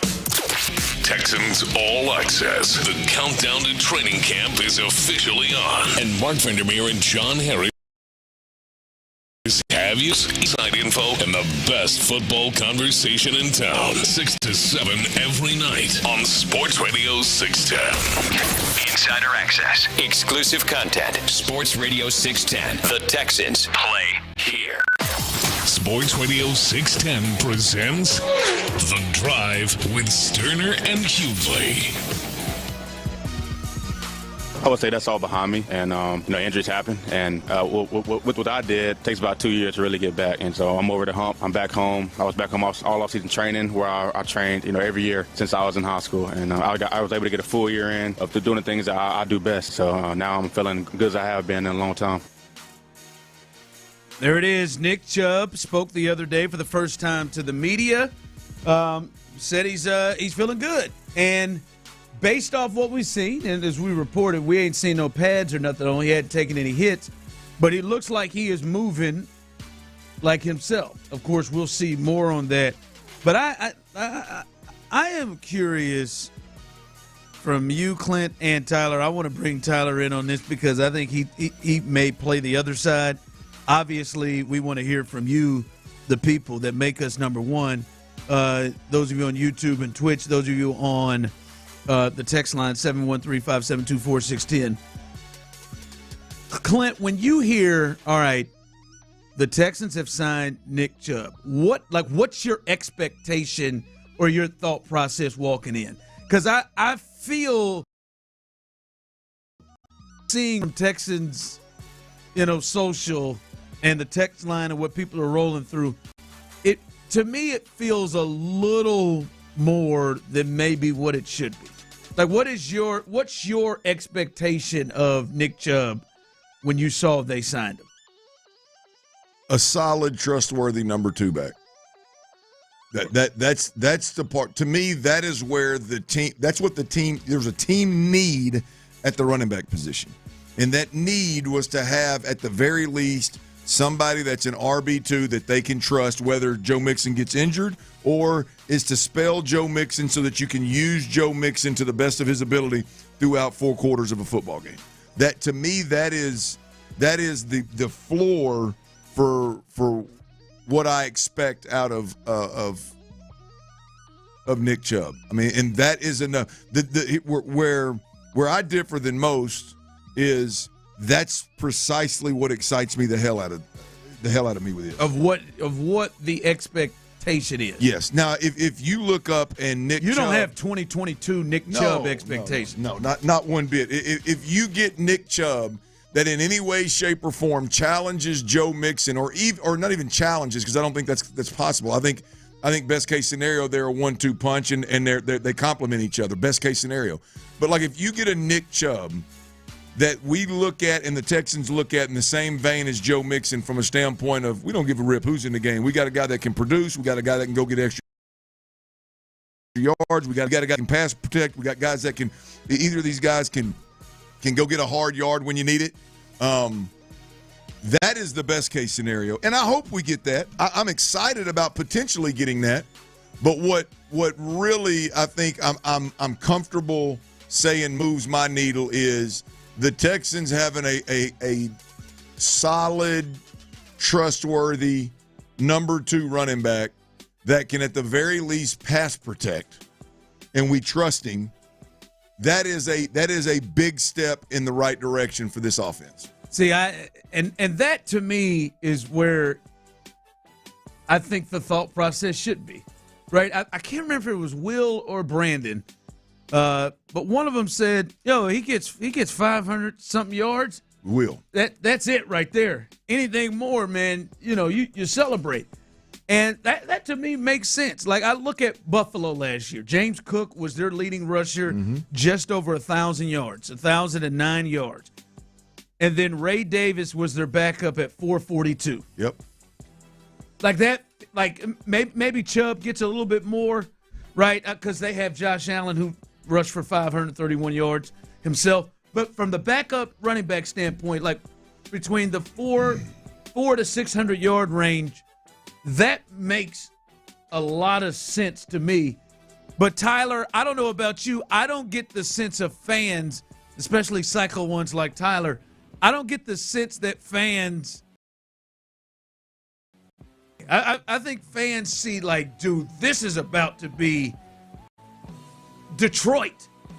This is about to be that one. And I think we need to maybe pump the brakes on that a bit. I think that's a great message for you to be delivering because I've been seeing what you're laying out. I've been seeing these Texans fans kind of feels like with that ideology with this Nick Chubb, bringing him into Houston for Caserio. I've seen that. And I myself kind of paused a few times just at different tweets or people's opinions on the Chubb arriving in Houston deal. And I'm like, man, like, we thinking a little big here. No, yeah, it's just you can't get a little big. You can't get the 4-time Pro Bowler Nick Chubb like that. That can't be to me in your mind. If you got it somehow, hell, I mean, if you even got that somehow, I would think it's something happened to Joe Mixon. Well, right? Look, I'd be lying if I told y'all I didn't have a bit of that in me. Yeah, a little bit. Like I like the football mind in me. You know, the level-headed football analyst, if you will, says, "Hey, man, if you do, this team really needs a number 2 running back, and that's a big step in the right direction as a unit." Sure, that's where I'm at. But it wouldn't take me too many cold Coors Light to get into a point where I could have a conversation about, boy, Nick Chubb and Joe Mixon in the same backfield. Woo! You're getting me football horny, as Clint would say. I'm guilty of that. I'm guilty of the what if with Joe Mixon. I mean, with Joe Mixon and Nick Chubb in the same, like a big time. I'm guilty of it. I think it's a little aggressive. It is very to think. Like, what is Detroit? Is that the best 1-2 punch in the league? Well, I would say when they're healthy, I'd say that's bite a kneecap off. Yeah, I would think. I think it's aggressive to say that Joe Mixon and to have that level of expectations that they'll just be, a tandem like that. Kick Rock said 500 yards, and I'm happy. There you go. Be level-headed. He said, I think Saquon and Henry gave us all a false sense of older running backs last year. Saquon's a little different. I don't even think Saquon's that. I wouldn't put him in the old. I mean, he's starting to get there. I think he's 27, maybe 28 in the old. This is just a little different. This is a guy coming off of multiple injuries. Well, I'll tell you, I don't in any way, shape, or form have Chubb in the Saquon or Derrick Henry role. I mean, obviously, but like I've got Chubb in probably a little higher regard than I'm healthy admitting. I still I don't look at him and think, boy, this guy can't be better than most. No, I think that Nick Chubb is the best backup running back option they've had, maybe ever. I mean, at least in the most recent history that they've had, he's potentially the best backup. Not when he was here, but before he was here, kind of when he's on the backside of it. Saints and Ravens. Ravens. And I'm not talking about the prime when it was him and that there was they had a 2 or 3 headed monster that was just running through everybody. But I remember kind of as he aged in that system, he was still a dude that could go get it a little bit. And I don't know that I don't view Chubb in that vein more so than the older injured, can't get right running back frame of mind. Yeah, my man said, I'm dreaming of 2 1,000-yard backs. I know it's not realistic, but I can dream. Hey, 17 games? Clint's serious. Clint, you can get a 6-pack in at Coors Light and you can get yourself to 2,000-yard rushes. Yeah, man. Yeah. Well, I'm telling you, here's the deal: is there is zero doubt that Nick Caley and D'Amico Ryans are going to run the hell out of it if they can. You think so? And so that's the other part about it to me is you got C.J. Stroud and Nico Collins. Yeah. I wonder how much they're gonna run the football. It depends on what they're capable of doing. I mean, at the end of the day, if this group is a group that proves they can downhill run it, and you've got Nick Chubb and Joe Mixon and an offensive line that's a better run blocking offensive line than pass protecting offensive line, which run blocking is a lot easier than pass protecting if you've got that physicality side of things licked. Defensive minded head coach D'Amico Ryans, I just don't think he's going to have any problem. We will pull C.J. Stroud out and take the rank. Let go of C.J. Stroud and let him go and let him ride when we need to. But we're going to stay pretty conservative, and we're going to run the hell out of the rock. We're going to punish people otherwise. I could see D'Amico doing it. I could see Nick Caley where he's been doing it. Yeah. 49ers where he was, they ran the hell out of the ball. They had multiple rushers, but I don't know. We'll see. I do agree with this one from the texter. You're not expecting Pro Bowl stats, but I can't see Mixon and Chubb wearing teams down. I definitely agree with that. I definitely agree that, late third, fourth quarters, if those two guys are running the football, they can wear teams down. But I don't know that's going to look like the Detroit Lions type of tandem of a run game. And again, and to the point you also made is Detroit commits to it. Oh, that's their identity. Yeah. That's their identity. I mean, but look, like what did Dameon Pierce end up with last year? I mean, Dameon Pierce. He had two amazing games. Right? So. No, I get it.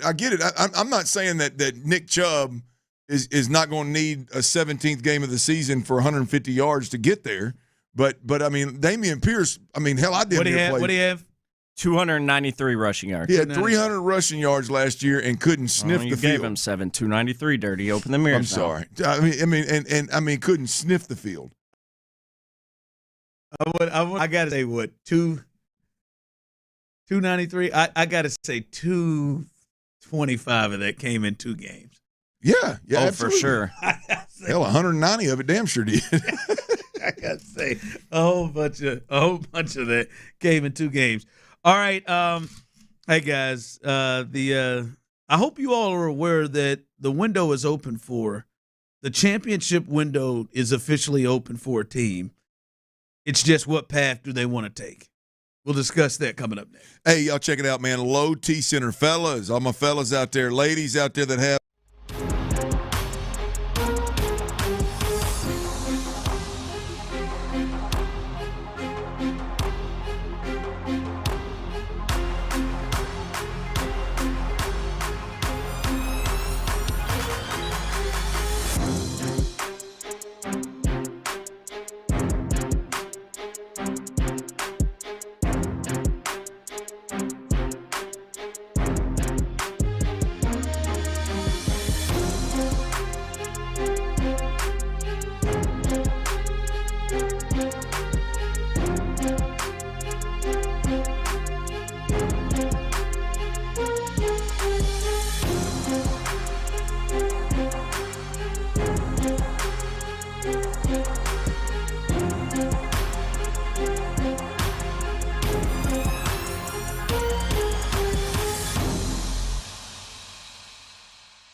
from the Mokaram Injury Lawyers Studios, Sports Radio 610 presents The Drive with Stoerner and Hughley.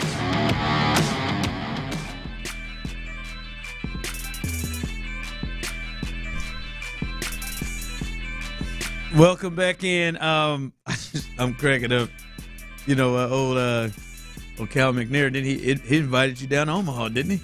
Yeah, man. I got to figure out a way to get down there. Hold on, I need to get with Cal and see if he said he's going to save me a seat. Is that at the stadium or is that on the private jet? Is that on the PJ? I think he might have hit you with that, man. If you get there, I got you a ticket. I think that's what he meant. But I mean, to know that the jet's taking off from here, it would be a nice ride, man. He's starting to see all these College World Series threads rolling through. Mm-hmm. I feel like with my stance on the College World Series being forced on these kids to be in Omaha, I've just accepted that is just going to be one of the sporting events that I never go to. Even though I've heard it's a good time, I've heard a lot of good things about the College World Series, but that's one I got to dig my heels in on. Why is that? I can't talk about Omaha like that, and the fact that they got it and then show up there. Sure, you can. We can make a trip out of it and make it. We got Ron. We got to prove to Ron that Omaha is a really good place for the College World Series. I can't be seen there now. I've accepted. I've accepted. I cannot attend. I feel like you can. I can't attend it. I do. I see the photos. It looks like a good time. I see the emotion. I tell you, I got a partner that I think you would really, really appreciate. Good dude, solid dude. Likes to have a good time. We got a lot in common based on our conversations. Times have changed a little bit, being the family man that we are right now, but we got a lot in common. And he swears by it. I know people who go down there and have a blast every year. And now in Omaha, I'll be honest, Omaha's downtown. It is obviously not worthy to host events like that, but it is a lot better than you would think. And so I'm sure they have them in the basketball stadium. They're right there next to each other but I just understand that I've talked about it so bad I can't go. And one day if you go, you have to tell me about it. I will. I'll tell you about the McNair's private jet too. I don't think you're getting on that. You don't think I am? No, I don't think so. I'm gonna err on the side of caution. I don't think that was part of the invite. But if you want to do this, I mean, all you got to do is ask. I know I would. Ask if I can get on the jet? Yeah. Ron, you'd ask to be on the jet and for 12 sweet tickets wherever you're going. I would ask for a couple of additional tickets. Here's what I've ran into with. Why do I just bring me? Do I bring the fam? You got 5? Hold on, bring the kids. Here's what I've ran into with my private jet friends. They don't operate on much of a humble brag much. How about? I could get that water down well enough. Private jet. Well, how many people listening right now can pull that one? I'm the cocky one on this show. The one thing about my private jet friends, my Tyson friends. Well, I mean, I'm just telling you my experience. Hanging out with my real rich my experience with folks that travel via private jet. They don't operate on radio time. They don't go, hey, man, we're going down for a Saturday, Sunday game. Why don't we pop out of here Saturday morning or maybe Friday evening? They go, hey, we're going down like a Wednesday 3 days. You're going to miss 3 days of radio, and then we'll come back. I would imagine the McNairs are going to ease down there. They may come back and forth a few times. And then you can jump off on one of them. That's a good point. I got multiple options. I can set my itinerary. Listen, they're busy people. They got to get back here. They can't just – and trust me, I'm sure. That's a good point. I'm sure that Hannah's listening. And listen, they're great people.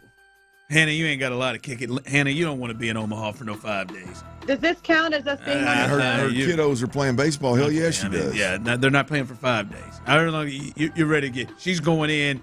There's only but too many times you can go to the zoo. She's out of She's there. got Zeus. She's got College World Series, and she's got a hell of Little League baseball games. Only a certain amount of ways you can eat corn and it be cool and tasty. Seriously, Hannah's out. Yeah. Well, you guys. I'm just saying. Y'all are buzzkills. She's not driving down to Lincoln to go enjoy Memorial Stadium. Hell no. I think that's the 5th best thing to do in the Nebraska. I think maybe you should show up and see. Well, the good news is, Dirty, I mean, if it doesn't work out with the McNairs and the private jet and all that, I mean, you can hit up one of your buddies with a PJ and maybe get a taxi from one of them, Ain't no doubt. I hit one of my boys up one time. I was in New Orleans doing TV, and the Hogs played. We did Saturday morning, did TV. And they're really doing this. And the Hogs played Saturday afternoon. They had Ole Miss, and it was they had Ole Miss in Little Rock. I said, "Hey man, you think you can scoop me and Ken from New Orleans? Catch that game tomorrow?" He said, "Yeah, I had a plane on the ground at 10:00. I said, "Good, baby." Got on that jet, went to Little Rock, watch Little Rock, Arkansas play Ole Miss in Little Rock. Never had a day. I'm pretty sure that's the time I always tell you. I always tell you where DK Metcalf was. That's the first time I saw DK Metcalf in person. I had them sideline passes, and that big sucker ran a stop route right in front of me. He sounded like Michael Strahan. Sounded like I was at the Kentucky Derby. I mean, that's when I realized how big he was. He just ran past him. It was unbelievable, man. Journalist. That's a large human, man. Yeah, I would be. Because listen, I would. You know, I got respect for the McNairs, so I'd play the game a little bit. I'd say, yeah, all right, man. I was thinking about going to Omaha too. I think I was just couldn't get tickets quick enough, plane tickets quick enough. So I think we're gonna drive. Hold on, Joe. Just drive here, and then I think it said about 14 and a half hours. So it'd be tough. Well, you wouldn't do that, show. You wouldn't happen to have any other route. I'm trying to get them to say, oh well, hell, you can jump in on with us. You sure that would not be a problem? Not at all. Hey man, I like to lie about the old text. Hey man, y'all don't happen to be coming over Houston anytime this Friday, do you? Y'all don't happen to have a plane in Houston on Friday going towards Fayetteville for that game, do you? Is that my boy you do? Ron? Yeah, I'm gonna jump on there. I'll be driving on my way out there. Oh Lord, is this where y'all take off from? I was on my way to Omaha. Hey, I put the wife on the PJ one time for a long there. found out there was a PJ leaving. I said, hey. Have you ever been on a private jet, Tyler? You seem like yes, obviously. Wow. Flew out of College Station. Did you hear? Where'd y'all go? That? Did you hear? How he said Vegas. Yes. Hey. Obviously, I've never smelt one. Let alone I ain't never. Smells seen very one. clean. I ain't never seen one. Brand new. You ain't never been on a PJ? Is that a common thing to be on? Like the way y'all coming out? I mean, for some of us, I mean, yeah. Is that like a clearly? No, There was a time when I found myself on one way too often. Yeah. Okay. Again, that's not possible. Shut up, Clint. I'm just telling you. Shut up, Clint. No, you shut up. How long? No, you shut up. How many times have you been on? Y'all shut up. Get me to the break. I don't want to hear these humble brags no more. How many times have you been on one? Just the one. Okay, all right. The way he said it. Like, yeah, I'm not running around with groups of them and herds of them like Dirty Red over here. Well, I guess I got to get my life together. Y'all two need to grow up. 713-572-4610, YouTube and Twitch. Text in Count yes. me in on that. I've been on a PJ. Text in yes, I've been on a PJ. Text in no, I haven't. I mean, if I start getting a bunch of people rolling here, I got to figure out what is going on with my life. I got some people that I know have been on them and invited me on them. Damn, man. Yeah, I just good luck out there, Hannah. I know you don't want to be in Omaha that long. I thought Ursay was going to invite me on to his the other night at that Rockets game. Yeah, I don't know. Well, I bet he got a nice one. PJ. Well, I've worn PJs. I ain't never been on one, though. What you got coming up?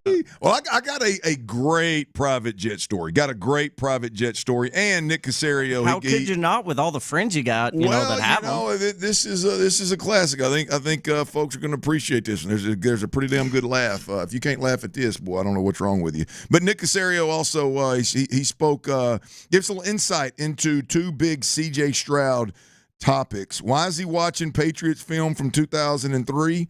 And what about that control at the line of scrimmage that C.J. Stroud is going to have this year in Nick Caley's offense. We'll hear from the general manager next, right here on Sports Radio 610. Before we do that, though, I got to tell you about Serta Pro Painters. Look, y'all, I've dealt with a lot of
ZipRecruiter.com/free to try it for free.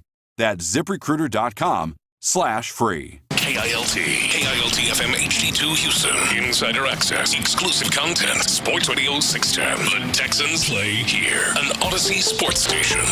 He is highfalutin. Sports Radio 610 presents The Drive with Stoerner and Hughley. Dive into the mind of former NFL quarterback Clint Stoerner. I like a good time. I like to have a party. I know you do. It's Dirty's Daily, presented by Mokaram Injury Lawyers. Mokaram Injury Lawyers, hard as hell to say, easy to dial, 281-222-2222. We appreciate everybody out there for listening and watching on YouTube and Twitch. If you listen on the AM dial, FM dial, FM HD dial, we appreciate that. The Odyssey app is what I want you to make sure you got downloaded. Whether you're using it every day to listen, that's cool. If you do, you can take us anywhere you go. But if you're committed to that AM dial or that HD FM dial, that's cool too. But the Odyssey app, you need to download AUDACY. Keep us on your hip. Take us everywhere that you go. Private jet stories, boys. I'm playing ball in Dallas, and every now and then somebody'd come in and a business or a sponsor, somebody would throw us, not Emmett, not Aikman, no kind of deal. This lower level guys a little bone to make a little money. There it was. Glory hole. Me and Demetrius Evans. Y'all remember Demetrius Evans? Played at Georgia. He played in the league for about 8-9 years with the Cowboys and I believe at the time the Redskins. I don't know. They said, "Hey boys, we got this deal, and here's what's in it for you." It was $10,000 or $15,000 for the day, and it was an appearance. We were going to fly to somewhere in Amarillo, and it was a private jet there. We're all going to go to Amarillo by morning. We were going to be there. No, we're not going to be there by morning. No, but I see what you're doing, George. That was good. That was really good. King of country. There you go. Didn't have it. And the deal is, again, I can't remember what $10,000 or $15,000. A Rolex, private jet, and limo to and from. And me and Demetrius Evans, we had never been, neither one of us at that point in time, other than when we got recruited, had ever been on a private jet. And they call us. They said, "All right, here's the deal. We're going to leave at such and such time from Love Field in Dallas. Be at the private airport there at such and such times." All right, so we get there, and the guy. It was supposed to be this jet that had this tail number on it, right? And we're out here at the terminal, the private terminal, and we're looking around. We can see 10 or 15 jets, and he's giving us the tail number. And you don't see the one he's giving you. I'm like, man, there ain't no. I'm looking at him. I know what a tail number is. There ain't no tail number. They ain't there. He said, I know they're on the ground. I said, they must not be here yet. And he said, no, I know they're on the ground somewhere. I said, well, let me walk around. Let me walk around and see. There may be a couple of them around this corner here. Ron, I walk around there, and when I see the plane we got to get on, I damn near didn't go. Why? It was not a jet. It was a prop plane, and it was small. And you're gonna think I'm lying. If I'm lying, I'm dying. If Demetrius Evans wouldn't have been so scared, I would have been more scared. Like I was trying to stay strong for my boy. You know what I mean? We get on this jet, and we get up in the air, and it's hot. I tell our boys, "Hey man, it's hot back here, man. If I'm lying, I'm dying." My man opened the window. No, he didn't. In the air? In the air. I swear. Oh. I swear. I'm in a minute. Man, I'd have talked. Man, what kind of plane did you send? My man cracked the window. I bet you that damn near died out. We went to Amarillo, and I bet we didn't get no more than about 500 feet off the ground. I'm about to say. My man it was a crop duster. If I'm lying, I'm dying. It gets better. There. I don't know that I would have got on it. Right. I didn't know all this. I mean, I knew it was small, but I didn't know all this was going to go on until. I mean, we might as well have been in an Army helicopter. Is basically what it felt like. Letting windows up. Right. Yeah. We land, and this is the honest to God truth. We land. Remember, it's private jet. It's 10 to 15 grand private jet, limo, Rolex. Boom, it's back to Dallas. We land in a little bitty airport. There's no traffic whatsoever. And this limo comes out there, and it's a stretched Cadillac limo, old school, with horns on the the hood ornament. I swear, big old one. And I'm thinking, this has got to be a joke, right? Old white dude gets out, opens the door, puts us in this limo, and we start going to this theater in downtown Amarillo. And the damn thing breaks down. Did y'all get paid? Did y'all get y'all watches? We get to this event. Event was nice, whatever. But I mean, it was country as hell, and it was whatever. Man, let's make the money and get the hell. At this point, we're like, hey man, now I'm scared to leave. Yeah. I don't want to get back on that thing. Yeah. We got to $10,000. 10 or 15, I can't remember what it I'd have paid for a flight. It all happened so fast. I didn't have the guts to be like, hey y'all, no, I'm not getting in that car. No, I'm not getting. We never got the damn Rolex. I hunted that Rolex for a year plus and never got it. Never got it? Never got it. I thought if this is what it's all about being in the league, man, what in the hell? They didn't put your life in danger? Oh, man. Did y'all have to fly back on that plane? On that plane. Same plane. Damn sure did. They'd have gave me a Michael Kors. They'd have gave me something. Hey, man, that is the private jet story that make a man never get on another private jet. Now, everyone I've been on. You didn't get on a private jet. I ain't never. No, I got on a crop duster. I think it was one step up from a crop duster. I don't know how high you can be and still roll the window down. So that'll tell you how high. I mean, I'll just stay down here hot. Hell, you talking about? Hey. Oh, here, man. Go ahead. Open up that window. It's one thing to not get paid, Ron, on a Rolex deal. I hunted that Rolex for one reason, because that wasn't a private jet. Oh. And that bull jive limo y'all put me on broke down. Y'all did not come through. Least you can do is give me that damn Rolex. Never got it. I mean, it was unbelievable. All right, y'all. Nick Caserio, he spoke today. Look, again, I want to encourage everybody to, anytime Nick Caserio is on Sports Radio 610 with Payne and Pendergast, you got to listen to it, man. It's the chemistry between them and the general manager over there. Just it's Nick Caserio. It's very rare that you see him this relaxed and this is kind of open in conversation. And Payne and Pendergast have got great rapport with him, and they do a great job. But Nick Caserio, I think he shed light on several topics, but two of them pertaining to our quarterback here in Houston were the biggest ones to me. Number one, it came out a couple of days ago. C.J. Stroud was talking about watching 2003, 2004 Patriots Tom Brady offense, and look, immediately I love it. This was my football horny clip yesterday, talking about. I've said it a million times. I want C.J. Stroud to play as Brady-like as he possibly can. One, I think he's an elite processor, so it's the style he needs to play. Two, I think it's the best version of C.J. Stroud that we're ever going to see is if he's playing that. So I love, for the first time since I've been in Houston covering the Texans, I love the connection of that we'll do things in any way, shape, or form the way the Patriots. Now, huh? I love this. I've said it for 2 years now. Connect these dots, man. Tom Brady and C.J. Stroud. Here is Nick Caserio, the general manager, on why C.J. Stroud is watching 2003, 2004 Patriots Tom Brady tape. There's a library of information that goes back a number of years, and then as it pertains to playing quarterback, that 2003 season, and I probably have mentioned this or talked about this, when you look at Tom's career, it was almost like two careers within one. You kind of had the 01 to kind of 10 group, and then 10 to 20 or whenever he left. And he didn't start. He wasn't a starter until 01, 2002. We weren't very good. We were 9-7, and then we, turned the team over there a little bit. And then 03 and 04, we were fortunate enough to put ourselves in a position, have an opportunity to win some Super Bowls. And then Tom continued to, I would say, grow as a player. So again, you have to, through the lens of what they're looking for. Is it technique specific? Is it pertains to the fundamentals, or is it system specific? And it's probably some combination of the two. And everybody is watching other players and picking and choosing, but you just have to figure out what can I utilize and apply that's going to help me in the current situation. I love the breakdown of just, hey, man, this is – because Nick would have told us, I think, if it were one or the other. But the thought of we're watching this tape for two reasons with C.J. Stroud. Technique, fundamental, how's he playing the position, how quick is he getting the ball out, just generally speaking, quarterback play. Let's watch that.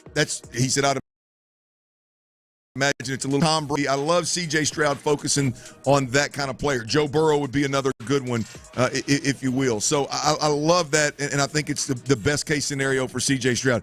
The other part of this is scheme-oriented, even if it's just route combinations and what did we use to beat pressures and how did we beat pressures and what are these routes or what are they supposed to look like? How and where are they supposed to be thrown? That tells me that, again, just another layer to Nick Caley appears to be leaning in more into his New England roots than his Sean McVay roots. It's more about installing that offense from jump than it is, hey, we're going to keep this terminology the same and we're going to run some semblance of the Shanahan, McVay type of stuff. No. It seems like, Ron, they're leaning more heavily into the New England stuff, even on what General Manager Nick Caserio had to say. Which is interesting that they kept so many of the faces the same with the staff, because it looks like this ain't as much as a combination of it. It seems like Nick Caserio and D'Amico came together and said, all right, we got to find a coordinator that will work with this. And work with, because we think this is the best version of CJ if we can get him in this, and we got to find somebody that can go and run this. It's it looks like it is very much that, from everything Caley said, from the off going to be until I see what kind of guys I got. That sounds very much game plan, New England stuff, and they've made all those comments that seems to get to that space. Yeah, I just think it's a perfect fit for C.J. Stroud. Now, there's still, again, the wild card of who is Nick Caley. Does he know what he's doing? Can he call plays? Can he game plan? That's not going to change. But the simple fact that they're showing C.J. Stroud, and look, I'm biased because I believe it's the best case scenario, to be completely honest with you. But they're leaning so hard into C.J. Stroud playing the game a certain way. I just think that cannot be overstated right there. Now, Nick Caserio, the general manager, wasn't done on Payne and Pendergast this morning. The thought of C.J. Stroud, when you talk about fixing last year's issues, protection, pass protecting issues, look, I think the one thing that's going to clear it up the most is C.J. Stroud having control of the communication at the line of scrimmage. I've said it before. If the quarterback doesn't know where everybody's going, whether they're right or wrong, if he doesn't know where everybody's going when the ball's snapped, he doesn't know where the heat's coming from. He's trying to read both sides of the field. If he can slide the protection one direction and know that, hey, if I get heated up, where I'm not protected is to my right, I've got to have an answer. That in itself, it's not great, but that in itself is a huge improvement. So the quarterback being able to communicate more in this offense, I think, is the first and the most important step in them fixing the pass protecting problem. And we've heard C.J. Stroud talk about, I know that we've heard coaches or general managers talk much about that said control, if you will. Yeah. But here's Nick on C.J. having more control at the line of scrimmage and really more control of the offense overall at the line of scrimmage. Yeah, it's always a process, so it's never anything happens overnight. So once you learn the kind of the terminology and the vernacular, that's step one. Step two is it's really about the communication mechanisms. So who helps drive the communication? Sometimes it's the center. He handles all the communication. There's other systems where the quarterback sets the protection system, makes the mic identification, and then the communication kind of goes top down, and then the line gets it distributed inside out. So it's some combination. The most important thing is, are you seeing it the same way? Is the offensive line seeing it the same way as a quarterback is seeing it, and vice versa? And then it's understanding like where your issues or where your problems are, and then what's the solution. So, and it takes time. You have to immerse yourself in film. You have to immerse yourself in meetings. You have to go on the field and do it. And there's going to be probably a little bit of a trial and error that takes place. In the case of CJ, he was able to handle the run game. The mic identification is a part of that. So he was a part of all the group run installations. He was on the field in the run periods. So getting the blockers distributed right. Who's the mic? Where's the force? Do we have to motion the guy across to get him in proximity where he can block that area? So there's plenty of work that you can get done. I love it, man. That again, football horny all over the place here. I mean, look, the key is one thing that I think Nick did not answer or didn't mention that I think is important here. He mentioned seeing it the same way, right? But the key here to me was C.J. Stroud being the main communicator, because he's going to communicate the mic, and then based on who he identifies as the mic, then the center's got to hear that, and then the center directs traffic from the mic on out, right? And the beautiful thing about this is and this is the part that I don't think Nick mentioned here, is if at any point in time there is a back and forth, the clock's running down, final say is with the quarterback. Final say is C.J. Stroud says, hey, man, y'all shut the hell up. The mic is 54. Block it that way. Done deal. Like that, to me, that's the part that hurt last year, was there was no mechanism in place for C.J. Stroud to overrule. At some point, the final say has to be with the quarterback. Now, sometimes the quarterback can say, you get a good enough center, hey, I don't need to say much. The only time I'm going to speak up is when I know you're wrong, or I see something and I need to adjust it. And when I speak up, your ass better listen and change some things. Having that mechanism within the offense is the big key here. The final say is with the quarterback, and C.J. Stroud is that guy. And it's going to be huge, man, in terms of improving and fixing problems. Now, I think that the interesting part Nick ended with there was, it's not going to be easy, right? It's not going to be easy. CJ did a great job in OTAs. By the way, I don't know if y'all picked up on this. He's there on the run game. On the run game stuff that he was a part of already. So I don't know how long that shoulder was out where he was. It's going to take a lot of reps. It's going to take a lot of work. It's going to take making mistakes. It's going to take trial and error, as Nick said. And so I don't know when this is going to come to fruition, but when you look at getting the best version of C.J. Stroud, you're going to get it when he has final say-so and he has ultimate control of the offense. So, look, I love what Nick had to say on both fronts, on C.J. and why he's watching the film, also on C.J. and him having more control at the line of scrimmage. I love the direction that this offense is going in and how they're handling their quarterback play. And they're not really hiding it. They're letting it be known, like, the direction and the route they're trying to go. Right. Well, when CJ lets the cat out of the bag, right, and says, I've been watching 03-04 Brady film. Now, I'm sure CJ, they said, hey, CJ, man, you're letting every defense that we play in the first month of the season know that we're going to be running the Brady offense, man. He tried to curb it a little bit by saying, you watch some things, but then you're careful with doing everything. I like it. I hope he's speaking truth. Yeah. That was Nick Caserio. And by the way, if you missed that, the entirety, it was about 40 minutes, 45 minutes with Payne and Pendergast. Nick Caserio met with the guys post mandatory minicamp, and it was a good conversation. You want to hear that in its entirety, go ahead to the podcast page. And at around 7:30 in hour 2, you can hear that right there on the Odyssey app or SportsRadio610.com. All right, coming up, my favorite game. We got Christian. We had him a big night last night. One of my favorite games on the show. We'll do that coming up next. All right, y'all. Breathing is one of the most essential parts of living, man. Look, you got to breathe well to sleep well. You got to sleep well to live well. And it's a pretty simple concept, y'all. Here's the deal. If you're having any kind of breathing problems, day and or night, allergies, sinus, sleep problems, snoring, keeping your old lady up, is your old lady snoring and keeping you up all night long? Well, Dr. Maturin is a solution, man. I've been over to his office. He's phenomenal. His staff is tremendous. He's got all the bells and whistles at his office, everything to keep you comfortable. And he takes a holistic approach to your treatment. He specializes in quick in-office procedures that'll get you back to sleeping your best nights, which, again, ultimately means you'll be living your best life, or at least you'll be set up to live your best life. Call them now, 713-665-8887, 713-665-8887, or you can always get more information at drmatorin.com. That's drmatorin.com. The Sports Radio 610 Crawfish Circuit comes to an end tomorrow afternoon. That's right.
Station in town, 6 to 7 every night on Sports Radio 610.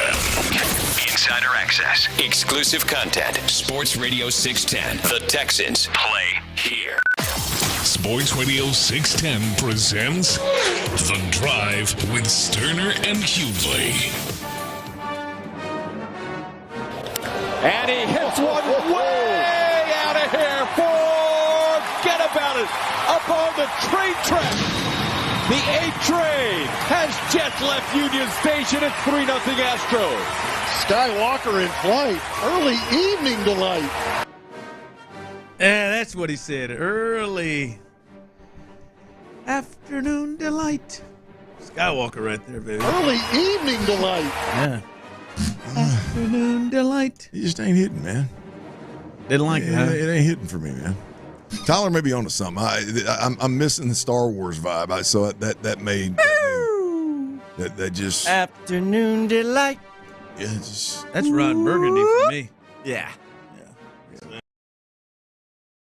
I mean, that's Galactic Empire, brother. I mean, I think there's more there. I'm just being completely honest. I think there's more there. I mean, Jedis and Sith Lords are pretty badass. That ball wasn't walking. It's flying.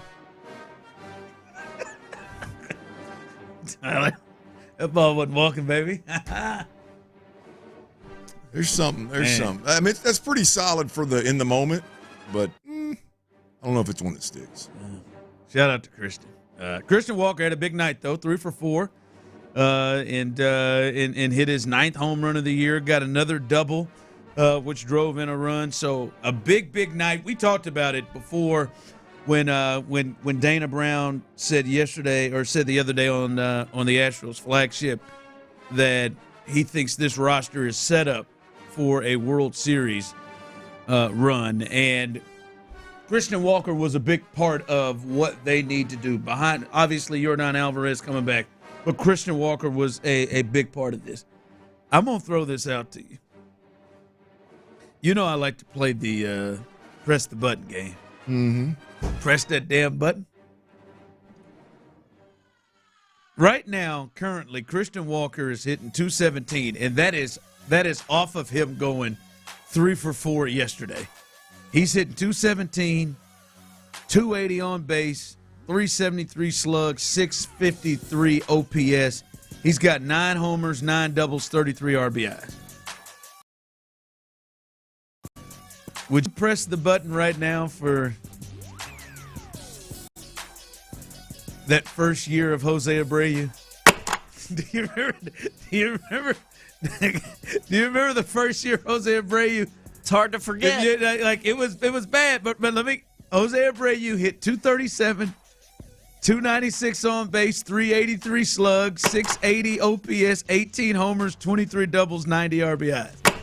Right now, would you press the button for Christian Walker to do what Jose Abreu did? Would you press the button? Nope. Really? And they say dead ass. No. Nope. I would press the button right now for him to get to 2. Yeah, I would press the button. 18-90 right now. I know it wasn't great. It was rough.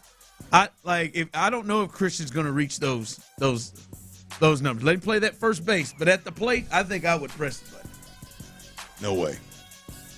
No way. Christian Walker's going to bring more than that to the table. Oh, I'm with you. He's got to. I don't know that. I mean, I don't know that I'm confident that he is right now. And I am. I'm with Dana Brown. I'm with Dana Brown. To go off? Dana Brown in the booth last night, man. He's getting hot. Watch Christian Walker get hot, and all of a sudden he bangs around the park, then he bangs a double. Yeah. I mean, look, the final numbers, the 90 RBIs in particular. I mean, I'm trying to do the calculation. Well, how many games we're mid-60s, 60, 63, 64, something like that. So we're over a third of the way.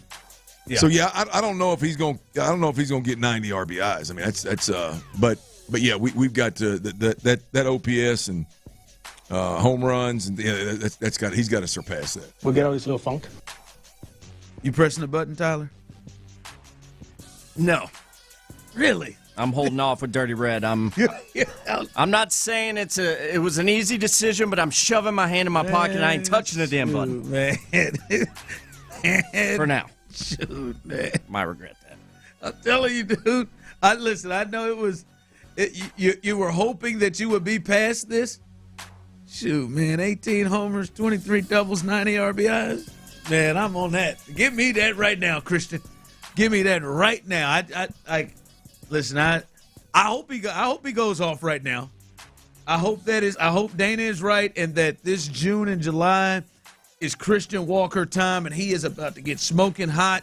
But I'm just saying we've had a couple of moments. Hell, not even just a day, but maybe a couple of games, maybe a half a week where it looked like, all right, here he goes. Here's the Arizona Diamondback, Christian Walker.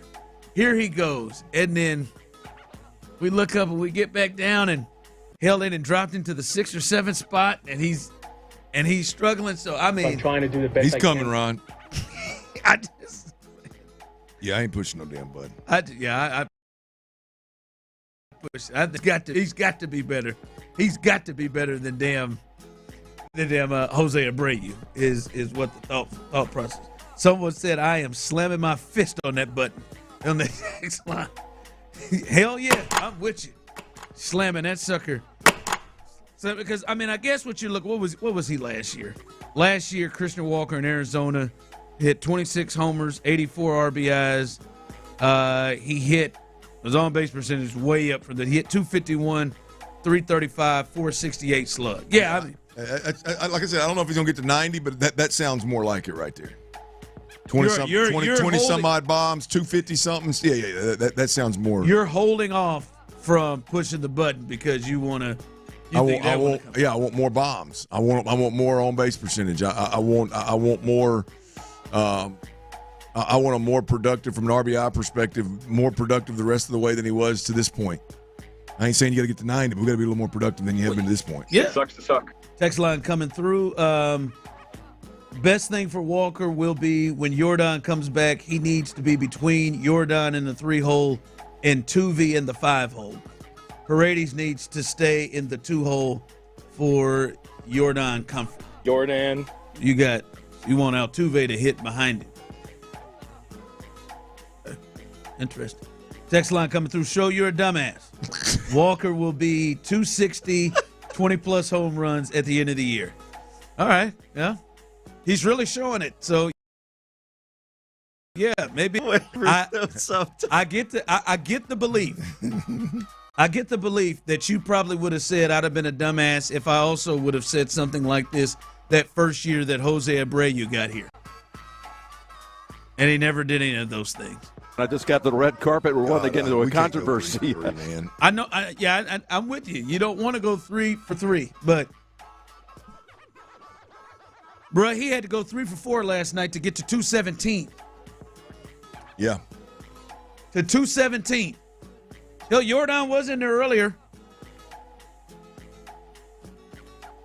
I mean, you do the math. One for four will get his average up. It'll help it go in the right direction. So, just keep on grinding, Christian. He'll be there. He'll get 250. Show you're a dumbass. There you go. All right. So if he don't get to 260 and 20, I'm sure that person will text me back. Yeah. Say, man, my fault, man. I was the dumbass. Holler at us, man. I was the dumbass there. Yeah, well, Hopefully, I would slam it because I'm not seeing signs of consistency right there. We'll see. Hopefully he does get to that point. All right, you heard Clint talking about Christian Harris a little bit earlier ago as Nick Caserio, or he talked about Nick Caserio earlier talking about C.J. Stroud. He also spoke on Christian Harris, and I think you got to feel good about what he had to say about Christian Harris. At least, to me, partly what he had to say, I think it makes you feel better about the Christian Harris. Coming up, we continue right here live on The Drive. All right, y'all, we got a first-place team here in Houston.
773-NETWORK. That's AmericanEagle.com, 773-NETWORK. Injured? Call Mokaram Injury Lawyers, 281-222-2222. Live from the Mokaram Injury Lawyers Studios, Sports Radio 610 presents The Drive with Stoerner and Hughley.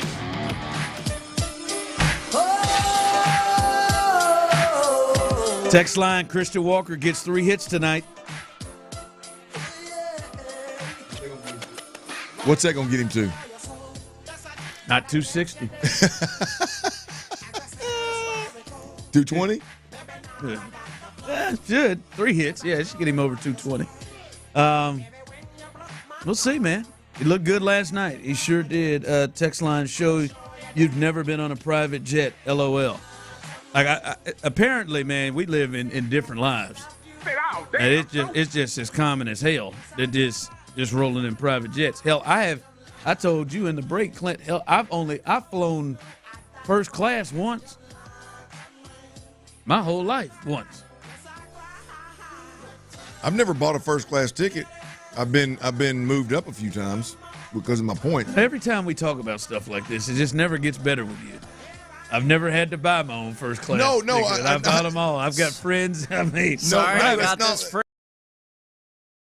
That little top duster plane thing to make us feel a little bit better. No. I've only been in first class a few times. I get really excited when I'm in that back row back there, and they come back. Hey man, we got to distribute the weight a little differently. And you're the biggest guy back here. You think we can move you up to first? Oh well, yeah. That's how it's happened to you. Yeah. Got a big ass. Yep. Yeah. And I enjoyed that Economy Plus last week, except for on the way back. On that way back, I wish I could have picked my seat. It wasn't bad. I mean, it just, like, I almost said something. We had a fella, him and his wife, I'm flying United. You don't get to pick your seats. This fella, he's when United, you do. I'm sorry, United, you get to pick your seats. And so I'm on the aisle, 11, and I already get there. And he and his wife are in those other 2 seats. I'm thinking to myself, because she's in the window. Like, man, if you don't put her in the middle. Oh, he wanted her to sit. Oh, yeah. I mean, Was he protecting her, or did she just want the window? I don't know. He had good shoulders. Was he overprotective, or was he whooped? I don't know what he was. I'll tell you what he was. He was every bit of 240, 245. And he stayed in the middle when you sat down? What if she has motion sickness? I'm going to tell you, Lo, you're moving your ass to the middle. He stayed in the middle. Up. A lot of window sitters deal with motion sickness, and they stare out that window because of it. Your ass ought not be I'm fine. out here trying to plug my. Say no. I'm trying to plug my charger in. I thought for sure he's gonna get up. Like they gonna squeeze their shoulders. Now we was in Economy Plus, and it was a little bit more room, but you can lean, baby. You can get in that middle and lean across me if you need to look out that window. Lay your head in my lap. I'm telling you, you can buy 2 seats in, bro. I thought for my sure. Wife. I thought for sure he was gonna slide. I thought for sure they was gonna switch this thing. Yeah, he should have. Like Reggie at that baseball game, Astros game, we had a full row to ourselves. Reggie, he wanted to be close, didn't he? Reggie sat right next to me. Tyler, you get motion sickness? I'm always good at raw dog in the drive. No, I do not. I said, oh, because we're flying straight from Aruba. We're gonna do this for 5. We're gonna take this next option. Damn, y'all some high maintenance bucks. It's not high maintenance. His old lady was gonna be comfortable, but you and him, y'all was gonna be uncomfortable as hell. They paid for their seats, man. Seems like they get to do what they want with them. Them shoulders was just touching over there, baby. You should have hogged the hell of that armrest. Rubbing your weenuses together. Spread them old legs out. Like get I said, that knee on his side of the table of the crack. Like, listen, it was a Southwest flight. We'd have been in trouble. We'd have been in. Like, I may have had to volunteer. We had that Economy Plus gives you a little bit more space. Yeah. And I was just thinking to myself. Imagine if it was Spirit. I'm thinking to myself, well, I saw some people out there taking a chance with their lives on Spirit International. I did it once, never again. Scared the crap out of me. I said, I'm good on that. I just kept looking at him as everybody was walking through. I said, oh, we ain't going to make this switch. I thought it was going to be rough. I'm trying to go down there and plug my. And then, yes, all right, ain't going to be able to go down and do that. Running into each other. Drama. Just stayed with it. You didn't make the recommendation? No, I didn't. I do. Listen. I. That is. There's not a lot of things that I'm jealous of you about. There's a few. The one. Where the hell he's going with the this. big. One of them is your aggressiveness on planes. Tyler Clint's got. I wear a very passive aggressive shirt when I fly sometimes. Clint is very. I don't even want to say aggressive, but proactive. Oh, I am too. I'm with him. I believe Clint would have. You would have made the suggestion for the switch. Yeah, I would have. Well, I'm not weird about that stuff, though. That's their seats. Yeah, I know. So you can't tell someone what to do with their seats. I wouldn't be an a-hole. I wouldn't tell them. I would just say, hey, big fella, we're going to be 5 hours, man. We're going to be uncomfortable. You said, would it be a little more comfortable? She said in the middle. I wish I'm going to make them that. tell me she's got motion sickness. I'm going to make them say. You're going to make them say it for a reason. Yeah, man. You're overstepping a bit, I feel like, in that situation. I have a range here. If Titus Howard if Titus Howard is sitting there, like, hey, bro, we gonna do this? Like, we ain't gonna do this. I'm gonna tell you. Here's the deal. Now, I know Titus would be on the PJ. I got to ask Titus. I got to, man. I got to risk him. I got to risk him getting upset. I'm gonna take the next flight. I got to switch. I'm gonna tell you. Plug sitting there. I'm gonna tell you, boys. Look here. If we get on a plane. And Lowe squeezes her little ass over by that window, and I'm sitting in the middle. I mean, she had so much space too, dog. She was able to turn sideways over there. Knees up in the seat. And we in here shoulder to shoulder. Hey, man, if Lowe's over on that window and I'm in that middle aisle and you walk up, I fully expect you to say, "Hey, bro. Hey, man. Hey, you think we? Is there any way? Like, is there a medical reason here?" I fully expect that. I got it. But he wasn't to a point where I'm with Tyler. I felt like, all right, man, he paid for these seats. She clearly wants the window, and we could sit in there comfortably, right? It was all good. But like, he had another 25, 30 on me. I think I would have had to.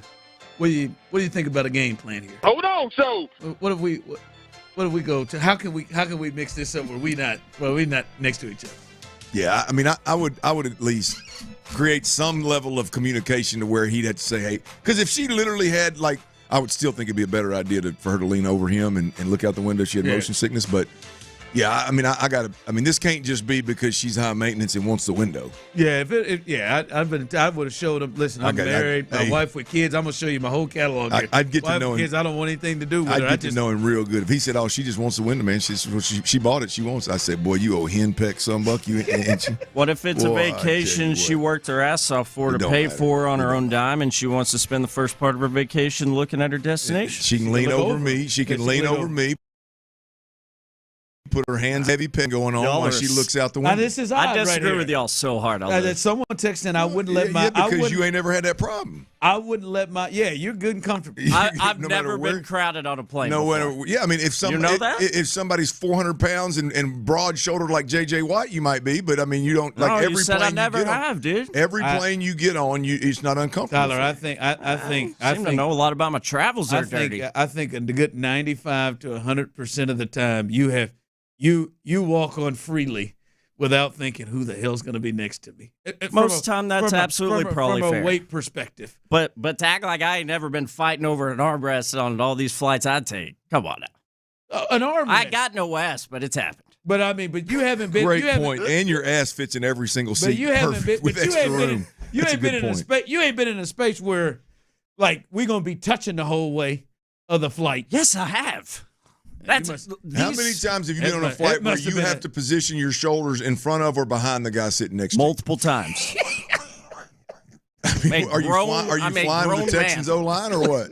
It wasn't coming from you, though, was it? I'm not Figgy. Like, I know I got no ass, but I got some size here. Into this? I bet Figgy outweighs you. I understand that this is a size. This is more of a size thing, man. Good point. I'm not Bijani. You don't have an overlapping the seat build. No, I don't. But I mean, we're talking about how crowded it is on the front end. Period. On some of these rows on planes, right? Well, we're missing the overall is it can't happen because somebody's henpecked. Yes, it can because it's their seat. Text line said I wouldn't let my wife sit in the middle either. Really? Well, man, that sounds like you got a marriage problem. Yeah.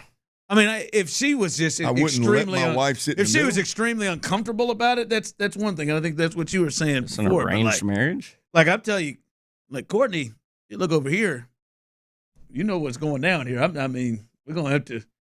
Like, we ain't gonna sit. I'm not sitting there 5 hours here. We're going elbow to elbow and shoulder to shoulder if I don't have to. We're just jumping out. I'm telling you, man. I'm talking, Tyler. You got to sit, and if you can see me on YouTube and Twitch, we got to do this number, or we got to come up. And I'm not denying that if it's two big fellas next to each other, that's a lot different than what I've dealt with. But come on now.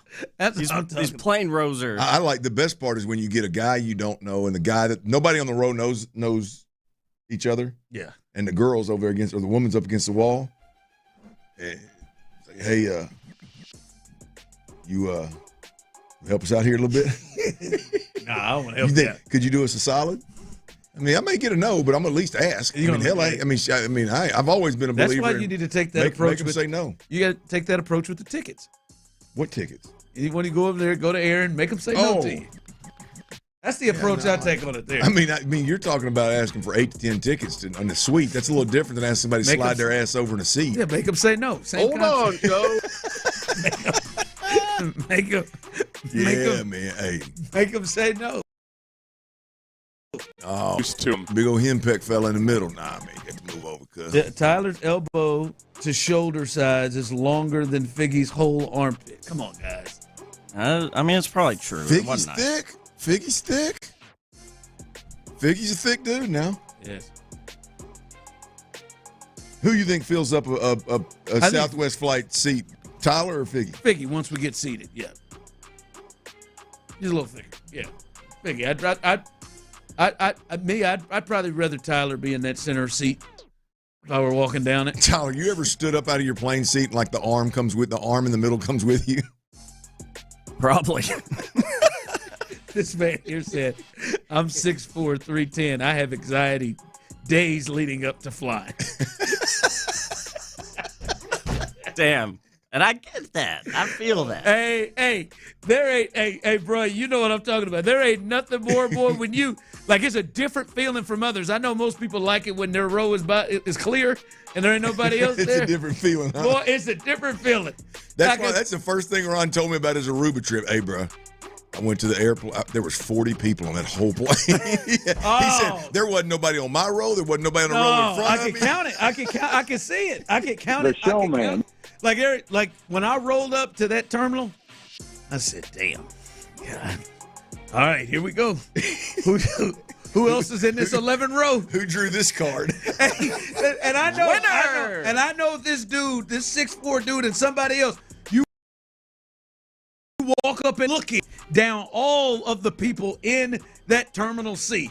Yeah. That whatever we were, I'm looking. All right. That dude right there, he can't be next to me. That dude, I counted 6. What are the odds? It could be there. There could be. Got Cheetos crumbs like on his T-shirt he's wearing. And I know I'm 11. I am counting down to see who is in it. And I saw a man-female combo, but the man was in the center. I said, well, surely he'll switch. But I mean, and I said, well, his name was Shirley? Oh my good man. It's some anxiety, man. Here's the other thing, too, though. If you want to just take it out of the mix, the possibility of having to share this elbow room and bumping up with a big fella, whatever, you avoid it all in first class. I'm sure you do. You know what I'm saying? Yeah, You know I'm what sure I'm you do. Yeah, some people got to get these floors. I mean, trying to help you on that. Your home hasn't had floors? Other people ain't trying to help me on them floors. I gotta get these floors. Coming up, a little 5 o'clock fire. Jimmy Ward is in a situation. We'll give you the latest on that from him. Also, the Astros, they get ready to try to win the rubber match of this series against the White Sox. We'll get you ready for that with the lineups as well. All of that as we continue right here live on The Drive. All right, the biggest mistake you can make when you're selling your home.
really genuinely just wanted to help me succeed, and I'm succeeding.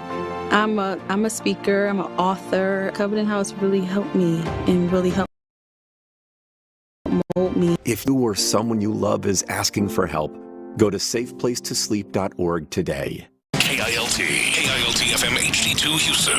Insider access, exclusive content. Sports Radio 610. The Texans play here. An Odyssey sports station. Sexiest show in Houston right there, baby. I said, oh, Lord Jesus, it's a fire. Sports Radio 610 presents The Drive with Stoerner and Hughley. It's the 5 o'clock fire. It is 5 o'clock. Congratulations. Hopefully you're off work. Luckily for you, Old Dirty Show, T-Mill, a.k.a. Psycho T, have the latest. And the latest is tough news that dropped this morning coming from the Houston Texans, and that is the Jimmy Ward situation. Jimmy Ward, this morning, I first heard this on Payne and Pendergast. Reports out there, Texans veteran safety Jimmy Ward arrested on felony domestic violence charges in Montgomery County following an altercation at his home in Magnolia. He's in a tough spot right now.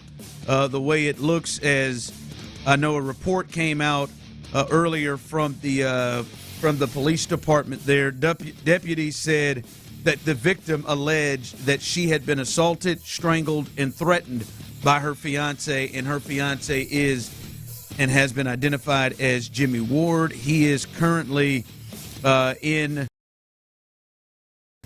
the Montgomery County Sheriff's Office, and he is booked on charges. The charges, Clint, are third-degree felonies under Texas law. No bail at this point has been given on this, but this is a very, very serious situation. The NFL has commented and said they're aware of the situation. Texans as well, but Clint, this is coming out of OTAs and mandatory minicamp in which Jimmy Ward had not participated. Thought that he had been recovering from a foot issue. This is obviously two separate things. One, the non-field position of this, and the on-field position of this. But clearly, the non-field is going to affect greatly what happens on the field for him. Yeah, man. Look, I hope for both parties involved, Jimmy and his fiance, that this when it all comes out, the details come out, the emotions settle, kind of deal. I hope that none of this actually took place. I hope the actual violence never took place, and everybody can move on with their life. I mean, Jimmy obviously having to deal with it professionally and personally. The fiance having to obviously deal with it personally is hopefully none of that. When it all comes clean, none of that actually happened to the degree that it's being reported. But the reality of it is Jimmy Ward, the Houston Texan, is a guy that since D'Amico Ryans took the job 2 years ago, every month, every year from the initial D'Amico Ryans hire, the less valuable Jimmy Ward is. He's an older player that's injury prone. There's no longer a need there for him to be the coach on the field that was so valuable, I think, out of the gate, having an experience with D'Amico in his defense. And so I just don't know that. And then you look at how D'Amico and Nick have built the organization, the kind of people they have over there, the kind of guys they have over there, the standard that they've set. This just ain't going to fly. I think there are some guys over there that could probably get into a little bit of trouble off the field and could probably survive it. I don't know that Jimmy Ward is the player that's going to survive this level of off-the-field issue. I know right now football for him and his fiancée and his family, the football right now is a non-factor. And, again, I hope none of this is true. I hope it all comes out in the wash. Emotions just got out of whack there. But it's unfortunate, man. Yeah, what's being said is very, very serious. Yeah. and that is a very serious situation. And Clint, I'll answer it for you. I don't think Jimmy Ward is one of those guys that can get around and get into some issues. And if any of this is true, he is done with the Texans. I would be shocked if he wasn't. He would be. I would assume he would be done with the Texans. And hell, Clint, you don't go from probably, if you're fully healthy, not being a starter when they bring in C.J. Gardner-Johnson and they have, Jalen Petrie, Bullock, who is going to take a bigger role, and you don't go and have those three guys who I think are guys that are going to get snaps prior to you in front of you and then withstand one of these. And as you said, an aging player that has had injuries the last 2 years that he has been with the Texans to miss, big time. This one does not look good for his chances to remain a Texan. So that is the latest there. Anything, I haven't seen it. That's still the latest I've seen, Tyler. Anything else that we see that comes about in that situation, we will obviously let you know that as soon as that is. But Jimmy Ward right now has been arrested and is in custody right now due to domestic violence charges in Montgomery County. 5 o'clock fire. All right, Clint, the Astros, big one last night, man. They put it on the White Sox, as they should, putting up 10 runs on them. They will go at it tonight again, and I don't like to say, guarantees. Baseball is weird, but damn it, Framber Valdez, the way he's been pitching, how good he has been of late. The White Sox, this is not a great baseball team. Hell, this ain't a good baseball team. This is one of the worst teams. The Astros should go ahead and take care of business and win this series. When you got Framber and Hunter on the mound against teams like this, you almost feel that way against anybody.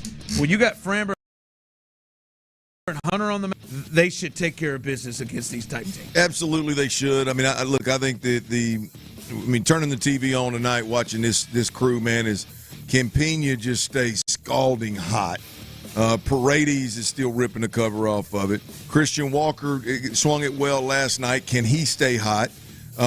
Jake Myers is still swinging it well. You look at Cam Smith. Cam Smith, I'm not a huge exit velocity guy, but apparently the last 3 months, month over month, Cam Smith's exit velocity has gone up. And to hear General Manager Dana Brown tell it, Cam Smith, typically when you're looking at rookies like this, late June is when they tend to turn the corner, and so there's just a lot of good to watch with the Astros right now.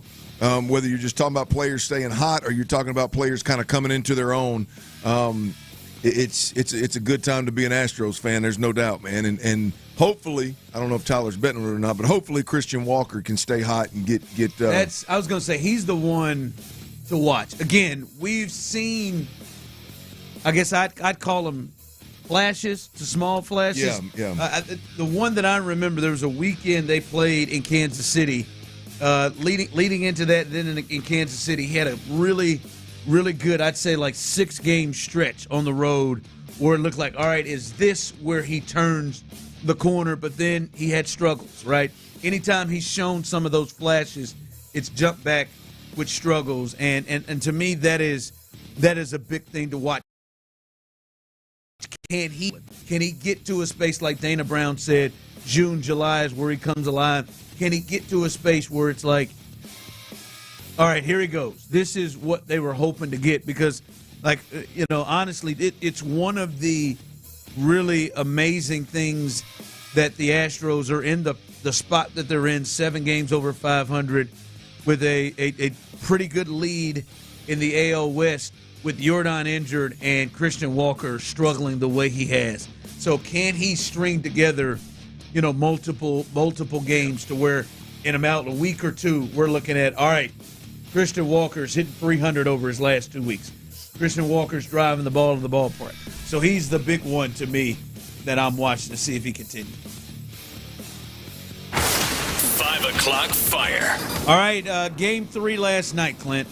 Thunder and Pacers, and the finals are now the Pacers with the lead. And Tyler, you said to me, the Pacers, they're still favored pretty healthy? Thunder. The Thunder is still favored pretty healthy? Yeah. Checked my betting source, and they are still the favorites to win these finals at minus 225, I believe it was. Oh, that is still, as you said, still a healthy favorite. They started at minus 700, which was one of the biggest favorites we've seen in a while. But even after losing last night, they are still a pretty comfortable favorite.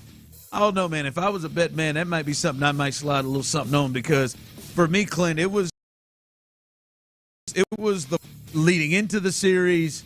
Once we found out what the matchup was going to be, watching the first two games, even though Indiana had stolen game one, this is the first time where I've looked at this and said, oh, I can see a real path for the Pacers to win, and it is not some sort of like, oh, they got to win all 4 games like they won game one where they're stealing it. No, you can see, to me, a path, and it's the most I've believed that the Pacers could actually win this thing the entire time. Yeah, look, I think this is a tough spot for me because I'm not a believer yet. I do think that the Pacers, they applied, the pressure last night to Oklahoma City Thunder, and Oklahoma City Thunder looked like they were running out of gas. They looked fatigued. It looked like that pace of play that Indiana plays with was taking a toll for the first time in this series. And that is definitely the path to a championship for the Pacers. I mean, that is going to determine, I think, the series any way you slice it.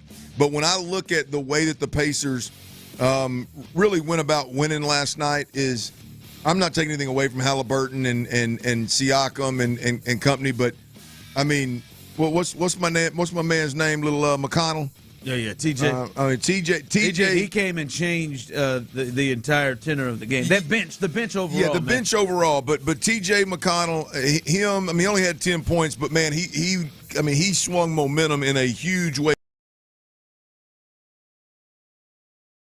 If you watch the pace, he was the one that pushed the pace. He's the one that was applying the pressure to Oklahoma City in that first half, and then the 27 points from Mathurin. I just don't know how real it is that McConnell and Mathurin are guys that are going to push Indiana over the top and win a title with them. So I don't know how much I'm leaning into. It was a good win. Don't get me wrong. They're up 2-1. There's no taking that away from them.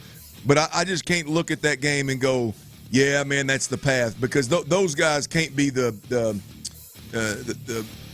guys that are setting the tone. They can't be the guys that are leading in score. And that's I don't think that is the recipe for them to win. Although the overall watching the game, like the pace of play and how they controlled the game overall, definitely was. My thing is that's really how they have done it. As long as Halliburton and Siakam are aggressive, and I think in this particular series, I don't know if they can afford the. They've been able to win some games where Halliburton's, I'm just going to be a facilitator only. I'm going to go 14 points. I'm going to go for 14 and I'm going to go 14 and 12. Yeah, they won that one. They've been able to win some of those games. To me, those two, him and Siakam, have to be aggressive. But within that, they've done that all year. Miles Turner might have a big game. Obi Toppin might get you a big one. Mathurin had is like they've got like him McConnell and Mathurin are double-digit scorers. Nembhard was huge. Smith, remember, he went crazy in that comeback against the Knicks where he had 30 in the game. So they have it coming from a lot of different places. To me, it's the pace, and I got concerned to me by OKC. OKC, I'm watching Shea. He was whipped in the fourth quarter. In fact, he spoke to the media and said, it's something I just got to suck it up. All right, well, now these are this next game is coming quicker on Friday. Yeah. And they are running it and running. You can see, like I hadn't seen this happen to OKC much. They're scoring off makes. Like OKC makes it, and they're running it up the floor, and Siakam is getting layups on the other end. And that kind of stuff, we watched it with the Knicks. It wore them down. Watched it with the Cavs. It wore them down. That to me is the only space where I'm looking, wow, that pace, what's that going to look like after Game 4? Well, I think the best thing that you put out there in the finals right there, Ron, is that this game, we know that the Pacers, if they're going to win it all, they're going to do it, and their pace of play is going to be a big part of it. And we're at a point in the finals where there's less rest between games. We're going from Game 3 to Game 4. There's 1 day rest. If the Pacers, Game 4 is obviously huge because you can't go down 3-1 if you're Oklahoma City. But the I think the bigger picture is if Oklahoma City can not appear to be blowed in the third quarter or early fourth quarter, then that's going to bode well for them. If this pace is going to take a toll on OKC, it's going to take It is. We'll see. By the way, before we jump out, I know Tyler is hopefully you're on this. You'll be on this because I know you love this. I know you love a little golf. U.S. Open has started, and Scotty Scheffler, a guy that everybody's looking at, he is through 14. The last I saw, he's through 16 actually. He's +3 right now, tied for 54th place. +3 right now. J.J. Spahn is leading the tournament at 4 under at this point. Brooks Koepka trying to hang in there. He's 1 under through 17. Jordan Spieth 1 under through 16. So those are a couple of the big names out there. But everybody's looking at Scotty Scheffler. He is +3 right now. That would suck if he didn't make the cut. Sucker's won 3 of the last 4 tournaments. He is hot, boy. Yeah, he is hot.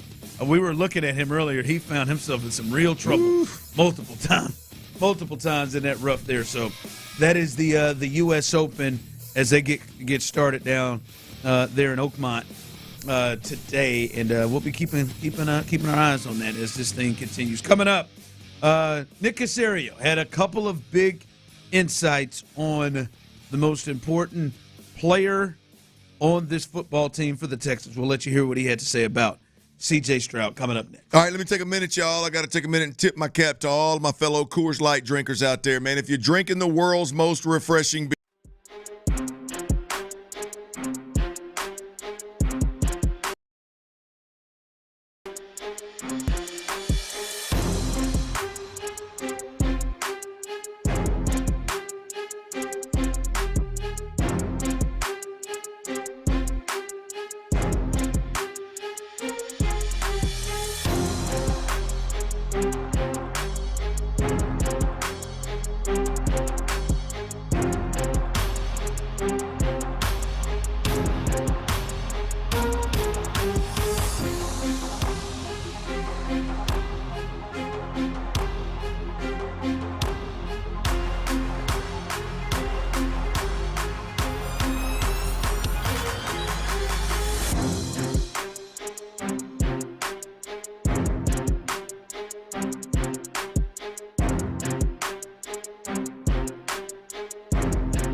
6 to 7 every night on Sports Radio 610. Insider access, exclusive content. Sports Radio 610. The Texans play here. Sports Radio 610 presents The Drive with Stoerner and Hughley.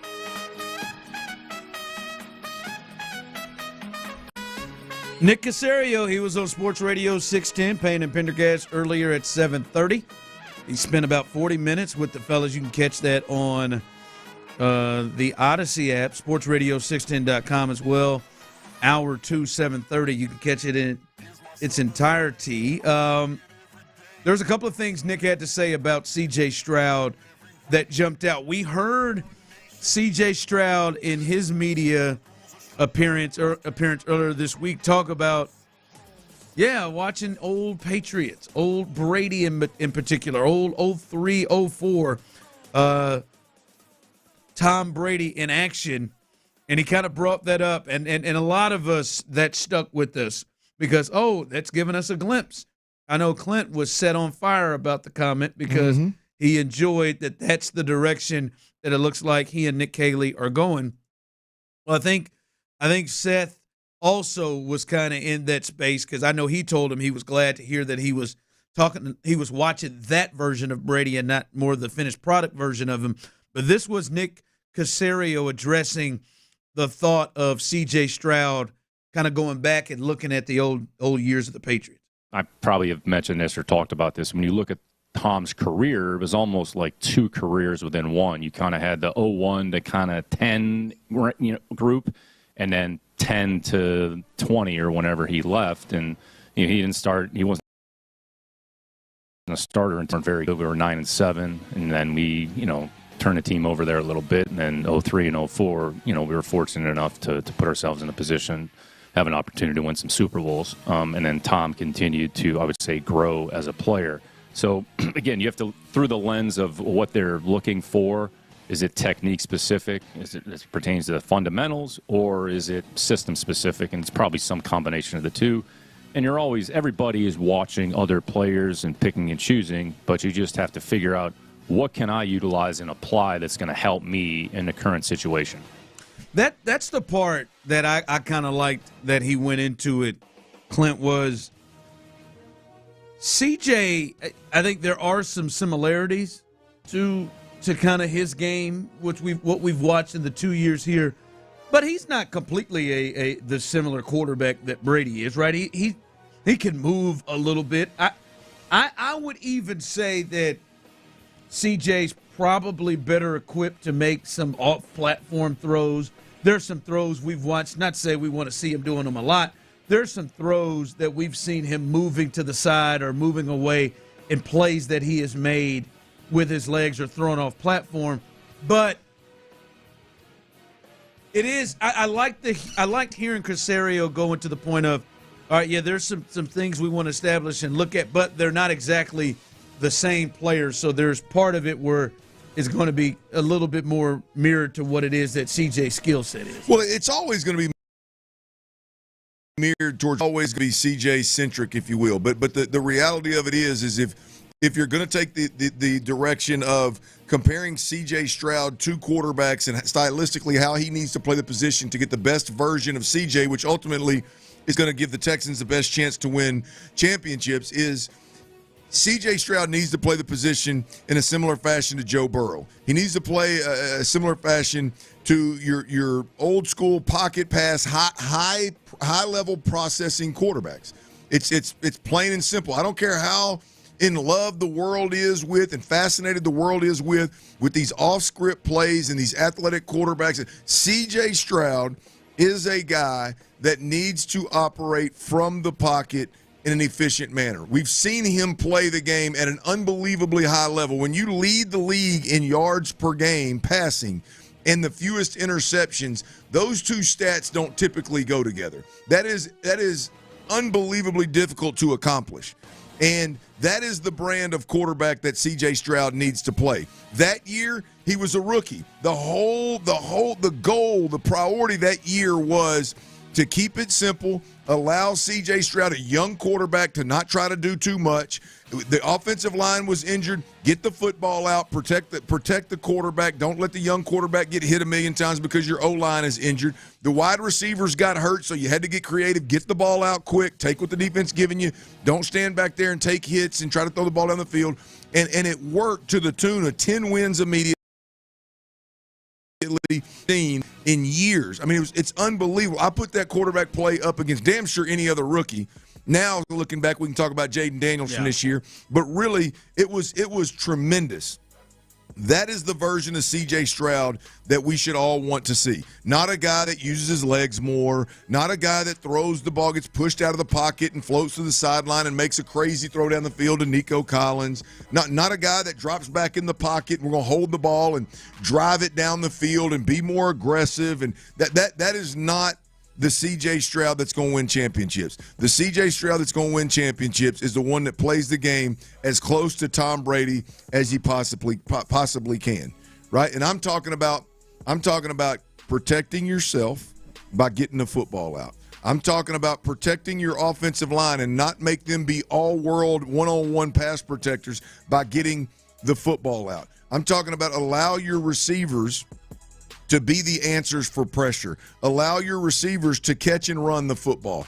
Focus on making sure that you've got a great screen game involved and you're getting the team in and out of bad runs and into good runs, right? Those kind of things are what we want to see from C.J. Stroud. And I'm going to tell you, man, when I hear C.J. Stroud talking about it, when I hear Nick Caserio talking about watching that 03-04 New England Patriots, Tom Brady type stuff, I mean, on so many levels, it's the right thing to be doing, and if it all pans out, it's going to be beautiful. Listening to you talk about it for all last year, season leading up to let's try to get CJ back to being that person. To me, it seems like it is much more mentality than it is what he actually does from a physical standpoint. It seems like to me it's much more, hey, let's take this instead of the mindset of taking what they were doing a lot last year. Well, that's what it seems like, a big difference, and that seems to be what Brady was, a lot of what Brady was back then. Young quarterbacks need to be held accountable. Young quarterbacks need to be poured into. Young quarterbacks need to figure out who they are. Young quarterbacks are going to take whatever messaging the coaches give them, and they're going to try to do that, right? And again, the first year the messaging was, let's protect the young quarterback, let's protect the unhealthy offensive line, let's protect the wide receivers being hurt. Let's play good offense, not beat ourselves, and see if we can't turn this organization around, right? Year two went to this aggressive one. Here's the deal. We don't want C.J. Stroud, and this is as simple as I can put it.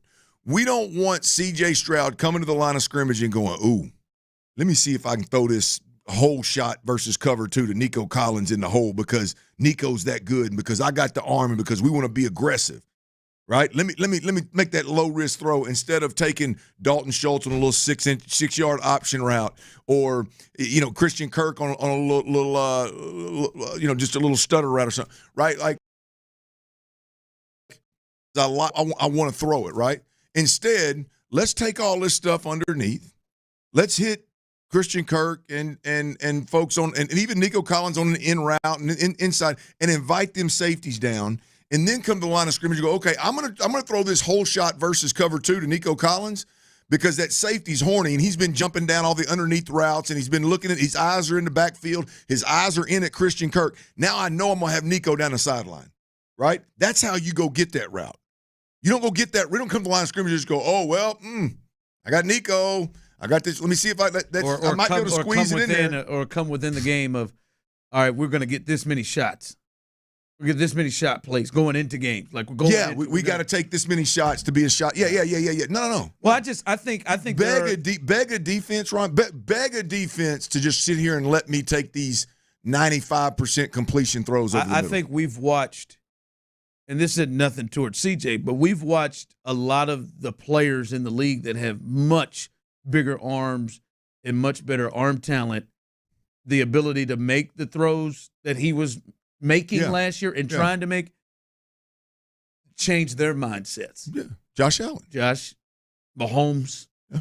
When the defense started to change things, take that, like Lamar takes it. Like a lot of those guys, we've watched them kind of change the mindset. So I was saying it seems like it's more mindset of what you're going to take. Well, we get so infatuated with these big arms and let's be aggressive and throw it down the field and live and make the coordinator, make his mistakes or his bad calls not hurt you as bad. No, man. Look, there's a reason why, you look up, and sure, there's some freakish unicorns out there like Pat Mahomes and some of these guys, but you look up and there's a reason why a guy, you look at Peyton Manning and the fact that he didn't win a Super Bowl because his arm was strong. His arm was never strong. It was like falling off at the end, but it was never strong. Like Tom Brady, tangibly, he was never in the same category as most long-term starting NFL quarterbacks. Right, but these guys were able to win championships in multiple places because they understood to limit the risk, and they understood that most teams were going to beat themselves if you just took care of the football. And C.J. Stroud, the beautiful thing about C.J. Stroud is C.J. can play that Tom Brady game, and then he is Tom Brady on steroids when it comes to, okay, we got to put this thing on your back.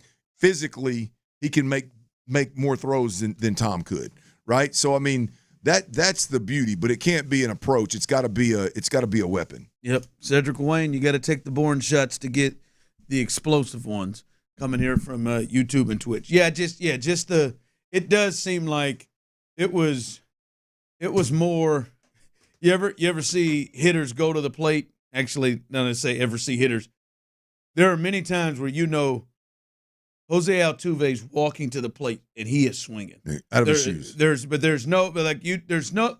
matter what the pitch is. Like he's made his mind up that he's walking up there and he's swinging, right? And I think that offense with CJ of going into games of I'm gonna get this throw to where you're probably not even looking at some of the other stuff. As you said, the free money, the easy work down there. So I'd like to see if the mindset is a big change in things they're watching leading up to this. All right, coming up, T. Mill's going to make you a little bit of money. He's hot now. It's just one day, but he's hot.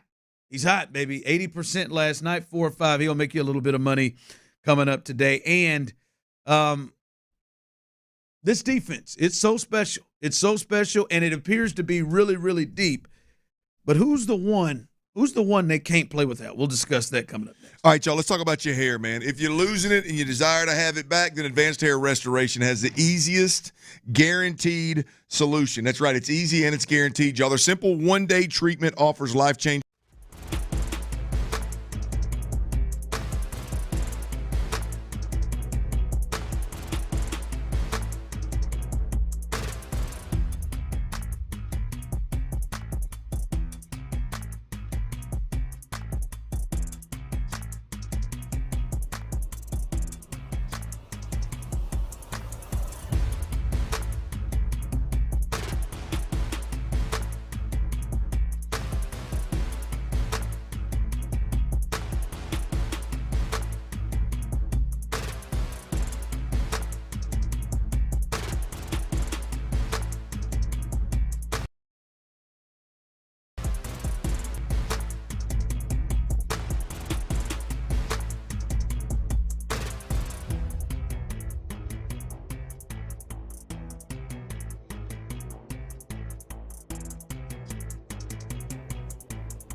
StreetTalk.com. Offer valid through 7/20/25. Taxes and fees apply. Requires in-store activation of single line gold unlimited plan or higher. For network management practices, visit StreetTalk.com/terms. Copyright 2025 Verizon. Attack that ass. Live from the Mokaram Injury Lawyers Studios, Sports Radio 610 presents The Drive with Stoerner and Hughley.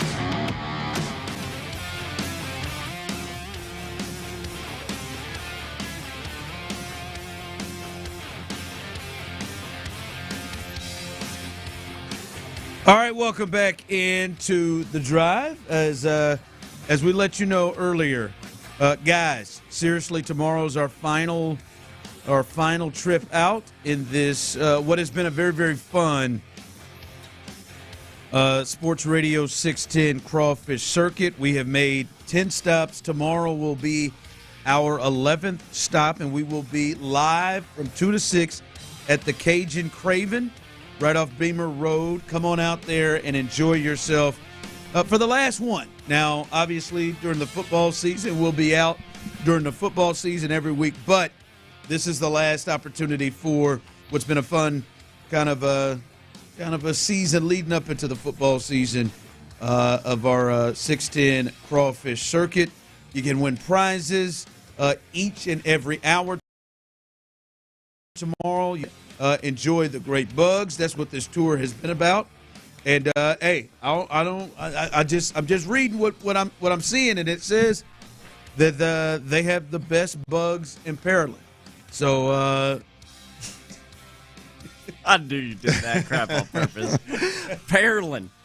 And Pearland. Well played. But they got the best ones in Pearland. Well, in Pearland. So come on out. Get those in, and good cold beer, cold drinks, anything else you want. Shout out to our great friends at Academy Sports and Outdoors and Bud Light. And this is also going to be your final opportunity to enter the grand prize, which could allow you to win a $500 gift card to Academy Sports and Outdoors. And as somebody who has got young kids, a family, that is something that could be huge. And not to mention, you can help yourself out and your kids, and you could win beer for a year. Budweiser, Bud Light. That gives you a chance when you enter for that. And this is your final opportunity to do that coming up tomorrow as we are at the Cajun Craven. So come hang out with us one final time in our Crawfish Circuit. All right, coming up a little bit after us, the fellas, Mark Vandermeer, John Harris, Texans All Access. They'll be joined by the Hall of Famer Greatness, John McClain will be there to join the fellas. And then you know it, I saw him as I just walked through Area 45, the best all of Houston, Sean Bijani, Patrick Creighton, and Chris Santiago. So stay tuned for the fellas after Texans All Access. And Tyler here shortly. He's feeling himself now, baby. He's on a roll. We got another 6 tonight? Another 6 bets? Oh, yeah. Got another 6 Have a bets 6-pack of bets. He's feeling it now. He will try to win himself some money and win you some money. He's close. He's trying to get out of the green. He's at 44% right now, trying to get out of the green. So that's coming up in just a bit. All right, Clint, I'll throw it to you like this. If you had to give DeMeco Ryans, the head coach, DeMeco Ryans, and Matt Burke. I hate leaving Matt out. DeMeco Ryans and Matt Burke, the head coach and defensive coordinator, and we know DeMeco calls the plays over there for that defense. If I had to say to you, hey, on this side of the ball, there is one player, and they've got a lot of great players on that side of the ball. They've got multiple Pro Bowlers. They got all pros over there, all pro candidates over there. Guys that are getting paid big money or will get paid big money. Game-changing type players. If we were to ask DeMeco and Matt Burke, who's the one guy you would hate the most to have to play without? This is an interesting question because DeMeco Ryans. You're am I DeMeco quarterbacking against or am I DeMeco Ryans? Okay, I'm DeMeco and I'm Matt Burke, okay? I've got to go with Derek Stingley, and I've done some thinking since you and I discussed it earlier in the show. If I'm talking about playing 17 games in 18 weeks, I may go a different route. But if we're just talking about, the best teams in the league that we're stacked up against, I like that. Yeah, it's Derek Stingley. Derek Stingley allows me to have a really good chance, if not for sure, allows me the ability to take the other team's best weapon out of the game. And that right there alone is just, for me, it's Derek Stingley. The ability to do that, the ability to consider Kamari Lassiter as your number 2 cover corner, which is I think he's tremendous as a number 2 cover corner. I got to go with Derek Stingley, man. No, I think it's a very fair one. I think most people would say Stingley. And I think, and obviously, the rest of the roster matters with that, right? Because you look at this and you say, all right, Derek Stingley, if for some reason that bumps up Kamari Lassiter to the 1 spot, then you're looking right now at, D'Angelo Ross or Tremont Smith jumping in. Tremont Smith made a pretty nice play yesterday, by the way. But you're talking about one of those guys having to come in. That feels different than maybe other positions. I don't think it's anybody in the linebacking core. But for me, Clint, and I thought about this. Hell, I changed my mind when I initially kind of came up with this thought. And I was one that leaned towards Stingley. I don't think it's just real easy.